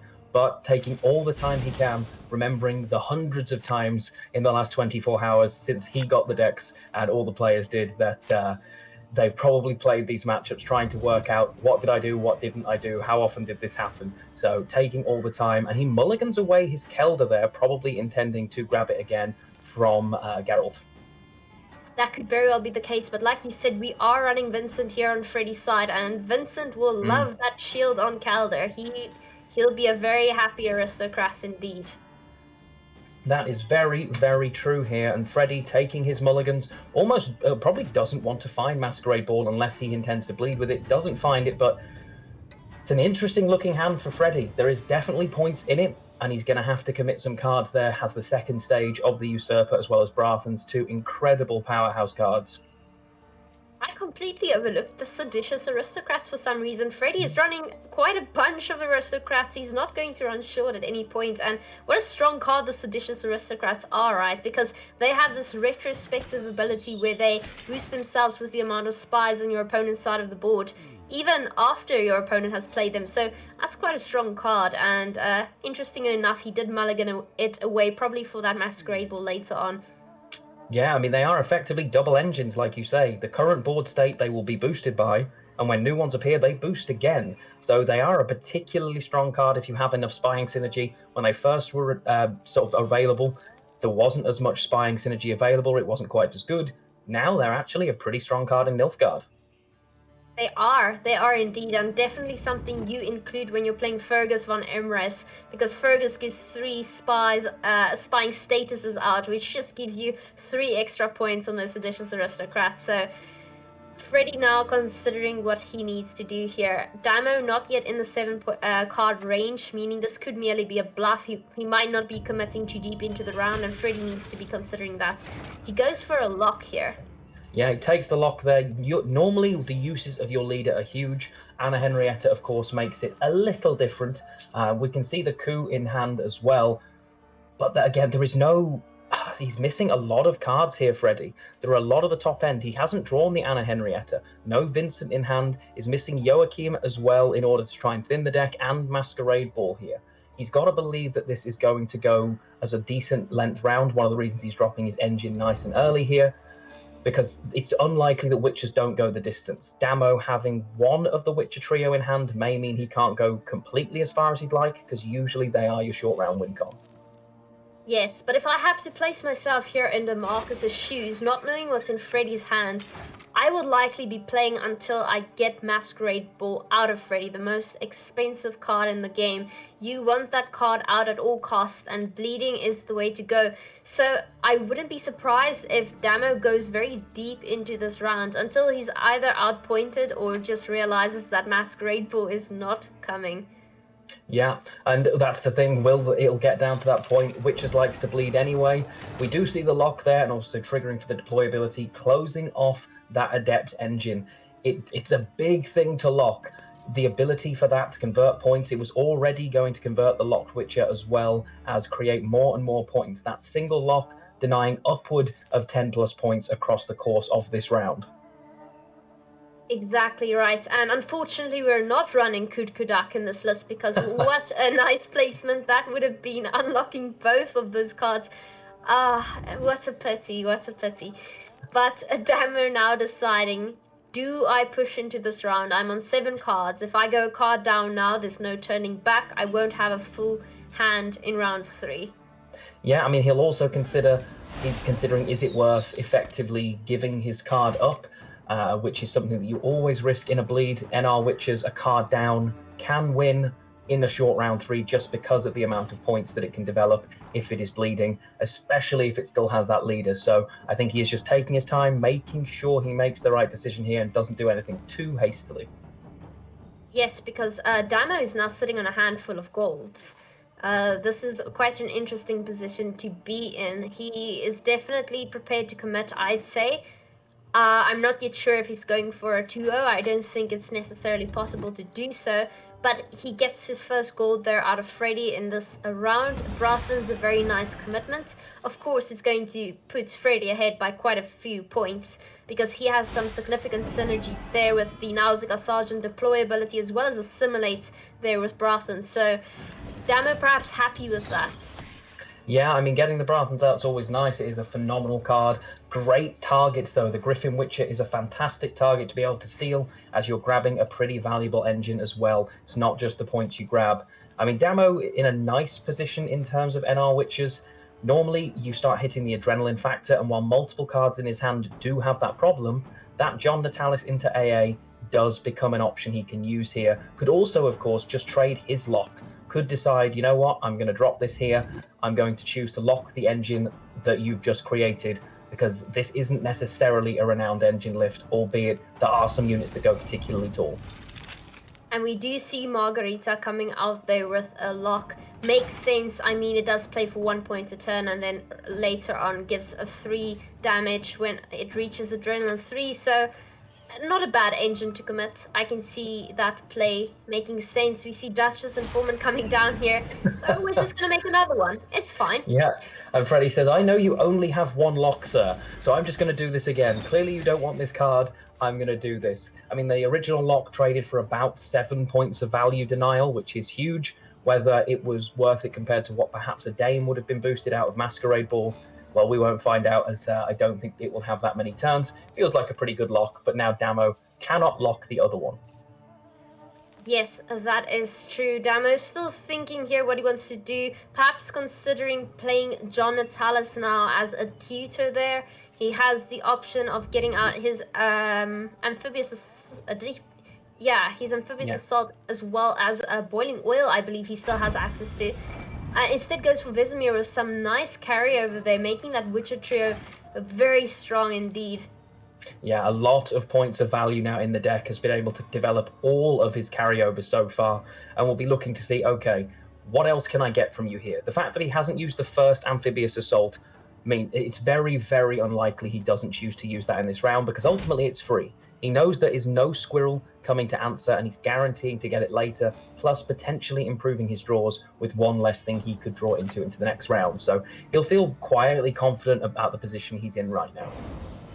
Definitely. I mean, if Amphibious Assault hasn't been used yet, there's nothing to lose. Essentially, you lose out by not playing it and thinning the deck, as it does boost your card quite substantially if it's a low provision card.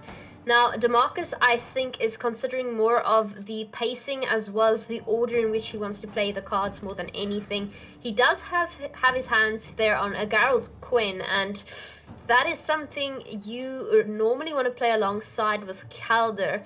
But if we draw Calder now, this could indicate that Damorquis is trying to go for a potential 2-0, or simply really trying to bleed Freddy for everything he has. Yeah, quite possibly. I mean, the rows are already pretty stacked as well. Obviously, Kelder dropping out. If you used it prior, you're going to double proc the Amphibious Assault as well, and that row is going to fill up particularly quickly with no engine to convert them for the extra points as well. Is still viable, but is it what he's going to choose? He is going down to the very last second here, and I'd be stunned if this isn't an Amphibious Assault, taking every second. Has he wrote out here, or is it just a slight delay? What does he choose? And yeah, no, that's definitely the card he would have chosen to take. Yes, and that certainly indicates that he is not attempting to go for the 2-0 there with the Kadwani Knights. If anything, he would have gone for another synergistic Witcher card. Instead, this just shows that he is trying to bleed. And now it will be interesting to see what he's willing to throw out here. I doubt we see Leo. Leo is not going to play for a lot of value here. The Witcher trio is also not something we're willing to commit unless we're going for a 2-0. But whether we see Geralt or not is still unclear here. Possibly. I don't know. I mean, the Leo right now plays for 11 points. That is a lot of value in a single card to be able to continue to push.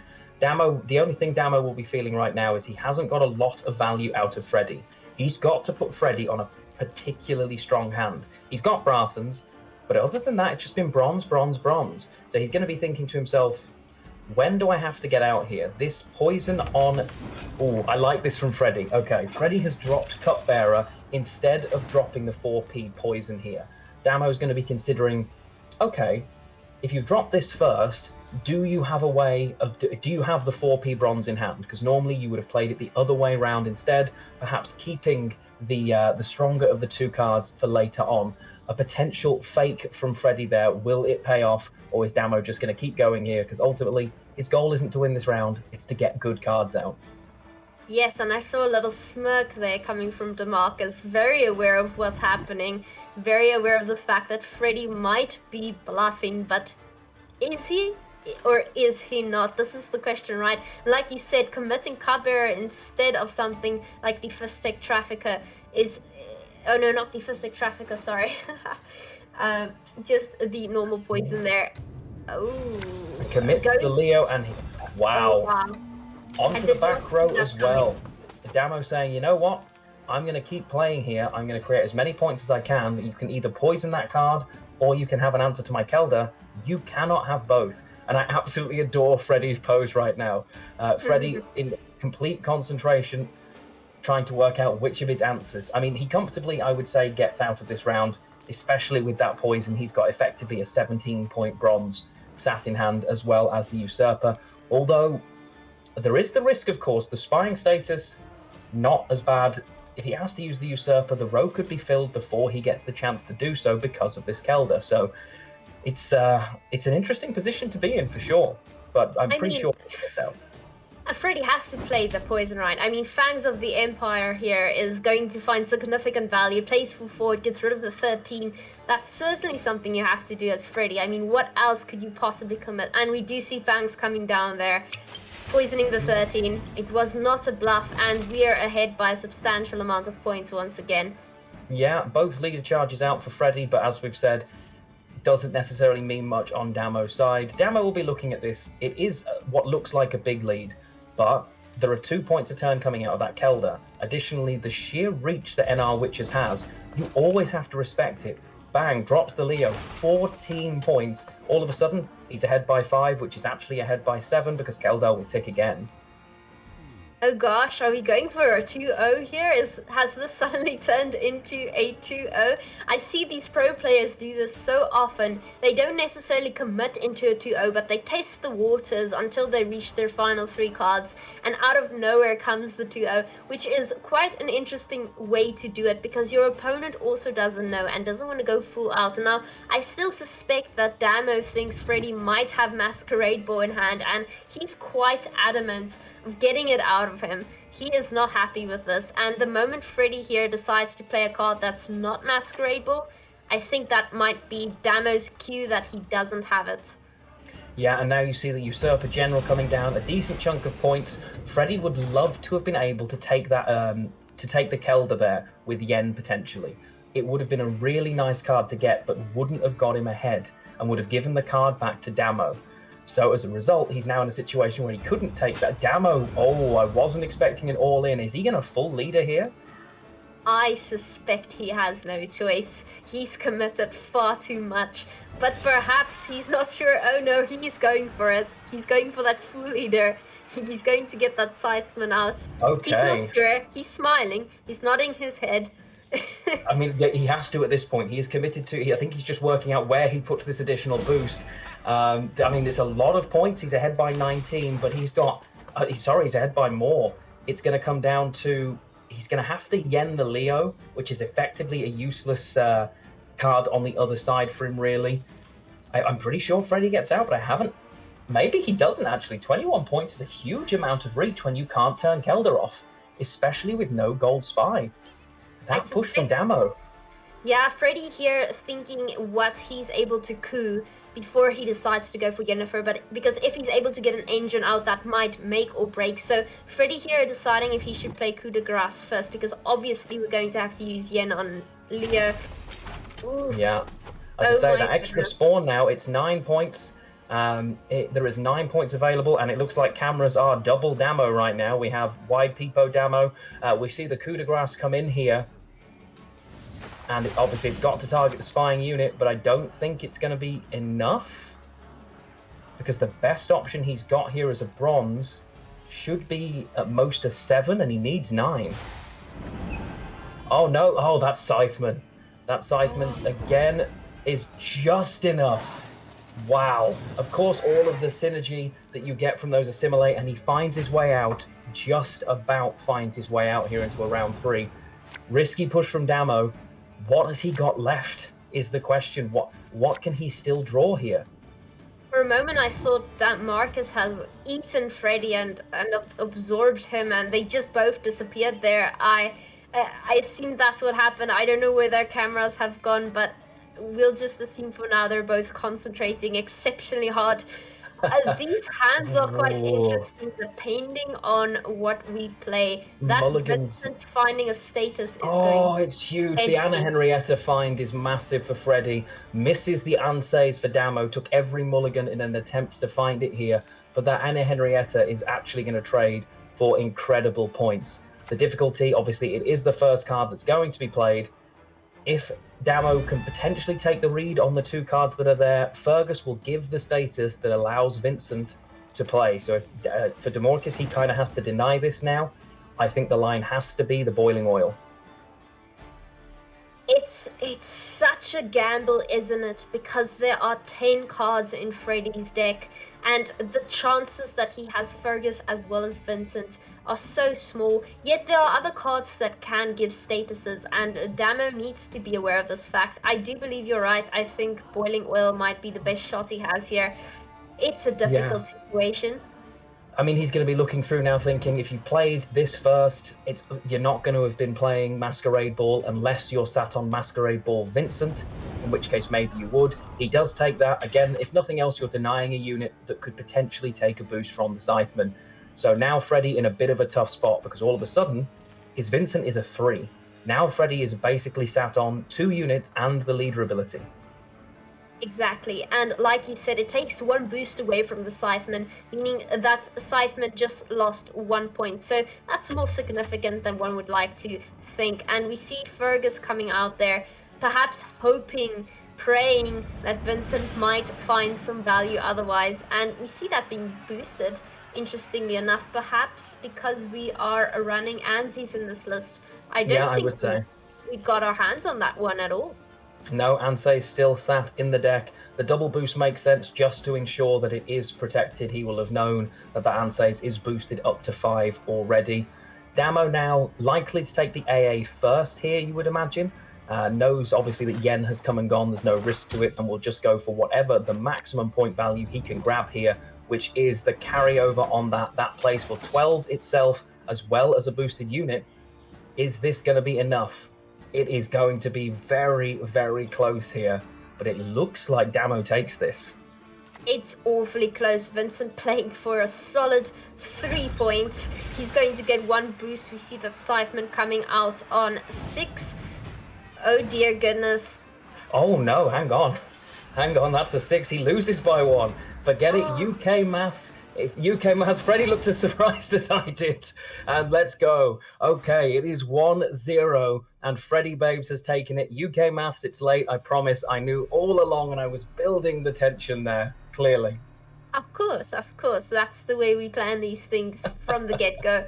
Wow, that was an exceptionally close game, and we always knew it would be rather scary if Freddy ends up taking his imprisonment list. And like we saw, Anna Henrietta giving quite a bit of points there, perhaps even winning the game. We got a nice bleed out of Damo. He didn't draw his one of his win conditions, which I'd say is Ansies, but neither did Freddy get his hands on a lot of his cards. So a very, very close matchup there. Now we're going to see Freddy going through on blue here, and I suspect he might also be taking his Northern Realms list.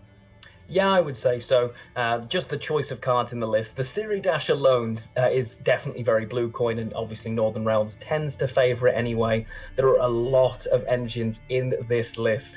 He has so many things that require answers that Damo may have a hard time getting through there. I do wonder if he would regret the push trying to go for that 2-0. It was incredibly close, but Freddy's development of his engines early on, even though he'd missed so many things, ultimately won him for him. Those assimilate and deploy procs on the cards that he managed to steal and recreate.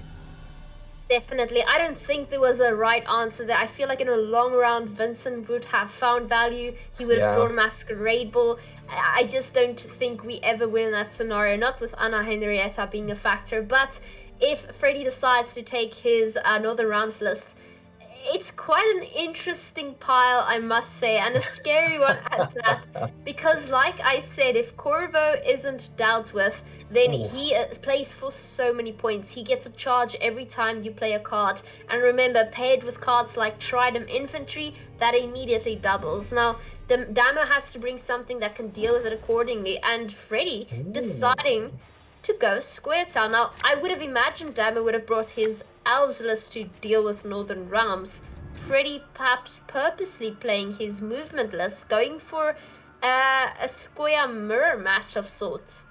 Yeah, we have elves v elves, but they are definitely not the same list. Freddy's is the non-Redea version, and it is very, very heavy on the movement cards. Cat Witches everywhere, and a Gezra of Leda as well. Cards that really are going to need answers. Damo does have some answers in his list. He has got a Ciaran. There is a Great Oak as well in there as a Yavin. Spores for good reset value on a single unit too, so he isn't without answers, but this is going to be a very interesting match here. Yes, my goodness, elves on elf violence, make it stop. We are going to have quite an interesting game here. Now, Deadeye Ambush here, of course, like our analyst mentioned, is quite strong now because of Feign Death and the Redea combination. You can now proc Feign Death in one turn if you already have Redea out on the board. Now, we see Redea is already there in Damo's hand. We have Yavin, we have Elias, and we have Ciaran. All of those are strong cards. I suspect that Freddy is less happy to commit something like his Gezras or Vernasil. So it will be interesting to see who decides to opt out of this round first. Yeah, Elves is a really interesting list. It's one that can comfortably be taken on either coin. Ultimately, on red for Damo here, his ideal will be to play as many bronze cards as he can and go as deep into the round without really committing. It can resist bleeds particularly well, and it's all about the points that you aren't playing but are hiding. The amount of reach, the threat of that reach that Elves has is incredible. The leader charges, albeit that you don't want to use removal from things like Yavin. It's a really scary list, and every time I've seen sort of the pros play through this list, it's all about holding until the very last minute in the bleed all of the points that you have but that you don't use. And we see here that movement coming down, Freddy instantly triggering that scenario. One engine on, the other one is off.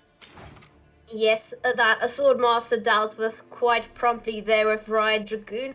Now, I suspect we're going to see quite a few bronzes coming out here. That's normally how you want to start it off. You build that tempo slowly. And like you said, it's quite important here who has last say as well, I'd say, because Vernasil has quite a few points up her sleeve if you're able to flood your side of the board with Deadeyes. And the one who gets to play their Vernasil first normally gets to snipe a lot of Deadeyes on the other side of the board, making that second Vernasil so much weaker. So I suspect having round control is going to be quite important here, especially with Freddy's list definitely relying on some movement synergy to be as strong as it can possibly be.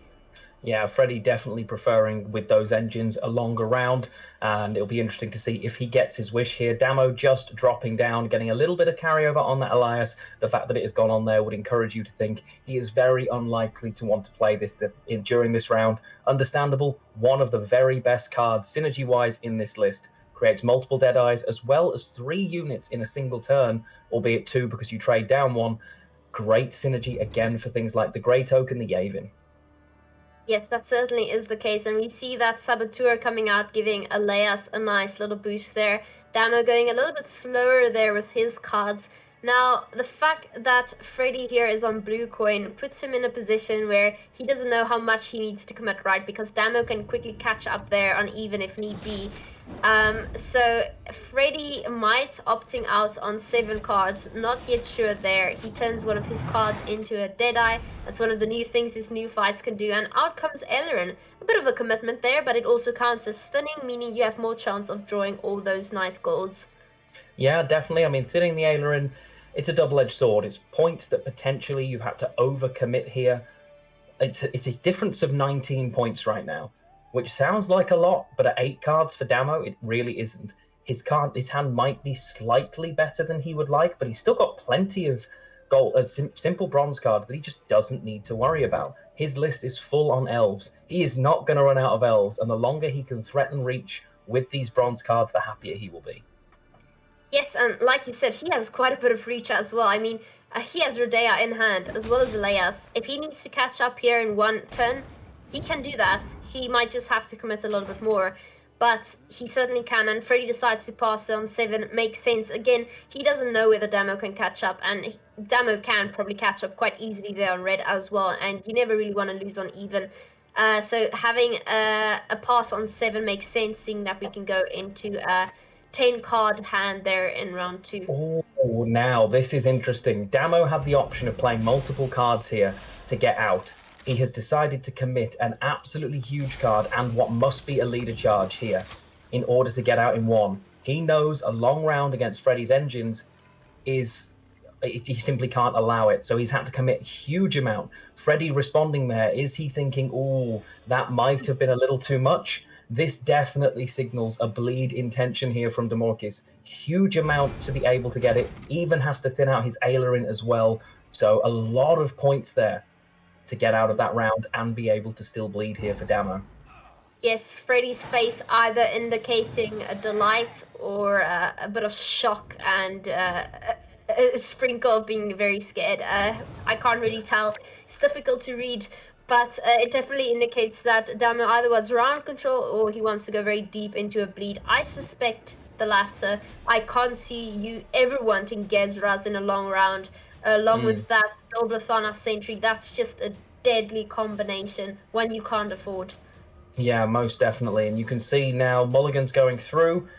One squirrel goes, another one comes in. Oh, finds the Dunker. There is an answer in hand for the damage, but of course Dunker's passive engine continues to tick if you just move it.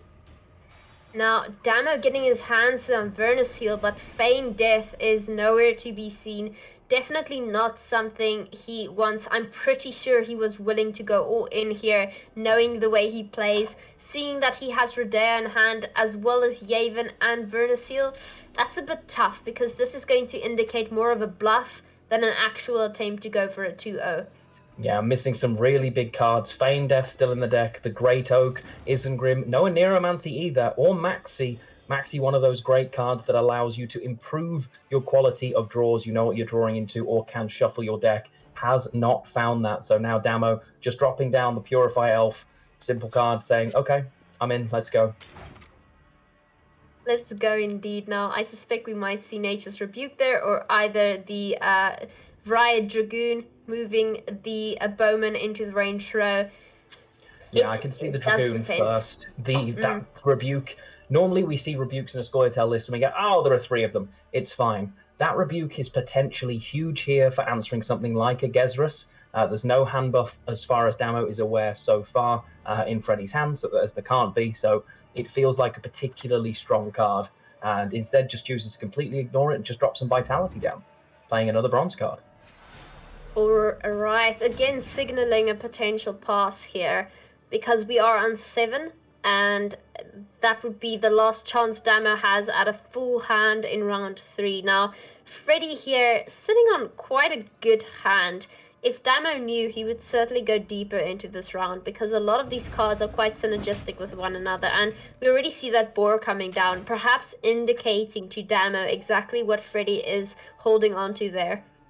Yeah, quite a good card to be able to drop. It's a card that certainly considers a need to be removed, but could also simply be locked. The Ciara in there could be an answer. There is still the Rebuke. I think Freddy would be quite happy to see that card rebuked by comparison to either the Gezras, or of course there is the Dolblathana Sentry as well. That card is an incredibly synergistic engine for the number of movement cards in this list. Yes, now Freddy going with the boar instead of Dunka. An interesting play there, perhaps indicating that he is willing to commit some tempo there. And we do see that Nature's Rebuke coming out. I myself would have done the same there. That Treant Boar pretty deadly. And here comes Dunka now. Dunka starting to boost cards out of killing range. Now this is quite scary when you really need to kill off some of these engines. Yeah, now you see obviously the Dunka there. Again, was one of the targets that could have been used for that Rebuke. Freddy slamming it down the second that he knew it was no longer available. And as a result, it will stay there. You're going to see the Bomber come down and damage both. Potentially threatening additional removal there from Damo. But there is no Circle of Life in this list. It is just raw damage there, and he's just committing bronze cards. Yes, and Damo ahead with his bronze cards now. Freddy once again having to decide what he's willing to commit here. Now, he is running only one Bryhead Sappers, meaning he has one chance here at purifying a potential lock on Gezraz. Now that's a scary prospect here, because even though it's one of the only bronzes he might want to commit here, it's not necessarily one he can afford to. Yeah, that's very true. The value of that Purify could be absolutely huge if he chooses to hold on to it, but what card does he play now? He's got first De Niro, and that looks like what he is going to take. Could just develop something like the Cat Witcher through the Stigger Castle, a card that you don't see too often here, gives him even more movement synergy and just starts developing his own engines. You can see Gezras right now is in removal range for a Yavin, but it is a big commitment to choose to do that. Yes, a very big commitment indeed. Damo still thinking of what is necessary here. I can see that Riot Dragoon coming out perhaps and getting rid of that Bowman. It's a bit of an irritating engine you don't want, but that Cat Witcher is only going to get stronger once it reaches Adrenaline. And Damo having one card left, he can really commit here without going in too deep. Yeah, he'll be looking at the current situation, not a lot being committed, and we see the Ciaran come out here to take the lock. That Cat Witcher no longer going to be providing any value whatsoever. The fact that it was taken from a Nero, he's hoping means that there are no other movement options. Instead, we do see that Purify drop down. Freddy saying, I want to keep going. Now, there's little reason here not to kill the Bowman, but I'm suspecting that Damorquis is instead holding onto his Riot Dragoon in order to move that sentry, because that sentry ends up being a big problem, and if he's able to move it onto the melee row, it completely disrupts the energy that Freddy has. But Damo here instead going deeper into the round and trying to get more cards out. He's committing quite a few of his necessary cards, but hey, if you can bleed the card out in round 2, you won't need to worry about it in round 3. Yeah, I think one of the issues he's looking at here is he hasn't got anything massively great so far, and he's not overly happy about the situation he's in. That engine now, of course, hit dual points, and it hasn't even hit Adrenaline yet because of the extra engines on the board. A nice card to get out, but still ultimately just bronze cards. None of the stronger things left so far have come out. First De Niro, sure, both players threw away their squirrels knowing it wouldn't be enough tempo, and Damo says, okay, that's me. I'm out now. I can't keep up with this potential tempo from these movement engines. I wouldn't say that was a bad bleed. Damo being able to hold on to some of his strongest cards, now perhaps getting access to something like the Great Oak, Feign Death. Oh, well, he gets a squirrel. Let's just ignore that. Spores, oh, wonderful. Oh, gosh. That's not a hand you want to see. Very much so. It looks like the golds are weighted at the bottom of his deck. Does find Isengrim so far, and will be desperately trying to find not a bronze card, which is what he pulls here. Freddy on the other side. A decent hand, but again, his mulligans not too great, but does have, of course, that second charge of a Neuromancy to potentially grab his own scenario. So could be a lot worse on one side, but for Damo, he has missed a Neuromancy, he has missed Feign Death, and he has missed the Great Oak here. That's the thing with Elves, right? Especially if you're playing Rodea, you just have so many cards, you can't have them all. Especially if you miss something as important as a Neuromancy. And yeah, not a good hand for Damo compared to what he could have. Freddy, on the other hand here, having access to Feign Death, as well as Gezras, Uniro, and Burnasil. What a hand for Freddy. Yeah. His last mulligan actually finding Feign Death naturally as well gives him the Neuromancy to pull out additional options here. Damo playing the Rodea as if he has his scenario as well, because of course this is the normal play, knows that Freddy runs Heatwave. So leaving this here as a threat may mean that the Heatwave doesn't find value on a different target that it would otherwise have. Freddy likely to hold it to try and deny the scenario, but it's less valuable to deny the scenario with the Rodea on board. So does he just consider removing it now? That is the question. Either way, I think there's little way in which you can actually pace this or play your cards in a way that Freddy loses this sort of matchup. His hand is just substantially better than that of Damo. I can't really see this going Damo's way, especially being a card down there. But if Freddy committing that Heatwave on Rodea, like you said, that's a nice 8 points at least. Very much so. I mean, there is the option of multiple neophytes and trying to spawn as many of them as possible here so that he can get a decent Verno and deny massive value, as well as board swarming, because he has still got access to a lot of board swarming potential there with the Verno, with the leader charges. So he's not completely out of this yet, but you would definitely have to say you would rather have Freddy's hand right now. Certainly, and Freddy perhaps catching on here that Damo does not have Feign Death in hand. Now, this might mean that Freddy needs to start committing some elves in order to get those Seal pings out ASAP, because Seal will be killing all of those neophytes if she's able to. I suspect this might very well be what we see here. Yeah, this would be if he plays all three of these leader charges and front rows that Verno right now, it is a really nice read from Freddy. There you go. And Damo now wishing he shouldn't have clicked that stratagem for that exact reason. That is game winning for Freddybabes there. Has just denied potentially the remaining option left for Damo there. You can see the frustration he's got with himself. He's thinking, but it is a great read from Freddy. He's looked at it and thought, this is huge value. It's not just the 2-point bodies you're denying, but there are multiple additional points that they would have created. Yes, Freddy catched on very quickly. There's no reason Damo would not have played Feign Death in that case, especially with Seal's Commando being an engine ticking there without Deadeye on board. Freddy quickly getting rid of those Deadeyes, seeing that those are the only cards that will be providing Damo with any sort of points and synergy there, along with Seal, just smacking those neophytes while they're still 2 points each. This is definitely Freddy's game. Damo has a horrible hand, but he did try and bleed Freddy. Freddy very much survived that bleed, played appropriately, and didn't commit a single gold he didn't want to. No, and looking very, very positive there. Obviously, the Avon is likely to come down to answer that Gezerus, but ultimately, I think even if Freddy passed now, Damo not in the best spot. Having to commit to get out of round one, Freddy took a really, really nice pass, knew exactly the tempo, and the card that ended up having to be committed, that Elias, was huge. Damorquis missing his ability to find certain cards, no Maxi to reshuffle the deck, no Neuromancy at any point, as well as missing that scenario throughout the whole as a result. Freddy here in a commanding position and looking like he's going to take this 2-0. Would be surprised if we just do not see an escape enter here. Yes, an escape enter is definitely perhaps due. There's no way we're catching up here.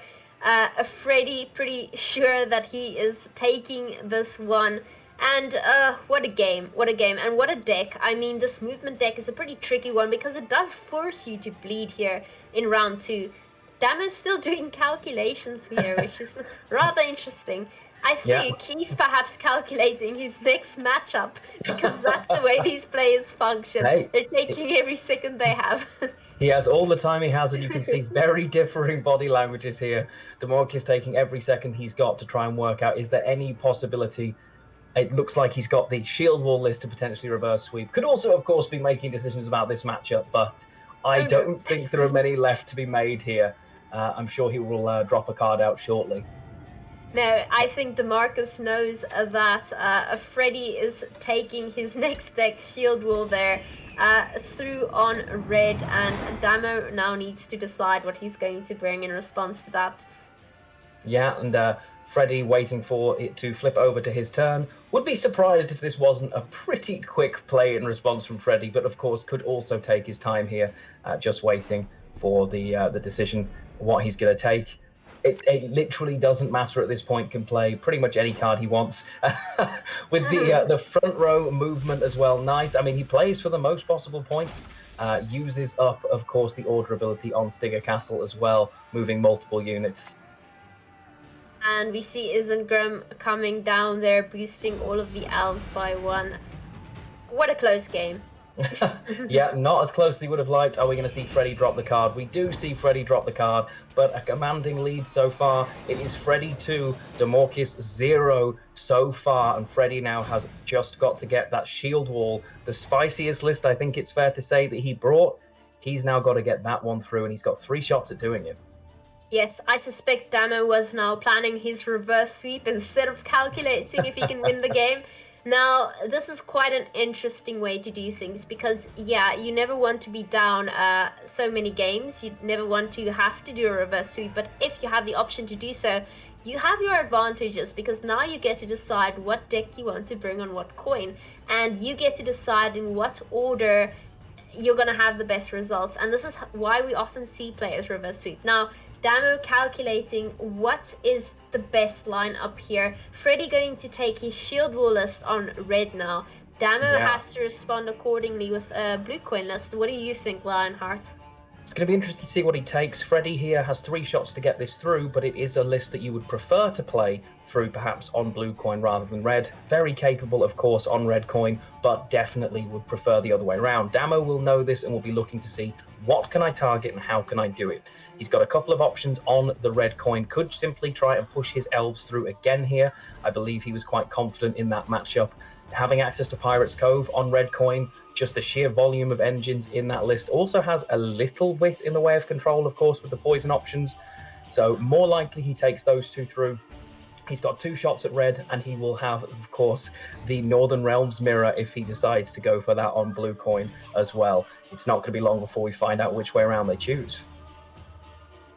Certainly not. And yeah, you are right. I think if Adamo here needs to go through on a blue coin list, he is on blue, I believe. He might very well go with something along the lines of Uprising himself. We did see him test elves quite a bit.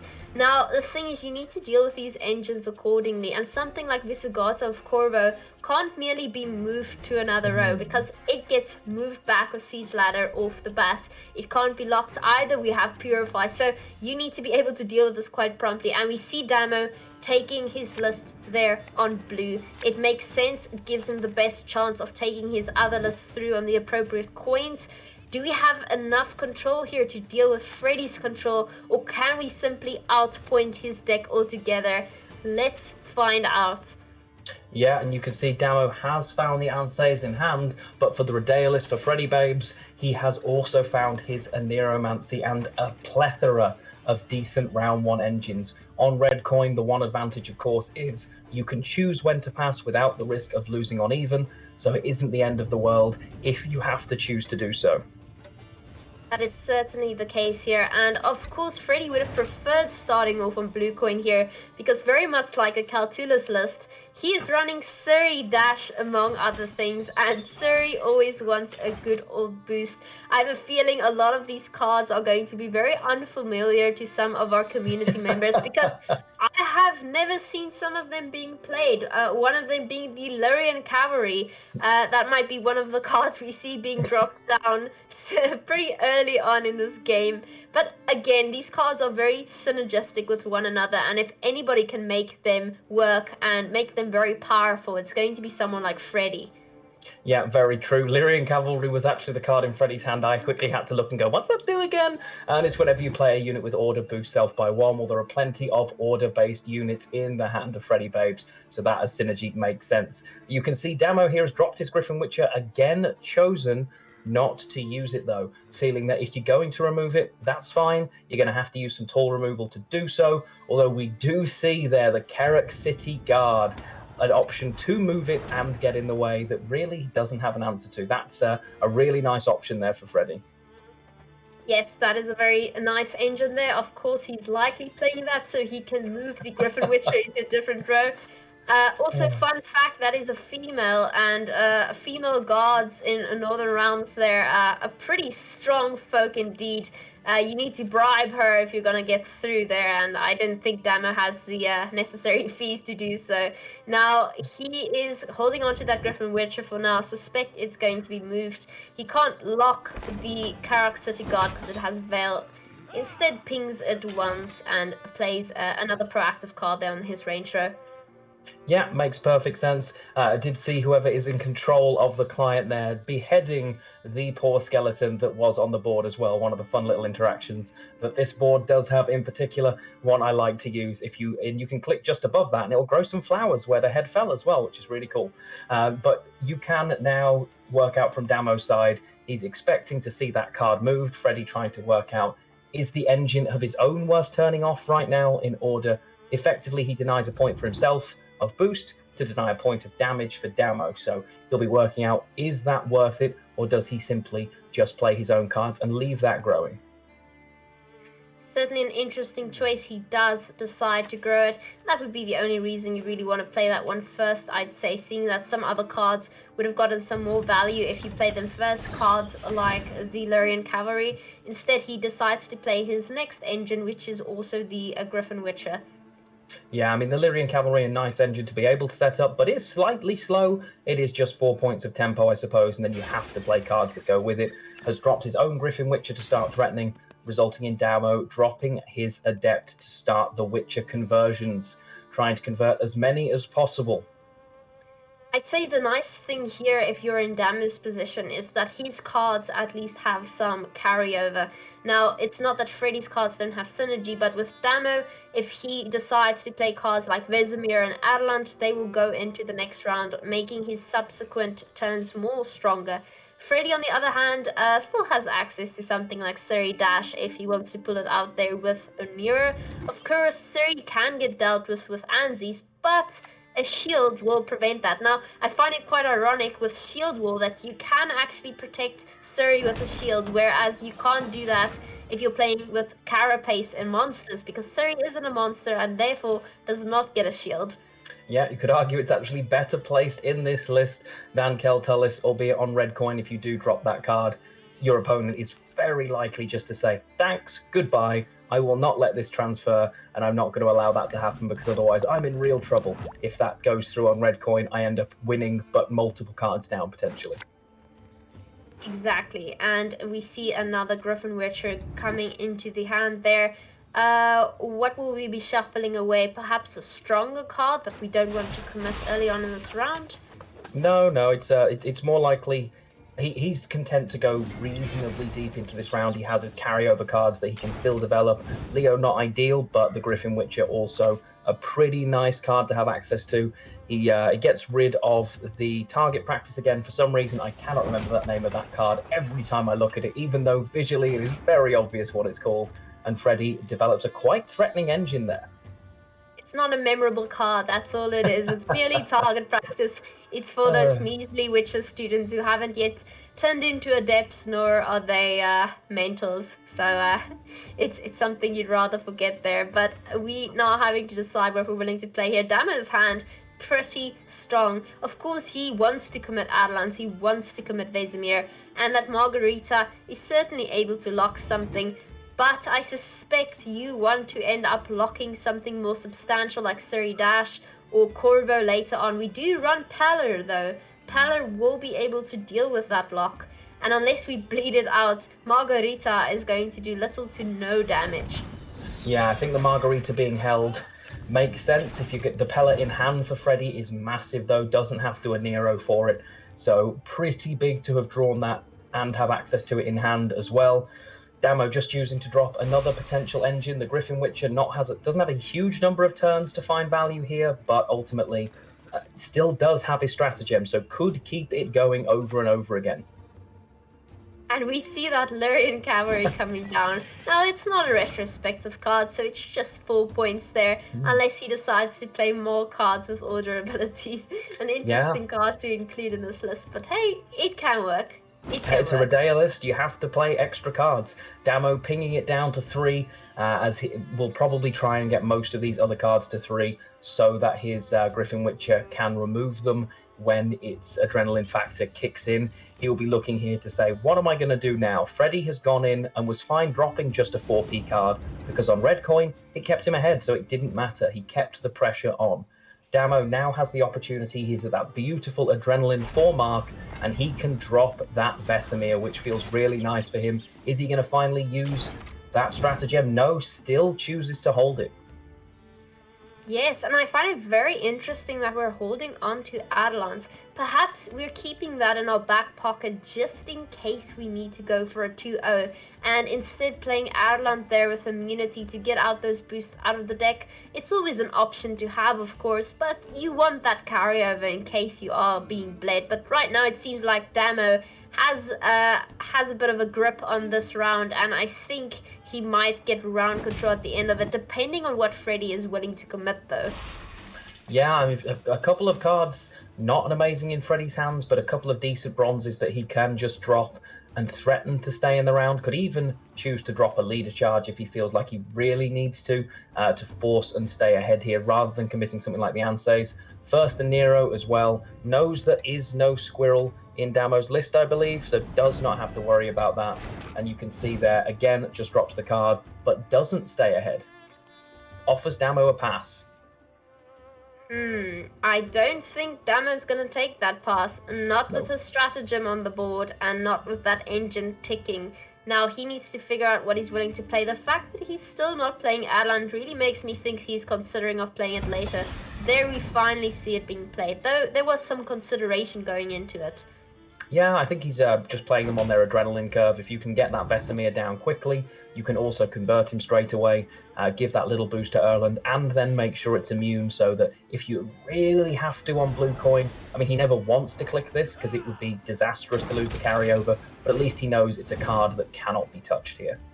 Now, I love the fact that he decided to use the stratagem on the Witcher and the Range Row, because even though you can't use its order ability anymore, he will still be an engine from here on out, locking himself and damaging damaging something with 3 points on your opponent's side of the board, and that just means there's a little bit less removal there for Freddy if he decides to take it out with Anses. Yeah, really nice choice to do that. It is just the order ability that is melee locked. The adrenaline factor just keeps going. So really nice there. He's trying to keep his units all at a lower value so that he doesn't provide too much value. Shieldwall with Anses, of course, is particularly scary, simply because a single shield and its removal range is nearly double. Even able to put that on the back row because he had the Zeal there from the siege support. Doesn't matter, there it goes. And now Damo looking around and is 7 points behind on even here. And wow, that's exactly the play we saw there. Damo thinking accordingly. Freddy quickly making use of that Zeal, getting a shield on Anses. Wow, and now, well, Damo is definitely going to have to commit a bit more. Leo coming out there, but earlier than I'd normally expect it to. Though Margarita's still in hand. I believe Margarita's definitely being kept for something like Visigoth of Corvo, though we still have our own Anses and decided not to play that yet.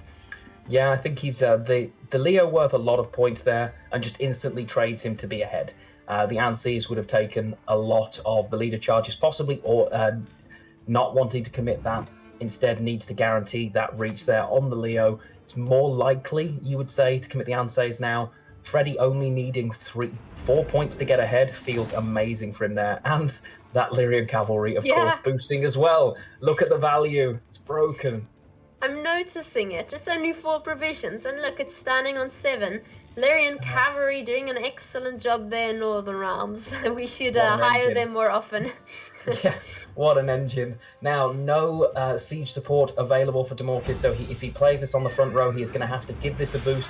Probably chooses to take that ship out here as well, because it is the threatening engine, of course, and does do so. He's ahead by 7. Damo, of course, though, he does have this first Neromancy. He has access, Freddy has access to absolutely anything he wants here from his deck list. He needs to decide very carefully what he's willing to play here, because not only does he need to get ahead, he needs to get ahead by enough in order to not have to commit that Pallor, because once Pallor is out, that might be a problem if Damo just decides to pass and use Margarita later. Yeah, I mean, one of the considerations you could have if you're Freddy is double tutor. A Neromancy into Amphibious Assault guarantees you a good chunk of points and guarantees you the double echo as well. It's certainly something he could consider doing here because it guarantees him both. It's exactly what he does. So he gets his hand on his other tutor. Both of those will reappear in his hand for the next round. Damo not playing a squirrel. Now, okay, we see Siege Ladder. Now, ironically, so many points. He doesn't need Siege Ladder in this matchup because we won't be moving the Sigota of Corvo onto another row. That's something you have to fear when you're facing elves, but not in this matchup. So he decides to play it now instead and thin the deck very nicely. Yeah, now Damo can get back ahead here. He only needs 5 points. He has 6 in hand. He doesn't necessarily put Freddy on a 4-point card. He's got to assume there is something else, something quite valuable in that hand. Not necessarily sure what that could be. Could be a Visigoth of Corvo that he's decided not to use in round one. Could be one of many things. Damo here could end up committing. He has to use the whole leader or click Erland if he's going to go for this. And it is what is he going to use the leader? Or is he going to assume the card is good enough that he doesn't need to? Oh dear.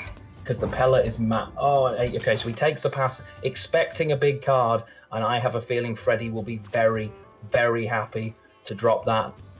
Yeah, and you can see Damo's face there. That was not what he was hoping to see. He was hoping for a much, much better card than that to trade to lose on even. Freddy looking pretty confident right now. Yes, Freddy making many gestures that I cannot decipher. I think he's very excited because all of his bluffs are paying off quite nicely. He's reading this game like a book and it's paying off. Damo simply can't take the chance of not calling the bluff. He really needs to. That card could have been anything from Surrey to Corvo. And Damo getting some nice cards in hand. Freddy going for an immediate pass because we know Visigoth of Corvo is the best card in this game, and the longer the round, the stronger he's going to be. I'm telling you, chat, after this game, you'll believe me. Visigoth of Corvo needs to be in every Northern Realms deck from here on out. Now, giving a pass against Witches, even if it gives you a card, can be really risky. Why? Because they have so many points that can generate so quickly. From Damorquis' side, though, what has he got left as an answer to that Ciri? Especially with the shield, the answer, quite frankly, is nothing. There is a solitary boiling oil left for him, so even if he draws absolutely everything he could want, he does not have answer to a Ciri. It can literally jump onto the board, be shielded once, and it will transfer through. So it is not just one, and wow, Freddy has drawn absolutely everything he could possibly dream of here. Wow, this is okay. This is looking really bad for Damorquis. Now, we have to take into account that he already has some significant carryover. He's playing his Calder now. That Witch Trio is going to come out with 15 points. It's going to boost the Cypherman as well. I believe Corvo is going to be dropped on the board as quickly as possible, given a shield, of course. And we're going to see that ticking. Oh, we first go for the heat wave. That makes sense. And it's interesting because that Visigoth of Corvo cannot be played in the next turn either. It's losing value with every turn because Ciri Dash has to be the next card.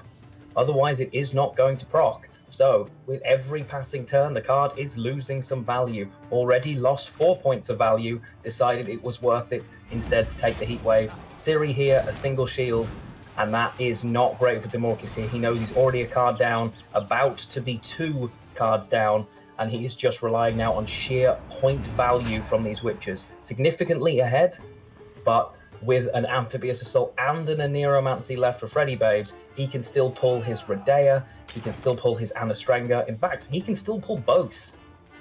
He can pull many things, but the one thing that's being played now is Visigoth of Corvo.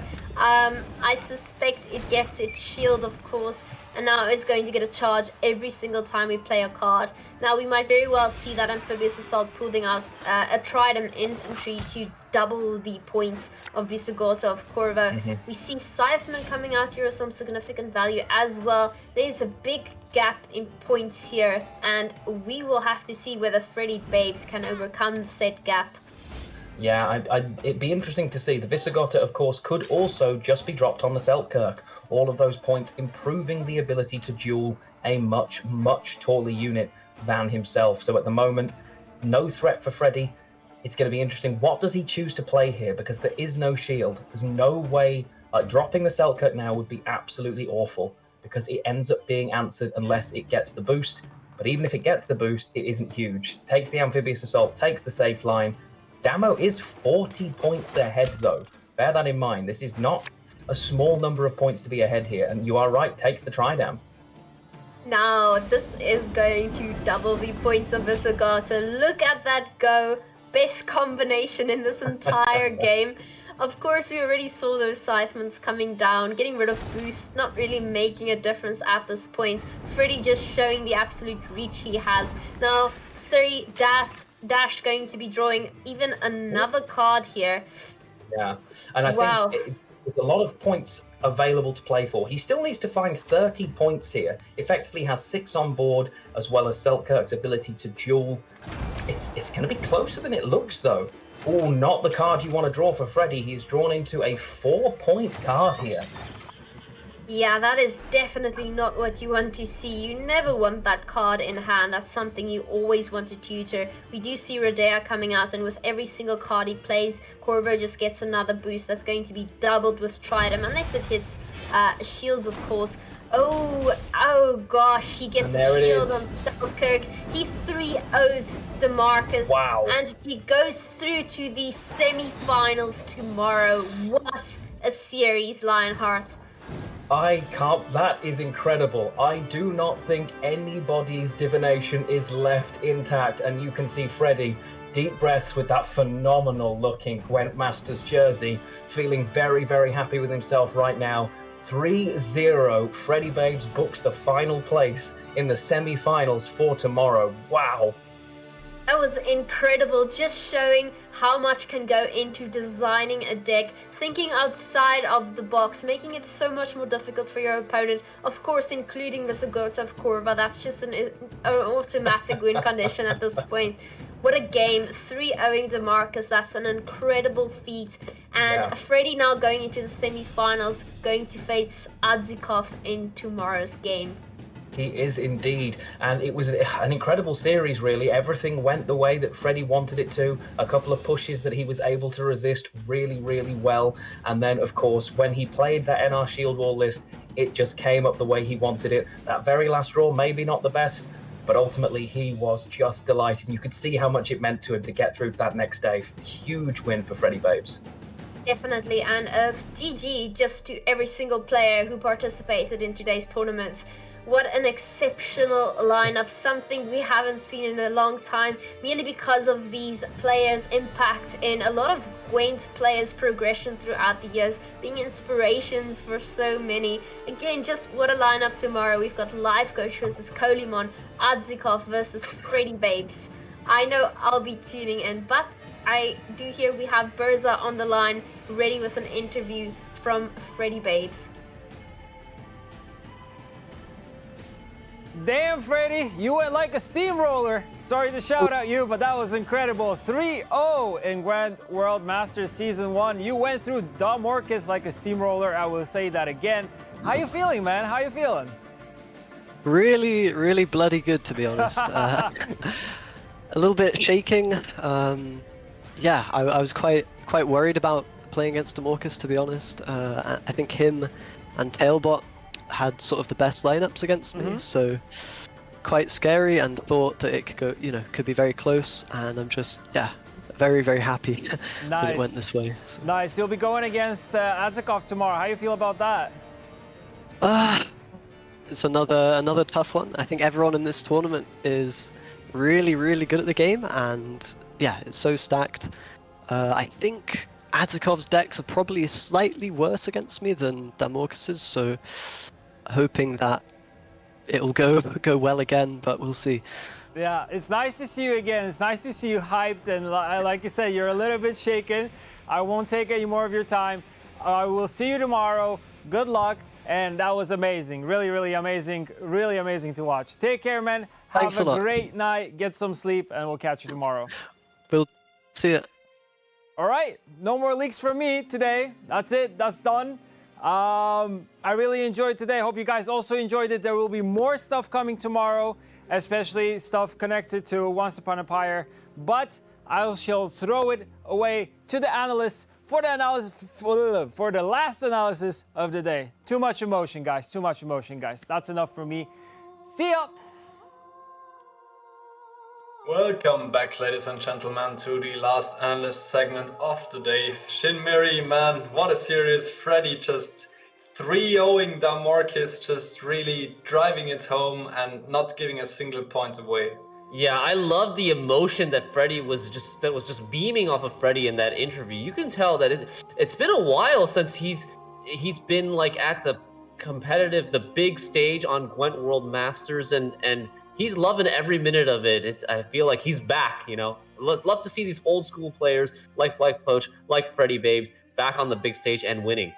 Exactly, and with his lineup, Freddy definitely has not disappointed. He said in the interview it was only medium amounts of spice, but I don't buy that. It's a spicy lineup, I'm not gonna lie.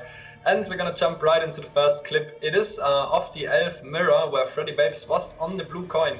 And after Damorquis made a very low tempo play with the 3-point elf that boosts another elf in your hand by 2, Freddy just realized that this provides a quite unique opportunity for him in this very situation. Yeah, and he's going to use like the elf stratagem and just playing 3 bronze elves to get out the Aileron and tempo pass against Damorquis here in round 1 as blue coin.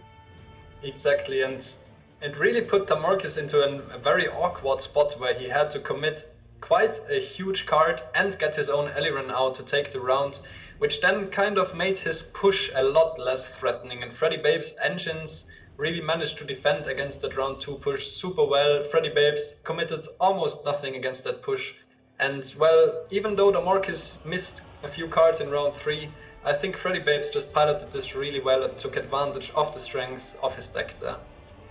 Yeah, really wonderful use of the elf stratagem that we haven't really seen anybody actually put in their deck. There's been Redea usage, but yeah, very well played by Freddy. And then the second clip, we have the Northern Realms round 2 against Nilfgaard. This matchup always comes down to the round 2, and honestly, it is one of the hardest matchups to pilot in that round 2 for both sides. Like Northern Realms and Nilfgaard really have to pull all the stops, have to maximize all the points and Nilfgaard just tries to get out with as little commitment as possible, while Witchers is looking, can I maybe 2-0 the opponent? Do I get the ball out? They really have to just be very careful with their resources, and we saw Damorquis really edging his way, just testing the waters in that round 2. And here we see him going for the Amphibious Assault on the Knight, which, well, round 3, we saw him pulling a 12 with Assault, whereas here he pulled a 13, and he ended up losing by a single point. Do you think he should have maybe chosen a different target with his Amphibious Assault there? Well, if his plan was to go all in the whole time, then I think maybe it would have been a better choice to pull something else and save the Kedweni Knight for that super short round 3, knowing that he would get the Amphibious Assault back again. But as you can see in his hand, it's also awkward for him because he needs to play something, right? He needs to play something, and it's not like Scytheman has a ton of boosts right now to get a lot of points. So it's a difficult decision for sure. Exactly, and we don't see it on the screen right now, but Freddybabes has 1 leader charge left. So the Garrett Gwen into the Keldar that Damorquis goes for next was not enabled yet. It was only made possible by Freddybabes going for this poison into using the last leader charge. So Damorquis really, he does not know what Freddybabes' hand looks like. He does not know exactly what resources are best used in that round. So it's really just a super tough spot for him, and it's almost impossible to predict that 1 point extra from Assault could have tied him the game in round 3. Yeah, another great highlight to show the complexities of the game today, and yeah, great series, 3-0 for Freddybabes. We got a lot more for you tomorrow. All right, we're back to the casters. Thank you very much for that, Shaggy and Shinmiri, and we have got the end of day 1's bracket. It is Lifecoach, it is Kolemoen facing off against Adzikov and Freddybabes in the lower half. That is one stacked day 2 tier. Oh yes, and I cannot wait to see those games and be a part of them. Blake and Shinmiri will take you into the first semi-finals. Lionheart and I will take you into the second, and they will end you off with the finals. Who on earth will it be? Hopefully chat and our community will have some better guesses this time around, because it seems the players just prove you all wrong and just threw everything on top of its head. They most definitely did. That has been a day of some incredible gameplay. I do believe as well we can take a look at the prize pool to see an updated version of the prize pool here. Oh, I can see some glorious pixel art. That has to be Silex. Pixel Art Journey has done an amazing job. I'm more excited by this. Wow, amazing job. And you can see here, huge amounts of money have been taken home. Even the players who have been, don't like this version. Beautiful amounts of prize money going to each of the players, and Freddy taking the whole quarterfinal match stake there with the 3-0. Yes, Freddybabes again earning the most amount of money. Like I said in the series 1, he earned more than $107,000. Now we're on $20,000. Freddy definitely going to buy himself a big house after this, I suspect, or at least a few kegs. Pretty much the same thing at this point in life, right? But yeah, pretty much anything he wants. Pretty much anything he wants. But that has been us for the day, and just again, what an incredible series so far. I had so much fun seeing these players come back after such a long hiatus. Some of them haven't played in several years, and yet they are beating pros left and right. Yeah, it shows how much talent they have and how diverse the meta is right now at the top end of Gwent. The talent that they've got, it is definitely no ring rust there for these guys. They have played incredibly well, but that, I believe, is us for the day. The show will be back tomorrow at 4 p.m. CEST. We will be taking the second semi-final. Shinmiri and Flake will be taking you through the first. I believe we will be throwing them over to Powell Berger now to close out the show. Yes, also known as Pavko Gale. We'll see you all tomorrow. Take care, guys. I hope you enjoyed the day. Can't wait for tomorrow. Over to Borja. One thing to clarify, Pavko Gale and me are two totally different people. We might look the same, but we're totally not. So clarifying that for sure. But I would want to say thank you for watching today, day one. This was crazy. Like Thea said, some of these players were gone for some time. They come back, and it was incredible. We started with Lifecoach winning when everybody thought Tailbot was going to win. And we ended with Reddy going 3-0. So we started on a high, we ended on a high, and tomorrow is going to be even more incredible. More leaks are also coming tomorrow, and a pre-final segment with me and Jason, so don't miss that. And I think that's it. I mean, it's been a crazy day. It's time to sign off. Thank you for watching. See you guys tomorrow, 4 p.m. CEST, as always.